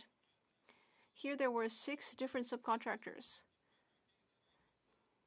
a chain of subcontractors. So imagine that. 6 levels in the chain, 6 subcontractors, each of whom was taking 15 to 20% of profit, including the 15 to 30% at the top. No wonder the costs skyrocketed. Canadians expect competence and accountability. They expect responsible management of public finances. We need a clear tender process. We need rigorous follow-ups of every dollar spent. And we need real and severe punishment for anyone who is mismanaging public funds. Our motion is very clear. We're asking the government to refund that money within 100 days and to create a lifetime ban for companies like GC Strategy. And I think one could even add that people who have done something like this should not be encouraged, but instead be punished, Mr. Speaker. Thank you very much. Questions and comments? Questions et commentaires? L'honorable député de London West. The Honourable Member for London West. Thank you, Mr. Speaker. I appreciated my colleague's speech. I'd also like to welcome him to the House of Commons. I know that it's his first time here. Earlier, I asked the same question to his colleague. We've just come out of an election campaign. They've given this government a mandate to talk about affordability for young people, like my colleague, for Canadian families that want to be able to buy their first home or who want to be able to afford childcare. There are also seniors, especially in Quebec, who want to be able to access our dental care plan. Can my colleague speak about what he heard when he was canvassing during the campaign? The honourable member for Montmorency, Charlevoix. Thank you, Mr. Speaker. I'd like to thank my colleague for the question. I haven't been here very long, Mr. Speaker, but I see that there are a number of smokescreens. Policies are brought forward that seem great, but don't actually amount to much. After all, this idea of the tax cut for first-time buyers of new builds, that represents only a tiny proportion of buyers. And meanwhile, house prices are sky high. If homes now cost $200,000 or $300,000 more, young people won't be able to buy them. And they're always saying things like they're saying that they'll take action against companies like JC Strategy, but actually, they instead display nepotism. They're helping all of the party's friends, and then they turn around and say they're going to do something about it. No, I think we really need change. It's high time. The honourable member for Shefford. Thank you, Mr. Speaker. I'd like to thank my colleague for his speech.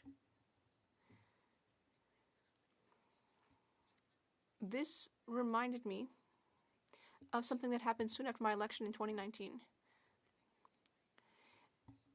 A single mother arrived in my office who wasn't getting paid anymore and who was in distress. And it made me realize how incompetent the federal machinery is. This is the kind of thing that I think about when I think about mismanagement of public funds like ArriveCan. And we know that there's a new system to manage all data security. But everyone thinks that this is going to be the next Phoenix. It's going to be an incompetent, problematic system. In fact, it's really systemic incompetence in the federal government. It just makes the same mistakes over and over. And so just like that single mother in distress, now seniors may not get their pension. The honourable member. I'd like to thank the member for Shefford. Well, I think the Conservatives have the perfect solution to all this. Less state intervention and more personal freedom for Canadian citizens. As we said during our campaign, we need less interference, less government interference. Give people more freedom. If people have more freedom to spend their money the way they want, they'll be able to make good decisions and stop paying for Ottawa bureaucracy. Instead, they'll be able to pay for what they actually need. Comments, the honourable member for Richmond Hill South. I'd like to thank the member for his remarks and a wonderful speech. The Liberals want Canadians to believe that this was just a one-off misstep in government procurement, but the facts seem to tell a very different story. It seems to be a troubling pattern. In 2020, the Liberal government awarded a multi-million-dollar contract to a two-person shell company, which raised eyebrows across the country. But instead of learning from that decision, they doubled down. They kept handing out multiple contracts to this company, and some of these contracts were multiple times larger. So my question is this: should Canadians be outraged at this pattern of Liberal mismanagement? The honourable member for Montmorency Charlevoix. Thank you to my colleague. I think it's very clear that this kind of thing needs to stop. Our motion is clear. We want all of that money to be paid back. All of this money that was handed out to friends of the Liberal Party. We're talking about $2.3 million at the beginning, and then 2 years later, a tenfold increase. Even though the company had already shown that it was completely incapable of delivering what it had promised. We really need to put an end to this type of practice. We really instead need to adopt the Conservative approach with sense, rigor, and respect. The honourable member for Portage, Lisgar. Well, thank you, Mr. Speaker. I appreciate, as always, the opportunity to rise in this House, and I hope you'll indulge me as my first time of any length to offer my sincere appreciation, my thank you to my friends and neighbours across our region, the riding of Portage Lisgar, for once again placing their trust in me to be their representative here in Ottawa. It is an incredibly humbling experience, one in which doesn't matter your party. When you walk into this chamber, you know the weight that holds, you know the value and the importance of that trust that has been placed upon you. So I want to thank them. I also want to thank my beautiful bride, Kaylee, and our wonderful 17-month-old daughter, Maeve. This is a difficult work environment at times. It's demanding, and their sacrifice is vital, just like all of our families are. So I just want to say thank you to my immediate family, as well as my parents, as well as Kaylee's parents, for the support that they have offered us throughout this process, including the odd better part of the experience, which is taking care of their granddaughter. I want to thank the family affair that was my campaign, my Aunt June, who ran our office in Winkler, my mom, who ran the office in Portage, my dad, who led the charge for signs, to Karen, to Martin, to Val, to Jordan, our EDA president, and all of the EDA members that were involved in the process, to my core campaign team of Drew, Michael, and Don, the guys that were there with me day in, day out on the campaign trail, to Kenny and Tom, and all of the donors that they had to deal with as the finance guys that I deal with on my EDA and through the campaign, and the countless volunteers that I wish I could name, all of those that put up signs. It is a humbling experience to have. And I should say, Mr. Speaker, I will be splitting my time with the member from Aurora, Oak Ridges, Richmond Hill. Now, to the relevance of today's topic, what is a relatively good motion? I think in particular as a new government, one that is easily supportable. It offers two important ideas that we all in this chamber should support. It's been identified by the Auditor General, by this House, who brought Christian First to that bar to admonish him for the fraud that he perpetrated upon Canadian taxpayers. A once-in-a-100-year event, we'll call it. Taxpayers deserve their money back. It's not that complicated.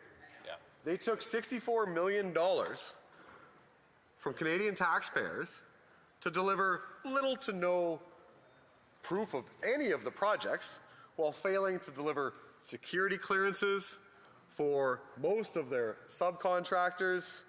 And this is a two-person shop, I guess we'll call it, in a basement. Like, it's a good gig. I almost want to applaud them for finding a flaw in the system. And that flaw is, I think, what has been highlighted appropriately and correctly by the Auditor General. It's appalling. But what's frustrating to me is that our Liberal colleagues across the way just seem to not care about that. That doesn't really matter. We're a new government. To me, I talked to a colleague recently, and he mentioned your generation, my generation, seems numb. We seem numb to the scandals, as well earned for the last 10 years of scandals under this Liberal government.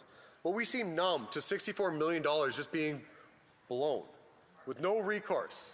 Oh, yeah, we understand, we're going to learn and we're going to be better in the future. That's not good enough.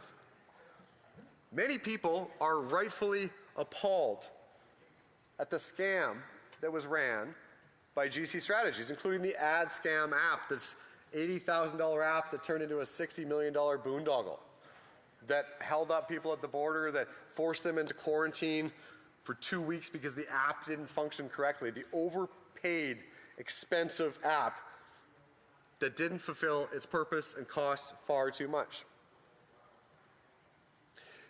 There are too many scammers like this. And one of the highlights, I think, from the AG report is that they're not alone at GC Strategies. They've figured out a racket, but there's others doing it too. And the rules in place have not been applied.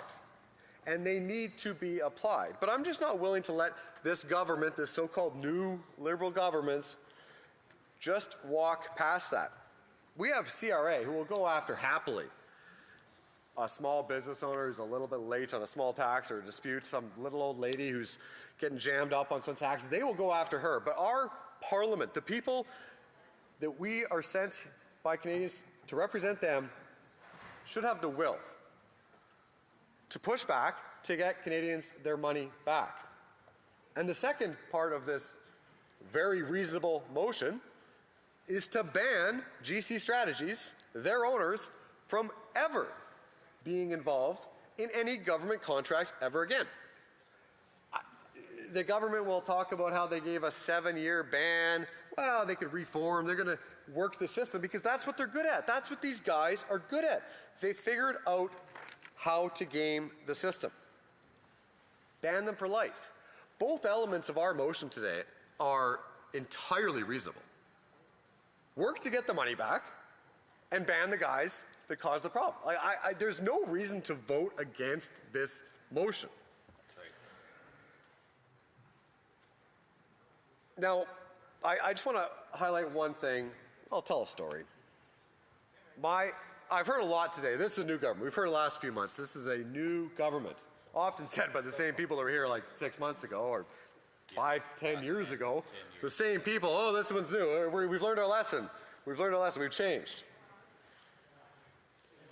The other day, my daughter Maeve, that beautiful little girl, she filled her diaper. So I went to go change her, and I changed her shirt. I was tired. My wife said, why would you change her shirt, not her diaper? I don't know. That's what it feels like we've changed here. Nothing has changed in this government. The same people, the same advisors, all of the same government claiming that we've learned a new lesson, that we've learned from the AG report. We're not going to do this anymore. I don't believe them. And the problem is Canadians don't believe them either. They become numb to it. They become numb to the scandals, to the wasted money. But that doesn't make it okay. The easiest thing we can do as parliamentarians today, to do the right thing, is support this very reasonable motion.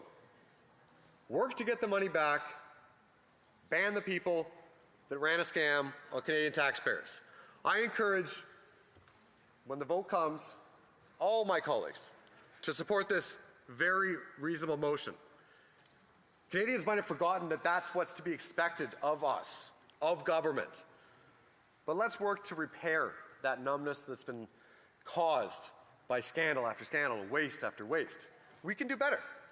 It starts with a simple motion like this. I want to work collaboratively, just as my Liberal colleagues repeatedly say of the so-called new government. So let's do it. Here's the opportunity.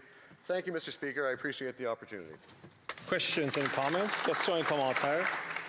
The Deputy Government House Leader.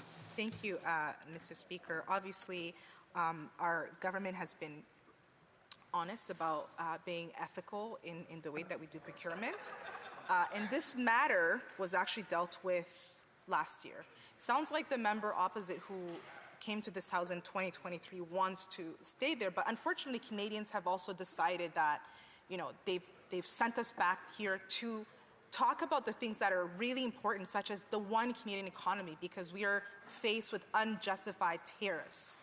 Can the member opposite tell Canadians who elected him and send him back here whether he's going to support bills that are actually going to help Canadians move their lives forward? The member for Portage Lisgar.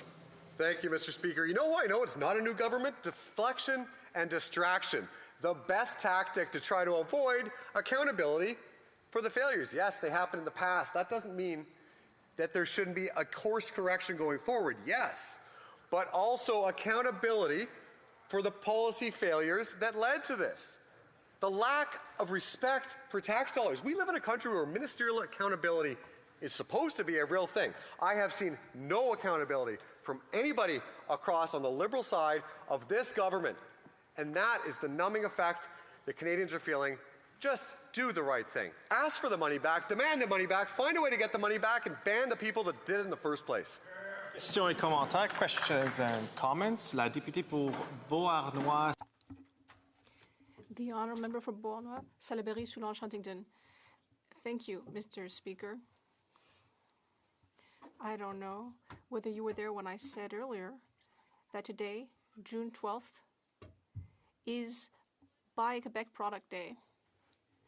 It's the first time this day is happening, and I'm very pleased to encourage all of my colleagues here, not just from my own party, but everyone, to buy a Quebec product. Well, Mr. Speaker, I would say that not a day goes by without having some pickled eggs in my fridge that comes from a local producer. It's always delicious to have these rosemary pickled eggs. Now that I've finished that, I have a question for my colleague. does my colleague think that this government has really taken concrete action to do something about those who mismanaged this money and took advantage of taxpayers? Does he really think that the government has made all necessary efforts to catch those who have been abusing the system? Or Portage Lisgar. Great question, and thank you to my honourable colleague for asking it. And I wasn't aware of today being that, and I will say, perhaps surprisingly, but not shockingly, my riding, many of the businesses actually buy a ton of products from Quebec, namely steel, an industry that we support because we are vitally ingrained in manufacturing across North America. And I'll try some of those pickled eggs another time. But no, again, new government, you can't just keep saying that and not do anything about it ever. Like that's the reality. They have done nothing to change other than just saying they're changed. They are still full of corruption and fraud and an unwillingness to fight for Canadian tax dollars, and that's what's embarrassing. The member for Montmorency-Charlevoix. Thank you, Mr. Speaker. My colleague is clearly wiser and more experienced than me in this place, so here's my question. Is it routine procedure to have a scandal of this extent? The government's spending currently disrespects taxpayers, and the government seems to be helping its friends often. Is that normal here in Ottawa? Well, thank you, Mr. Speaker, and to my honourable colleague. He's a quick study with a booming voice, though. I think he's going to do just fine in this place. And unfortunately, he will come to learn that, yes, this is far too regular. It doesn't have to be, but under this current, old, corrupt Liberal government that we've had for 10 years, it has become far too regular. I'll go back to what I said earlier, the numbness that the average Canadian feels inside of them because they're just so accustomed to scandals. They've become accustomed to waste. And that's why I think it is imperative, at least for the opposition parties and what should be the governing party, to step up and say, you know what, especially if we're a new government, this isn't okay. The Auditor General highlighted complete failures, flaws, and wasted money. We can, we should, and we must do better, Mr. Speaker. Thank you. Reprise de débat. Resuming debate. The member for Aurora, Oak Ridges, Richmond Hill. Thank you, Mr. Speaker. Mr. Speaker, I've been sitting here all day attentively listening to the debate and the questions and comments from both sides of the House. I've also received several emails and phone calls from the good people of my riding of Aurora, Oak Ridges, Richmond Hill, who quite frankly are a little bit perplexed that something that appears to be a no-brainer, a very simple motion, is creating such animosity from this current and old and tired Liberal government. Mr. Speaker, it's quite simple. The Auditor General has produced a very scathing report on how the Liberal government managed a procurement contract giving some 63.7 or something million dollars to two people working out of a basement to produce an app which did not accomplish what it was set out to accomplish. In fact, the Auditor General goes further by pointing to many irregularities with the way that contract was managed. I dare say the word fraud is something that we've heard in this House today, and it's true. This company, GC Strategies, took some $64 million and didn't produce what they were supposed to produce. So the ask is very simple. It's very simple of the government. It's very simple of all of us parliamentarians elected here who represent communities from coast to coast to coast in the country. It's get the money back. It's taxpayer money. We have a responsibility, a fiduciary duty, I would ask, as elected members of Parliament, to ensure that the taxpayer is made whole and that money is given back. And second, that this company that perpetrated this fraud on the Canadian people should be banned from contracts for life.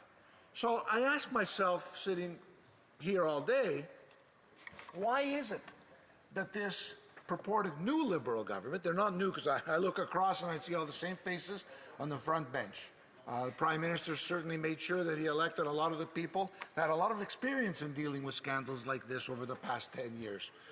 I can tell you that a few that come to mind, the SNC scandal, 2 people, 2 ministers on the Liberal side had the courage to speak truth to power and they were tossed out. You might recall, I might remind the House, that was a case in which the Prime Minister and the Prime Minister's office decided to interfere with the judiciary. Now, to hold accountable a company that itself had perpetrated fraudulent activity. Then, the same Liberals we see over here vociferously stood up and defended the WE scandal, $1 billion boondoggle with absolutely no opportunity for debate or communication or even presentation in this House of Democracy of the Canadian people. Last year, the House was besieged with a green slush fund scandal, where these same Liberals, who are purporting to be new today, refused to produce a list of who got over $1 billion in funding. Of course, we all know who got the money. It's the same old Liberal cronies and friends and supporters that got the money. Otherwise, they would have no reason for not producing a list of those names. Not to mention the ethics violations on the Liberal Prime Minister, who's the only Prime Minister in the history of Canada to have been found guilty of ethics violations by an officer of Parliament, the Ethics Commissioner. So, to hear from the Liberals today that they decided last Friday, on the eve of the Auditors General's dropping the report, that now they have found they're taking action to ensure that GCT is... The member's time has expired.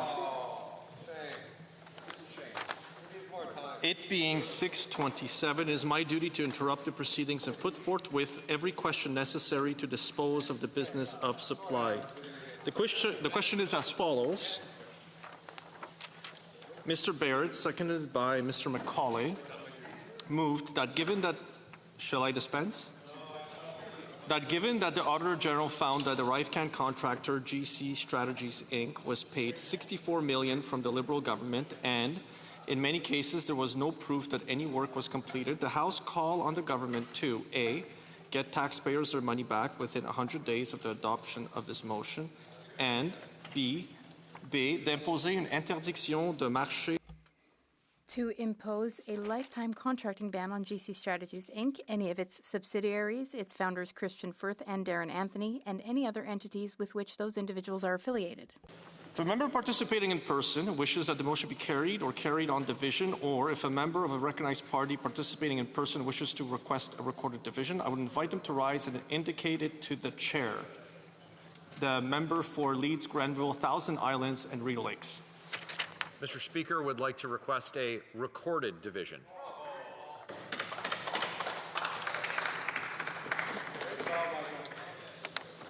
Therefore, pursuant to Standing Order 45, the division stands deferred until Monday, June 16th, 2025, at the expiry of the time provided for oral questions. Order. Pursuant to order made on Wednesday, June 11th. Just slow down one second. That is consent motion. Yeah.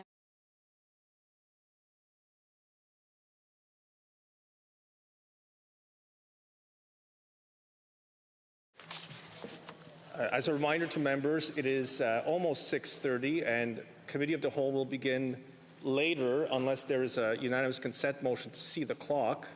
I think we'd all like to see the clock. I just need a member to rise and indicate to the chair. Oh, I see the member for Leeds, Grenville, Thousand Islands, Rideau Lakes, rising on a point of order.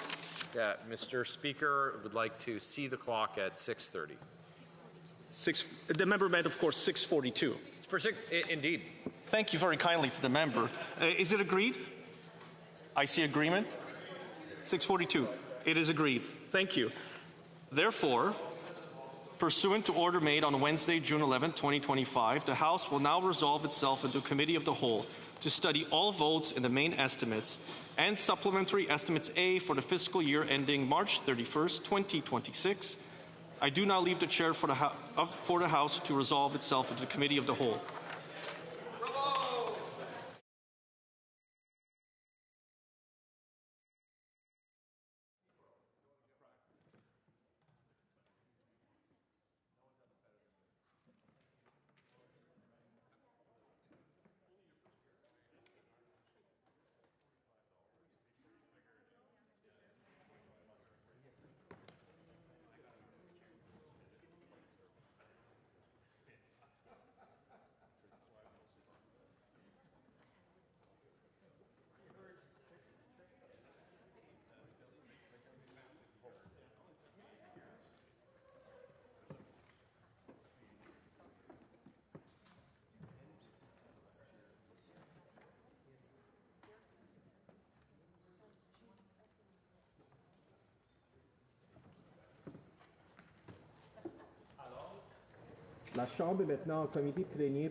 The House is now in Committee of the Whole to consider all votes in the main estimates and supplementary estimates A for the fiscal year ending March 31st, 2026.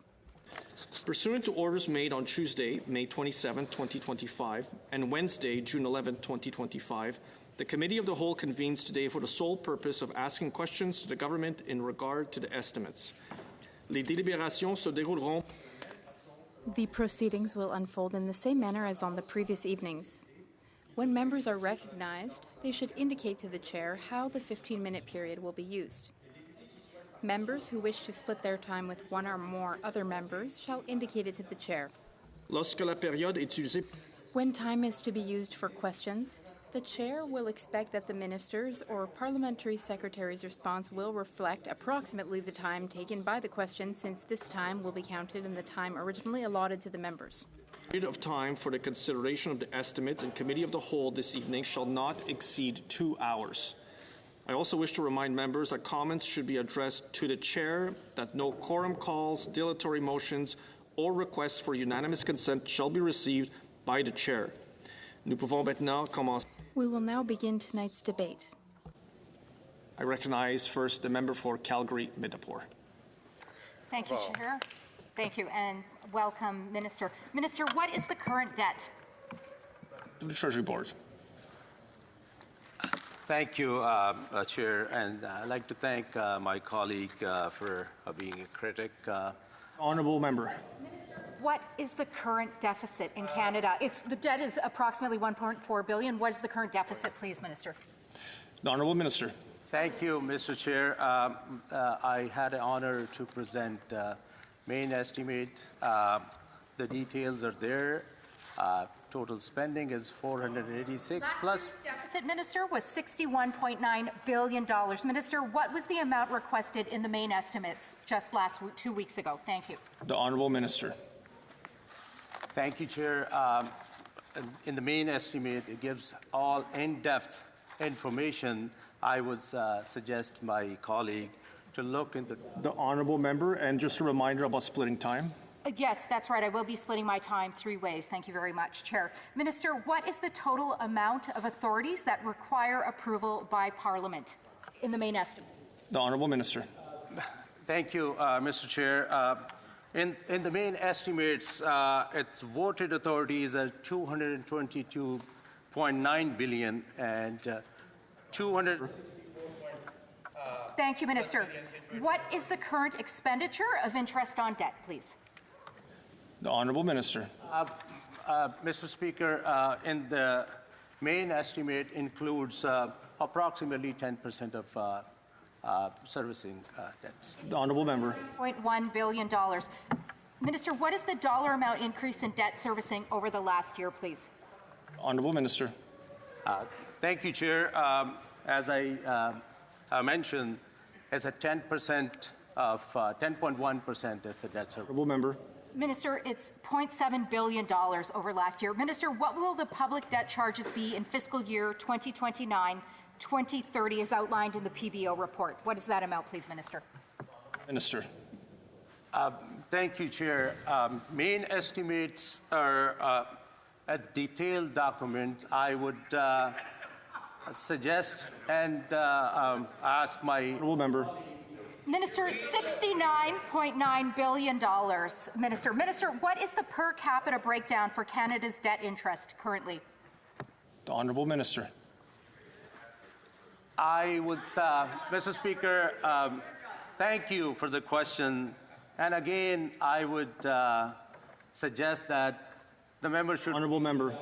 Minister, it is $1,265.46 per person.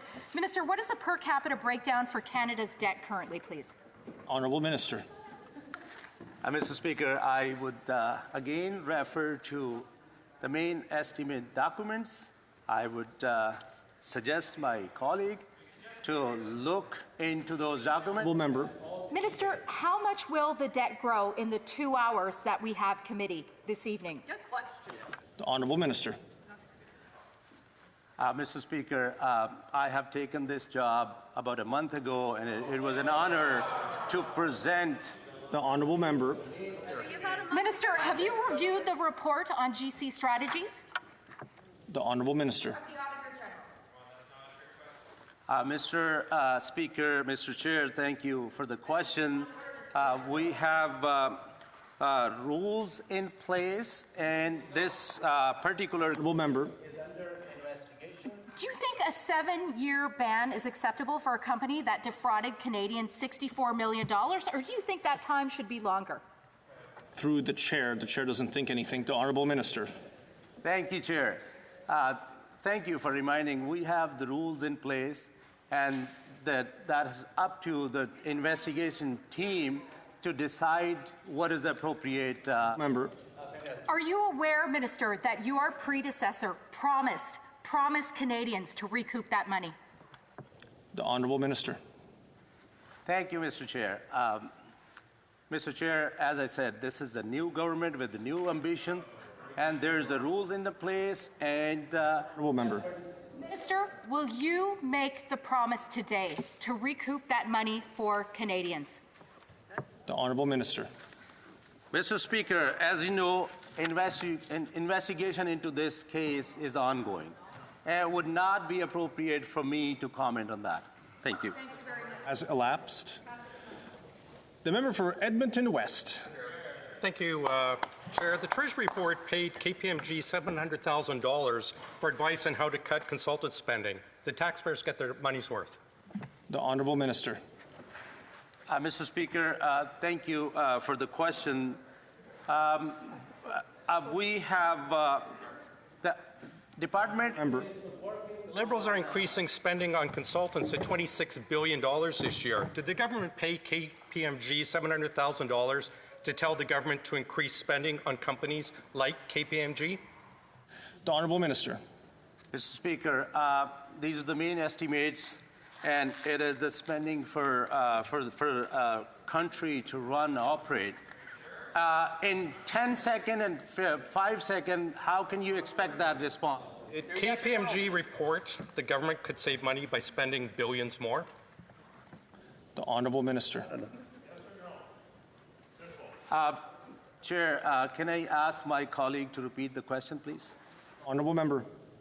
Did KPMG report tell the government they could save money by spending billions more? Yes or no? The Honourable Minister. Chair, department is working on, there's a review ongoing to improve. Honourable member. The Liberal government campaigned on, quote, significantly reducing money spent on management consultants, yet the estimates call for $26 billion this year, $6 billion more than last year. Does the minister think $6 billion in added spending is a significant reduction? Honourable Minister. Mr. Chair, thank you for the question. There is a spending review is ongoing from 2023-2024 with the department, cutting spending on travel and professional services by 500. Member. $6 billion is more than $20 billion. That's how much more the government is spending on management consultants this year. Does the minister agree that this is a significant cut like his election campaign called for? The Honourable Minister. Mr. Chair, thank you for the question. This new government is focusing on reducing the operating budget in next few years, balancing actually the operating budget and capital. Member. Mr. Chair, public accounts show $3.3 billion set aside for small businesses for the carbon tax rebate. These estimates show $3.192 billion. Where's the missing $108 million set aside for small businesses? Catherine. The Honourable Minister. Mr. Speaker, thank you for the question. Truly appreciate the question. But again, I would refer that a member opposite to look into main estimates, and there's all the member. Just quoted, the main estimates show $3.192 billion for a rebate. Public accounts is $3.3 billion. Minister, where's the missing $108 million set aside for small businesses? Right. The Honourable Minister. Thank you, Chair. I thank a member opposite for their question. I would refer them again to read the documents. The details are in there. Member. I can assure the member I actually have read the estimates, apparently unlike himself.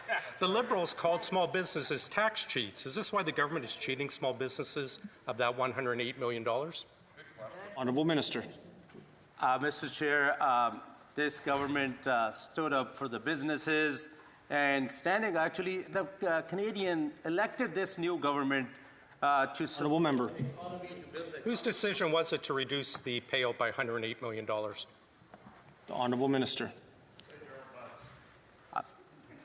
Mr. Chair, Canadian elected this government, a responsible government, to build the economy. Under the legislation was the Minister of National Revenue. $138 million was paid in bonuses to public service management last year based upon Treasury Board guidelines. The government only achieved 51% of their targets last year. Does the minister support his rules that paid out so much of taxpayers' money for so much failure? Honourable Minister. Mr. Chair, thank you. Thank you for the question. Annually, management consultants make up a very small percentage, 4% in 2023-24 of government. Member. The minister is reading from an answer from the wrong question. Canada Mortgage and Housing paid out $30 million in management bonuses despite the housing hell that this government caused. CMHC's purpose on their website is to promote housing affordability. Does the minister believe housing is affordable and thus warrants $30 million? The Honourable Minister in 15 seconds or less. Mr. Chair, let's talk about main estimate, which includes important investment in priority areas, including the Canadian Armed Forces, the border, healthcare, and housing. Thank you. The member for Brantford, Brant South, Six Nations. Through you, Mr. Chair, to the Minister. Several members of your government today confirmed that the government is in court with GC Strategies. When was the lawsuit filed? Honourable Minister. Mr. Chair, as you know that this particular case is under investigation, it would not be appropriate for me to comment on that. The Honourable Member. The Honourable Minister. Thank you, Chair. I would have, again, I would say that this particular file is under investigation. The Honourable Member. What is the amount of damages sought by the government? The Honourable Minister. Mr. Chair, again, I would say that this a particular case is under investigation, and it would not be appropriate for me. The Honourable Member. No, Minister. Your government today said in the House numerous times the government has taken GC Strategies to court. A lawsuit does exist. A statement of claim exists. Will you table the statement of claim today in the House? Yes or no? Through the Chair, the Honourable Minister. Through you, Mr. Chair, thank you for the question. As I said before, this particular case is under investigation, and it would not be appropriate for me to comment on that. Thank you. The Honourable Member. Several members of your government today stated the government made referrals to the RCMP regarding GC Strategies. When and for what criminal allegations? Honourable Minister. Thank you, Chair. Again, I would refer to that particular case is under investigation. It would not be appropriate for me to comment on that. Over 3 years, Honourable member. Firth, under oath, admitted to deliberately falsifying resumes to secure government contracts. This is the classic definition of fraud. Why didn't the government make a referral to the RCMP at that time? Honourable Minister. Mr. Chair, again, I would say that this particular case is under investigation, and it would not be appropriate for me to comment on that. The honourable member. Why did the government continue to do business with GC Strategies after fraud came to light? The honourable minister.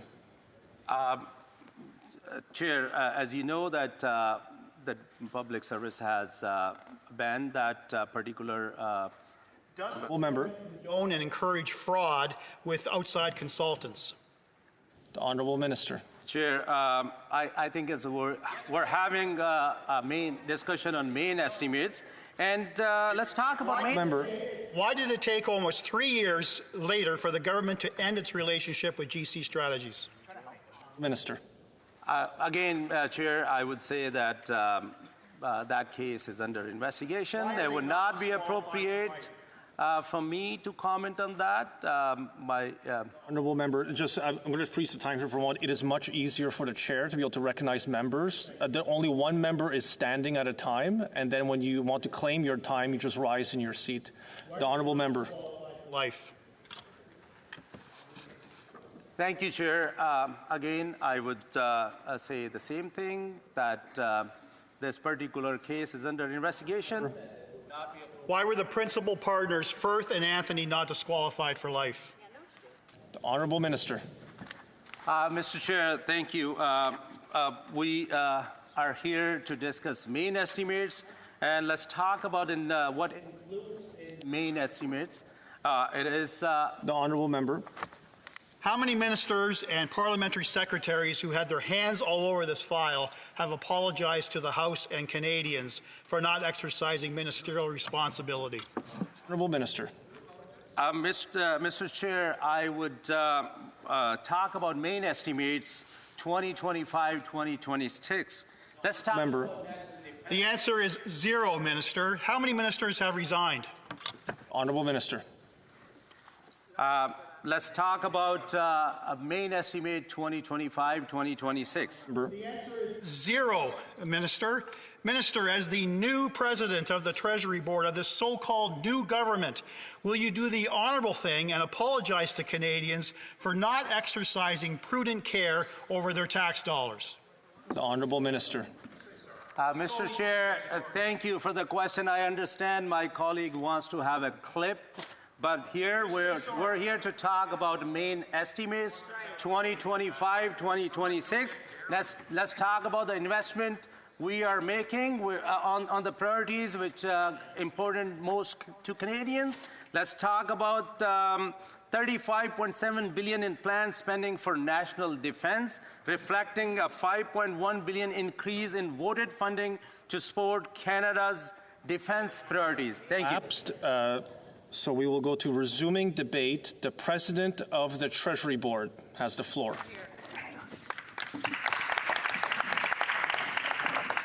Can I get this stand here? To put this.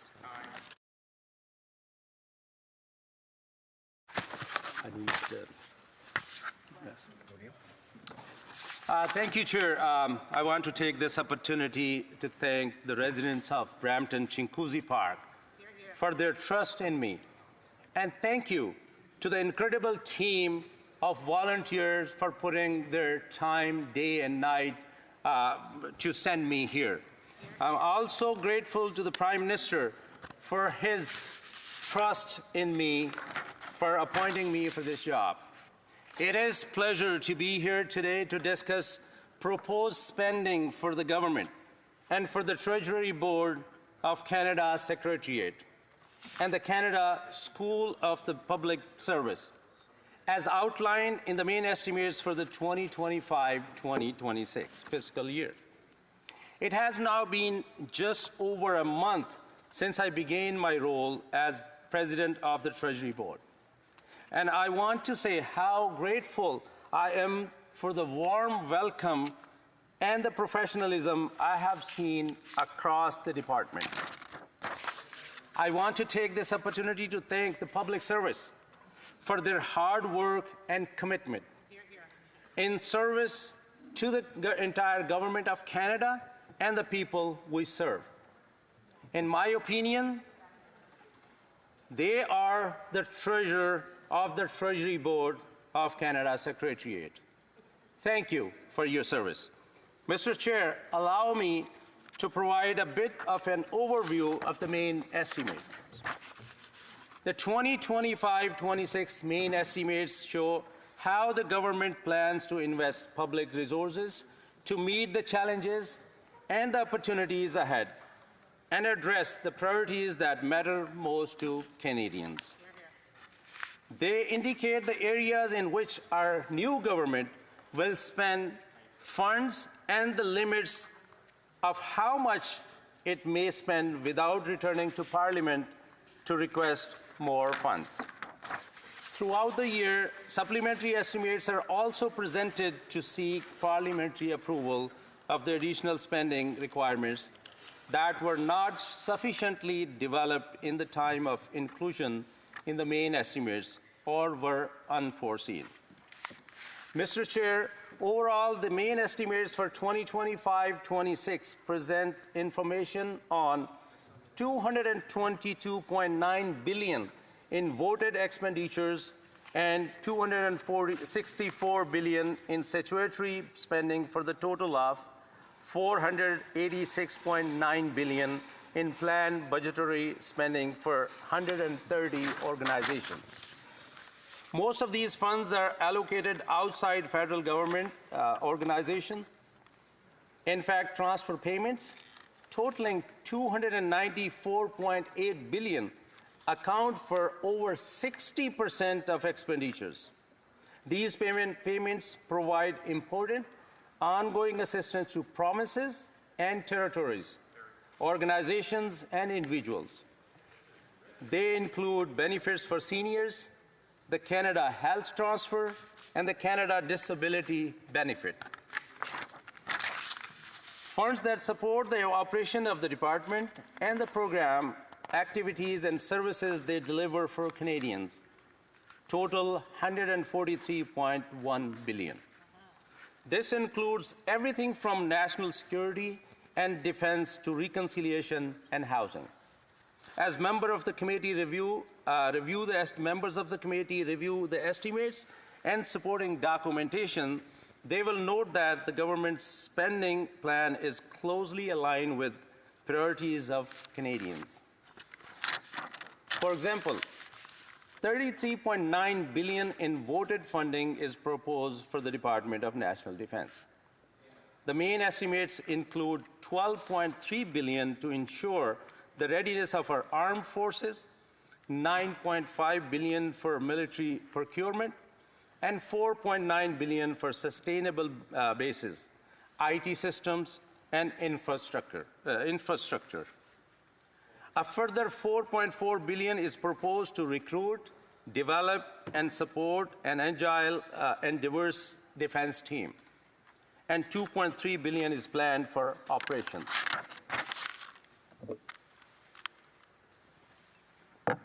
Another vital issue is Canada's relationship with its Indigenous people. True reconciliation means more than symbolic gestures. It requires concrete actions in education, healthcare, governance, and economic opportunity. And that is why the proposed spending for the Department of Indigenous Services total $25.2 billion.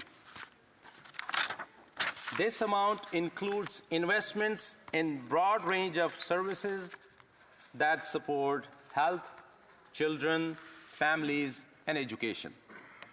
Mr. Chair, there has been much discussion about the increase in these main estimates compared to last year. This can be explained by three key factors. First, because the main estimates are being presented several months later than normal, they contain items that likely would have been included in the supplementary estimates rather than the main estimates. Second, these estimates contain increased spending in several key areas of importance to Canadians, including dental care, reconciliation, and national defense. And third, the main estimates include increases in major transfer payments to provinces, territories, and other organizations, which, as I mentioned earlier, make up the majority of proposed spending. Mr. Chair, I would now like to discuss the historic investment in Canada's armed forces announced by the Prime Minister. This important investment is reflected in the 2025-26 Supplementary Estimate A, which were tabled on the June 9th. Canada is at a pivotal moment in its history, and we need the resources to protect our country and its citizens against foreign threats. We need to be strong at home with a military that is ready and capable, particularly in Arctic and northern regions. And through these supplementary estimates A, the government will do just that. Spending of $9 billion would provide key investments in Canada's defense and security capabilities to help our military with recruitment and training and equipment. These investments would also support our international defense relationship and obligation. Mr. Chair, the estimates play a vital role in supporting Parliament's scrutiny of how public funds are being spent, so that it can hold the government to account. All of these estimates demonstrate the government's commitment to delivering results on the issue that matter most to Canadians.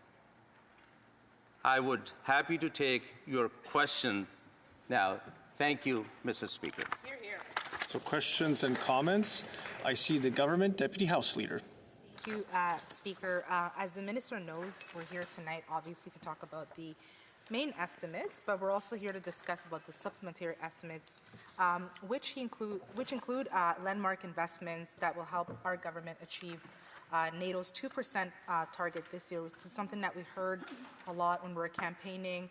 Maybe the Minister can talk about Canada's role in the world stage and how here at home and how we're going to do that. President of the Treasury Board. Thank you, Chair. I'd like to thank my colleague for important question. You know, as main estimates includes a major investment in defense, and supplementary estimates, estimate A, it's a historic investment in Canadian national defense. To this investment includes modernization of the equipment, that we would be able to provide the tool to our men, our women who serve our country, so they can equipped to defend Canada, to make our border strong. We are in a different era, Mr. Chair.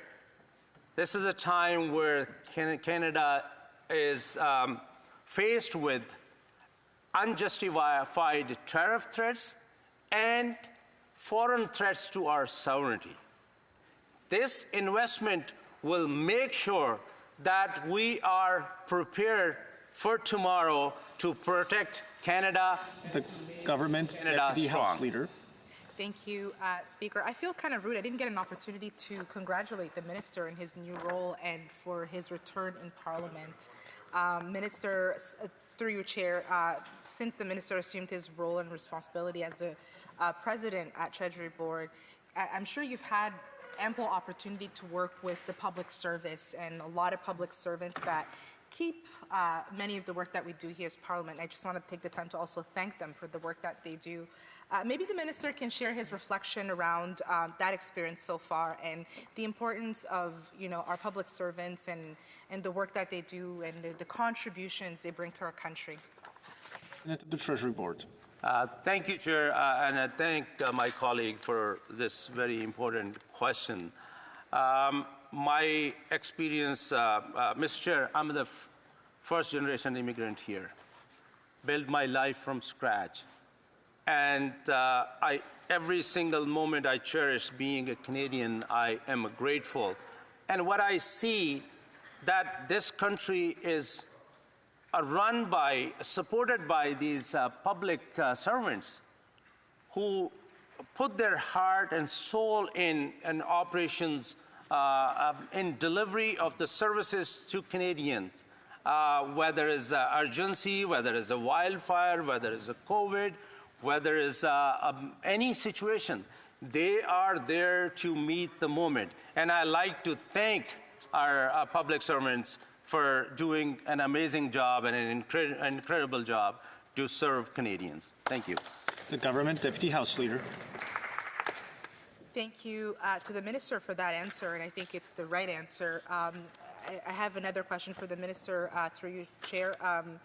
We've seen a rapid growth in AI and intelligence technologies, which I think are the future, and they're transforming in our ways that we do our economy. And in my region of Southwestern Ontario, this is something that we are relying on for innovation and creating job opportunities. Maybe the Minister can talk about how the Government of Canada has signaled its commitment to modernizing service delivery and improving our internal operations and increasing efficiency through AI and the different programs that he's working on. Thank you.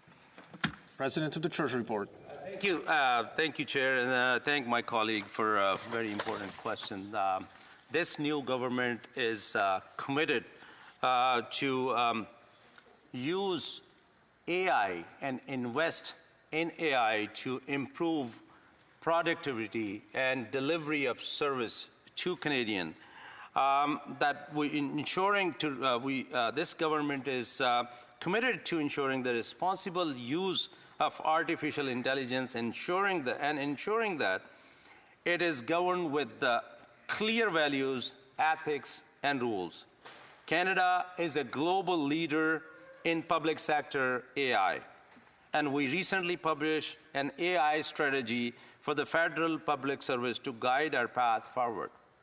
Further enhancing Canada's leadership, the strategy will accelerate responsible AI adoption throughout the federal public service to deliver better digital services for Canadians and businesses, enhance public service productivity, and increase our capacity for discovery through science and research.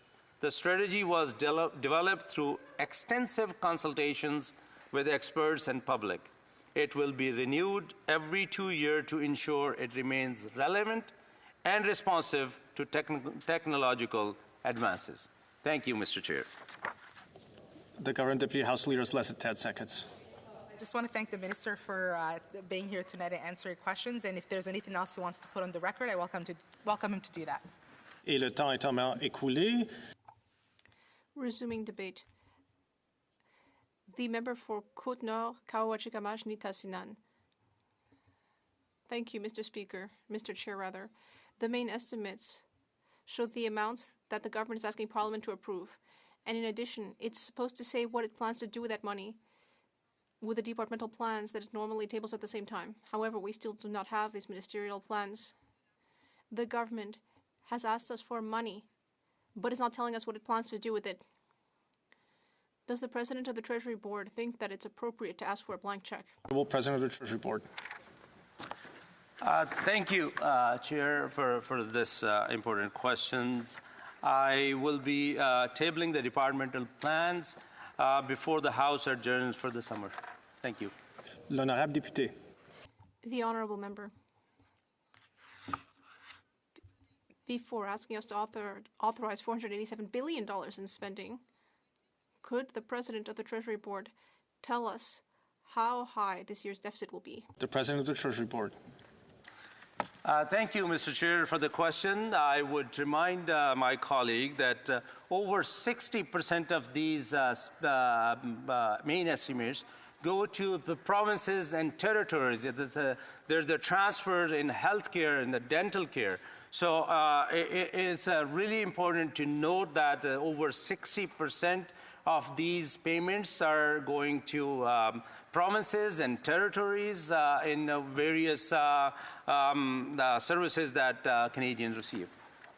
L'honorable député. The honourable member. Thank you, Mr. Chair. That wasn't my question. I was asking whether the President of the Treasury Board could tell us how high the deficit for this year will be. Honourable President of the Treasury Board. Mr. Speaker, again, I would refer to the main estimates that currently debt is about 10%, and that's all I can tell you. Thanks. L'honorable député. The honourable member. Well, there's something bizarre in the main estimates. The Canada Revenue Agency has gone down by 40% or $7 billion.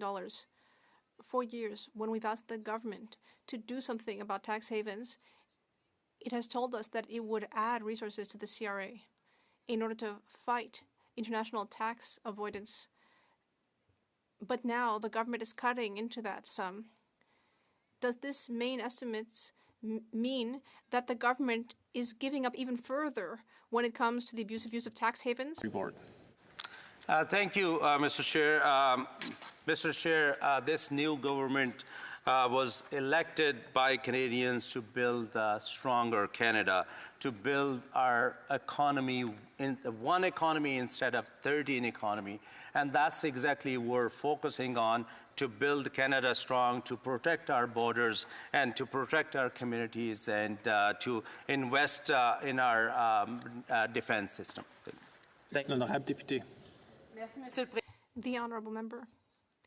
Well, Mr. Chair, this so-called new government is already 10 years old, and based on the answer I've just gotten, it seems to not have changed at all. I will continue. Does this decrease in the CRA budget actually mean something good, which is that Ottawa will finally accept having a single tax return for Quebecers, and that way Revenue Quebec can take care of that, and the main estimates actually reflects the removal of this extra work?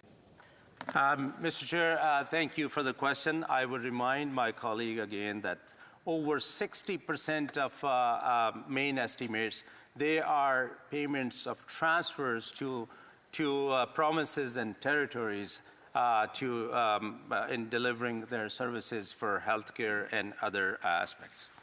L'honorable député. The honourable member.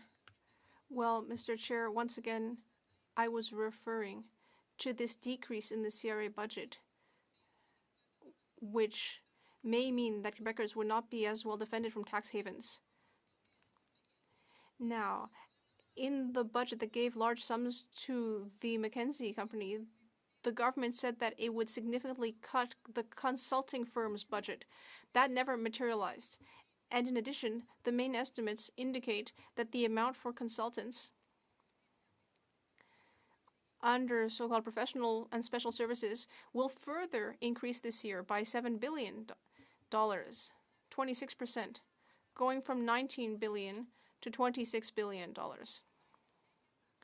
Why is this government seemingly incapable of respecting its own commitment to reduce its dependence on external consultants who cost taxpayers an arm and a leg? Of the Treasury Board. Thank you, Chair. This government has started a work with departments cutting spendings on professional services and travel by $500 million. In 2024-25, $2.3 billion was reallocated to priority areas, and this year, 2025-26, that amount increases to $3.5 billion. This work began in 2023, and now it's ongoing. The government is making sure that spending is being carefully managed and focused on our most pressing priorities. And this year, we are relocating $3.5 billion to priority areas. Thank you. Député. The honourable member. Thank you, Mr. Speaker. So these expenses are going up. That's what I understand from this. And now operational expenses. We've heard a lot about the $38 billion, an increase of 8.4%. But when we look more closely, it's even worse than that. We mentioned it earlier. We talked about the health transfers. But major transfers like pensions, these are going to be votes that we will not vote on because they're only going up by 2.6%, which is reasonable, in fact, not enough. But the main things we're going to vote on Tuesday are the ones for the federal bureaucracy, and that's going up a great deal. $31 billion, 16%, which is 8 times more than what the Liberal government promised to do during the campaign. During the campaign, it promised that the increase would only be 2%. Why is this? Board. Mr. Speaker, as I said in my mentioned in my remarks, there has been much discussion about the increase in the main estimates compared to last year. This can be explained in 3 key factors. And the first, because the main estimates are being presented several months later than normal, they contain items that likely would have been included in supplementary estimates rather than the main estimates. Second, these estimates contain increased spending in several key areas of importance to Canadians, including dental care, reconciliation, and national defense. And third, the main estimates include increases in major transfer payments to provinces, territories, and other organizations which, as I mentioned earlier, make up the majority of proposed spending. Thank you, Chair. L'honorable député. The honourable member. Well, Mr. Chair, it's bizarre that tabling the main estimates a little later than usual means that the expenses go up by 8%. I hope the health transfers will increase accordingly. Now, we know that when it comes to the auto insurance plan, it costs twice as much as it ought to have. This happened at the provincial level, but an appropriate action was taken, whereas at the federal level, a $2.7 billion amount is now going up to $10.8 billion for materials purchasing. And that has nothing to do with the expenses for new military equipment, which is in a separate document. How can the government explain this increase in the expenses for winter equipment? Mr. Chair, Canadian elected this new government to take decisive and bold action to build one economy and make Canada strong and create more jobs, and that's exactly we are going to do. And if you can imagine, appreciate in 1 month how this new government is working to not only delivering Canadian, removing consumer carbon tax. It was the first step we took, first action we took, and then presented like 22 billion Canadians will have that relief with the income tax, and I hope my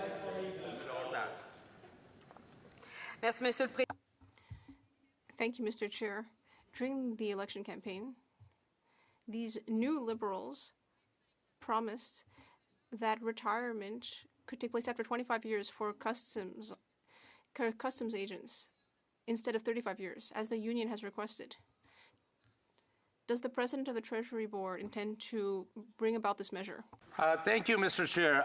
What we have promised to Canadians during election that this new government will build one economy instead of 13. This new government will make Canada strong. This new government will invest more and spend less. And Député. we are going to do. The Honourable Member. Thank you, Mr. Chair. In addition to the Phoenix debacle, now federal employees have to go through Canada Life for their insurance. When will the President of the Treasury Board fix this problem? Mr. Chair, thank you for the question. I am committed to improve the services of any service provider to public service. I expect the service provider to be up to the standard and to stay within those guidelines. The Honourable Member. Well, I hope that this will be quicker than it was for Phoenix, because speaking of Phoenix, it's now been 9 years that there have been issues with that program, and that has created a huge amount of problems for federal employees. Will there be an independent inquiry into this scandal?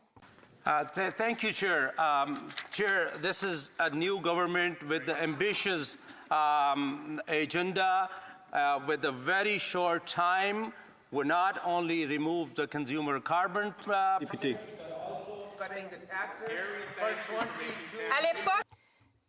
The Honourable Member. At that time, Australia had already seen problems with that system, and the federal government had been alerted. So why was the software bought anyway? Report. Thank you, Chair. The Government of Canada remains committed to resolving outstanding pay issues while modernizing public service. Deputy. The Honourable Member. During the pilot project, the government was alerted to the fact that the system was not adequate. Why go ahead with the pay system even though the government was warned? Thank you, Chair. All public servants deserve to be paid accurately and on time. The Government of Canada remains committed to resolving outstanding pay. Deputy. Le gouvernement essaie de minimiser. The Honourable Member. The government is trying to push compensation down during its negotiations with the union. It insisted on getting its overpayments back before refunding federal employees who were seeing gaps of thousands of dollars in their pay. When you've lost your home, this piddling compensation seems really low. Will the federal government finally adequately compensate its own employees? Will it finally shoulder the full responsibility for the problems caused by its own negligence? The President of the Treasury Board. Thank you, Chair. We are committed to a continued dialogue with the bargaining agents on this issue. Thank you. L'honorable Deputy. The Honourable Member. Well, I hope it will not only be a discussion. The Commissioner to the French language published a report recently about the federal public service, saying that it was hugely responsible for the Anglicization of the Outaouais region.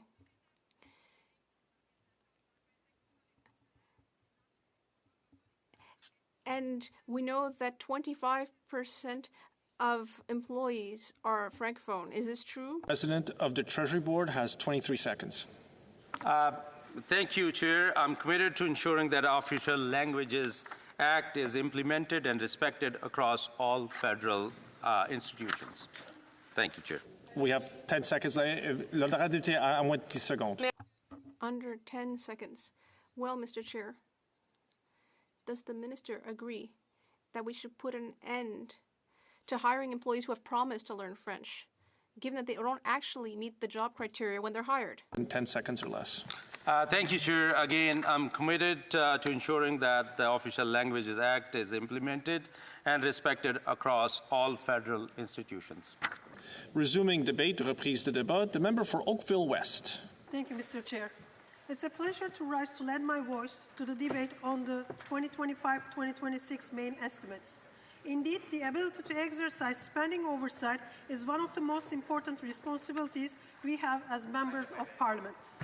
The principle of accountability requires that parliamentarians know and approve how public funds are spent so they can hold the government accountable for its actions. It's a principle that the government and I, as a member of Parliament, take very seriously, Mr. Chair.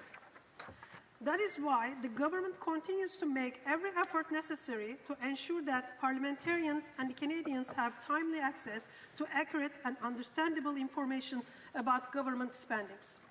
As you know, Mr. Chair, the main estimates serve as the mechanism to seek Parliament's approval of government expenditures.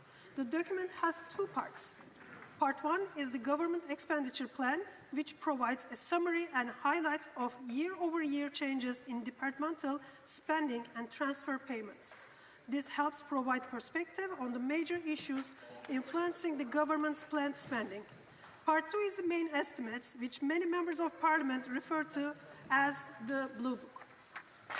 It directly supports the Appropriation Act and acts for the main estimates.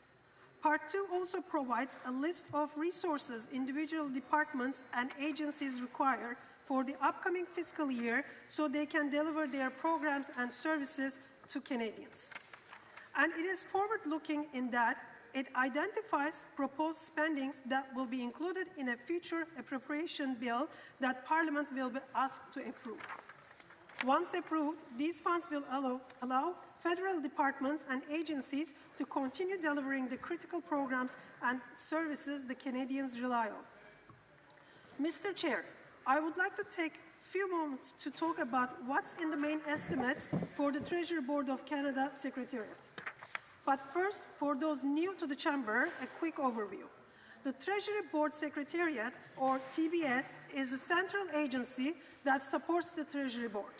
It helps departments put government policies into actions and ensures public funds are used wisely and effectively.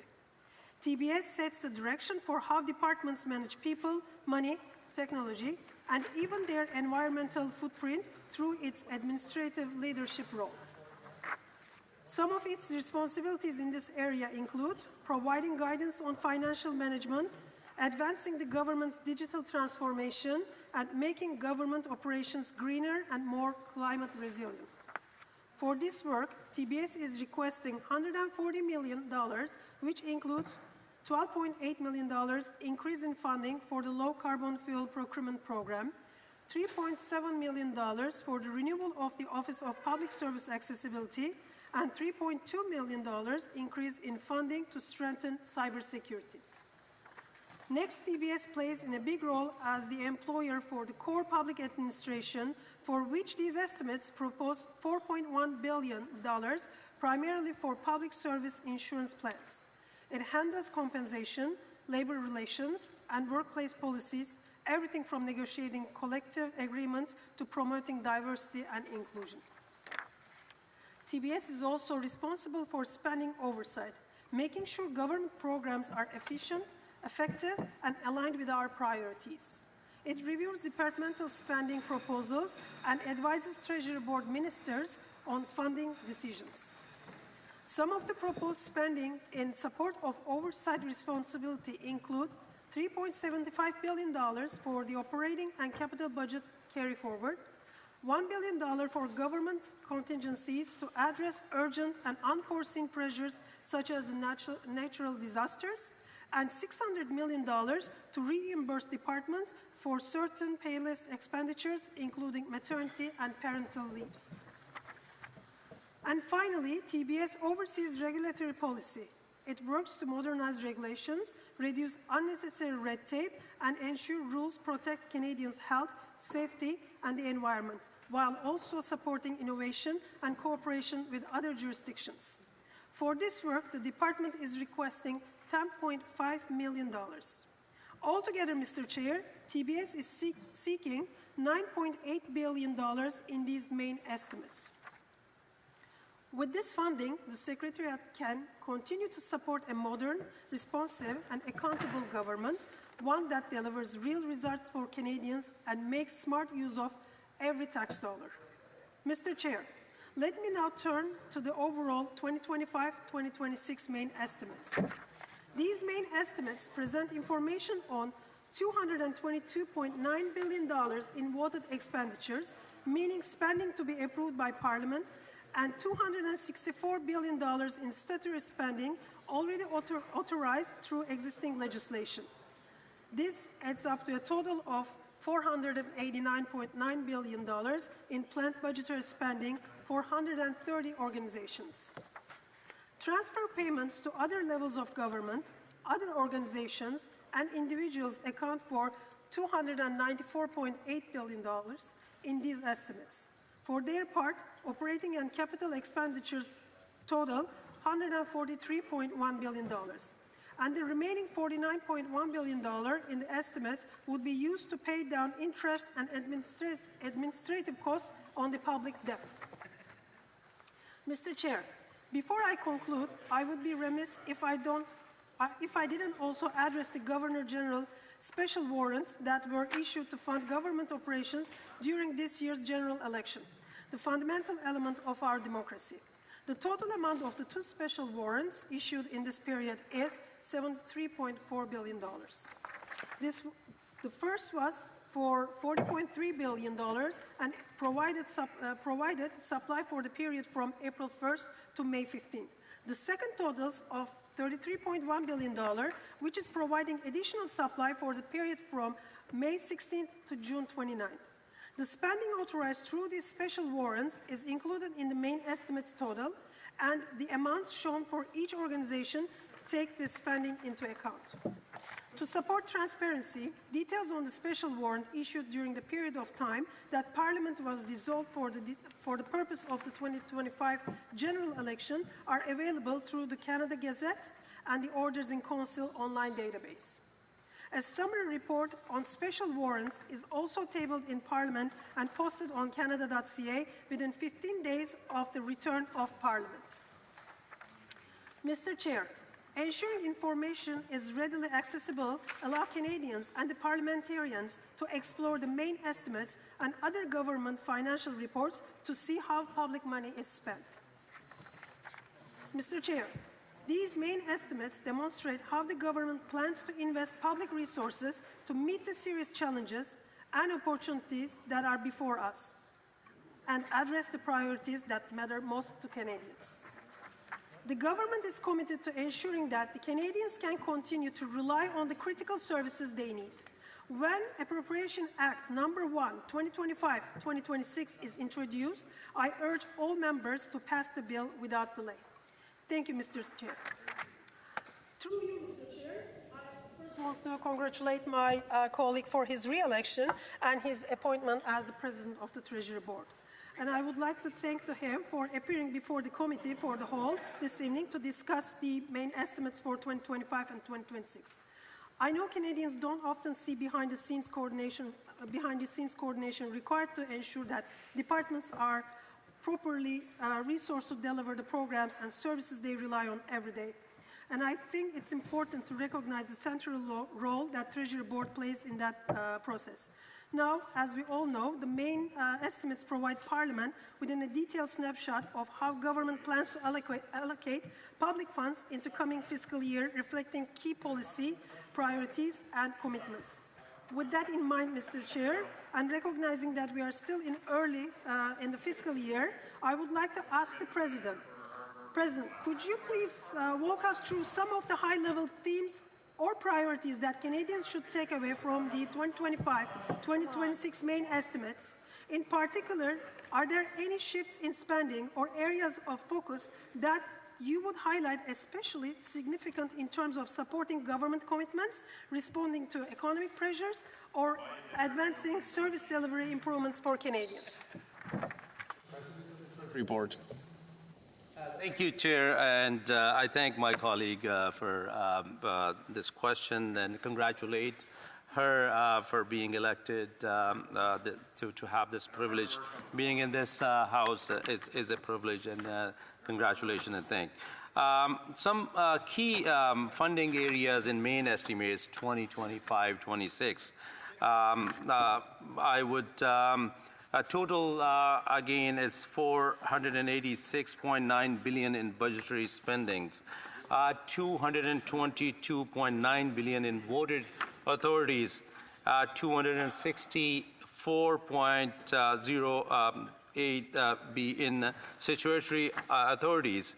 In comparison to total authorities for 2024-2025, plus surplus A, surplus B, supplementary A, supplementary B. This represents an increase of 0.2 billion.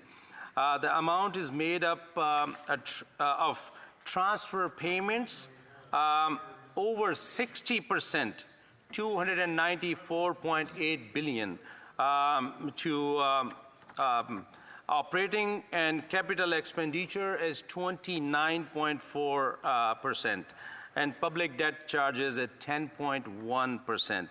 130 organizations have funding requirements in the main estimates, which includes DND, ISD, EC, ESDC, and health represent 5 largest voted department.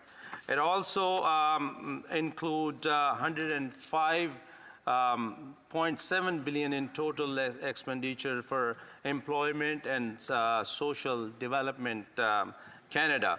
So these are the overview, and also 25.3 billion for Indigenous services and Crown Indigenous Relations and Northern Affairs at 13 billion. 35.7 billion in national defense. So those are the few of those main estimates included for these spending and investments. The member for Oakville West. Thank you, Mr. Chair. Minister, thank you again for being with us tonight and to discuss the 2025-2026 main estimates. And I want to begin by recognizing the work your department has done over the past few years to enhance transparency and strengthen public trust in how government operates. We have seen steady efforts towards improving reporting tools, streamlining digital access to spending information, and increasing the clarity of the documents like the main estimates. At the same time, there has been growing focus across departments on improving the quality and accessibility of services Canadians depend on, from passport renewals to benefit processing to digital tools that make navigating government easier.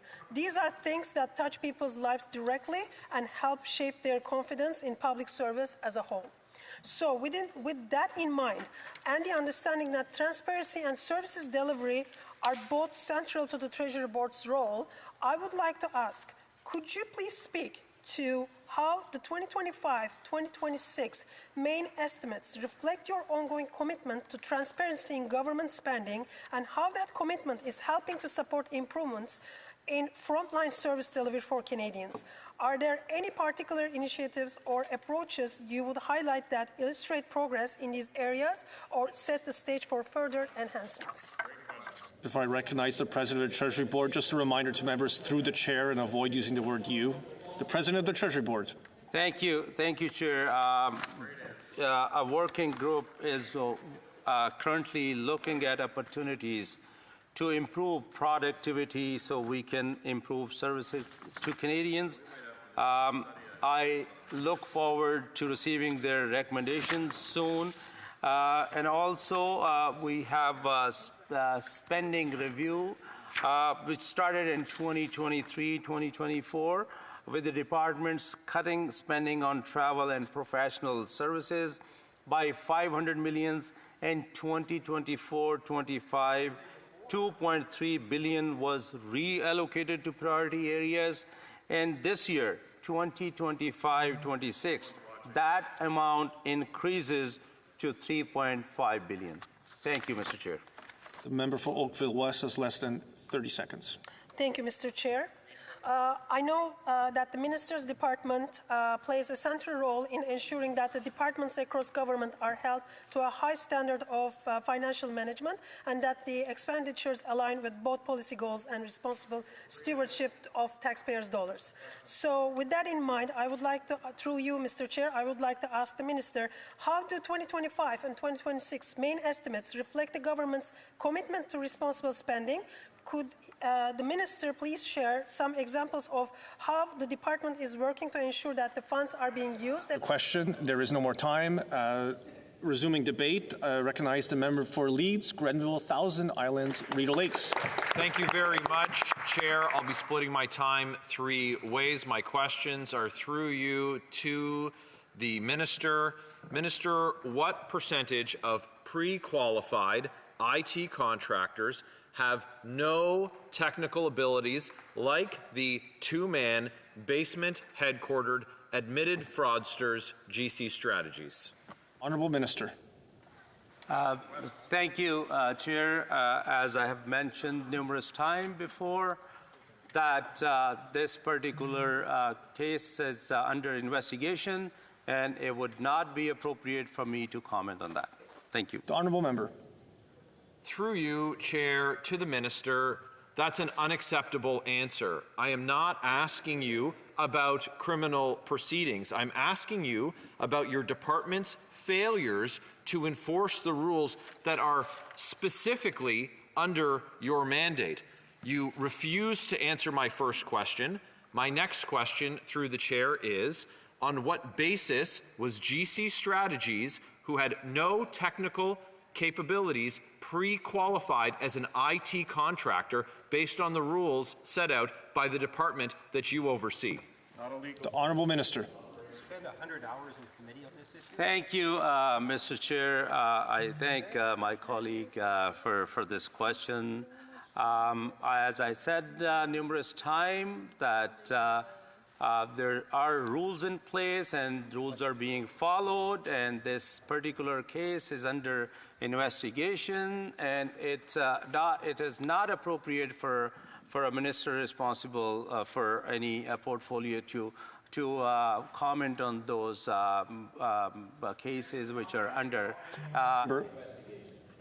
What's not appropriate is for a minister to refuse to answer questions when the opposition is looking to determine if we can have confidence in his department when they're looking for $222 billion in new spending authorities, which is the exercise that we have this evening with this Committee of the Whole. My question through you, Mr. Chair, to the President of the Treasury Board is, how did Treasury Board, your department, allow payments of $60 million for what is known to be the Arrive scam to be paid to GC Strategies without documented deliverables? Through you, Chair, to the Minister.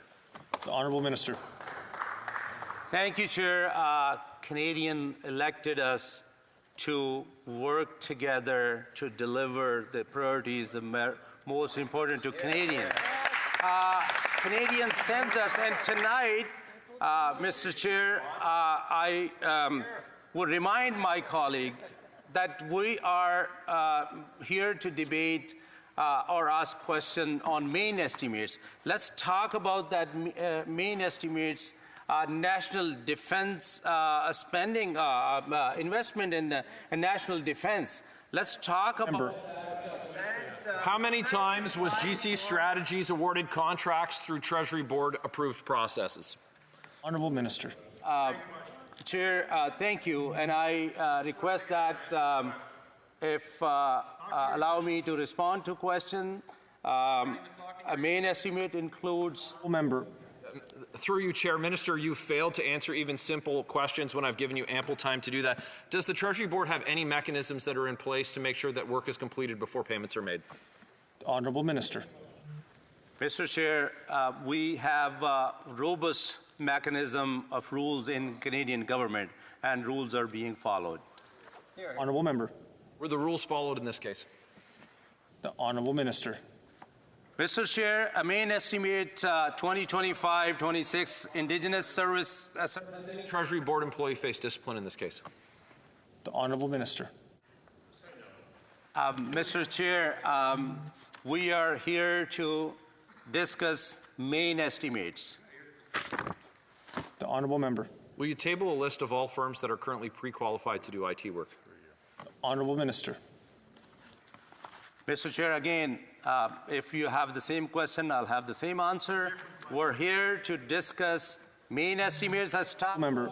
With $222 billion in new spending authority requested by the President of the Treasury Board Chair, it's absolutely unacceptable that he came this evening without any information. One final question through you, Chair. Was the Minister ever briefed on the ArriveCAN scandal? Honourable Minister. Chair, I would expect that I will have a time to respond. The main estimate includes Lapsed to provide an answer. Resume proceeding with debate. The next member is the member for Sherwood Park for Saskatchewan. Thank you, Chair. I'd like to ask the Minister, does he think that people who work for the public service should be able to work as external contractors at the same time as they're employed by the public service? The Honourable Minister. Are they recording something? Yeah. One of them are actually recording. The Honourable Minister. I have the Parliamentary Secretary to the Government House Leader. Just a concern in regards to a member is actually recording what's taking place. I see a member holding a phone. So just to address the point of order, order. I can see very clearly that there are timers being used by different parties. The Parliamentary Secretary will come to order.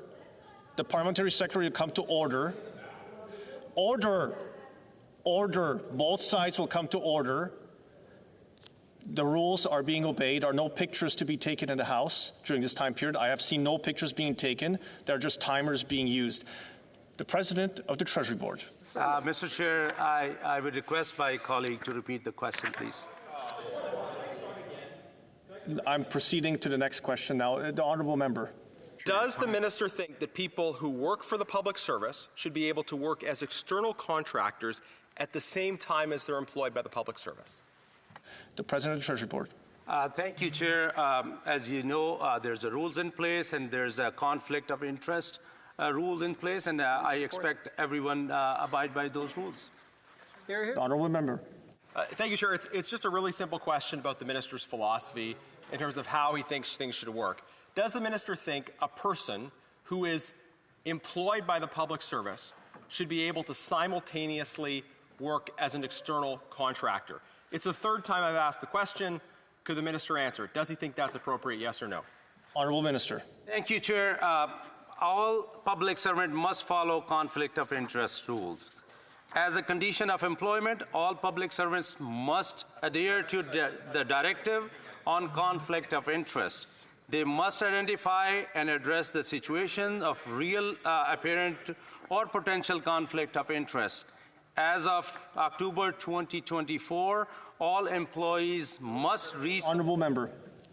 Chair, am I to infer from that answer that the Minister thinks there are some instances where it is okay for a public servant to also be an external contractor? Honourable Minister. Mr. Chair, through you, I would request my colleague to read what I said. Here. All public servants must follow conflict of interest rules. Thank you. Here. The Honourable Member. Thank you, Chair. I think it's pretty clear from that answer that the Minister thinks there are some cases where it is acceptable to double dip as a government employee and a contractor. If he doesn't think that, he can say so, but I think that's pretty troubling. Another question, does the Minister think that companies who do work for hostile foreign regimes should also be able to simultaneously do work for the Government of Canada? Minister. Mr. Chair, again, I would refer back to my comments that my colleague should look into that, read it. All public servants and the companies must follow conflict of interest rules, and there is a robust rules in place in every department. And Mr. Speaker, the Minister didn't listen to the question I asked. He repeated his non-answer from the previous question. I invite him to come up with a new non-answer to the new question. He's got a new page. The new question was, and I'll repeat it, does the Minister think that companies who do work for hostile foreign regimes should be able to simultaneously do work for the Government of Canada? Simple Minister. Mr. Chair, what I can tell you that the government, as I would expect our departments to make sure that we're doing businesses with suppliers of integrity. The government updated its ineligibility and suspension policy. Honourable Member. Mr. Speaker, with all due respect to the Minister, this is embarrassing. And I would be embarrassed. I'm almost embarrassed for him. Is the government planning a major overhaul of the Indigenous procurement program? Again, is the government planning a major overhaul of the Indigenous procurement program? The Honourable Minister. Mr. Chair, the main estimate includes $25.3 billion in planned spending for Indigenous Services Canada, reflecting a full. The question again, Minister, is this. Is the government planning a major overhaul of the Indigenous procurement program? The Honourable Minister. Thank you, Chair. I understand my colleague wants to get a clip, and he's anxious. The main estimates again includes 25 point. Mr. Chair, very respectfully to the President of the Treasury Board, there is nothing virtuous or public service minded about ignoring serious questions from members of the opposition and repeating lines that have absolutely nothing to do with those questions. This isn't a gotcha. This is a basic question of government policy. It's elapsed for questions. The next member is the member for Abbotsford South Langley. Thank you, Chair. Through you, Chair. Minister, the PSPC and the Treasury Board's goals are to be accurate with the management of the government-funded and led projects. I would like to know how many Canadians are living in the converted housing spaces that were former government office buildings. Honourable Minister. Thank you, Chair. Can I ask my colleague to repeat the question, please? The Honourable Member. Already. He's not going to answer it. Come on. Through you, Chair, again. The Minister, the PSPC and the Treasury Board goals are to be accurate with the management of the funded and led projects. I would like to know how many Canadians are living in the converted housing spaces that were former government office spaces. Honourable Minister. Thank you, Chair. This portfolio, there's a minister responsible for this. I can ask my colleague to get in touch with you and respond to your specific question related to his ministry. Thank you. The Honourable Member. I'll move on to my next question. How many buildings does the government own currently? Just the number. Honourable Minister. Again, Mr. Speaker, the main estimates, I think we are here to discuss main estimates 2025, 2026, and let's talk about the main estimate, what we have. Honourable Member. While the opposite member is not the member of Housing, tonight we are rising to speak on these other issues of the government spending, and this also falls in the budget of 2024. So could you please answer the question? The Honourable Minister, just a reminder through the Chair. Minister. Chair, thank you. Can I ask my colleague to repeat the question, please? The Honourable Member. Say it was a non-answer. So we can clearly see here that the minister can't answer any questions. This is another failed Liberal broken promise. That's right. I'll move on to my next question here. Ottawa has the most federal buildings in the country. However, the Ottawa Centre Liberal MP stated that this program is not moving fast enough. If your own colleague is criticizing this program, why wouldn't Canadians? Do you have an answer for that? Honourable Minister. Mr. Speaker, Canadians elected us to come here and deliver for Canadians, to work together, to not play politics. We are in a different era. We have economic threat. We have our sovereignty as a threat. We need to work together to deliver the priority most important to Canadians. Thank you, Chair. The Honourable Member. Chair, through you, I have a simple question. How many office spaces have been sold here in Ottawa? Minister. Simple question. Thank you, Mr. Chair. I would again refer this question to Minister responsible, or if it's in main estimate, my colleague should look into that. There's more details. You can't get a very short answer for a specific issue. Thank you. The Honourable Member. Chair, through you, they failed to answer because the answer is zero. They failed to deliver any. So under the Federal Land Initiative, 4,000 units were being built by 2028. It's been 7 years and the government has only made 309. Why does this government plan on building the remainder of 3,691 units when it takes 7 years to build 309 units? Honourable Minister. Mr. Chair, we made a promise in campaign that we will build homes including affordable homes and with the speed that never has been seen in Canada. So that's exactly what we're focusing on. We will be making one economy, building more homes, and securing our borders. Does the government think that taxpayers would rather have homes built or more liberal connected consulting contracts? Yes or no? The Honourable Minister. Mr. Chair, the style of yes and no, they have not learned the lesson, Conservatives. You need to work. In the middle of a housing crisis, why is the government prioritizing consultants instead of putting roofs over Canadians' heads? The Honourable Minister. Their leader, who is rejected by his own constituent, who he represented for 20 years. Member. What reports can the government show to the people of Abbotsford about the housing options that the program to their city? The Honourable Minister. Can I ask my colleague to repeat the question, please? Honourable Member.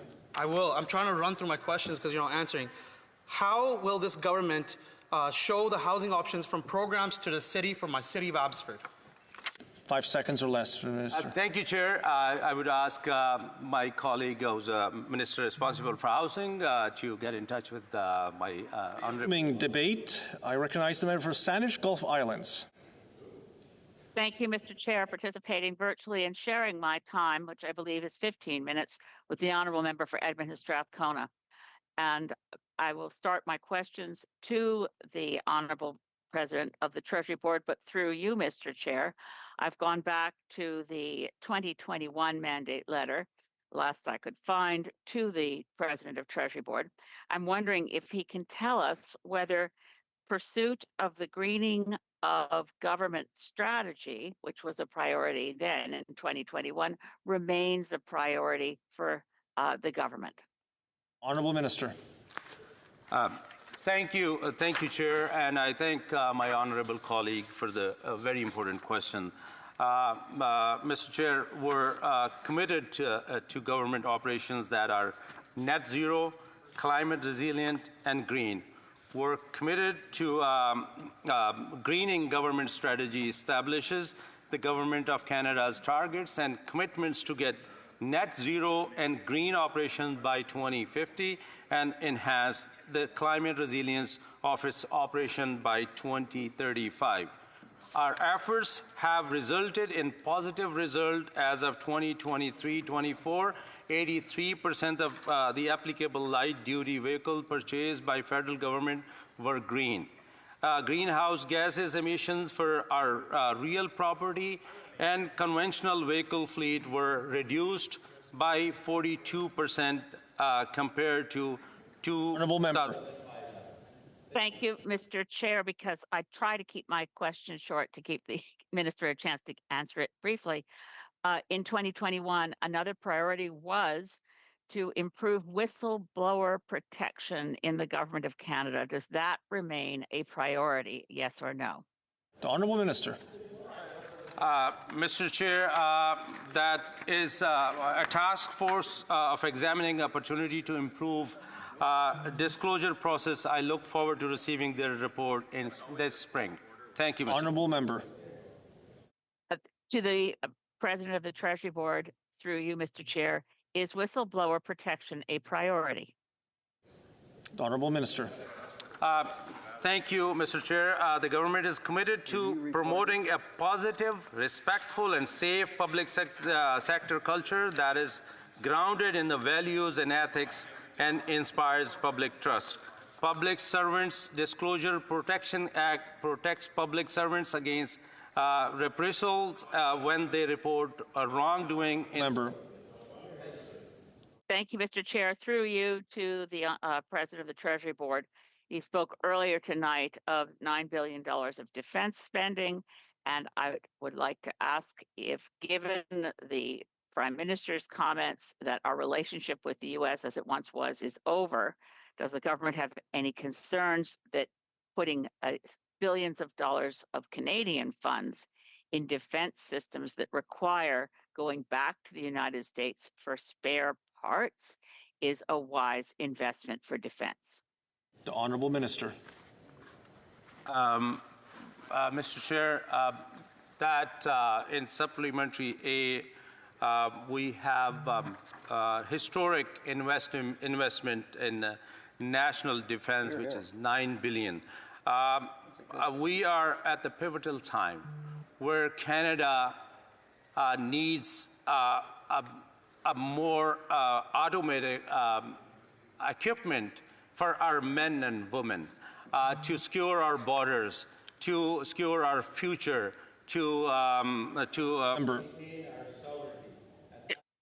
Mr. Chair, thank you. To the President of Treasury Board, my question was, should we be relying on the United States for purchases which could be made from other countries that were not currently hostile to our economic success as a nation? Honourable Minister. Thank you, Mr. Chair.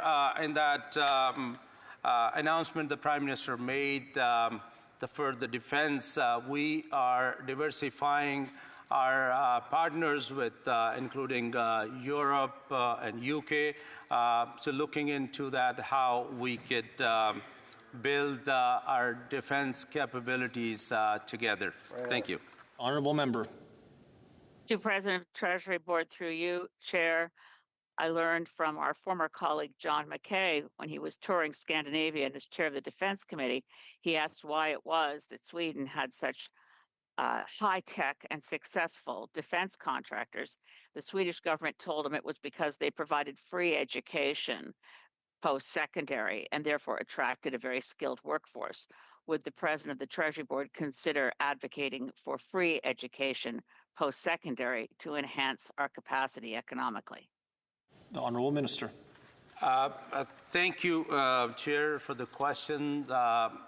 We believe in making investment and priorities with the most important to Canadians, and we are taking actions to build up that country where everyone has an equal opportunity to thrive. Thank you. The Honourable Member. Closing this comment, Mr. Chair, through you, would the government recognize that post-secondary education is underfunded but little discussed, and it would be a wise investment for our economy to provide more support for universities and post-secondary? Honourable Minister. Thank you, Chair. It's a very important question, but I would remind my honourable colleague that this is a provincial territory, and we give a transfer, whether it's a healthcare and other areas, to provinces and territories. They are the ones who are responsible for their. The Honourable Member. Chair, by my clock, I've now used 6 minutes and 40 seconds. I have 7 minutes and a half. I would like to suggest that it doesn't violate the rules of this place to do something unusual. I've been watching my colleagues this is the 5th night in a row, sitting in one place, abiding by our rules, Mr. Chair, which you are executing brilliantly. It's tough. It's short answers. People aren't having time to breathe or move. So as an act of charity, I would like to take my last 10 seconds. I will count to 10, urge my colleagues to stand up and stretch. 1, 2, 3, 4, 5, 6, 7, 8, 9, 10. Over to the brilliant member for Edmonton Strathcona. Please. The time has elapsed. I recognize the Honourable Member for Edmonton Strathcona. Thank you very much, Mr. Speaker, and I would like to extend my congratulations to the Minister on his appointment. The Parliamentary Budget Officer has warned that to pay for the government's promises, deep cuts to the federal public service will be unavoidable. Now, Canadians deserve to know what things are going to be cut. Is it their public health care system? Is it veteran services? What will be cut to make sure that the government can live up to the promises they've already made? Well, Minister. Thank you, Chair. I'd like to congratulate my colleague for re-election, and great question. Thank you.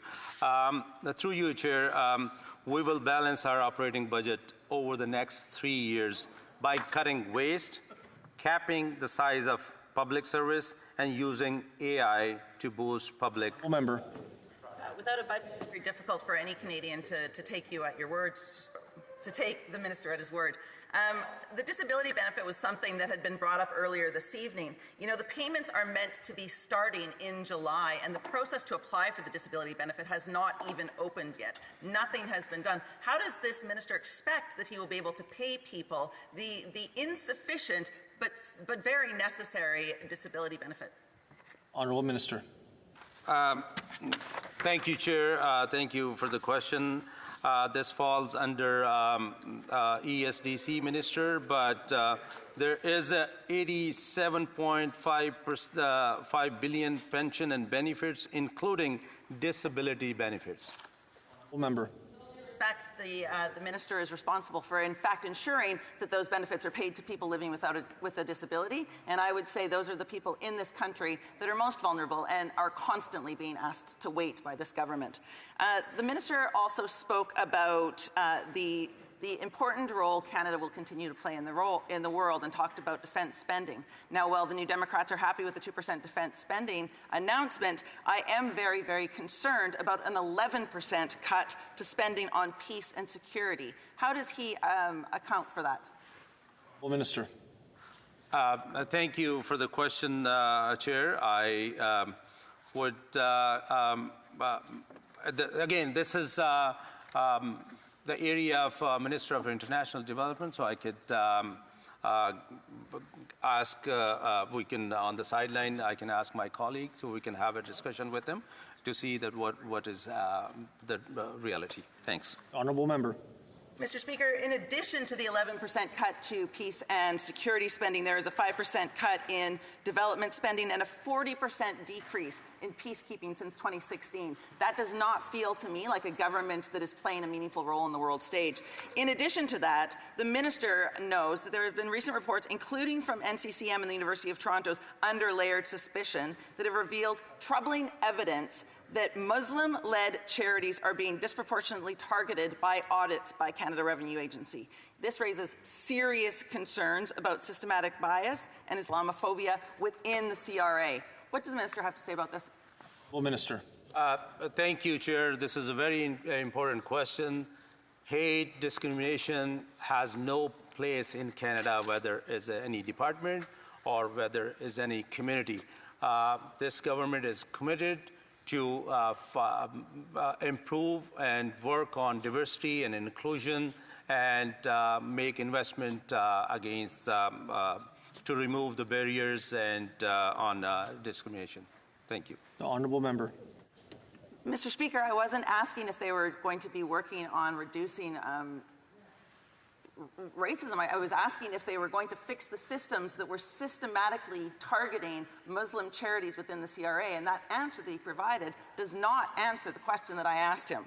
The next question I have for you: Indigenous and Northern communities continue to face critical challenges, from inadequate infrastructure and housing to limited access to clean water and essential services. Given the federal government's responsibility and commitments, what concrete steps is the government taking to ensure long-term funding for Indigenous and Northern communities? Honourable Minister.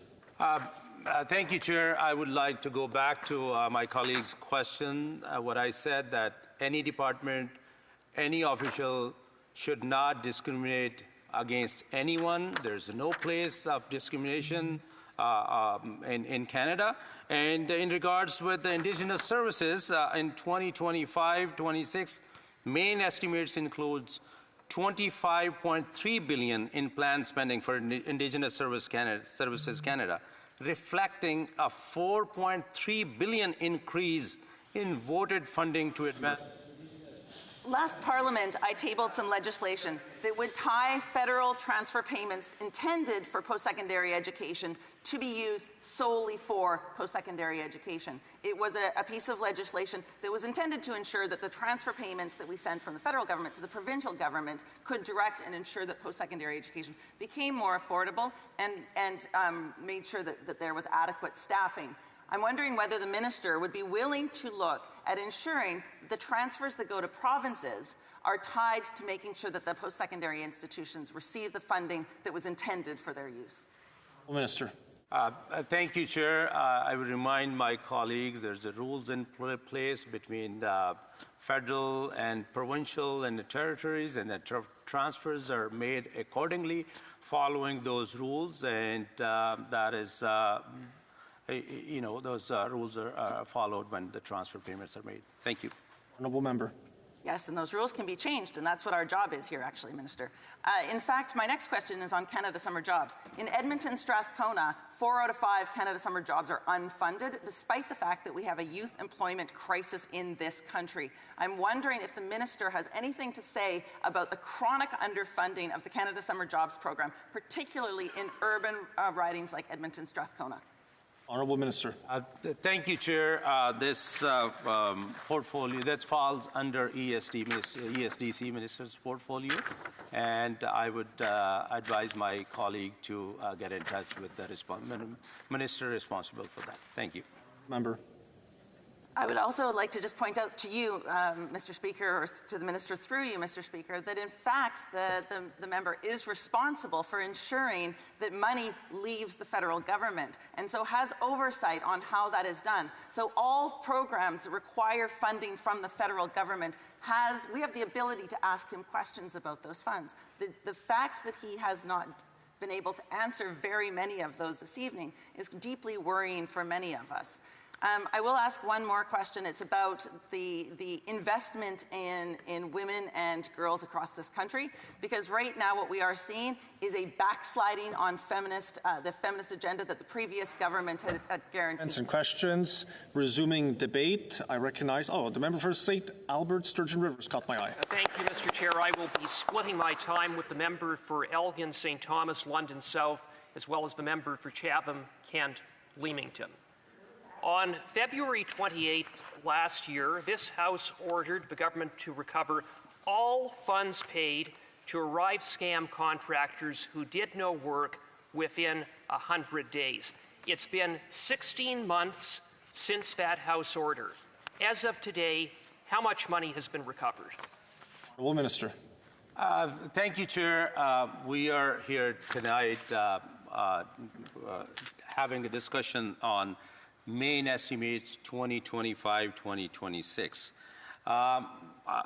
Let's talk about that investments in national defense, which includes $35.7 billion in planned spending for national defense. Member. Mr.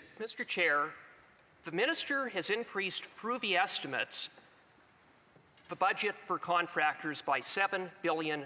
My question related specifically to the contracting practices of this government as it pertains to Arrive scam. So how much money has been recovered to date? Is the number 0? Honourable Minister. Thank you, Chair. I would say again that this specific case is under investigation. It is not appropriate for me to comment on that. Thank you. So I'll take it. The honourable member. So I'll take it that the number is 0. Has the government commenced legal action against GC Strategies in relation to Arrive scam? Mr. Thank you, Mr. Chair.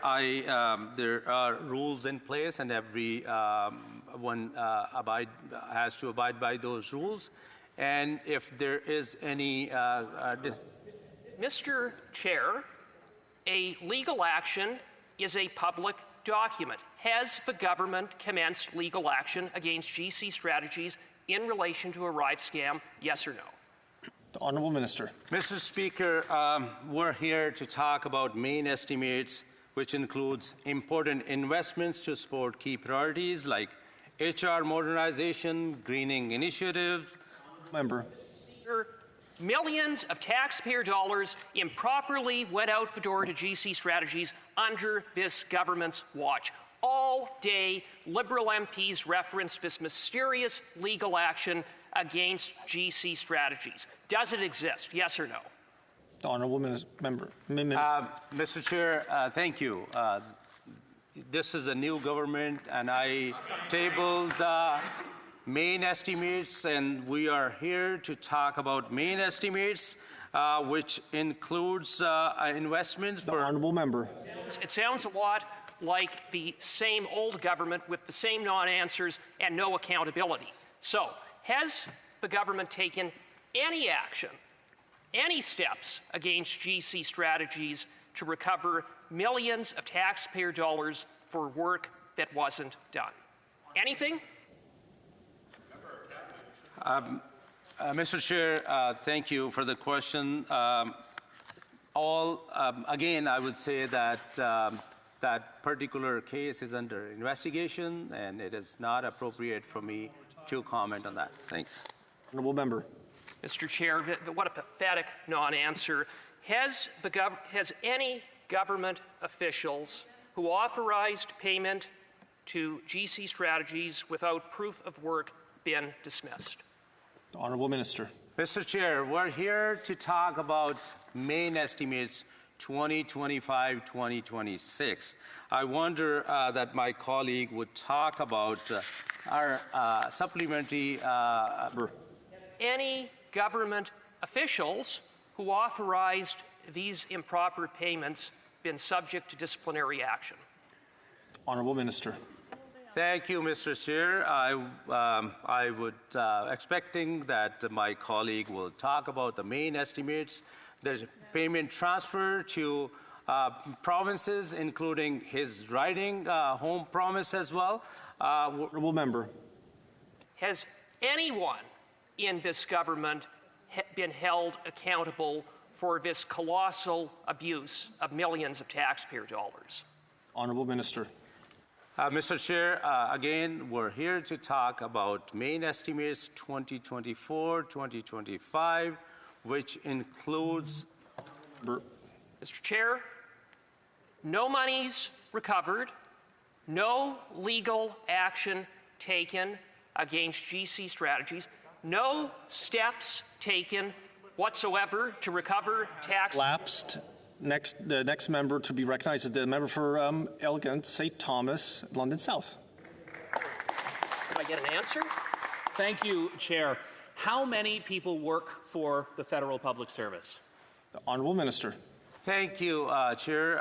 Federal workforce is over 350,000 people in public service. Congratulations. How many worked for the federal government when the Liberals took over in 2015?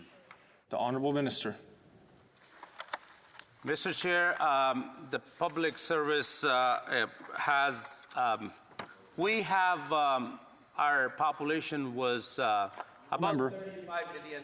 One of the minister's aides just handed him a piece of paper. I'm hoping it has the answer. How many people worked for the federal government in 2015 when the Liberals took office? Honourable Minister. Mr. Chair, my colleague expect that no, it is there is. Member. I'll spot the minister. I'm feeling generous, Chair. In 2015, it was 250,000. That's an increase of 107,000, or 40% in the last 10 years. Are taxpayers getting 40% more out of their federal government? Honourable Minister. Mr. Chair, we're here to talk about our main estimates, which includes payments and services to Canadians. Member. Main estimates include the money spent on personnel in the federal government. Are taxpayers getting 40% more out of the federal public service than they were in 2015? Honourable Minister. Mr. Chair, we are here to talk about main estimates, and we have 486 million. Honourable Member. Apparently, the minister isn't here to talk about anything, Chair, but I'll try again. In 2023-2024, the Public Service Commission annual report said there was a 3% increase in the federal public service. The Canadian population grew by 1.8% in 2024. Does the minister think it's normal and justifiable that the federal public service is outpacing population growth? Honourable Minister. Mr. Chair, can I ask my colleague to repeat the question, please? Thanks. Member. will not allow the minister to be a demagogue when we have such limited time. So he heard the question. If he'd like to answer it on my next one, he's fully able to. What benchmarks does the federal government use to ensure that the public service is delivering value to taxpayers? Honourable Minister. Thank you, Mr. Chair. This new government is focused on spending less so that Canadians can save more. That's why we have committed to reducing the cost of government operation over the next 3 years. We will achieve... The minister either didn't listen to the question or didn't care about it, but these are important questions that deserve answers, and it's shameful that the minister responsible for the federal public service has no interest in talking about whether that service is operating effectively. The federal public service has grown by 40% in the last 10 years. Are Canadians getting their money's worth? Honourable Minister. Thank you, Chair. My honourable colleagues talks about increase in public service, but doesn't talk about increase in a population. We have a public service is there to serve Canadians, to deliver those priorities to Canadians, and I thank the minister for giving me something to work with here. Does the minister think that population growth and the growth in the public service should be the same? The Honourable Minister. Thank you, Chair. To ensure transparency and accountability, all proposed spending and actual expenditures are reported to both Parliament and the public. The main estimates show $62.7 billion in spending on personnel. That's an increase over last year of $3.5 billion.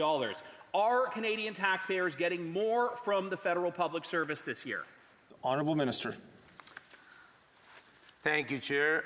Canadian elected this government to deliver the priorities important to Canadians, to build Canada strong, to build one economy. The Honourable Member. The minister doesn't know the main estimates. I'll ask a question he does know. Since becoming the Treasury Board President, how many briefings has he received?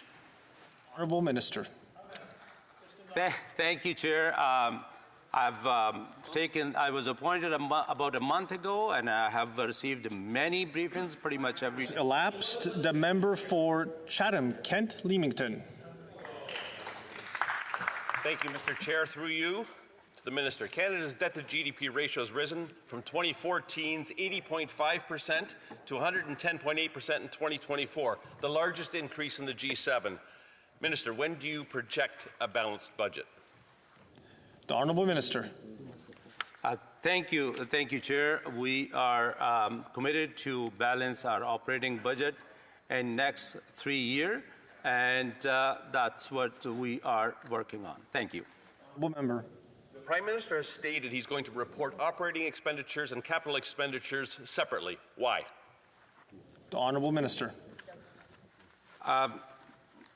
Mr. Speaker, thank you for the question. All the details are included in the main estimates, and I would advise my colleague to look. Member. Does the Minister want to capture potential differential interest rate savings between capital and operational financing? The Honourable Minister. Thank you, Chair. I would ask my colleague if he has any specific question. I could entertain him on the side because it's very hard to give a... Member. That was a very specific question. Are you capturing differential interest rate savings? The Honourable Minister. Thank you for the question, Chair. We are here to discuss main estimates 2024, 2025. The Honourable Member. Public debt servicing charges are forecast to increase from this year's $46.7 billion to $49.2, then up to $55 by 2029. Are these projections based on a stable interest rate? The Honourable Minister. Thank you, Chair. What I can tell you here, our debt ratio is 10.1%, and our total budget is 408. Minister, will interest rates ever rise again? The Honourable Minister. Thank you, Chair. It is up to the Bank of Governors of Canada. Honourable Member. Minister, given what we've witnessed here tonight, where should Canadians get the confidence that Canada will maintain its AAA rating? Minister. Thank you, Chair. Canadians have the confidence in this new government, and that's why they have elected this new government, and that's why they have rejected your leader. Well, through the chair, the honourable member. Liberals say that they want to supercharge our economy, yet they're responsible for continued trade irritants with the Americans. Minister, are you aware of the existence for 70 years of the binationally governed and binationally funded Great Lakes Fishery Commission? Honourable Minister. Thank you, Chair. Chair, we have a Prime Minister who has a proven record to build economy, to uplift nations, not a one and two nations. So I am member. Lakes Fishery Commission, Great Lakes Fishery Commission, binationally funded from your treasury. Are you aware of it? Through the chair, the President of the Treasury Board. Through you, Chair, thank you for the question. I can ask the department to provide my colleague the information. Honourable member. Is the minister aware of the internationally governed and internationally funded International Joint Commission? The Honourable Minister. Again, I would refer it to a minister responsible for that file. Thank you. The honourable member. Answer. I'll come back to that. Where will one find in the main estimates how much money flowed to the Great Lakes Fishery Commission? The honourable minister. Thank you, Chair. The main estimates includes $486 billion voted and unvoted. Honourable member. Is you cannot find it in the main estimates. You can find, however, in one line, the International Joint Commission, because it flows through the Global Affairs budget. Do you agree, Minister, supported by independent legal opinion, that flowing funds from the Canadian Treasury through the Department of Fisheries and Oceans to the Fisheries Commission, and then having the Department of Fisheries and Oceans contracted with the Fisheries Commission, represents a structural conflict of interest? Honourable Minister. Thank you, Chair. I was waiting that my colleague will talk about dental care, pharma care, daycare, those benefits the Canadians have it, or he will talk about a tax cut to 22 million Canadians. He would talk about consumer carbon price removal. Time has elapsed. I have a point of order from the member for a short report for Saskatchewan. Thank you, Chair. The minister referred a number of times in his testimony to the 2024-2025 estimates as being what he's testifying about. I wonder if he wants to clarify that or if he is testifying. That's not a point of order. Resuming debate, the Parliamentary Secretary to the Government House Leader. Thank you, Mr. Speaker. You know, it's been an interesting process listening to the Conservatives attempt to try to ask their quippy questions in hopes to try to prevent Minister from being able to answer. I would suggest to you more responsible type of questions. It's interesting to see, just last week, every member that asked questions from the Conservative Party actually voted in favour of the Ways and Means motion, Mr. Speaker. Every one of them. So obviously, if you're voting in favour of it, I would think that you have a general understanding of the estimates and the benefits of going into the estimates. But rather, what I saw time and time again was repetition of what the Conservatives had made the decision to debate earlier today. Imagine, if you will, in a very limited time, elections on April the 28th, and the Conservatives get only 3 days in which they can actually designate before the summer break what days they want to debate what issues. I would ask people that would be following this debate to listen to what it is that the Conservative agenda really was today. Because I think it's excellent contrast to what the Prime Minister has actually been doing since the last election. When I reflect on April the 28th and what I was hearing at the doors, it was nothing to what it is that the Conservatives have been talking about this evening with the Minister. Except maybe when they started to talk about, well, what was the numbers of civil servants? Because we know that there is a Pierre Poilievre conservative right-wing hidden agenda that would see that public service cut in terms of numbers.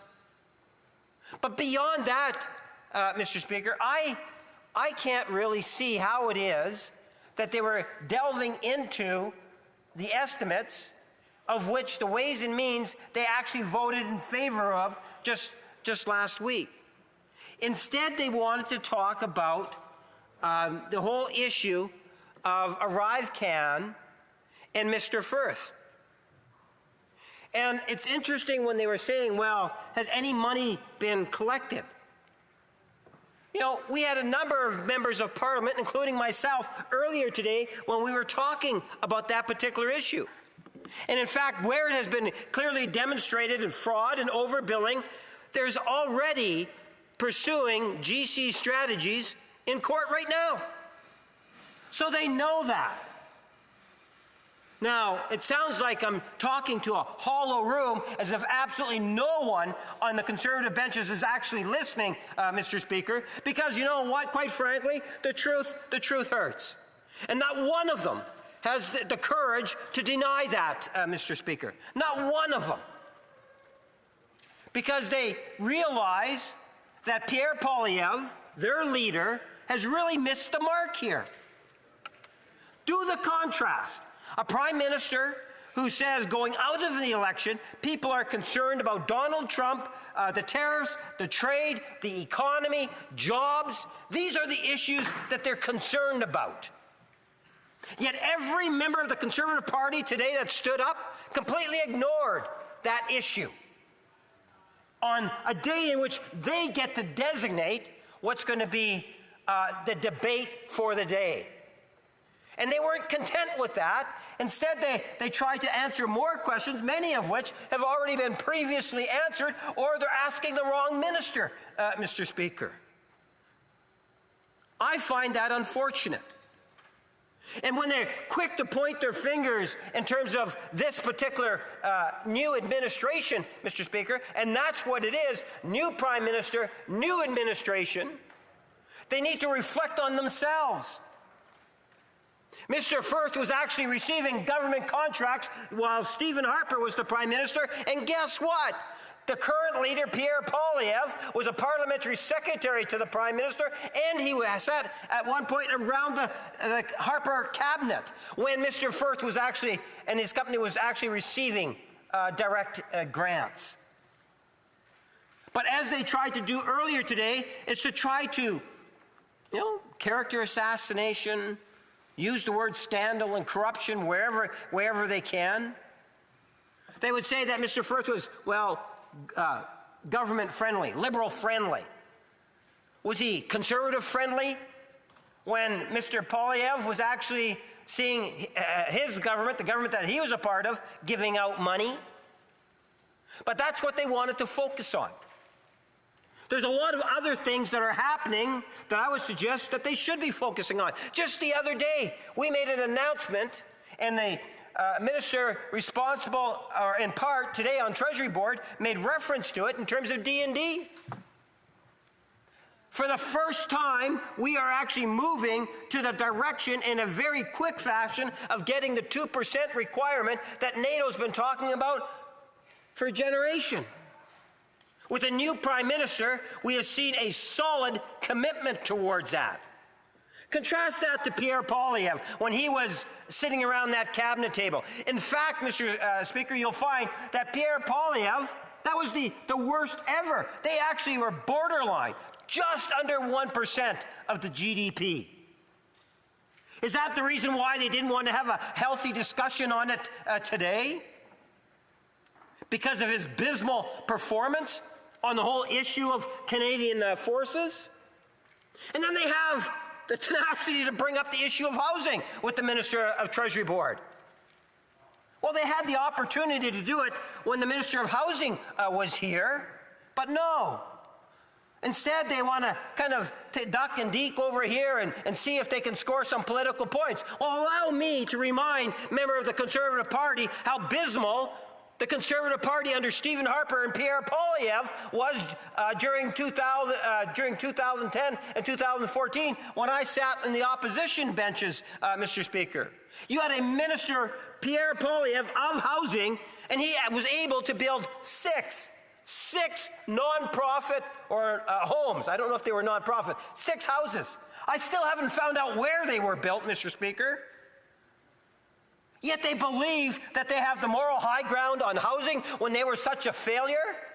As a government, they did nothing on the housing file. For the first time ever, we have had a government that not only recognizes the need that the federal government plays a role, but we're prepared to play a leading role.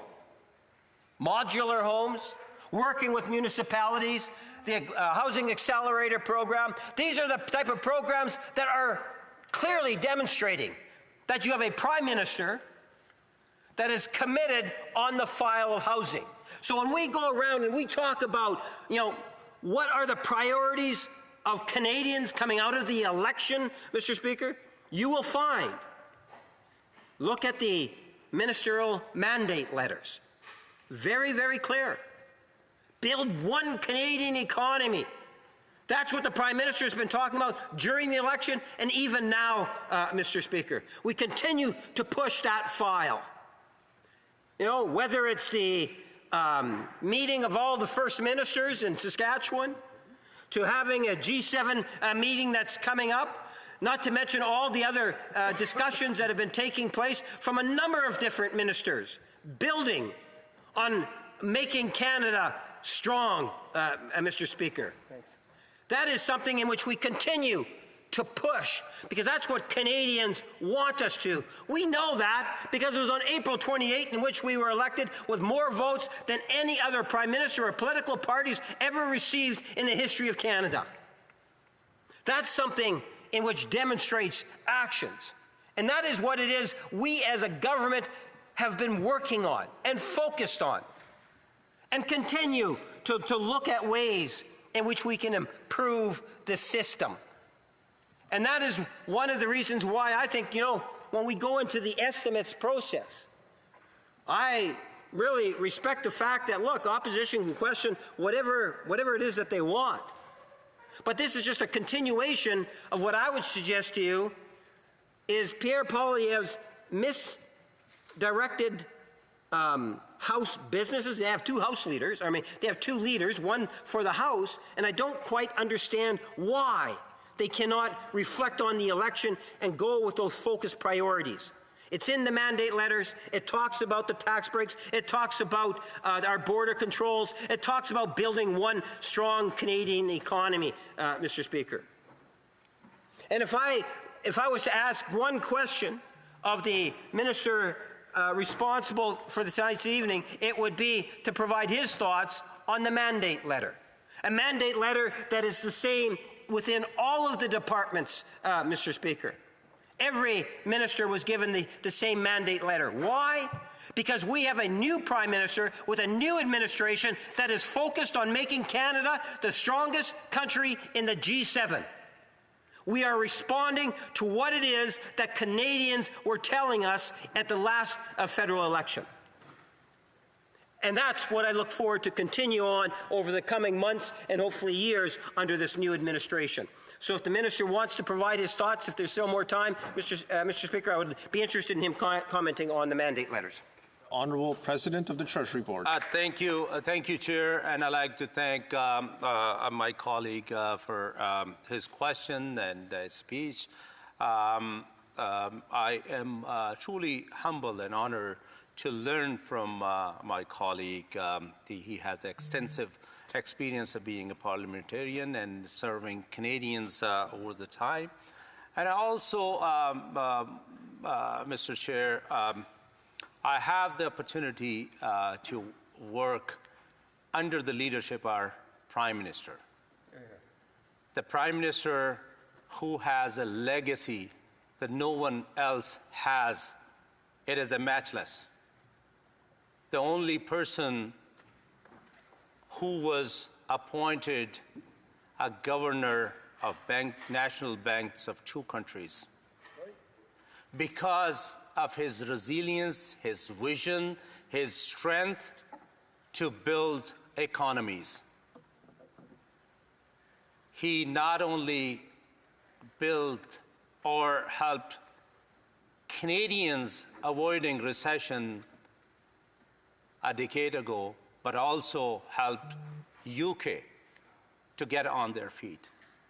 We have an opportunity, and I feel pride to work alongside him under his leadership, that who has a vision to build Canada strong, and who has the vision to build one economy instead of 13, who has a vision to invest in our social services, who has a vision to delivering priorities to Canadians, who has a vision to implement strategy to utilize technology, to improve productivity, to invest more and spend less, who is working to deliver for Canadians by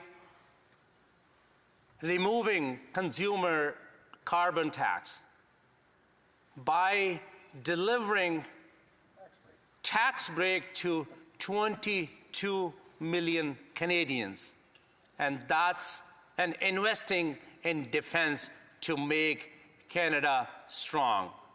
I was hopeful that my colleagues will ask questions about main estimates, which I had a wish they could ask question about that. Thank you, Mr. Chair. Thank you. It being 8:32, pursuant to order made on Wednesday, June 11, 2025, all votes are deemed reported to the House. The committee will rise, and I will now leave the chair.